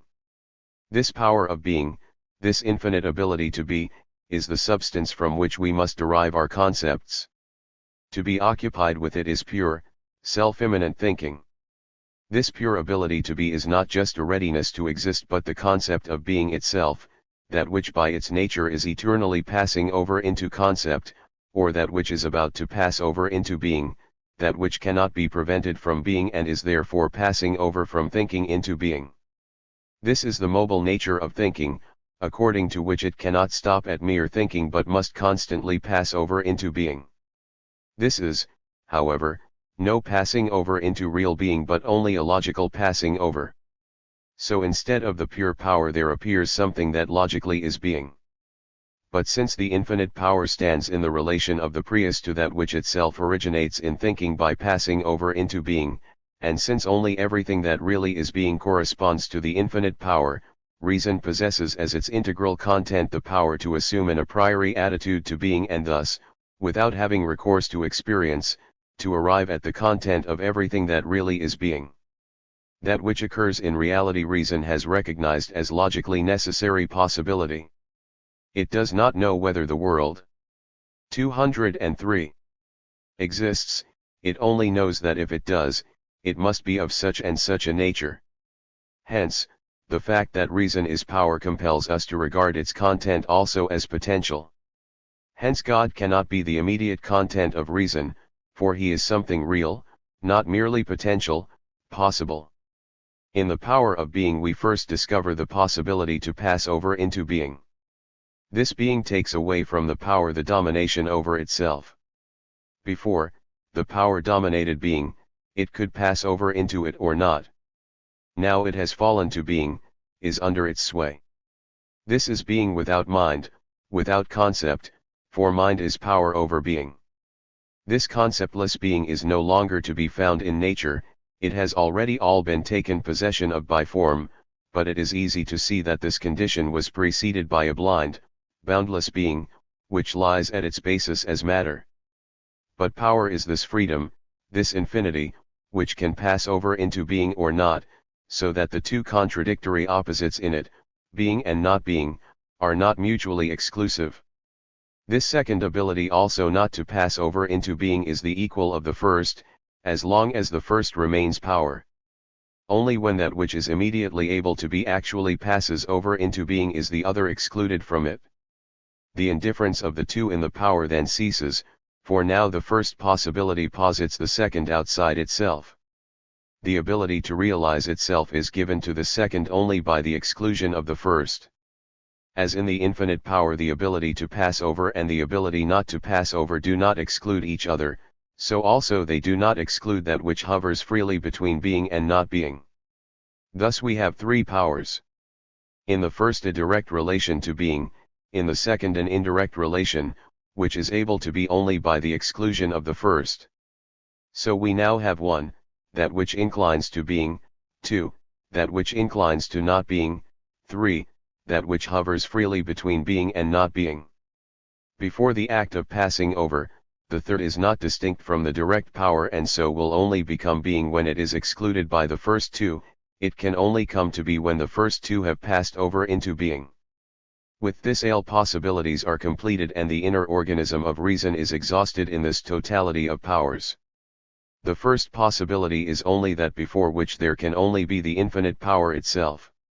There is something which, when it has left the realm of possibility, is only one, but until it has decided to do so, it is in star omnium, the directly immanent, also that which resists, which offers resistance to the other that is destined to succeed it. By yielding its position it transfers its might to another, raising it to power. To this other that is raised to power it will subordinate itself as 8 * 204. Relative not being. At first there appears that which can be in the transitive sense, which is therefore also the most accidental, the least substantiated, which can find its basis only in the subsequent, not in the preceding.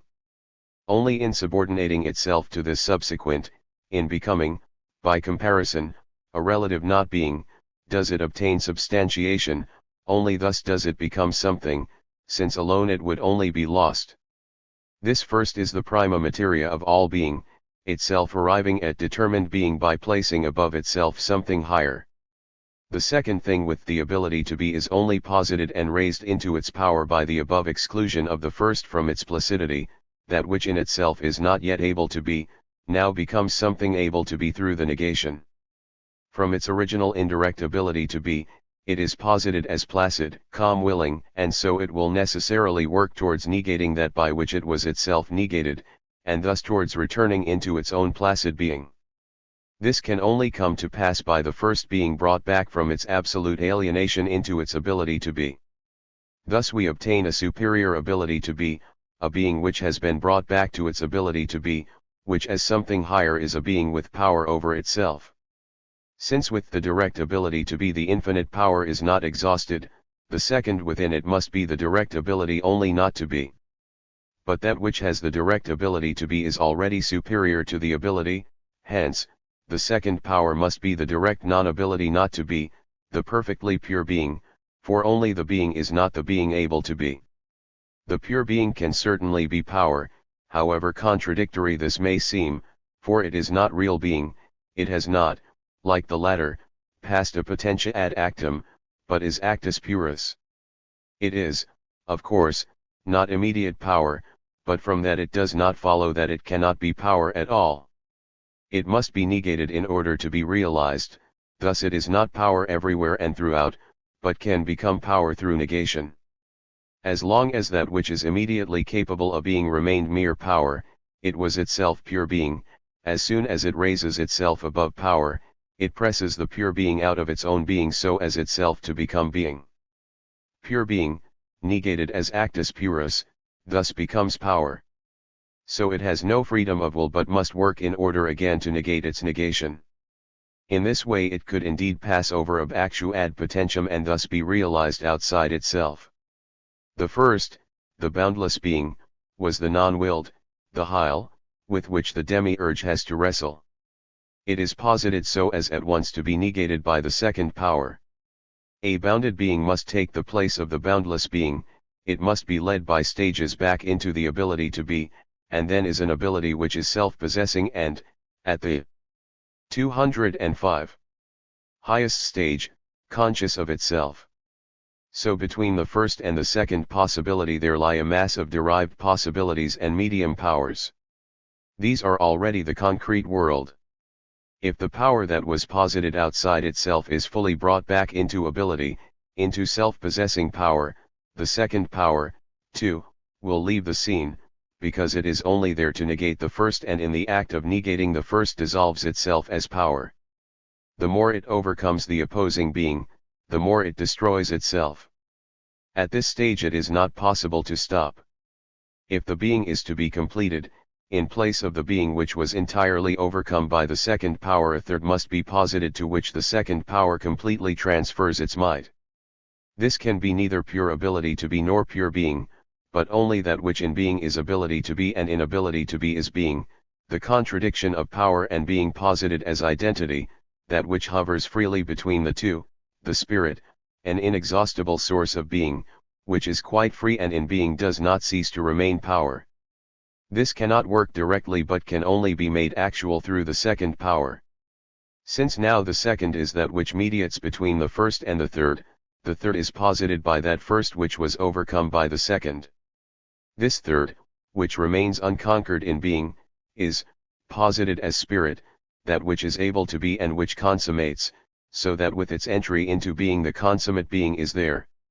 In the self-possessing ability, in the spirit, lies the consummation of nature. This last can also devote itself to a new, consciously produced movement and so form for itself a new, intellectual world standing above nature.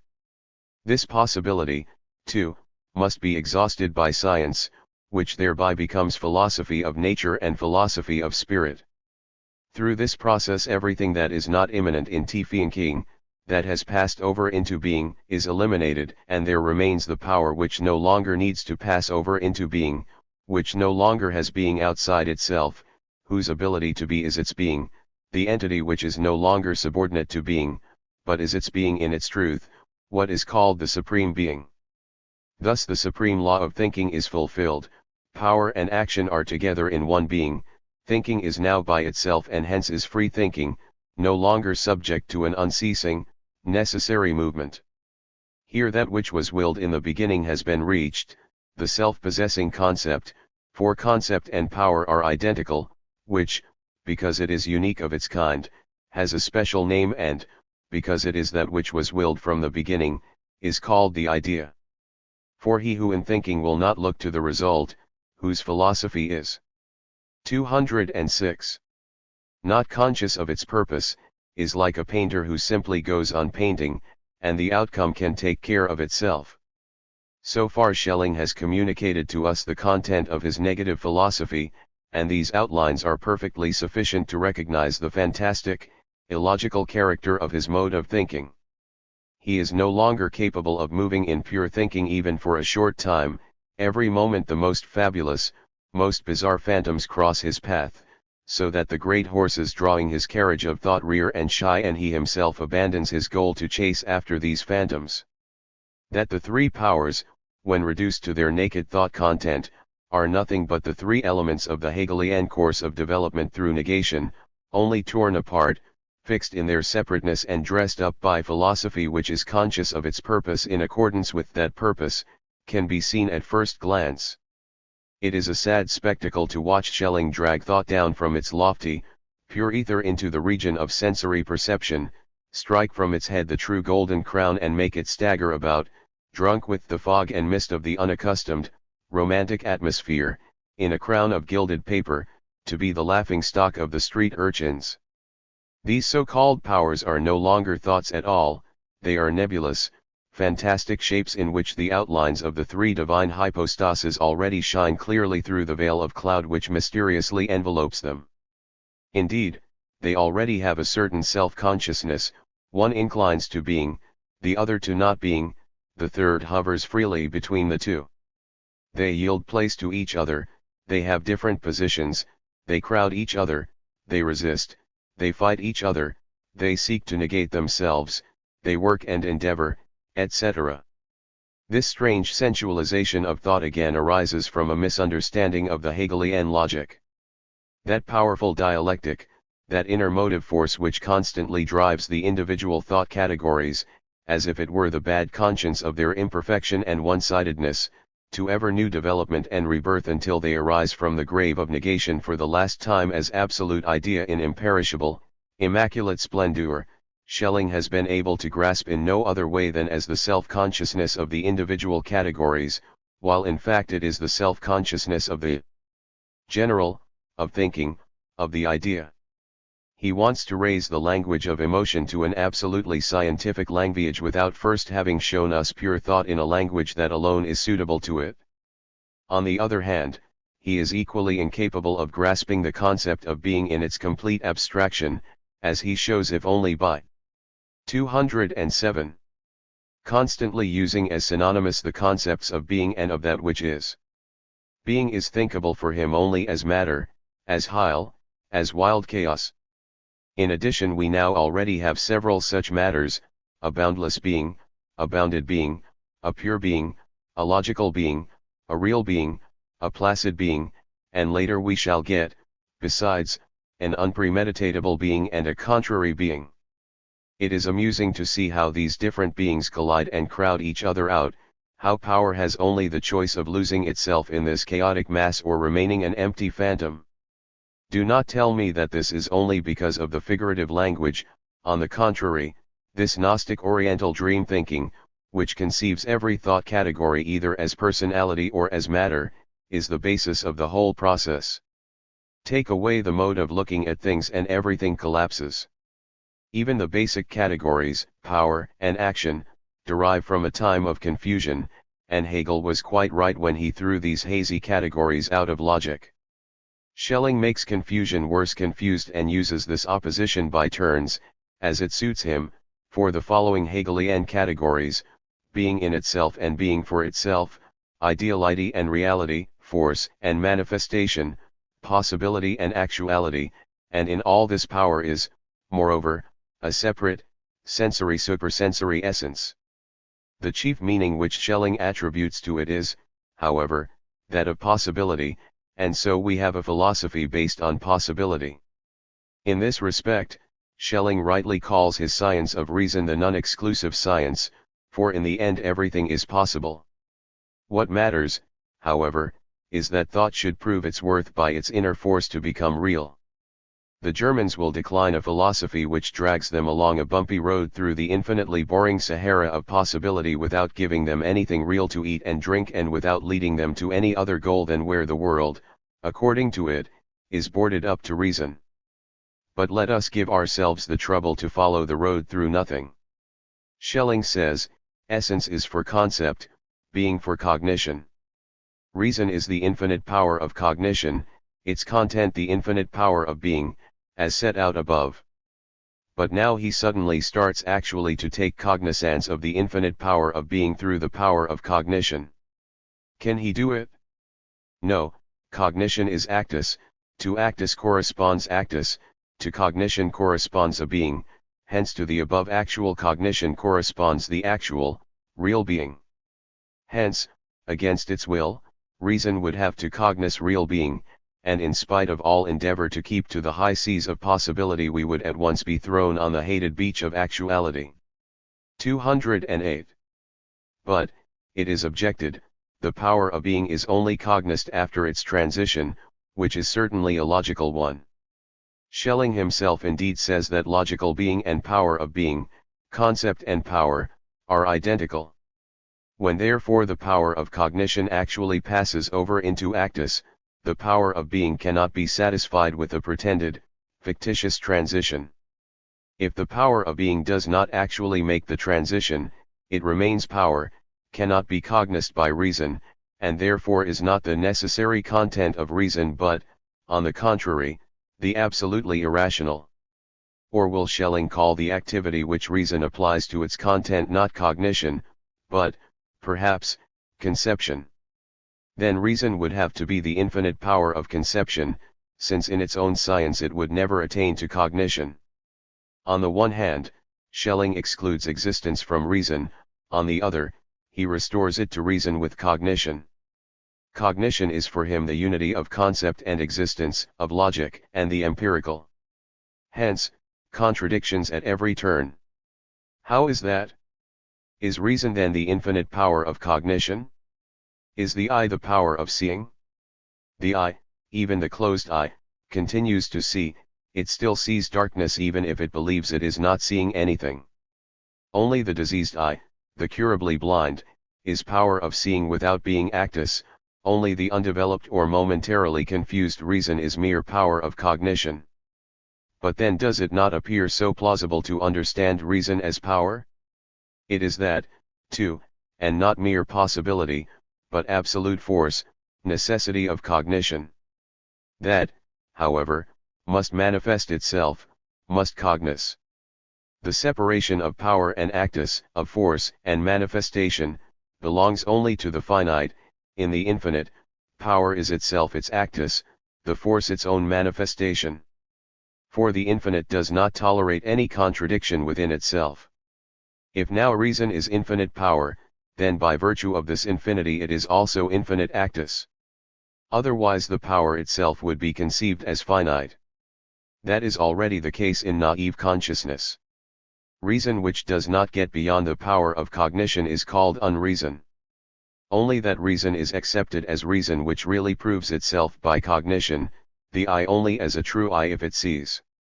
Here the contradiction between power and actus is at once seen as soluble and in the last resort void, and this solution is a triumph of Hegelian dialectic over Schelling's narrowness, which never got beyond this contradiction, for even where power and actus are supposed to coincide in the idea, this is merely asserted, and the fusion of the two concepts is not shown.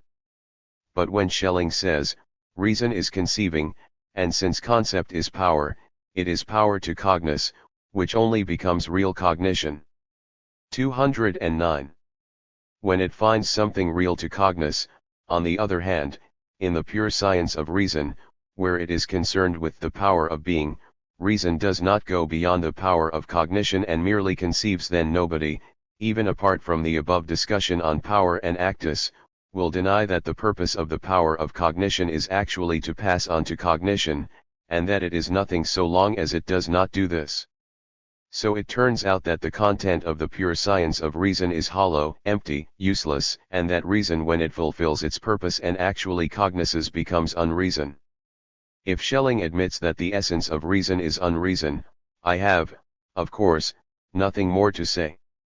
So from the very start Schelling has got himself so tied up with his powers, transitions, and correspondences that the only way out of the confusion of logical and real being, in which he does not want to be entangled, is the recognition of a line of thought other than his own.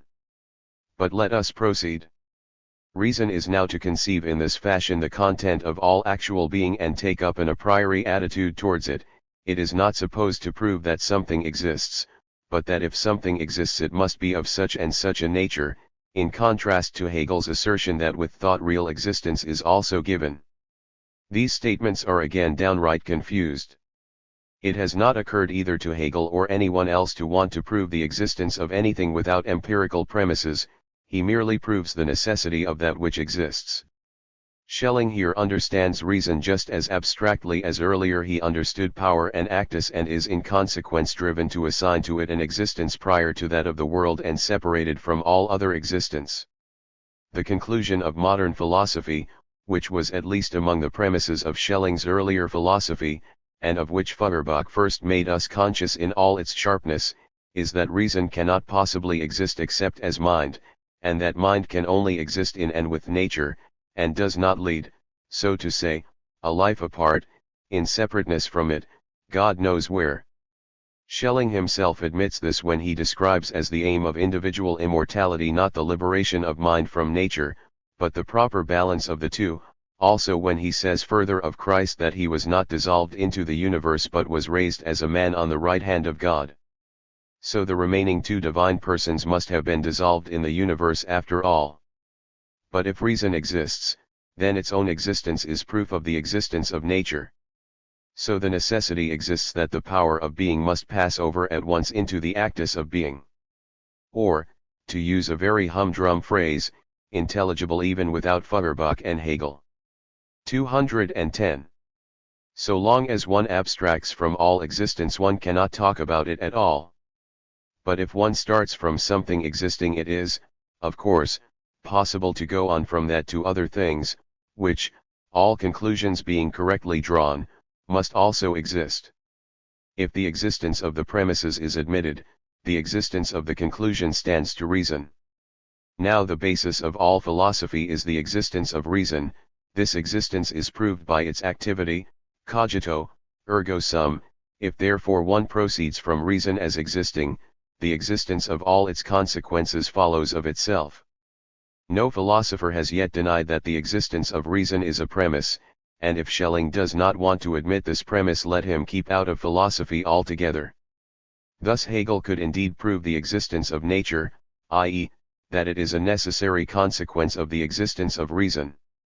But Schelling, who wants to make his way into an abstract and empty immanence of thinking, forgets that all his operations are obviously based on the existence of reason, and makes the ridiculous demand that real reason should have unreal, merely logical results, that a real apple tree should produce only logical, potential apples.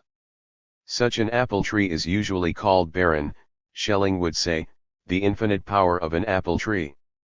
If then Hegel's categories are called not only the models according to which, but also the generating forces through which the things of this world have been created, this means nothing else than that they deduce the thought content of the world and its necessary consequence from the existence of reason.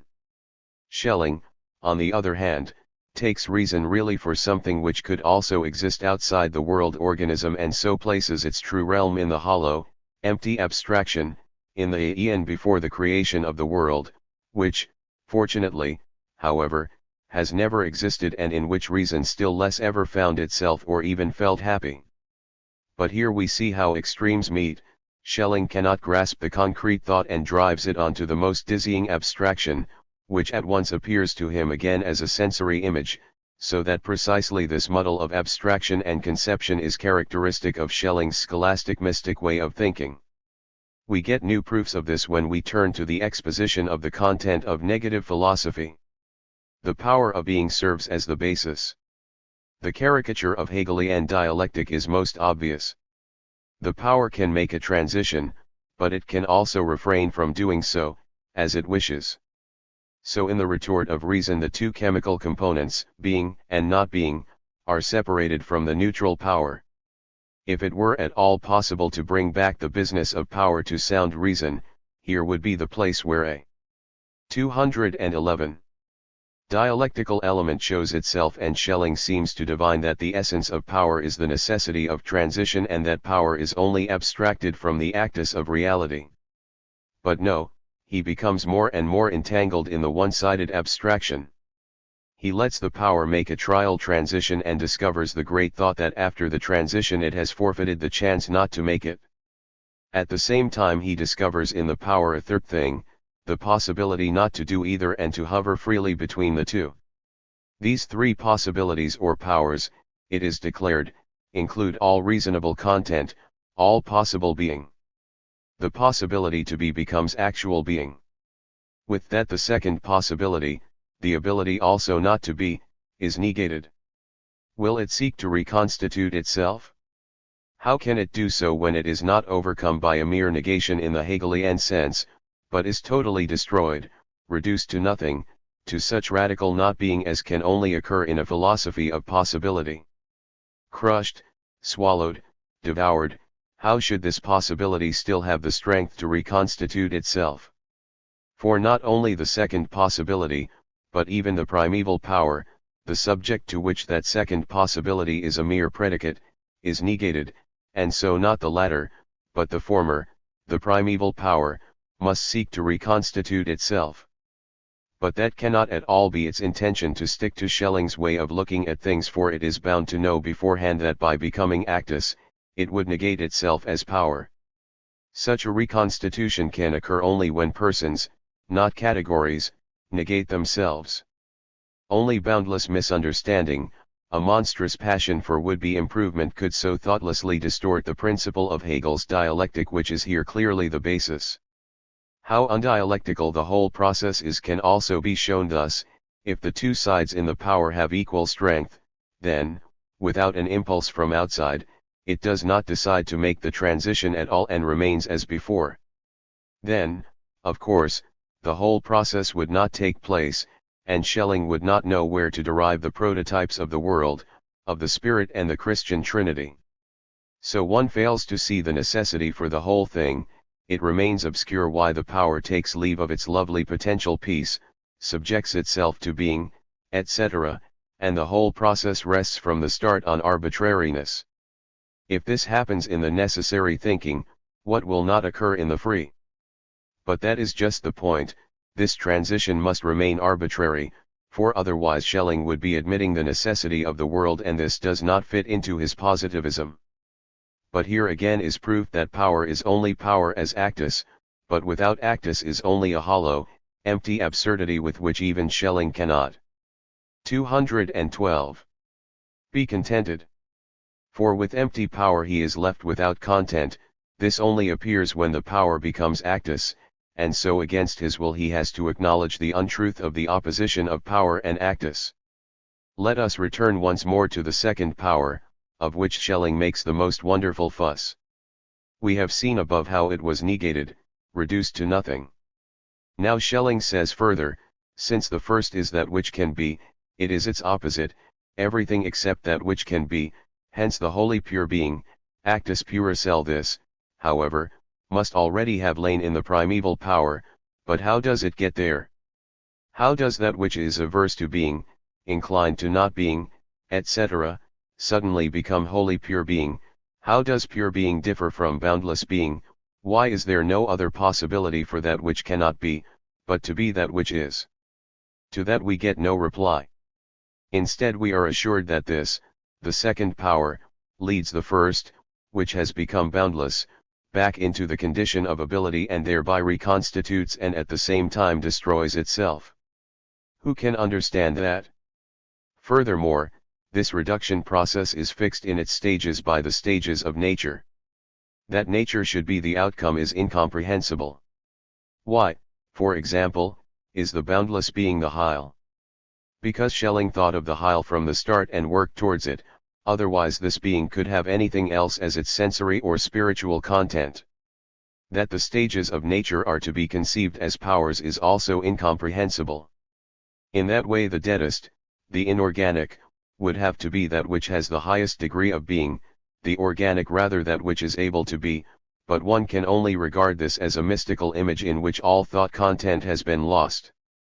Now instead of conceiving the third power, the spirit, for again we can see Schelling working towards it from afar as the highest quantitative stage of the first, which has been overcome by the second, and in which at the same time a qualitative change takes place, Schelling again does not know where to derive it from. Science is looking round for a third. One cannot stop here. In place of the being overcome by the second power, a third must be posited. These are the magic flourishes with which he conjures up the spirit. Now we learn how this spirit, which has made its entrance through gene ratio primitiva, is constituted. If we think of nature, it is, of course, evident that, given these premises, the spirit is to be understood as self-possessing ability to be, not mere ability, which, of course, is already bad enough, but if we abstract from this future nature, which will perhaps never even. 213. Come, if we keep to the pure powers, it is impossible to grasp, try as one may, that the first power, which has been brought back into ability to be by the second, can be anything but the primeval power. Schelling seems to have felt in Hegel the depth of the mediation which has passed through the negation and the opposition, but it is beyond him to achieve anything like it.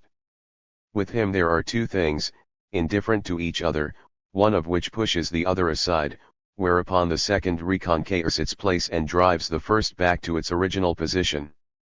Nothing else than the initial state can possibly result. Moreover, if the first is strong enough to push the second aside, where does the second suddenly find the strength to go over, after an unsuccessful defensive, to the offensive and drive the first away? I will say nothing about the unfortunate definition of the spirit, it refutes itself and the entire process of which it is the result. So we would now have happily worked through this so-called process of development and could pass on to other things, if Schelling, after finally the spirit had concluded all, had not held out for us the prospect of another, intellectual world, the coping stone of which he calls the idea. How Schelling, after the concrete nature and the living spirit, can now bring out the abstract idea, in this position it can indeed only be abstract, is quite incomprehensible, and Schelling should have justified this, since he rejects the contrary position of the Hegelian idea. He arrives at this through his mania for having the absolute decidedly at the end of philosophy, and through his failure to comprehend how Hegel actually achieved this. The absolute is, however, the self-knowing spirit, and that, it is to be supposed, is what Schelling's idea is too, but according to Schelling this spirit is to be a postulate at the end of the negative philosophy. But that again is a contradiction. History cannot come into this philosophy since it has nothing to do with actuality. On the other hand, it is the philosophy of spirit, the crown of which is the philosophy of world history. Moreover, the negative science is supposed to exhaust this last possibility of a consciously occurring process, which can only be history. Where does that leave us? This much is certain, that if Schelling had a philosophy of history, the self-knowing spirit would appear to him not as a postulate, but as a result. The self-knowing spirit is, however, a long way from being the concept of the personal God, as Schelling claims for the idea. When Schelling had got thus far, he claimed that it had been his endeavor 40 years earlier to give a coherent presentation of the science just outlined. The philosophy of identity, he said, had 214 been intended only as this negative philosophy. Its slow, gradual elevation above Fichte had at least in part been intentional. He had wished to avoid all abrupt transitions, to keep the continuity of philosophical development, and even flattered himself with the hope perhaps some time later to bring Fichte himself over to his side. As if we did not know Hegel's previously quoted saying or how little Schelling knew himself. The subject, which in the philosophy of identity comprised within itself all positive content, is now declared to be power. Already in this philosophy it is supposed that all the stages of nature are being relative to the next higher stages, which are themselves ability to be and, in turn, being relative to their higher stages, so that what is there called subject and object here becomes ability to be and being until the final outcome is no longer that which relatively has being, but that which absolutely has superbeing, the identity, no longer the mere indifference of thinking and being, of power and actus. Subject and object.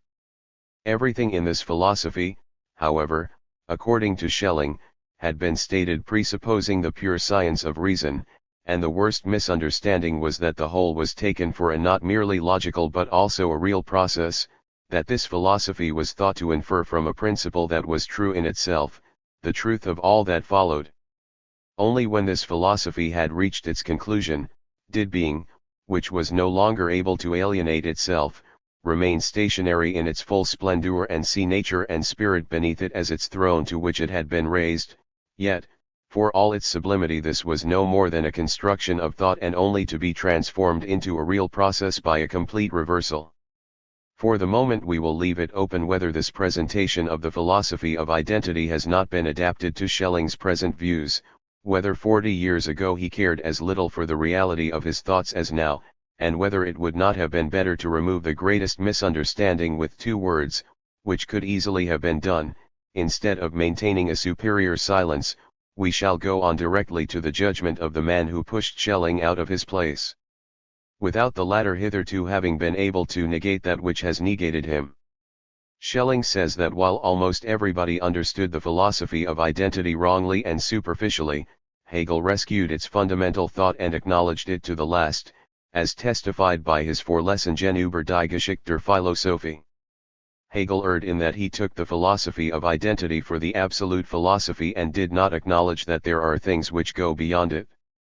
215. Its limit was the ability to be. He went beyond that and drew being into its compass.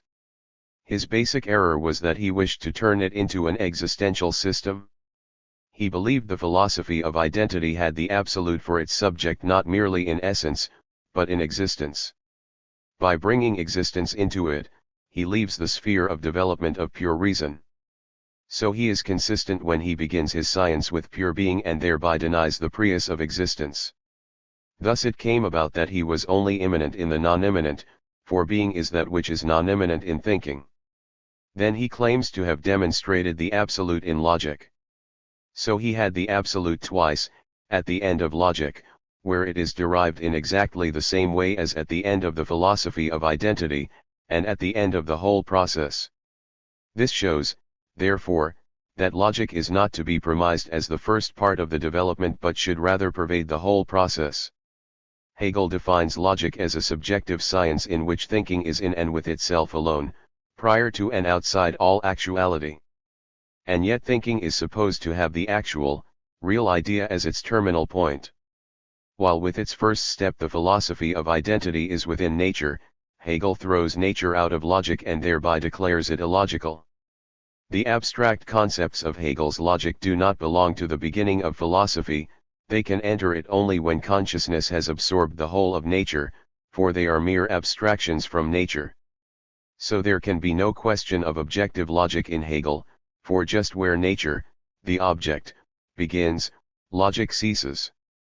So in logic the idea is in the process of becoming, but only in the thought of the philosopher, its objective life only begins when it has arrived at consciousness. But as actually existing, it is already at the end of logic, hence it is impossible to continue with it. For the idea as absolute subject-object, as ideal real, is complete in itself and incapable of further progress, how then can it still pass over into the other, into nature? Here it becomes clear that in the pure science of reason there can be no question of an actually existing nature. What concerns actual existence must be reserved for positive philosophy. The error of this presentation rests mainly on the naive belief that Hegel did not advance beyond Schelling's standpoint and that, moreover, he misunderstood it. We have seen that, try as he will, Schelling cannot get away from existence, and therefore there is hardly any need to justify Hegel for not making this claim of abstract ideality. Even if Schelling could abide by the pure power, his own existence should convince him that the power has made the transition, hence that all consequences of mere logical being now belong in the real, and hence the absolute exists. After 216. That, why does he still need positive philosophy?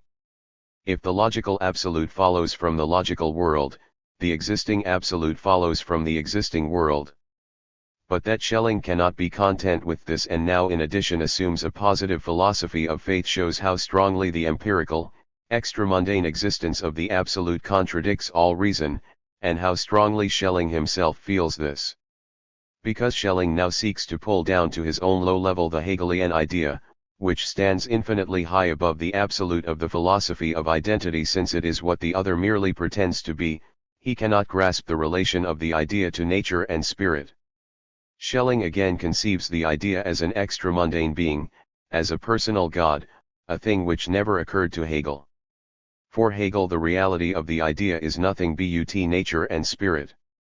That is also why Hegel does not have the absolute twice. At the end of logic the idea is there as ideal real, but for that very reason it is, of course, also nature.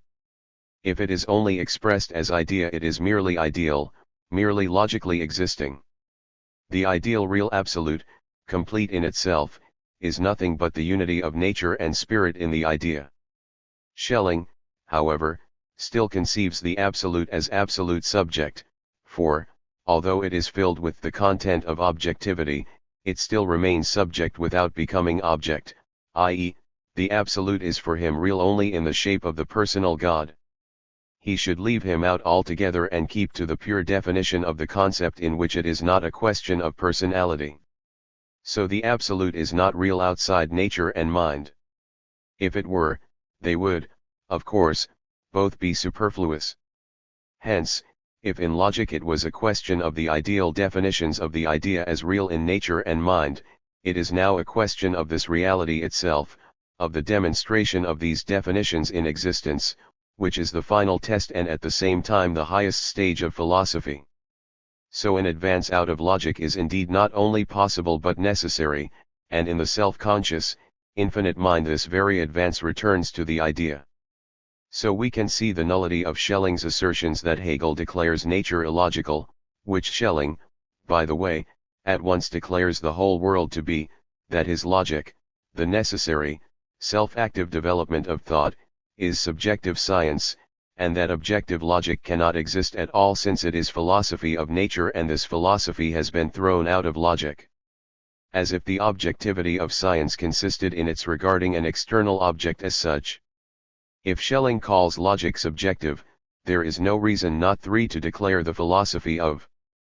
There is an obvious misprint here in the German text, where nicht, not, is missing ed.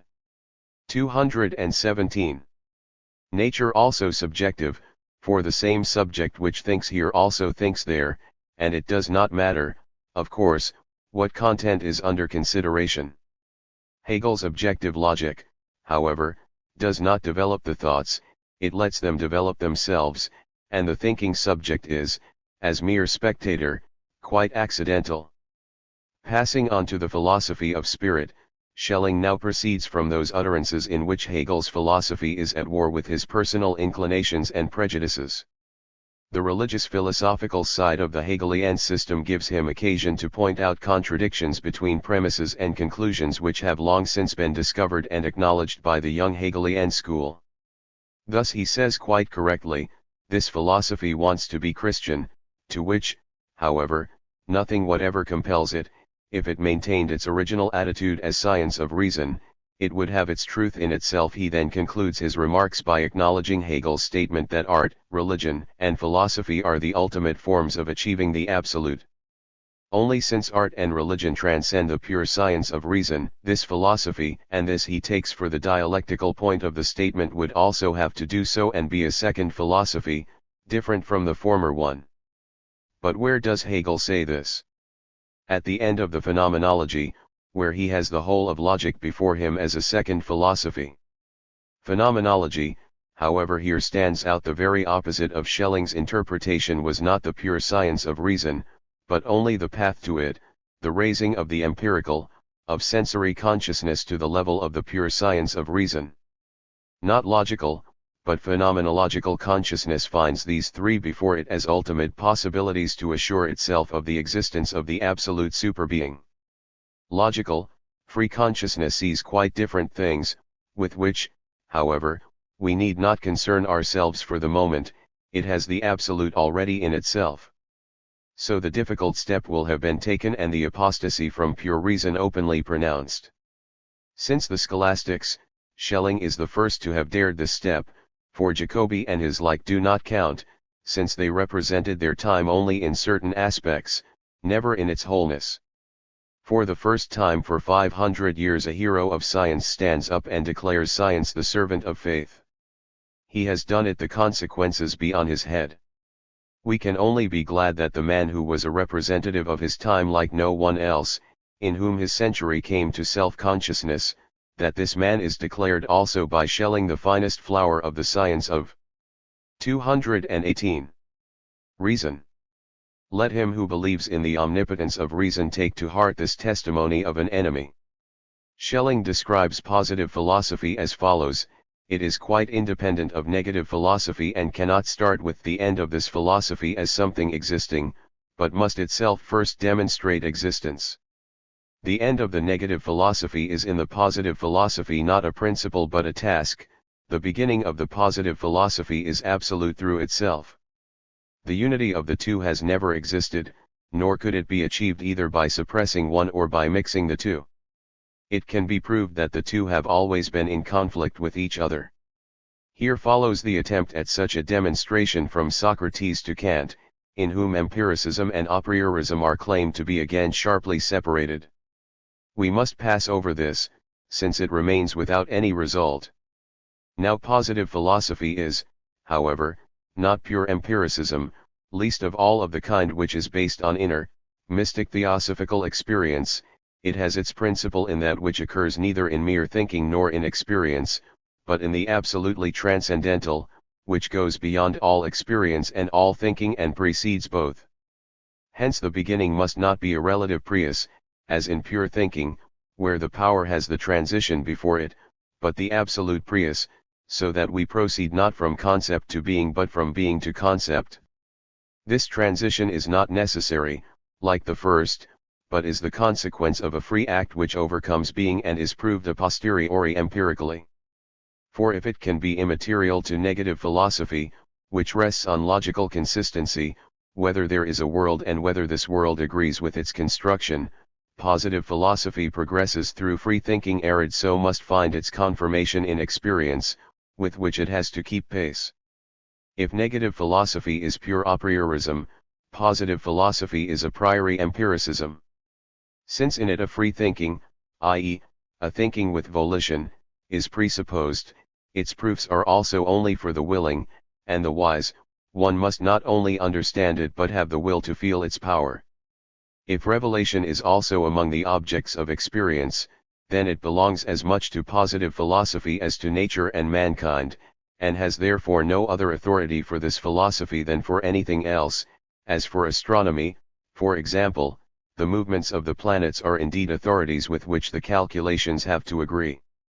If it is claimed that without preceding revelation philosophy would not have arrived at this result, this is correct, of course, in a way, but now philosophy can also do it by itself.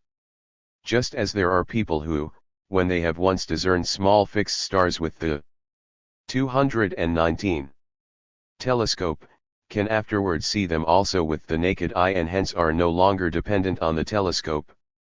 Philosophy must take in Christianity, which is as much reality as our nature and mind, yet not only revelation, but the inner necessity of the merely logical philosophy forces it to transcend itself. Negative philosophy brings everything only to the point of cognoscibility and then hands it over to the other sciences. Only the one ultimate thing it cannot bring to this point, and that is the thing most worthy of cognition. This it must take up again in a new philosophy which has the task to demonstrate precisely this ultimate thing as existing. Thus negative philosophy becomes philosophy only in relation to positive philosophy. If negative philosophy were alone, it would have no real result, and reason would be void. In positive philosophy it triumphs.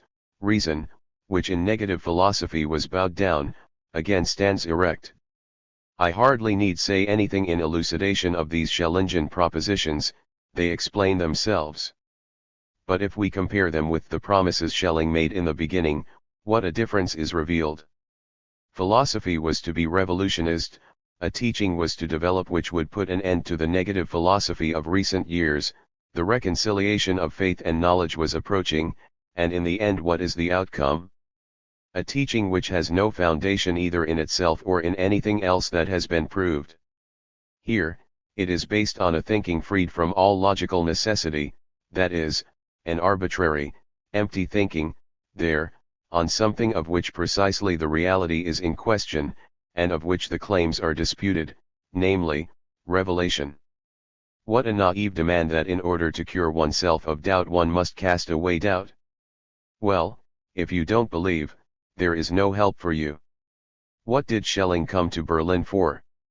Instead of his positive treasure he should have brought with him a refutation of Strauss' Leben Jesu, of Feuerbach's Wesen des Christentums, etc., then he might have done something. As it is, the Hegelians prefer to remain stuck in the notorious blind alley rather than place themselves at his mercy, and the positive theologians will also prefer to continue to work from revelation rather than steep themselves deeper in it. Then, too, his admission, repeated day after day since the new year, that he wishes to give neither proof of Christianity nor any speculative dogma but merely a contribution to the explanation of Christianity, falls into place. The need of negative philosophy to transcend itself, as we have seen, has not much to it either.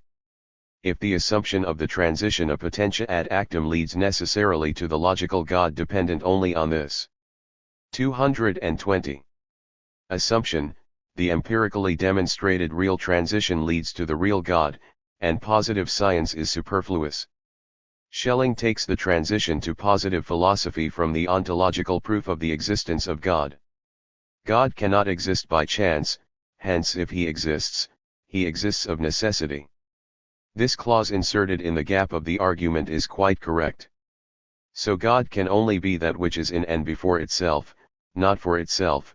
Schelling is so furious with Hegel that he even thinks he must criticize his expressions as misuse of language and improve on them, i.e., he exists before himself, before his divinity. So he is blind being, prior to all thinking. But since it is doubtful whether he exists, we must proceed from that blind being, and see whether we cannot arrive at the concept of God from there. Hence, if in negative philosophy the principle is the thinking which precedes all being, in positive philosophy it is the being which precedes all thinking. This blind being is the necessary being. God, however, is not this being but that which of necessity is necessary. The necessary being alone is the ability to be of the supreme being. Blind being is that which requires no substantiation, since it precedes all thinking.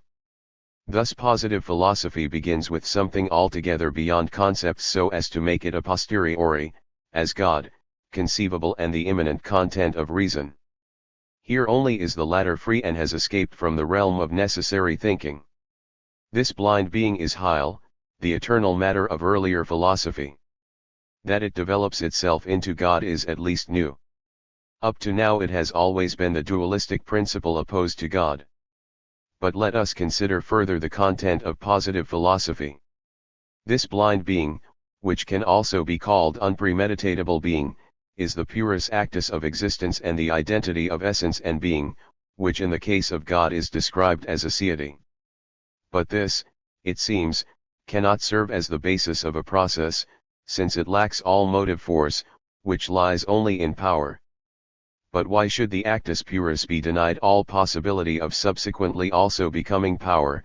It does not follow that the being which is cannot post actum also be that which has ability to be. Unpremeditatable being can afterwards be given the possibility. Nothing stands in the way of letting a second being emerge from itself. Blind being thereby becomes power, for it receives something which it can will and so becomes master of its own blind being. If it releases this second being, the first blind being is only potentia actus purus and is thus self-possessing being, but all this is only hypothesis which has to be proved by success. Only by differentiation from the second does it become conscious of itself as necessary by its nature, blind. 221. Being appears as accidental because it is not foreseen, and so has to prove itself necessary by overcoming its opposite. This is the ultimate ground of the being which stands in opposition to it, and hence the ultimate ground of the world.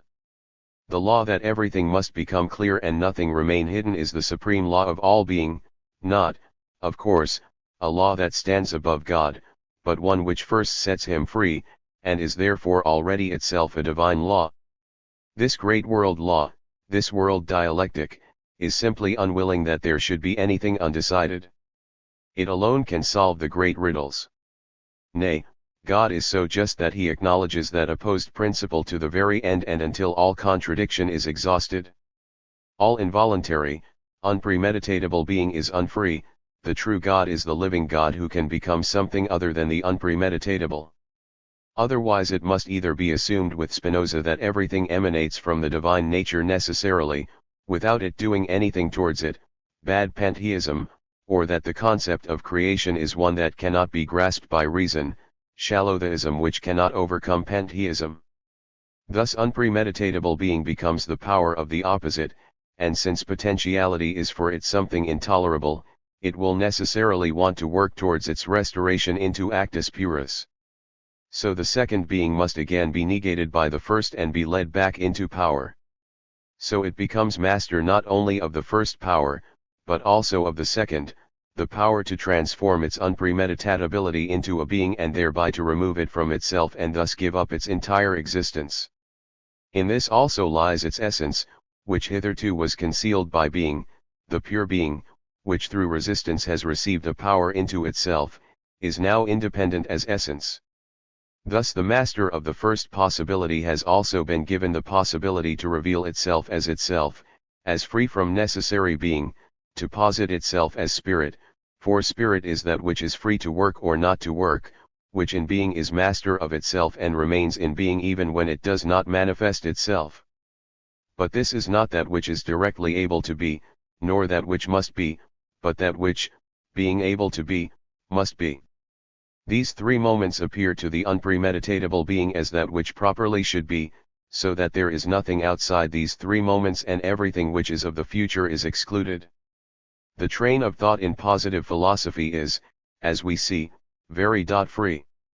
Schelling does not conceal that he proposes only hypotheses which have yet to be proved by success, i.e., by agreement with revelation. It is a consequence of this free, willing thinking that he lets the unpremeditatable being behave exactly as if it were already that which has yet to be developed from it, namely. 222. God. The unpremeditatable being can, of course, not yet see, will, release, or lead back. It is nothing but a naked abstraction of matter which is most remote precisely from anything personal, self-conscious. It is not possible by any kind of development to introduce self-consciousness into this rigid category unless it is understood as matter and develops through nature to spirit, like the boundless being in negative philosophy, from which it is distinguished only by the empty attribute of unpremeditatability. This unpremeditatability can only lead to materialism and at most to pantheism, but never to monotheism.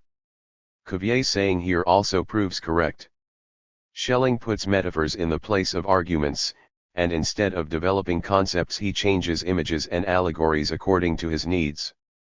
Moreover, the method of argument in which every advance is rejected with "there is no reason why this should not happen, there is no logical necessity that this should not be possible," etc., has never been encountered in philosophy, at least up to now. In this way the Chinese and Oda-Hitan * religions can also be deduced out of the unpremeditatable being, and that, too, is justified since they are just as much facts as Christianity. But as for the newly discovered world law that everything must become clear, it cannot be denied that here at least very little becomes clear and very much remains hidden. Here we only see clarity of thought sink into the dark abyss of fantasy.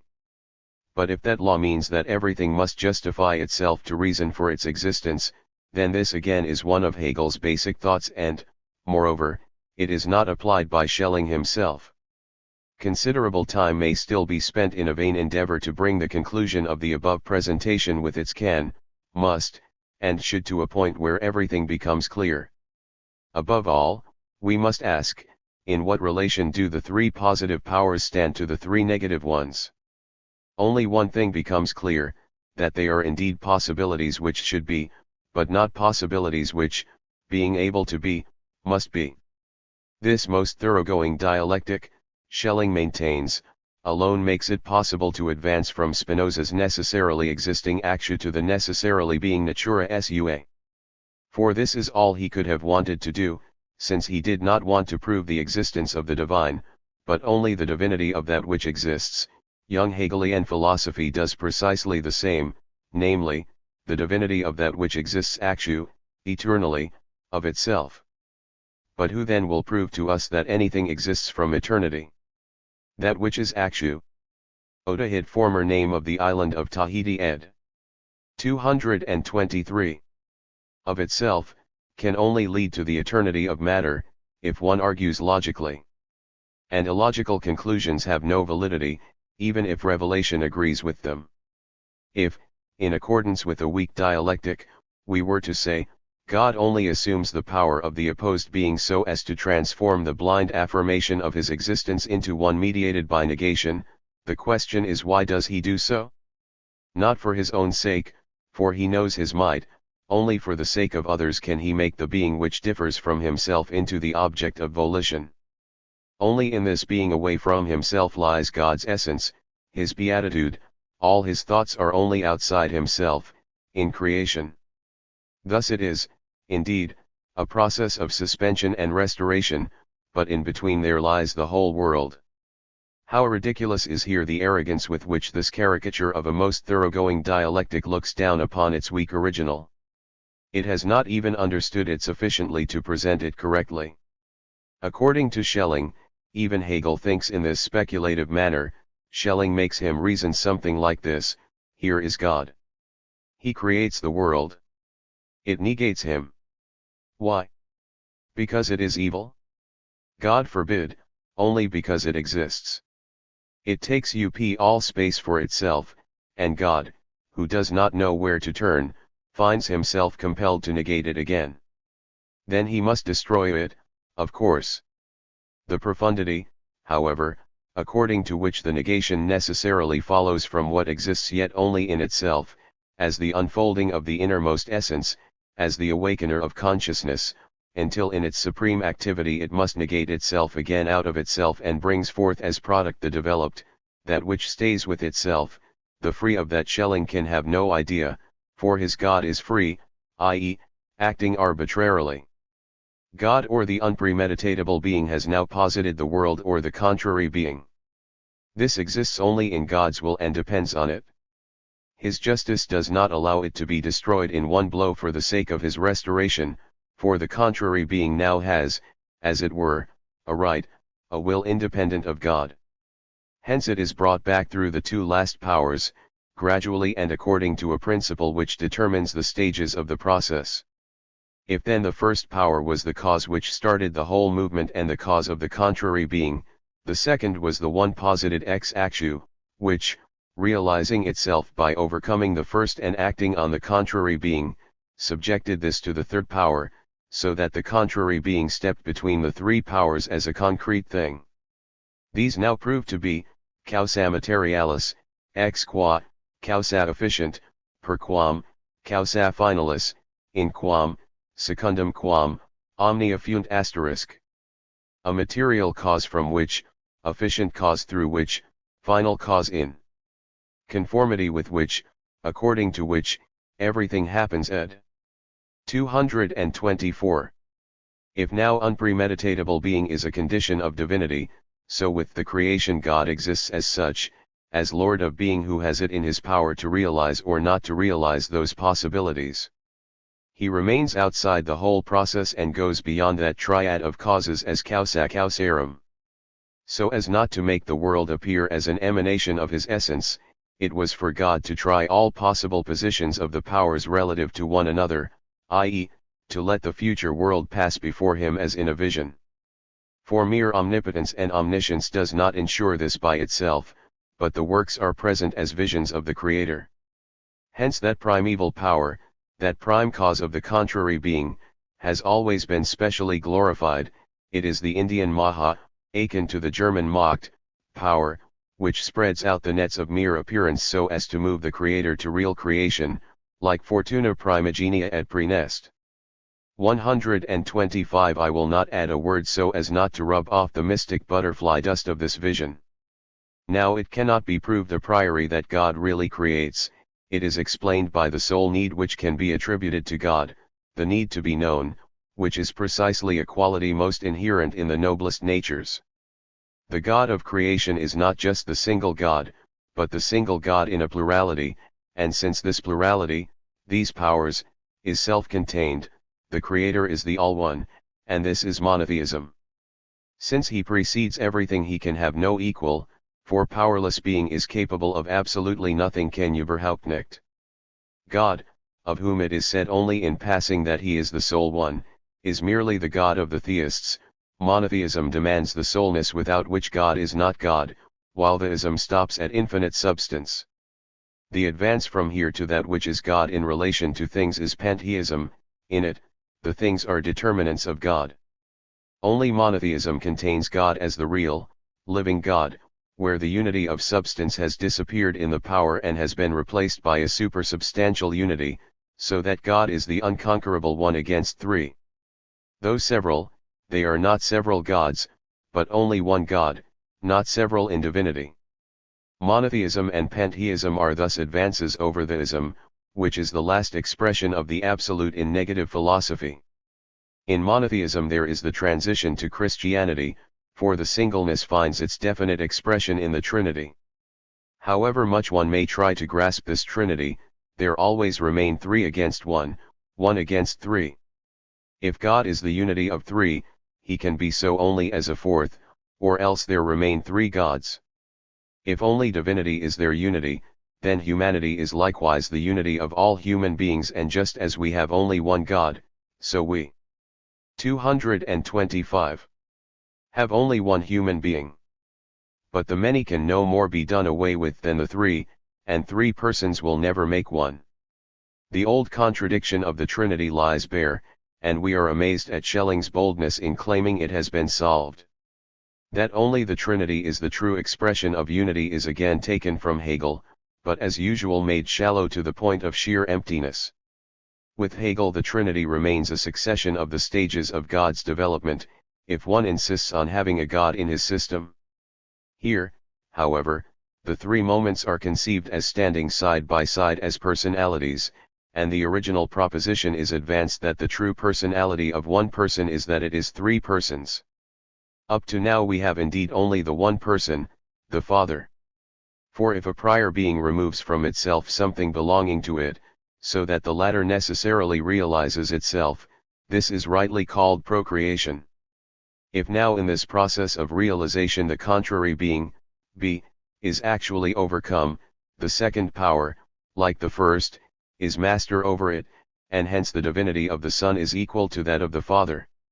So, 2 the third power, which, as essence free of being, can only return into being after overcoming B, but then has the same glory and personality as the first two and appears as the Holy Ghost.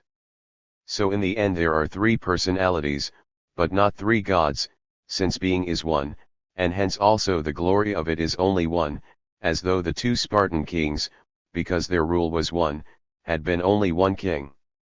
In the powers, while they are in tension, we only see the natural side of the process. Tension appears to be the process of negative philosophy, as the genesis of the world. Only with the persons is there opened up the world of the divine and the divine significance of that process in which being, originally as possibility in the Father, is given to the Son and by him returned to the Father as overcome. Besides being given to the Son, it is also given to the Holy Ghost, by Father and Son, and it has only that being which is common to them both.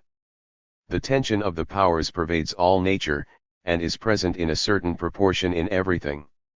Everything that arises is a fourth between the powers, but man, in whom the tension becomes fully resolved, already has a relationship to the personalities as such, for in him that last moment of realization is expressed in which the powers become real personalities. This process, then, is a process of creation for things, and a theogony process for the personalities. Thus, out of the abyss of unpremeditatable being Schelling has conjured up for us into the light of day not only the personal but also the triune God, Father, Son, and Holy Ghost, though the third has indeed only been accommodated with difficulty, and then the 226. Arbitrarily created world, dependent on arbitrariness and therefore hollow and void, and he has thus the basis of Christianity.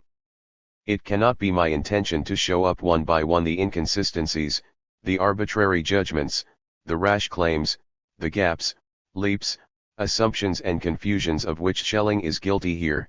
If things were already bad enough in the necessary thinking, in the free thinking one must reckon with an even greater confusion of scholasticism and mysticism that is the essence of Neo-Schellingianism.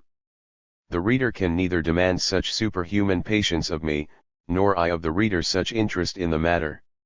Moreover, what lies on the surface does not first have to be uncovered.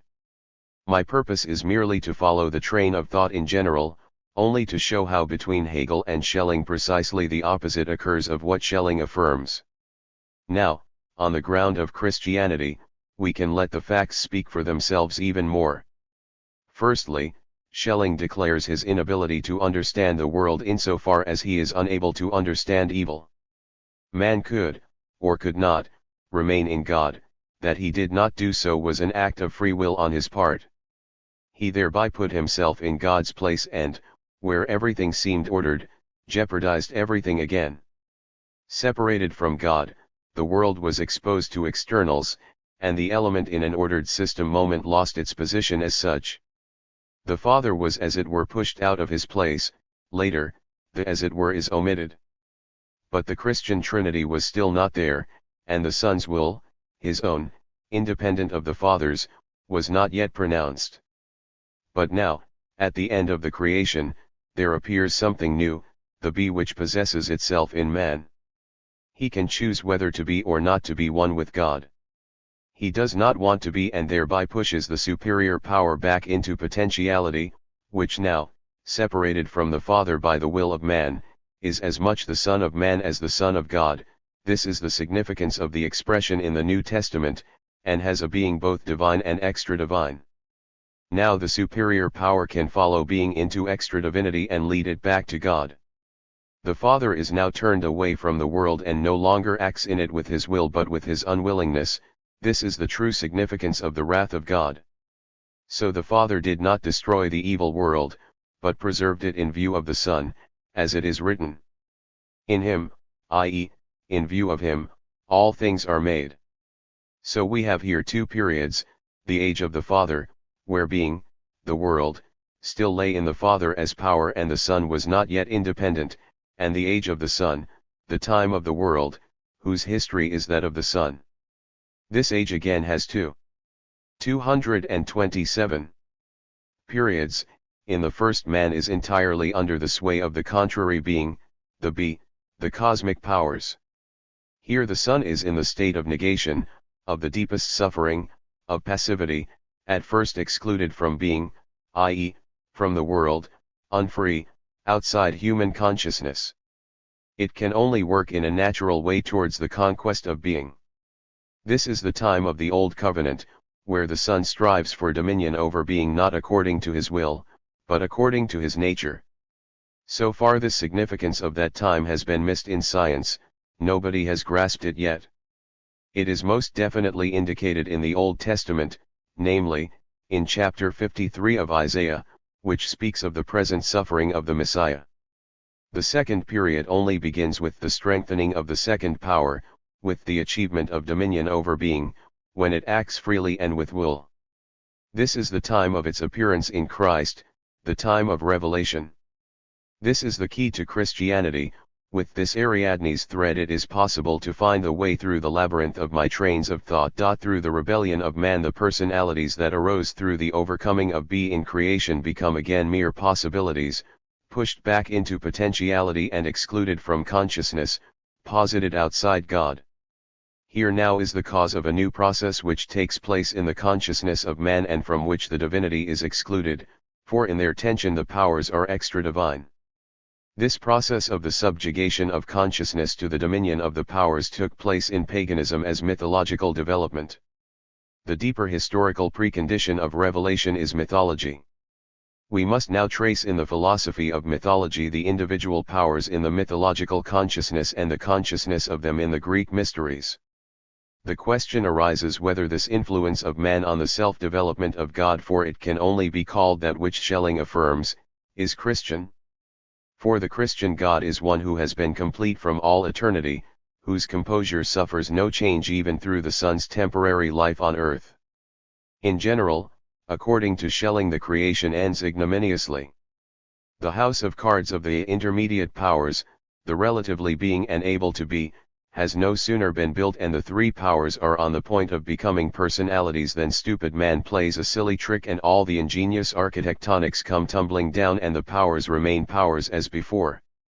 It is just as in the fairy tale, where a treasure, surrounded by brightly shining phantoms, is conjured up from the depths. Already the coveted treasure is seen rising over the edge of the abyss. Then a 228 rash word is spoken, the phantoms dissolve, the treasure sinks and the depths close over it forever. Schelling's God could have done his job a little more cleverly, and he would then have saved himself much trouble and us the philosophy of revelation. Schelling's mysticism, however, comes to its finest flowering in the Son's state of suffering. This obscure, mysterious relationship of divine extra-divinity, conscious unconsciousness, active inactivity, unwilling will, this spate of crowding contradictions is for Schelling indeed a priceless gold mine of conclusions, for anything can be derived from it. Still more unclear is the relationship of this power to man's consciousness. All powers here act as cosmic, natural powers, but how? What are cosmic powers? Not a single one of Schelling's pupils, not even Schelling himself, can give a rational answer. This is again one of those confused, mystical thought categories in which he has to take refuge in order to arrive, even with free, self-determined thinking, at revelation. The mythological concepts cannot be explained in any other way than as the necessary product of consciousness which has fallen under the sway of the cosmic powers.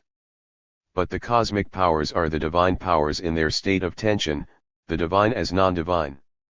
In this way, then, we are to explain also the relation of mythology to nature, to obtain entirely new facts and to supply a content to the prehistoric period of mankind, namely, by the immense agitation of the mind and heart in begetting concepts of gods.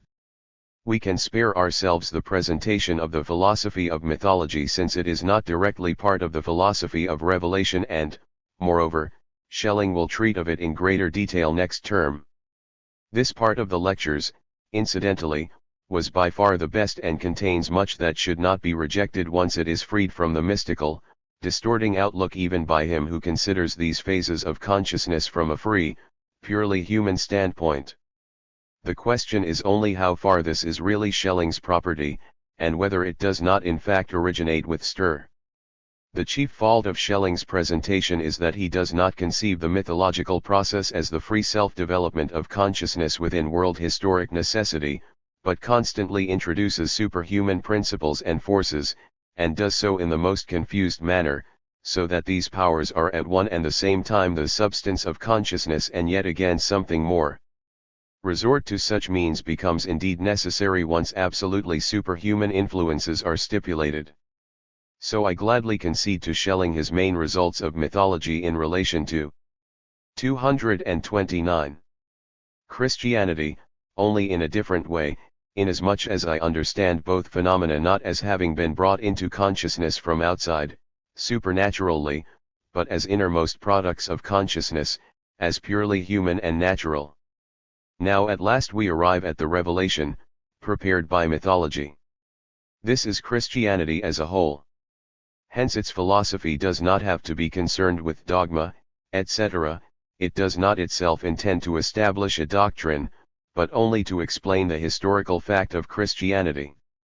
We shall see, however, how the whole dogmatic system gradually emerges. We shall see how Schelling regards Christianity only as a fact, as also paganism. The facts of paganism, as they appeared, he did not regard as true. He did not take Dionysus, for instance, for a real god. Those of Christianity, by contrast, are to him absolute. When Christ declares himself the Messiah, when Paul claims this or that, Schelling believes him unconditionally. Schelling explained the mythological facts, at least in his own fashion, those of Christianity he asserts. And with all this he flatters himself to have won the love of youth by his straightforwardness and frankness, nay, not only its love, but also its enthusiasm. In order to explain revelation he proceeds from a passage in Paul's epistle to the Philippians, ch. 2, 6-8, which I here quote. Christ Jesus, being in the form of God forfeitopapagoeoo, thought it not robbery upjkripsa to be equal with God, but made himself of no reputation is vqxje, and took upon him the form of a servant, and was made in the likeness of men, and being found in fashion as a man, he humbled himself, and became obedient unto death, even the death of the cross. Without entering into the extensive exegetical discussions with which Schelling accompanied his philosophical explanation, I will here merely recount in Schelling's own manner the fact told by Paul. In his state of suffering Christ had gradually become master of consciousness through the mythological process. He possessed his own world independently of the Father and could do with it what he wished.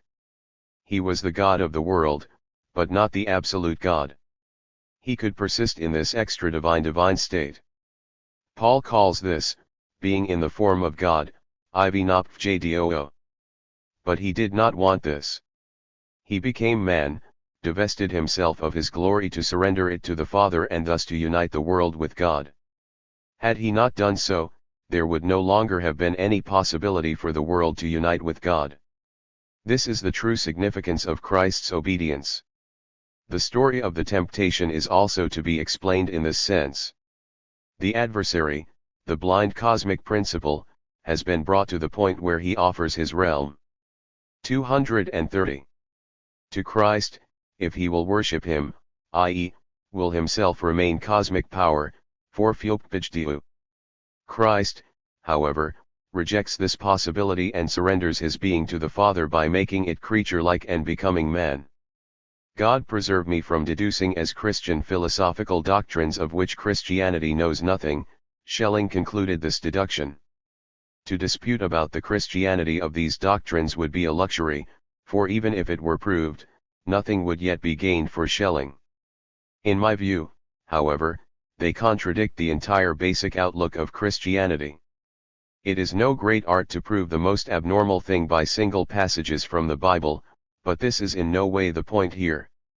Christianity is nearly 2,000 years old and has had time enough to come to itself.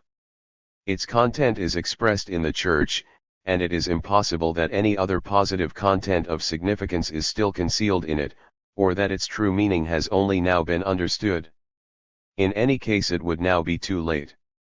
But apart from that, there is still enough that is edifying in the above explanation. Was it a free act of Christ to surrender himself to the Father? Impossible, it was a natural necessity. We cannot stipulate the possibility of evil in Christ without destroying his divinity. He who can do evil can never become God. How in any case can one become God? But supposing now that Christ had kept the world for himself? One cannot imagine so absurd, comical a state of affairs as that which would have resulted. Here is Christ living gloriously and joyfully in his beautiful world, the flower of Hellenism in heaven and on earth, and there is the old God, lonely and childless, grieving over the failure of the trick against the world. The main fault of Schelling's God is that he has more luck than intelligence. Everything went well in fact, but it could have turned out very differently. Altogether, Schelling's doctrine of God is thoroughly anthropopathic. If the devil had offered the dominion of the world to Christ before he became man, he would at least have had the prospect of winning him, and who knows what would have happened, but once Christ had become man he had thereby already entered into his submission to God, and all hope was lost for the poor devil. Besides, had not Christ already gained the dominion of the world in the mythological process, what then could the devil still offer him? Herewith the gist of what Schelling says in explanation of Christianity has been given. The rest consists partly of quotations and their interpretations, partly of detailed analysis of the deductions. Of these I will give the more important. 231. According to the earlier doctrine of the succession of the powers in the dominion of the world, it can be explained how each time the dominating power is the herald of the next. Thus in the Old Testament the Father prophesies the Son, in the New, the Son prophesies the Spirit. In the prophetic books this is reversed, and the third power foretells the second. Here a progression of the powers with time is now revealed, in particular in the Jehovah of Malachi, the angel of the Lord who, although not directly the second person, is yet the second power, the cause of the appearance of the second power in B. He is a different one at different times, so that the age of each book can be judged by the manner of his appearance, and thus from the progression of the powers the most amazing results can be achieved, surpassing everything yet accomplished by criticism. This determinant is the key to the Old Testament from which the reality of the concepts of the Old Testament is to be demonstrated in their relative truth. The Old Testament has its basis and its premises in common with paganism. Hence the pagan element in so many Mosaic customs. Thus circumcision is evidently merely a milder form of castration, which plays such a great part in the most ancient paganism and mimically and symbolically represents the conquest of Uranus, the oldest god, by the subsequent stage. So also the food taboos, the institution of the tabernacle, which recalls Egyptian sanctuaries just as the Ark of the Covenant recalls the sacred chest of the Phoenicians and Egyptians. The appearance of Christ is not accidental, but predestined. The Roman era was the dissolution of mythology, for it absorbed into itself all religious concepts of the world even to the oldest Oriental religions without itself offering any new elements, and thus showed that it was incapable of producing anything new. At the same time, there arose out of the emptiness of these moribund forms a presentiment that something new must come. The world remained still and awaited the things to come. From this outward Roman world empire, From this destruction of the nations, there arose the inner kingdom of God. When the time was fulfilled, God sent his Son. Christ, divesting himself of Eopouou, the extra-divine being as divine, became man, thereby exercising most brightly and brilliantly the divinity which continued in him. That Christ became poor for our sakes does not mean his parting with his divinity, the non-usus of the latter, but the discarding of the nopparjoeo, the form of God. The divine essence remains in him. Only he could mediate, because he was from God and in human consciousness. 232. Through his effect on paganism and Judaism, the principle which hampered mankind and might possibly have negated it was not negated, only the symptoms, not the cause of the disease, were removed by the repeated sacrifices. The ill will of the Father could only be overcome by another will, stronger than it, than death, than any other will. No physical, only the moral overcoming of this will was admissible, and that through the greatest voluntary submission of the mediator in place of man. Man's greatest voluntary submission was never wholly voluntary, that of the mediator, however, was free, without his will or his guilt, free over against God. Hence the process through paganism, so that the mediator could appear as the representative of consciousness. The taking of this decision was the greatest marvel of the divine mind. The physical side of the incarnation can, of course, not be made clear down to the smallest detail. The material possibility for this lies in himself.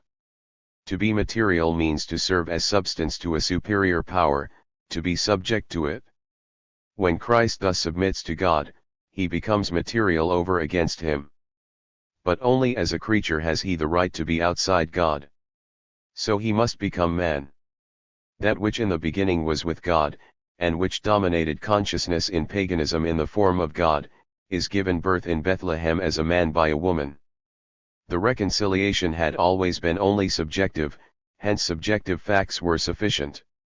But here it was necessary to overcome the ill will of the Father, and this could only be achieved by an objective fact, the incarnation. With this the third power now enters as mediating personality. Christ is conceived of, i.e., by the power of, the Holy Ghost, but is not his Son. The demiurgic function passes over to the third power. Its first manifestation is the material man Jesus. The second power is substance, the third that which gives it form. The process in question is extraordinary, materially inconceivable, but it can be grasped by a loftier comprehension. Christ took the substance of the incarnation from himself. This first form, the nature of which does not further concern us here, was received into the organic process of the mother. To ask more questions would be more than micrology. When God works anywhere with his will, that is a miracle. In nature nothing has will. Neither has Christ. The demiurgic function belongs to him natura sua, without his will, hence he cannot discard it when he is man. Here this function becomes the guide of his will. It depends on the will of the Father that the Son with his will is in nature, hence the Son works the miracles by. 233. Virtue of the Father. He who reads the New Testament after these lectures, will find there much that he has not previously seen. The death of Christ had been decided even before the incarnation and approved by Christ and Father. It was then no accident, but a sacrifice demanded by the divine mind. It was necessary in order to deprive the evil principle of all its might, to overcome it in its power.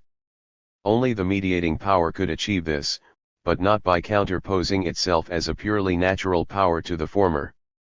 But since God himself desired that principle to be overcome, the second power had to submit to it. For in the eyes of God the second power, being natural, is worth no more than that which negates God, even if it did not become natural through its own fault, but through the fault of man. This last circumstance also gives it a certain right thus to be outside God. God is so just that he does not unilaterally annul the opposing principle, nay, he is so human that he loves this basically merely accidental element which gave him the possibility to be as God more than he loves the necessary element, the power out of himself. He is as much the God of the contrary principle as that of the second power. This is his nature, which stands even above his will. This singleness of all principles is his divine majesty, and this does not allow that principle to be unilaterally broken. If it is to be annulled, it is necessary for the second power to precede it and in its extra divine being to submit to God completely. Here the incarnation could not yet suffice. Immediately after the fall, Christ followed man into estrangement from God and placed himself between the world and God. By taking up a position on the side of the contrary principle, he opposed the Father, came into tension with him, shared the guilt of that being, and as guiltlessly guilty, as guarantor of the being estranged from God, had to suffer the punishment. Christ atoned in death for thus placing himself on a level with the contrary principle by taking upon himself the sins of the world. This is the reason for his death. Other men indeed die too, but he died a very different death from theirs. This death is a miracle which we would not dare believe at all were it not so certain. All humanity was present in its representatives at his death, Jews and pagans attended it. The principle of the pagans had to die the death of the pagans, the death on the cross. In this, of course, nothing special is to be seen. The crucifixion was the solution of the prolonged tension 3 in which Christ had found. In the German text there is a pun on the words Ausspannung, stretching out, and Spannung, tension. Ed. 9 to 384. 234. Himself in paganism, as it is written that by death he was relieved of the judgment and the fear, i.e., the tension. This is the great secret which to this day is a scandal to the Jews, the moralists, and a folly to the pagans, the merely rational. The resurrection of Christ has always been regarded as a guarantee of personal immortality. On this teaching, apart from the resurrection of Christ, the following must be remarked. In this life nature dominates spirit, and it therefore presupposes another, in which this state of affairs is compensated for by the domination of spirit over nature, and a third and last in which the two elements balance each other and are in harmony. So far philosophy has had no satisfying purpose for immortality. Here, in Christianity, it is given. The resurrection of Christ is itself proof of the irrevocability of his incarnation.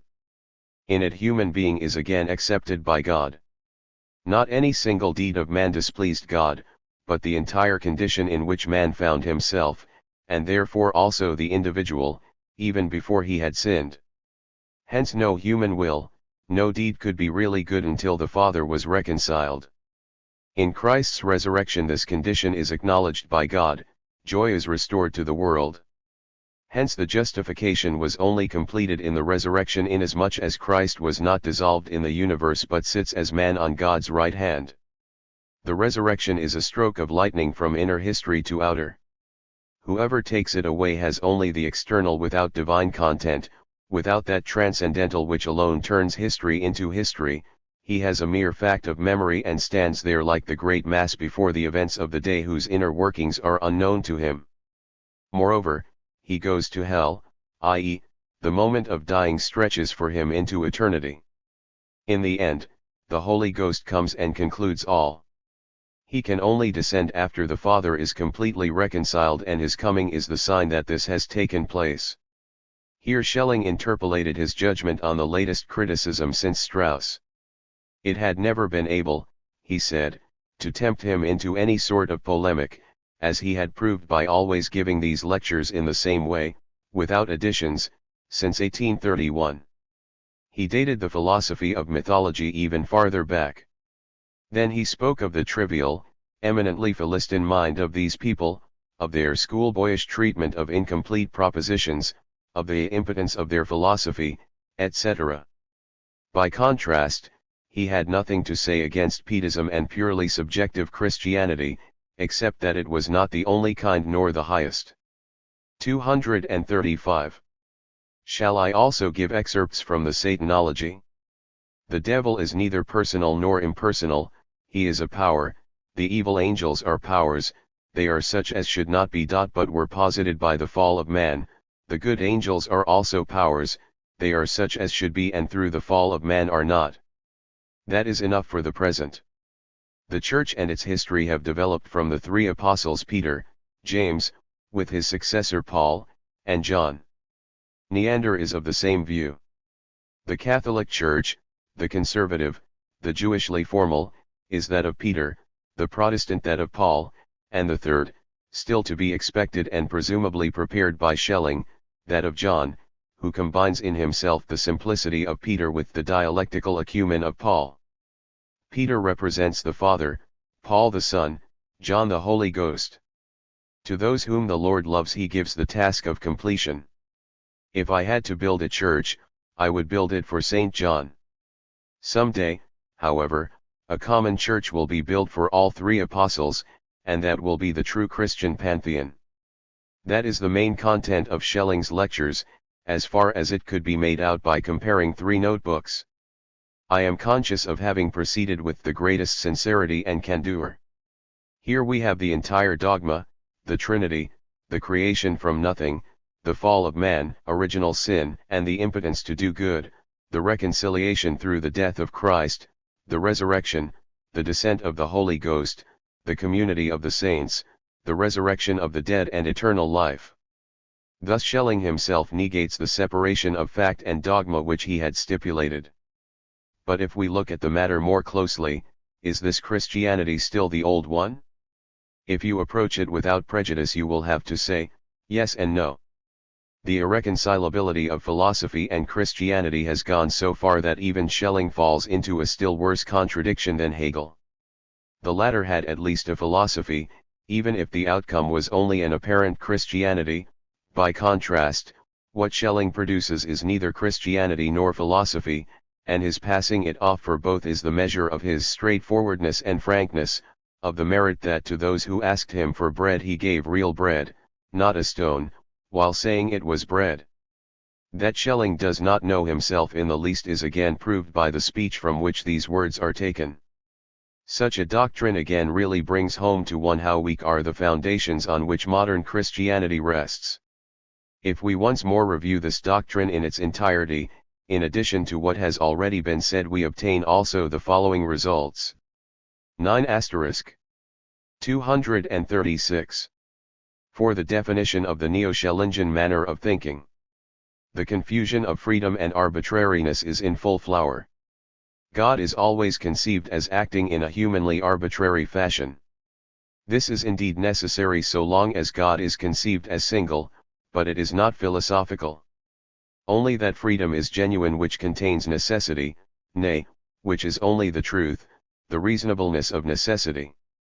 Therefore Hegel's God cannot now or ever be a single person, since everything arbitrary has been removed from him. Therefore when he speaks of God, Schelling has to employ free thinking, for the necessary thinking of logical inference excludes any kind of divine person. The Hegelian dialectic, this mighty, never-resting driving force of thought, is nothing but the consciousness of mankind in pure thinking, the consciousness of the universal, Hegel's consciousness of God. Where, as with Hegel, everything produces itself, a divine personality is superfluous. Furthermore, another contradiction is revealed in the division of philosophy. If the negative philosophy is without all reference to existence, there is no logical necessity that it should not also contain things which do not occur in the real world. Schelling admits this when he says of it that it is not concerned with the world, and that if the world agrees with its constructions, this is accidental. In this way, however, negative philosophy becomes quite empty and hollow, wandering around in the most arbitrary possibility and flinging its doors wide open to fantasy. On the other hand, however, if it contains only what is real in nature and spirit, it, of course, includes reality, and the positive philosophy is superfluous. This is to be seen also from the other side. Nature and spirit are for Schelling all that is rational. God is not rational. So here also it is shown that the infinite can only rationally exist in reality when it appears as finite, as nature and spirit, and that any other worldly, extramundane existence of the infinite must be relegated to the realm of abstractions. That particular positive philosophy depends entirely on faith, as we have seen, and exists only for faith. If now a Jew or Mohammedan accepts Schelling's premises in the negative science, he will necessarily also have to fashion for himself a Jewish or Mohammedan positive philosophy. Indeed, it will differ even for Catholicism and for the Anglican Church. All are equally justified, for it is not dogma that matters, but fact. And the so beloved free thinking allows everything to be construed as absolute. Particularly in Mohammedanism, the facts are far better construed than in Christianity. So we have come to the end of Schelling's philosophy and can only regret that such a man should have become so caught in the 237 snares of faith and unfreedom. He was different when he was still young. Then there arose from the ferment of his brain forms as radiant as Pallas, of which many a one forged to the front also in later struggles. Then freely and boldly he sailed into the open sea of thought to discover Atlantis, the Absolute, whose image he had so often seen rising from the distant horizon of the sea like a dreamily shimmering Fata Morgana. Then all the fire of youth broke from him in flames of enthusiasm. A prophet drunk with God, he foretold a new era, carried away by the Spirit which came over him.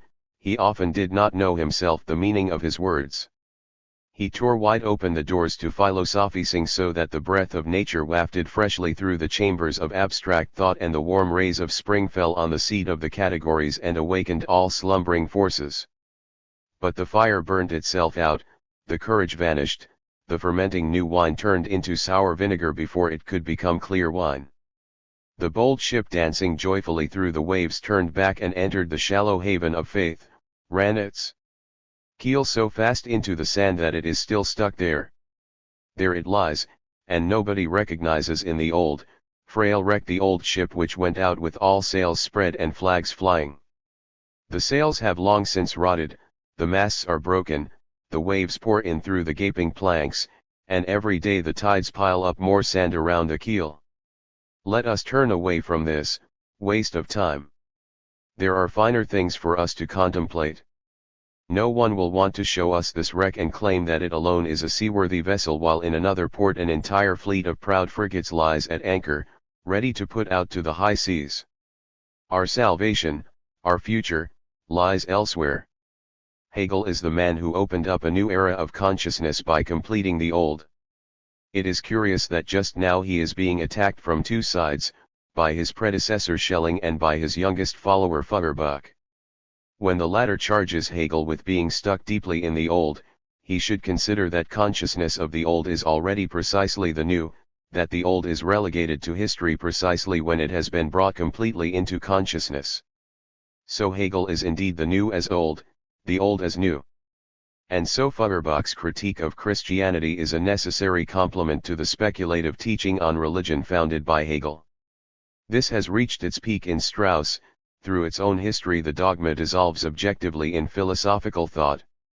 At the same time Feuerbach reduces the religious categories to subjective human relations, and in the pamphlet there is a misprint, und, and, instead of ed. 238. Thereby does not by any means annul the results achieved by Strauss, but on the contrary puts them to the real test, and in fact both come to the same result, that the secret of theology is anthropology. A fresh morning has dawned, a world historic morning, like the one in which the bright, free, Hellenic consciousness broke out of the dusk of the Orient. The sun has risen greeted with smiles by sacrificial fires on all the mountain peaks, the sun, whose coming was announced in ringing fanfares from every watchtower, whose light mankind was anxiously awaiting. We are awakened from long slumber, the nightmare which oppressed us has fled, we rub our eyes and look around us in amazement. Everything has changed. The world that was so alien to us, nature whose hidden forces frightened us like ghosts, how familiar, how homely they now are. The world which appeared to us like a prison now shows itself in its true form, as a magnificent royal palace in which we all go in and out, poor and rich, high and low. Nature opens up before us and calls to us, do not flee from me, I am not depraved, I have not fallen away from the truth, come and see, it is your own inmost and truest essence which gives also to me the fullness of life and the beauty of youth. Heaven has come down to earth, its treasures lie scattered like stones on the roadside, whoever desires them has but to pick them up. All confusion, all fear, all division has vanished. The world is again a whole, independent and free. It has burst open the doors of its dank cloister, has thrown off its sackcloth and chosen the free, pure ether to dwell in. No longer does it have to justify itself to unreason, which could not grasp it. Its splendor and glory, its fullness and strength, its life is its justification. He was surely right who 1800 years ago divined that the world, the cosmos, would one day push him aside, and bade his disciples renounce the world. And man, the dearest child of nature, a free man after the long battles of youth, returning to his mother after the long estrangement, protecting her against all the phantoms of enemies slain in battle, has overcome also the separation from himself, the division in his own breast. After an inconceivably long age of wrestling and striving, the bright day of self-consciousness has risen for him. Free and strong he stands there, confident in himself and proud, for he has fought the battle of battles, he has overcome himself and pressed the crown of freedom on his head. Everything has become revealed to him and nothing had the strength to shut itself up against him. Only now does true life open to him. What formerly he strove towards in obscure presentiment, he now 239 attains with complete, free will. What seemed to lie outside him, in the hazy distance, he now finds in himself as his own flesh and blood. He does not care that he has bought it dearly, with his heart's best blood, for the crown was worth the blood. The long time of wooing is not lost to him, for the noble, splendid bride whom he leads into the chamber has only become the dearer to him for it. The jewel, the holy thing he has found after long searching was worth many a fruitless quest. And this crown, this bride, this holy thing is the self-consciousness of mankind, the new Grail 126 round whose throne the nations gather in exultation and which makes kings of all who submit to it, so that all splendor and might, all dominion and power, all the beauty and fullness of this world lie at their feet and must yield themselves up for their glorification. This is our calling, that we shall become the Templars of this Grail, gird the sword round our loins for its sake and stake our lives joyfully in the last, holy war which will be followed by the 1,000-year reign of freedom. And such is the power of the idea that he who has recognized it cannot cease to speak of its splendor or to proclaim its all-conquering might, that in gaiety and good heart he gives up all else at its bidding, that he sacrifices body and soul, life and property in order that it and it alone shall triumph. He who has once beheld it, to whom in the nightly stillness of his little room it has once appeared in all its brightness, can never abandon it. He must follow where it leads, even to death. For he knows that it is stronger than everything in heaven and on earth, that it fights its way through against all enemies. And this belief in the all-conquering might of the idea, in the victory of eternal truth, this firm confidence that it can never waver or yield, even if the whole world were to rise against it, that is the true religion of every genuine philosopher, that is the basis of the true positive philosophy, the philosophy of world history. This is the supreme revelation, that of man to man, in which all negation of criticism is positive. This press and storm of nations and heroes over which the idea hovers in eternal peace and at last comes down into the midst of the turmoil and becomes its inmost, most living, self-conscious soul, that is the source of all salvation and all deliverance, that is the realm in which each one of us in his place has to work and act. The idea, the self-consciousness of mankind, is that wonderful phoenix who builds for himself a funeral pyre out of all that is most precious in the world and rises rejuvenated from the flames which destroy an old time. So let us carry to this phoenix on the funeral pyre all that is most dear to us and most beloved, all that was sacred and great. 240. For us before we were free. Let us not think any love, any gain, any riches too great to sacrifice gladly to the idea it will repay us everything 1,000-fold. Let us fight and bleed, locundies made into the grim eye of the enemy and hold out to the end. Do you see our flags wave from the mountain peaks? Do you see the swords of our comrades glinting, the plumes on the helmets fluttering? They are coming, From all valleys, from all heights they are streaming towards us with song and the call of trumpets. The day of the great decision, of the battle of the nations, is approaching, and victory must be ours. Schelling, Philosopher in Christ. Or the Transfiguration of Worldly Wisdom into Divine Wisdom. For believing Christians who do not know the language of philosophy. 127. Written in early 1842, printed according to the pamphlet first published as an anonymous, published in English for the first pamphlet in Berlin in 1842. Time. I say unto you, that likewise joy shall be in heaven over one sinner that repenteth, more than over 99 just persons, which need no repentance. Luke 15:7. This word of the Lord may easily come to mind when one speaks of Schelling, for in him have wonders of God's mercy been manifested, so that the name of the Lord should be exalted. For he has shown mercy to him as once he showed mercy to Paul, who also, before he was converted, went and made havoc of the churches and breathed out threat and slaughter against the disciples of the Lord. But as he was on his way to Damascus, suddenly there shone around him a light from heaven, and he fell to the earth.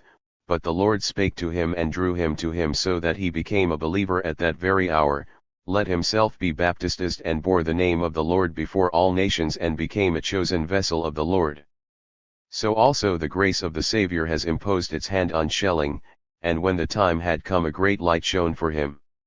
For who could ever have foretold according to human understanding that the man who at the beginning of the century, with his friend of that time, the notorious Hegel, laid the foundations of that vile worldly wisdom which now no longer prowls in the dark, but whose darts spoil at midday, that this man would yet take up his cross, and follow Christ? But that is how it has come to pass. The Lord, who guides the hearts of men like runnels of water, had elected him too in his grace, and only waited for the right hour to draw him to him.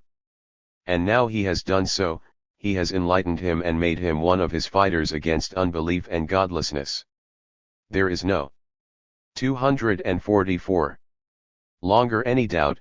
He himself calls from the rostrum to the believers, come and see, and praise the mercy which the Lord has done to me. Nay, the guardian in Israel neither sleeps nor slumbers, the old God is still alive, in spite of all the mockers, and still gives signs and works wonders for all who want to see. They make a clamor, the godless, and say in their hearts, there is no God, but he who dwells in heaven laughs at them, and the Lord pours scorn on them. He has triumphed over them as long as the world has stood, and will triumph over them in all eternity. With his strong arm he has held his regiment, and has awakened vessels for himself in all places to glorify his name. And now he has once more brilliantly triumphed over the philosophers who have been an abomination to him at all times, since he has raised the best and cleverest of them, the true founder of their doctrine, out of their midst, and made him his servant.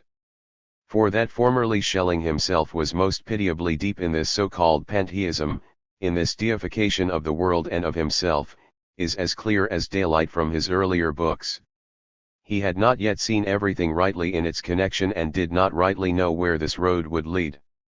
May he thank the Lord that he has taken him from this road and guided him along the narrow path which leads to heaven, and thereby has proved on him most clearly his might over all enemies of faith. Now they can no longer say, where is your God? What does he do? Where does he roam? Why does he no longer work wonders? For here he is, his arm strikes down like lightning in their own flock, and makes fire out of water, white out of black, just out of unjust. Who can still deny that this is God's hand? But that is not all. By calling Schelling, the Lord has prepared for us another triumph over the ungodly and blasphemous. He has elected none other than Schelling, since he, being familiar with the wisdom of this world, was best suited to refute the proud and haughty philosophers, and in his immeasurable grace and love he has opened a way for them by which they can come to him again. Can one ask more from him? To those who curse him, who rage against his existence, who are his most furious, most raving, most impenitent enemies, instead of rooting them out from the earth and casting them into the deepest abyss of hell, he offers again and again a rescuing hand to draw them up to the light out of the abyss of corruption wherein they lie. Nay, the grace of God is as wide as the heaven from sunrise to sunset, and there is no end to his mercy.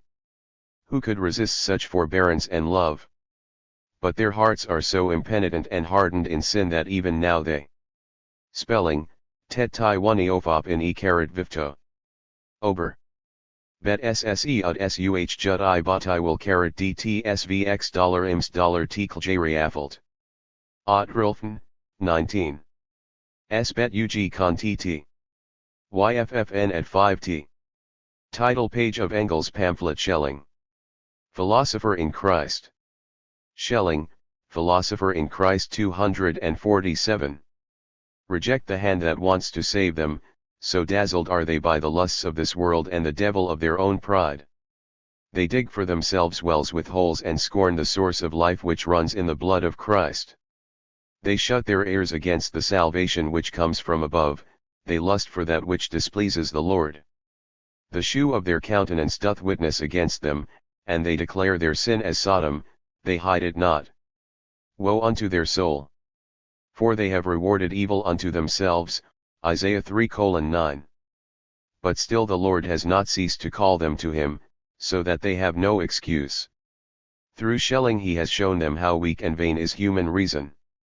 If they are not converted now, it is their fault alone, and they cannot say that they did not know the gospel. Since now God has done such a great thing and has given such a comforting sign to all Christendom that he is close to it and will not abandon it in need or in the struggles of this world, so it must be near to the heart of every believer to announce the glad tidings to his fellow Christians. And since Schelling has now professed his belief in Christ in his lectures, this, on the one hand, became known to only a few, on the other, is couched in such a difficult, artificial, philosophical language that only those can understand it who have occupied themselves with worldly wisdom for a long time. In the third place, however, much is meant for philosophers and other things for believers, so that the simple Christian would have difficulty in finding his way. Hence the writer of these lines, not to stand idle in the Lord's vineyard, did not think it entirely superfluous to present this in short, simple words, for all those who have neither the time nor the inclination to enter into the fruitless study of worldly wisdom and yet would like to know what there really is to the famous Schelling. May the Lord give his blessing to it so that it may prosper to the benefit and advantage of his kingdom. But first it must be remarked that for all he has done for true Christianity, Schelling cannot quite get rid of his old, perverse wisdom. He still has various views which make us believe that he cannot entirely suppress the arrogance of his own reason and that he still hesitates a little to face the world and confess his complete conversion in all gladness and gratitude to Christ. We will not blame him too much for this. He who made grace break through in him so splendidly will wash away these stains too. He who began the work will bring it to completion. But let the courageous 248 fighter for truth of whom we speak remember this thorn in his flesh when the devil of pride comes over him and tempts him. May he put away all pride in his former philosophy, which has borne only ungodly children, and only take pride in him who in his free, immeasurable grace has saved him from this corruption. The first thing Schelling did here on the rostrum was that he immediately and with open visor attacked philosophy and cut away its ground, reason, from under its feet. With the most striking arguments, taken from its own armories, he proved that natural reason is incapable of proving the existence of even a blade of grass, that all its demonstrations, arguments, and conclusions do not hold water and cannot lead up to the divine, since in its heaviness it always remains prostrate on the earth. Now we have, of course, known this for a long time, but the hardened philosophers have never been told it so well and clearly. This he has done in a whole lengthy system of so-called negative philosophy, where he demonstrates to them as clearly as daylight that their reason can only comprehend possibilities and nothing actual, least of all God and the mysteries of Christianity. The trouble to which he went over such a fruitless subject, the airy phantoms of worldly wisdom, deserves the highest thanks for the sake of the kingdom of God. For so long as these philosophers could still presume on their reason, nothing could be done with them. Now, however, when they have been convinced from their own standpoint that their reason is altogether unfit to cognize truth and can bring to the surface only empty, hollow phantoms, which have no right whatever to exist, it would really need a hardened head, grown grey in sin, to persist in the pagan doctrine, and it is quite possible that with the aid of divine grace one or the other of them will be converted from his evil ways. It is very true and must always be repeated that the darkened reason of man is altogether incapable and lacks the fame it should have before God, for that is the main bulwark of the unbelievers, that their reason tells them other things than the word of God. But it is an outrage against the Almighty to want to comprehend him, the enemy of all sin, with reason that is stained with sin and blinded, nay, to set this reason, which is subject to all the lusts of this world, all the temptations of Satan, above God himself, and yet that is what the worldly wise do when they criticize the word of God with that corrupt reason, throw out whatever does not please them, nay, lay their wicked hands on and deny not only the holiness of the Bible, but even the existence of God himself, so as to make themselves God in his place. These are the natural consequences. Schelling, Philosopher in Christ 249. Of setting reason upon the throne of God, like that whore of old in the gory days of the French Revolution, and presuming to criticize the dispositions of the Almighty Lord of the world. Here it is that we must heal, not on the surface, but at the root of the evil. Do men put a piece of new cloth unto an old garment? How does Christ come to terms with Belial? It is not possible, and it is blasphemy to try and grasp by natural reason the Lord's death of salvation, the resurrection, and the ascension. Then let us set to work in earnest with Schelling, and cast reason out of Christianity into paganism, for there it belongs, there it can rise against God and take as divine the world with its lusts and desires which we have renounced, excuse all sins and vices, the abominations of gluttony and lasciviousness as virtues and service to God, and present as models for mankind the suicide of a Cato, the unchastity of a Lays and Aspasia, the parricide of a Brutus, the stoicism and Christian persecuting rage of a Marcus Aurelius. Then, of course, it frankly opposes Christianity and everybody knows where he is with it. But it has been a chief stratagem of the adversary to smuggle it into Christianity, where it thereupon has given birth to such choice bastards as Pelagianism and Socinianism, Rationalism 128 and speculative theology. But God hath chosen the foolish things of the world to confound the wise, 1 Corinthians 1:27, hence the natural man receiveth not the things of the Spirit of God, for they are foolishness unto him and must be spiritually discerned, 1 Corinthians 2:14. So it is a truly Christian endeavor when Schelling, in the pure science of reason, which is, of course, the negative philosophy, deeply humbles and humiliates reason instead of allowing it any measure of presumption, so as to bring it to acknowledge its weakness and sinfulness and make it turn in penance to grace, for only this can sanctify and enlighten it and let it be born again so that it becomes capable of knowing God. To crucify reason is harder, and therefore more, than to crucify the flesh. For the latter is subject to conscience, which has been given even to the pagans to restrain their lusts and be the internal judge of their sins. Reason, however, raises itself above it and even gets on with it quite well, and it is only given to Christians to submit it to the mild yoke of faith. But that is what Scripture demands of us, and there can be no objections or subterfuges here. Either let your reason surrender to faith or go over to the left side, to the goats, for the worst of these self-worshippers call themselves as in mockery, the left side, there you are in your place. 250. With that Schelling has now cleared the ground for himself. All the survivals of paganism which in our time are being brought out again and are supposed to be the new truth, all the misshapen abortions of unchanged lascivious reason have been removed, and his hearers are now ready to receive the milk of the gospel. That is the right way.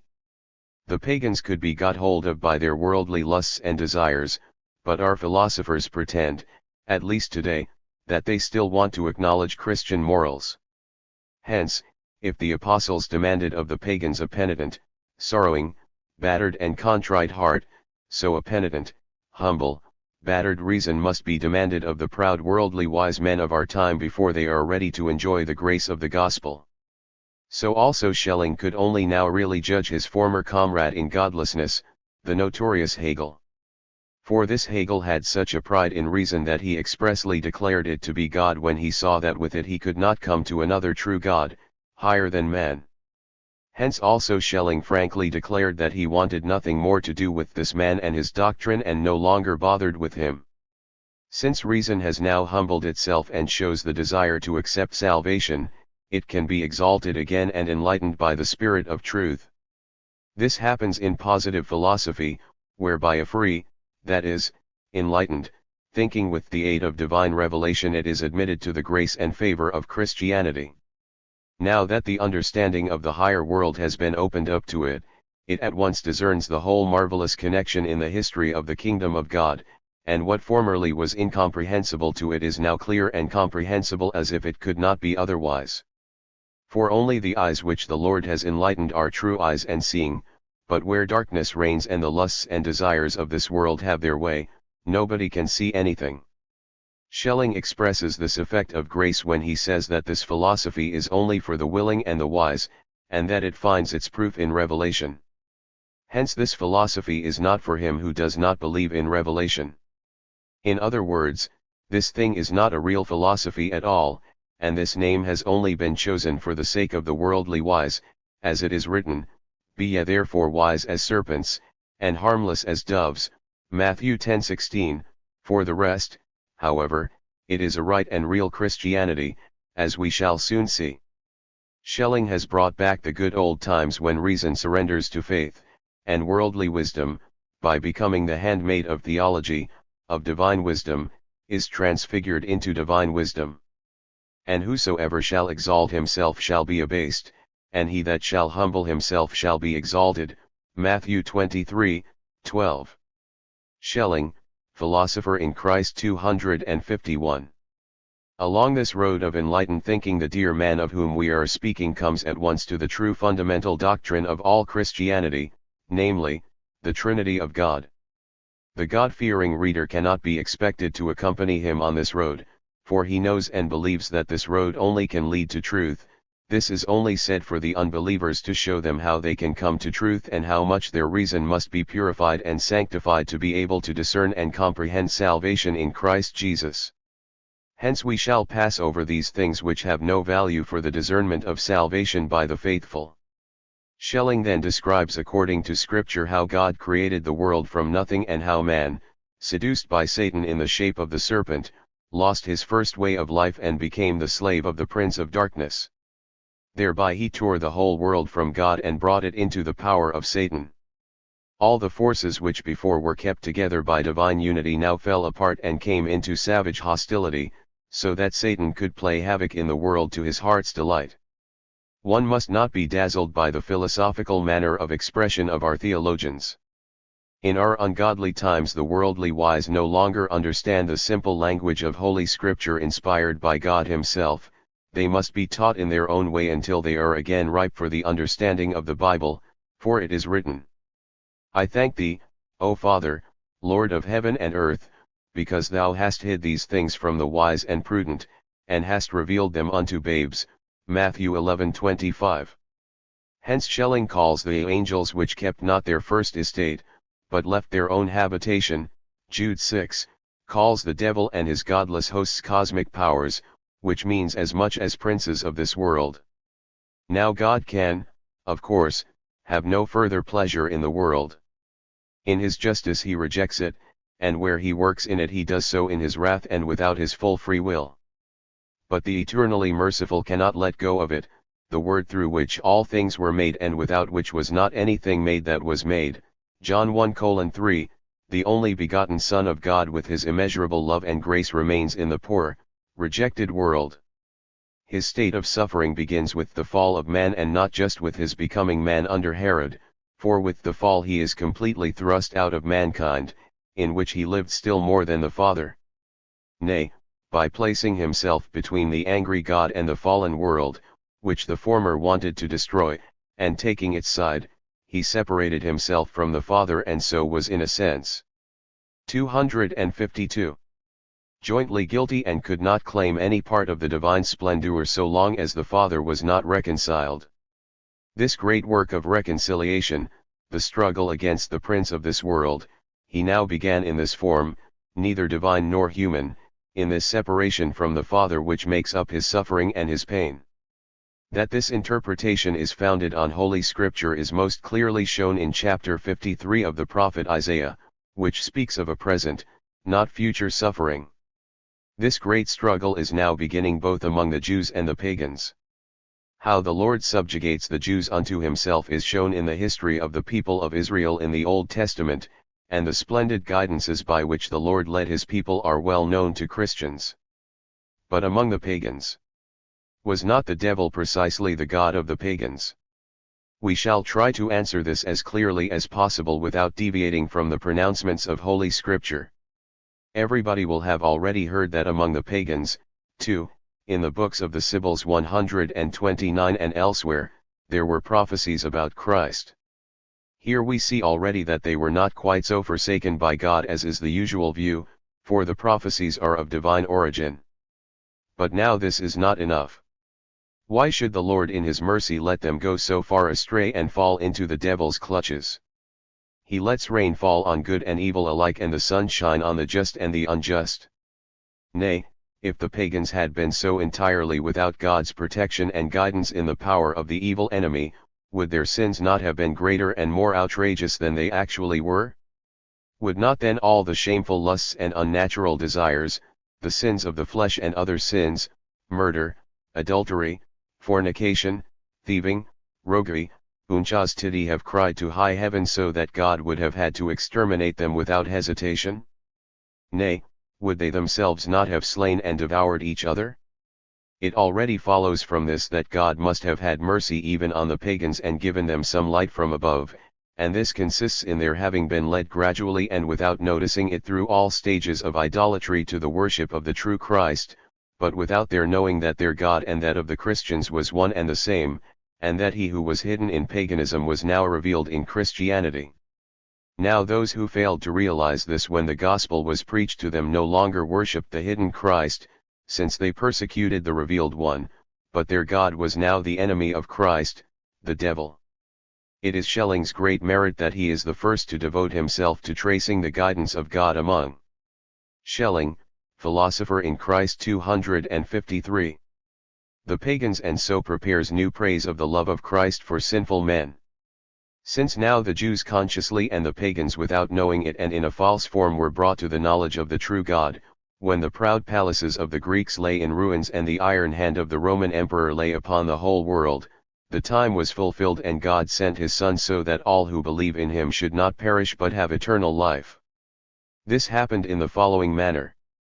Since Christ had subjected paganism unto himself, he was its God, but not the true God, which he could not be without the Father. So he had wrested the world from the devil and could do with it what he wished. He could keep it for himself and rule over it alone in this form of God, but out of free obedience he did not do so, but handed it over to his Father by divesting himself of the form of God and becoming man. Who, being in the form of God, thought it not robbery to be equal with God, but made himself of no reputation, and took upon him the form of a servant, and was made in the likeness of men, and being found in fashion as a man, he humbled himself, and became obedient unto death, even the death of the cross. Philippians 2:6-8. There are many other passages in Holy Scripture which declare this interpretation to be the right one and prove it. Moreover, one can in this way take everything quite simply and literally, without need for a lot of subterfuges and erudition. For what is great in Christ's obedience is that the Savior could have possessed the whole world for himself and dissociated himself from the Father, and that he did not want this, but laid the world he had wrested from the devil at his Father's feet and suffered death for the sake of atonement for many. Here we also see the meaning of the story of Christ's temptation. Had it not been in Jesus' free choice to submit or not to submit himself to the Father, the devil could not have tempted him at all, for he must have known that it would be in vain. Hence the above interpretation by Schelling is certainly correct. Thus we have heard that Christ is the true God, and now our authority passes on to the second nature of the same Christ, the human. He also is of the firm belief that Christ was truly a true man and not, as many heretics think, a mere apparition or the Spirit of God which had descended on an already existing man. In representing the world before God, standing surety for it, Christ stepped out of God and confronted him. So long as the world was not reconciled again with God, Christ was not God, but in a middle state which took the form of God through the 254 conquest of paganism, but was not itself the true state of divinity. To put himself back into this, Christ had to hand over to his Father the world he had wrested from the devil, divest himself of the form of God and submit humbly to the Father, so as to take upon himself the punishment for the iniquity of the world. This humility he showed by becoming man, born of woman, and being obedient unto death, even the death of the cross. No purifications or sacrifices could reconcile God, they were merely preludes to the one great sacrifice in which not only evil was extirpated, but God's wrath reconciled.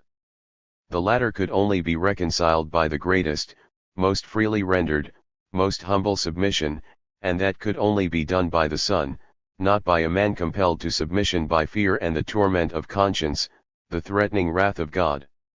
Christ could now also represent the people before God, since he had become their Lord, their defender, through the worship they paid him without knowing it. So as now really to bear punishment in place of man, who had deserved it, he became man.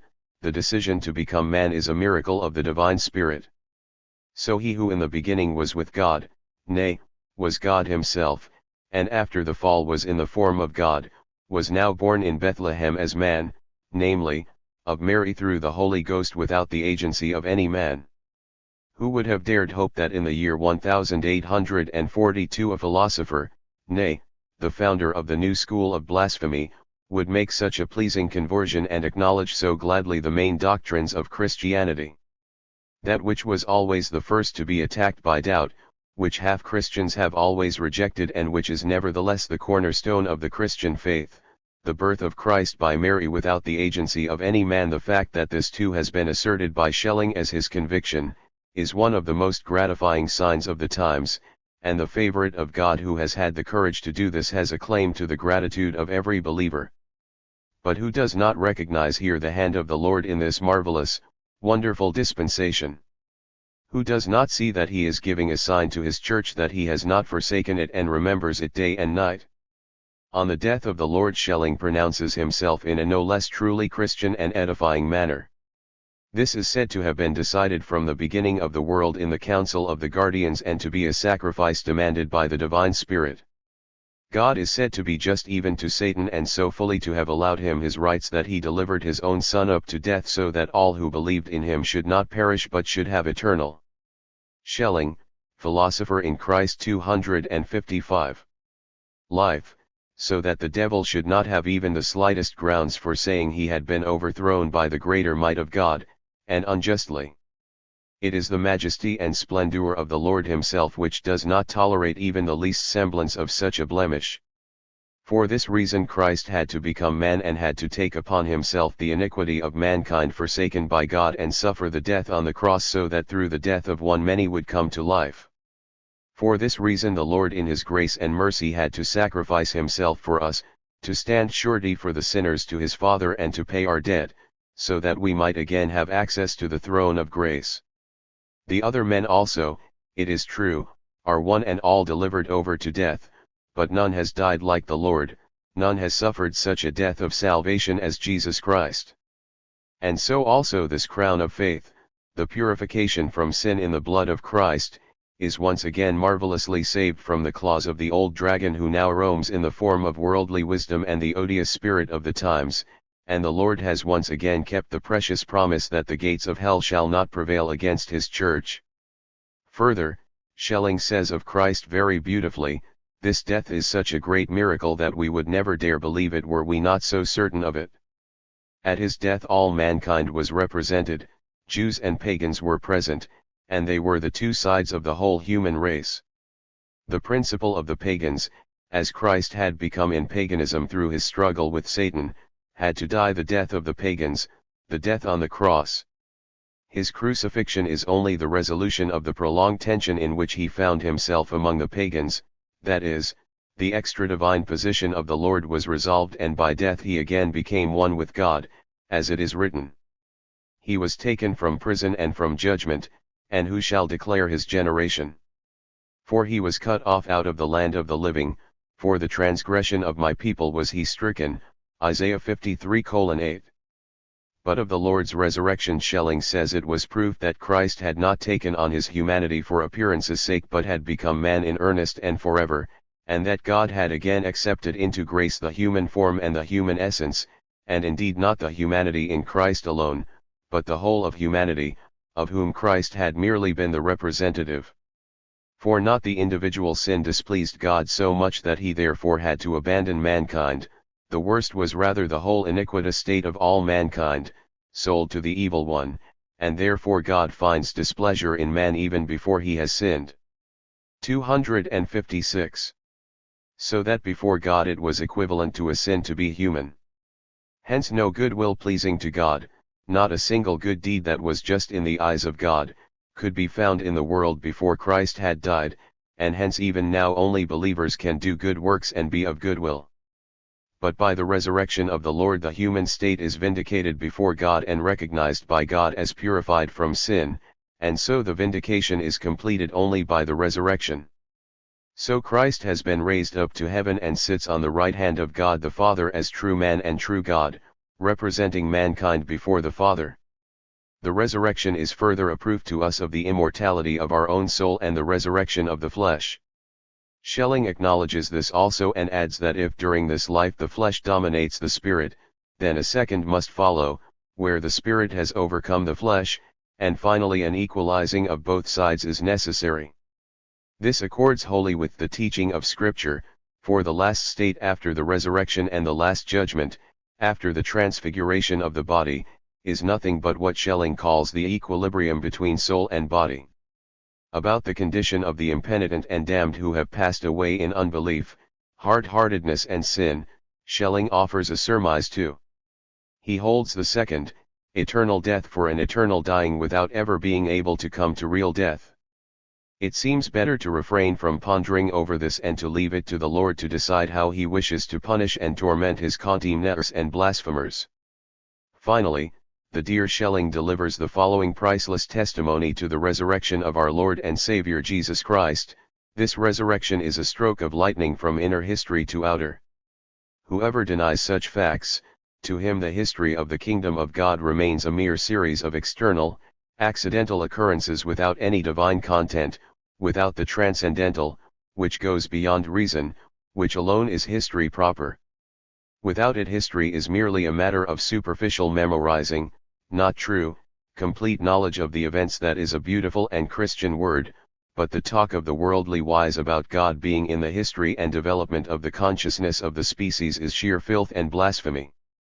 For if these proud seducers of youth have their God in the history of all human sins and crimes, how can God remain outside those sins? These mockers will not understand that the entire history of the world is a jostling succession of all kinds of injustice, malice, murder, adultery, fornication, thieving, blasphemy, profanation, anger and rage and drunkenness. They would without fail hurl themselves into hell. And Schelling, Philosopher in Christ 257.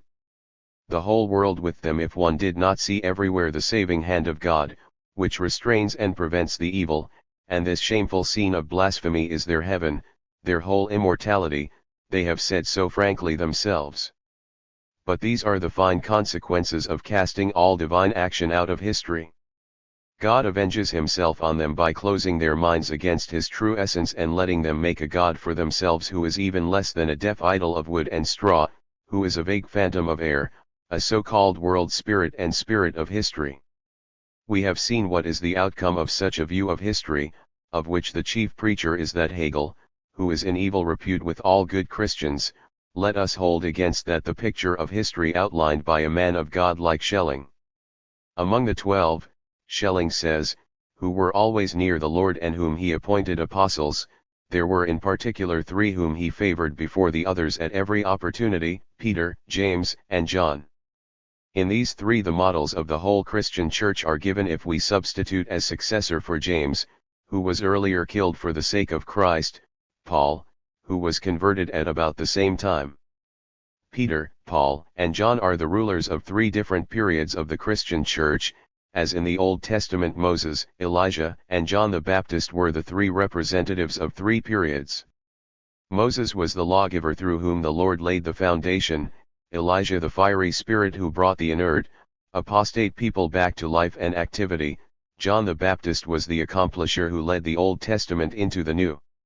So also for the Church of the New Testament, Peter was Moses, the founder, through whom the Jewish essence of the times was represented in the Christian Church, Paul the driving, fiery Elijah who did not let the faithful become lukewarm and fall asleep and who represented the essence of paganism, culture, learning and worldly wisdom insofar as it submitted to faith, but John will again be the accomplisher, the one who points to the future, for to those whom the Lord loves he gives the task of completing.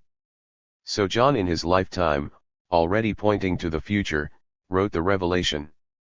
The Church of the Apostle Peter is now the Catholic Church, whose ceremonial service as well as its teaching of good works corresponds to the Jewish law, and it cannot be denied that the word of the Lord, "Thou art Peter, and upon this rock I will build my church, and the gates of hell shall not prevail against it," refers to the church he founded. As he thrice denied. A Matthew 16:18 ed. 258.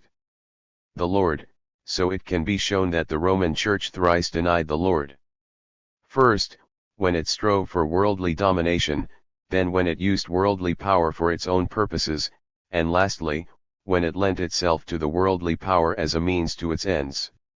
The second church, that of the Apostle Paul, is now the Protestant Church, in which prevail erudition and all godly wisdom, that is, the essential spirit of those Christians who came over from paganism, and into which, instead of the established permanence of the Catholic Church, there enters the driving, partisan life of the evangelical Church, split into many sects.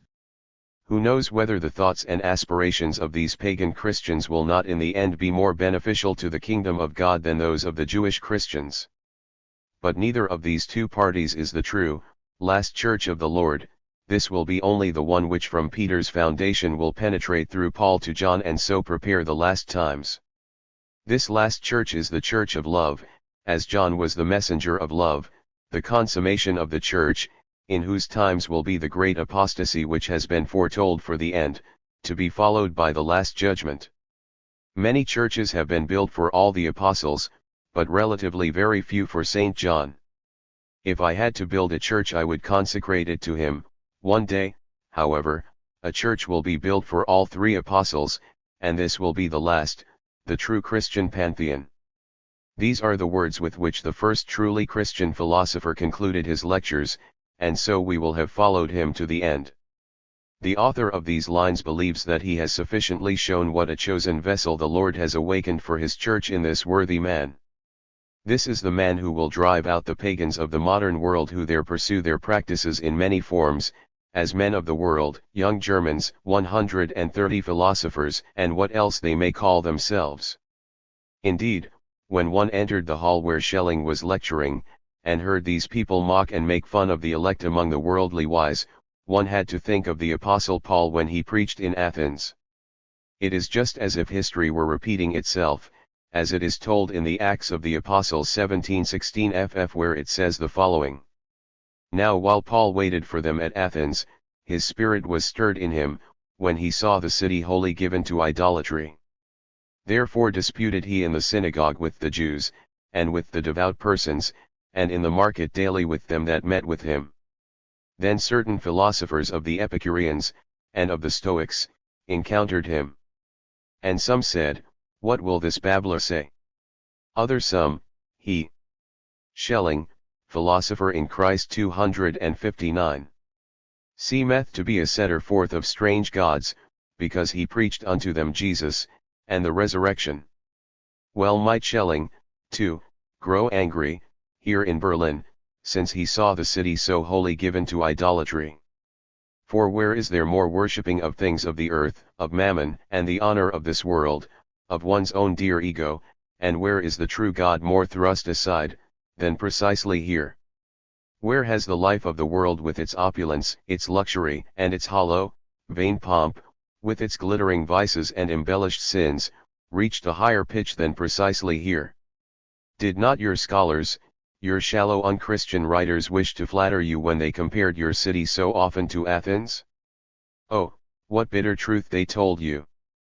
Yes, Athens, full of pagan, proud culture and civilization which blinds your eyes to the simple truth of the gospel, Athens, full of brilliance and glamour and earthly splendor, full of the life of pleasure and comfortable idleness which stretches and yawns on a soft bed of dissoluteness and finds the word of the cross much too boring and penance much too strenuous, Athens, full of voluptuous, wild ecstasy and intoxication of the senses, in which the loud voice of conscience is shouted down and drowned, the inner unrest and pain concealed beneath a bright covering. Yes, indeed, Athens, full of proud worldly wise men who rack their brains over being and nothing and other stale things and have long finished with God and the world, but who laugh at the word of humility and poverty of spirit as a folly and curiosity of past times, Athens, full of accomplished scholars who know by heart all the kinds of infusoria and all the chapters of Roman law but forget the eternal salvation which is the bliss of the soul. There a Schelling might well get angry as once Paul did when he entered such a city. And when he arrived there the worldly wise spoke just as once the Epicureans and Stoics did in Athens of old, what will this babbler say? They already spoke ill of him before he opened his mouth, they reviled him even before he entered their city. But let us see what Holy Scripture reports further. And they took him, and brought him unto Areopagus, saying, May we know what this new doctrine, whereof thou speakest, is? For thou bringest certain strange things to our ears, we would know therefore what these things mean. For all the Athenians and strangers which were there spent their time in nothing else, but either to tell, or to hear some new thing, now, is that not the Berliners to the very life? Are they not also bent on nothing but to hear and see some new thing? Just go into your coffee houses and pastry shops and watch the new Athenians.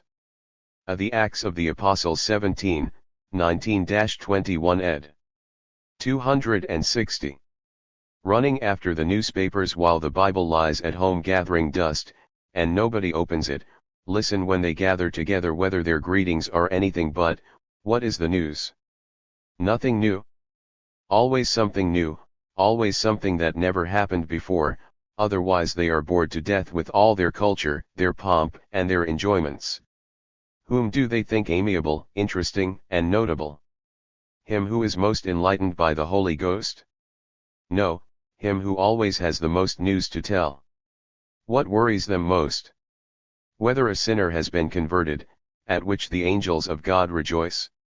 No, what scandals have occurred during the night, what has been reported from Berlin in the Leipziger Allgemeine Zeitung. Above all, the brood of vipers of politicians and beer parlor orators is the worst and most obsessed by news. These hypocrites interfere most loudly in the government instead of leaving unto the king what is the king's, and never for a moment do they worry about the salvation of their immortal souls. They want to remove the mote from the eye of the government, and will not notice the beam in their own unbelieving eye which is blind to the love of Christ. These most especially are like the Athenians of old, who also spent all day lounging around in the marketplace and ferreting out news while the old truth was lying untouched in their closets. What did they want of Schelling but to hear something new, and how they turned up their noses when he gave them nothing but the old gospel. How few were they who were not looking all the time for something new, but only demanded from Schelling the old truth, the word of salvation through Christ Jesus. And so it is with the whole of history, as there with Paul so here with Schelling. They listened to his sermon with critical faces, now and then gave a superior smile, shook their heads, exchanged meaningful glances and then looked pityingly at Schelling, and when they heard of the resurrection of the dead, some mocked, the Acts of the Apostles 17, 32. Only a few took his side. For as it was in Athens so it is today, the resurrection of the dead is their chief stumbling block. Most of them are honest enough not to want to know anything about any immortality.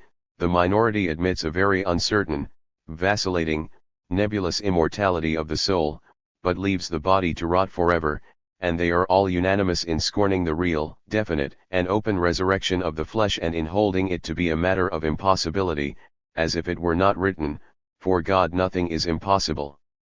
It still remains for us to make one more remark if we return to the history of the Church of Christ presented to the believing. Schelling, Philosopher in Christ 261. Reader, as it is typified in the three apostles Peter, Paul, and John.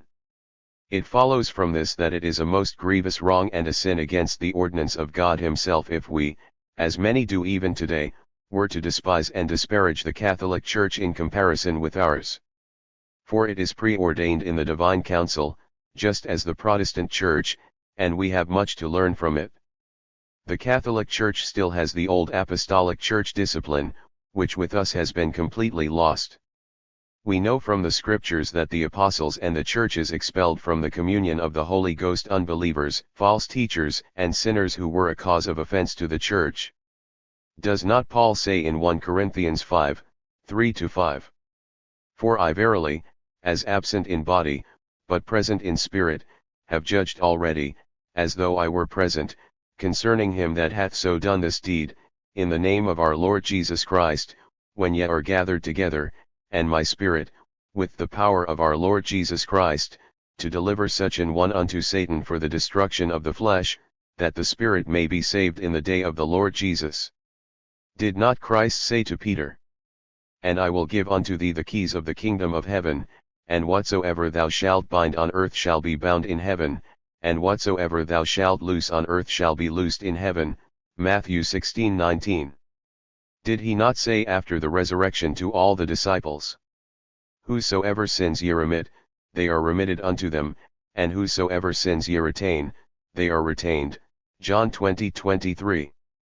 Such passages in Holy Scripture point to strong church discipline, as it flourished in the Apostolic Church and still persists among Catholics, and if the Apostolic Church is our model and Holy Scripture our guide, we also must endeavor to assert again that ancient institution, and considering the fury with which the evil enemy today persecutes and attacks the Church of the Lord, we would do well to be armed not only inwardly with faith and hope, but also outwardly through the strengthening of the community in spirit and the expulsion of false prophets. The wolf must not be allowed to come among the flock without being driven out again. Moreover, the celibacy of Catholic priests is also not to be entirely condemned. It is written in Matthew 19:10-12. His disciples say unto him, "If the case of the man be so with his wife, it is not good to marry." But he said unto them, "All men cannot receive the saying, save they to whom it is given. For there are some eunuchs, which were so born from their mother's womb, and there are some eunuchs, which were made eunuchs of men, and there be eunuchs, which have made themselves eunuchs for the kingdom of heaven's sake. He that is able to receive it, let him receive it." 262.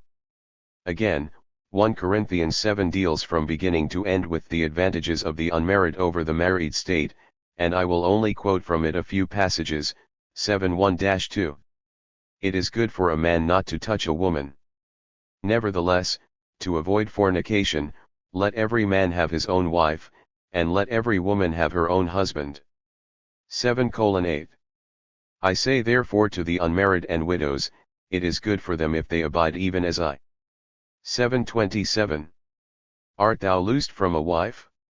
Seek not a wife. 7:32-33. He that is unmarried careth for the things that belong to the Lord, how he may please the Lord, but he that is married careth for the things that are of the world, how he may please his wife. 7:38 Finally, he that giveth her in marriage doth well, but he that giveth her not in marriage doth better. The wife is bound by the law as long as her husband liveth, but if her husband be dead, she is at liberty to be married to whom she will, only in the Lord. But she is happier if she so abide, after my judgment, and I think also that I have the Spirit of God. These utterances are surely clear enough, and it is difficult to understand how, with such precepts, the single state could come so much into disrepute among Protestants. So we see that the Catholic Church is in many respects closer to the Scriptures than we, and we have no cause to despise it. On the contrary, our brethren in the Catholic Church, insofar as they are believing and God-fearing, are closer to us than the apostate and unchristian Protestants, and it is time for us to begin to prepare the Church of John by uniting with the Catholics against the common foes who threaten the whole of Christendom. It is no longer the time to quarrel over the differences between the various denominations. We must leave that to the Lord. Since we humans have been unable here to reach clarity in 300 years, we must watch and pray and be prepared always. Having our loins girt about with truth, and having on the breastplate of righteousness, and our feet shod with the preparation of the gospel of peace, above all, taking the shield of faith, wherewith we shall be able to quench all the fiery darts of the wicked. And take the helmet of salvation, and the sword of the Spirit, which is the word of God, Ephesians 6:14-17. For the times are evil, and the adversary, as a roaring lion, walketh about, seeking whom he may devour, 1 Peter 5:8. And if the author may be allowed to express his humble opinion where so many godly and enlightened men could speak, then he is of the opinion that the Church of John, and with it the last days, are at the door. Who has watched the events of the last years with? These quotations are slightly modified ed. Schelling, Philosopher in Christ 263. The Lord in view and has not noticed that great things are approaching, and the hand of the Lord commands the affairs of kings and countries. Since the dreadful French Revolution a wholly new, devilish spirit has entered a great part of mankind, and godlessness raises its insolent head so impudently and proudly that one is forced to think the prophecies of Scripture are about to be fulfilled. But let us see again what Scripture says about the godlessness of the last times. The Lord Jesus says in Matthew 24:11-14, "And many false prophets shall rise, and shall deceive many. And because iniquity shall abound, the love of many shall wax cold. But he that shall endure unto the end, the same shall be saved. And this gospel of the kingdom shall be preached in all the world for a witness unto all nations, and then shall the end come. And in 24, for there shall arise false Christs, and false prophets, and shall shew great signs and wonders, insomuch that, if it were possible, they shall deceive the very elect." And Paul says, in 2 Thessalonians 2:3 that man of sin shall be revealed, the son of perdition, who opposeth and exalteth himself above all that is called God, or that is worshipped, after the working of Satan with all power and signs and lying wonders, and with all deceivableness of unrighteousness in them that perish, because they received not the love of the truth, that they might be saved. And for this cause God shall send them strong delusion, that they should believe a lie, that they all might be damned who believed not the truth, but had pleasure in unrighteousness. And in 1 Timothy 4:1, "Now the Spirit speaketh expressly, that in the latter times some shall depart from the faith, giving heed to seducing spirits, and doctrines of devils." Is that not as if the Lord and Paul saw our time before their eyes, large as life? The general falling away from the kingdom of God is ever increasing, the godlessness and blasphemy is daily becoming more impudent, as Peter says, 2 Peter 3:3. Knowing this first, that there shall come in the last days scoffers, walking after their own lusts. All enemies of God are coming together and attacking the believers with all possible weapons.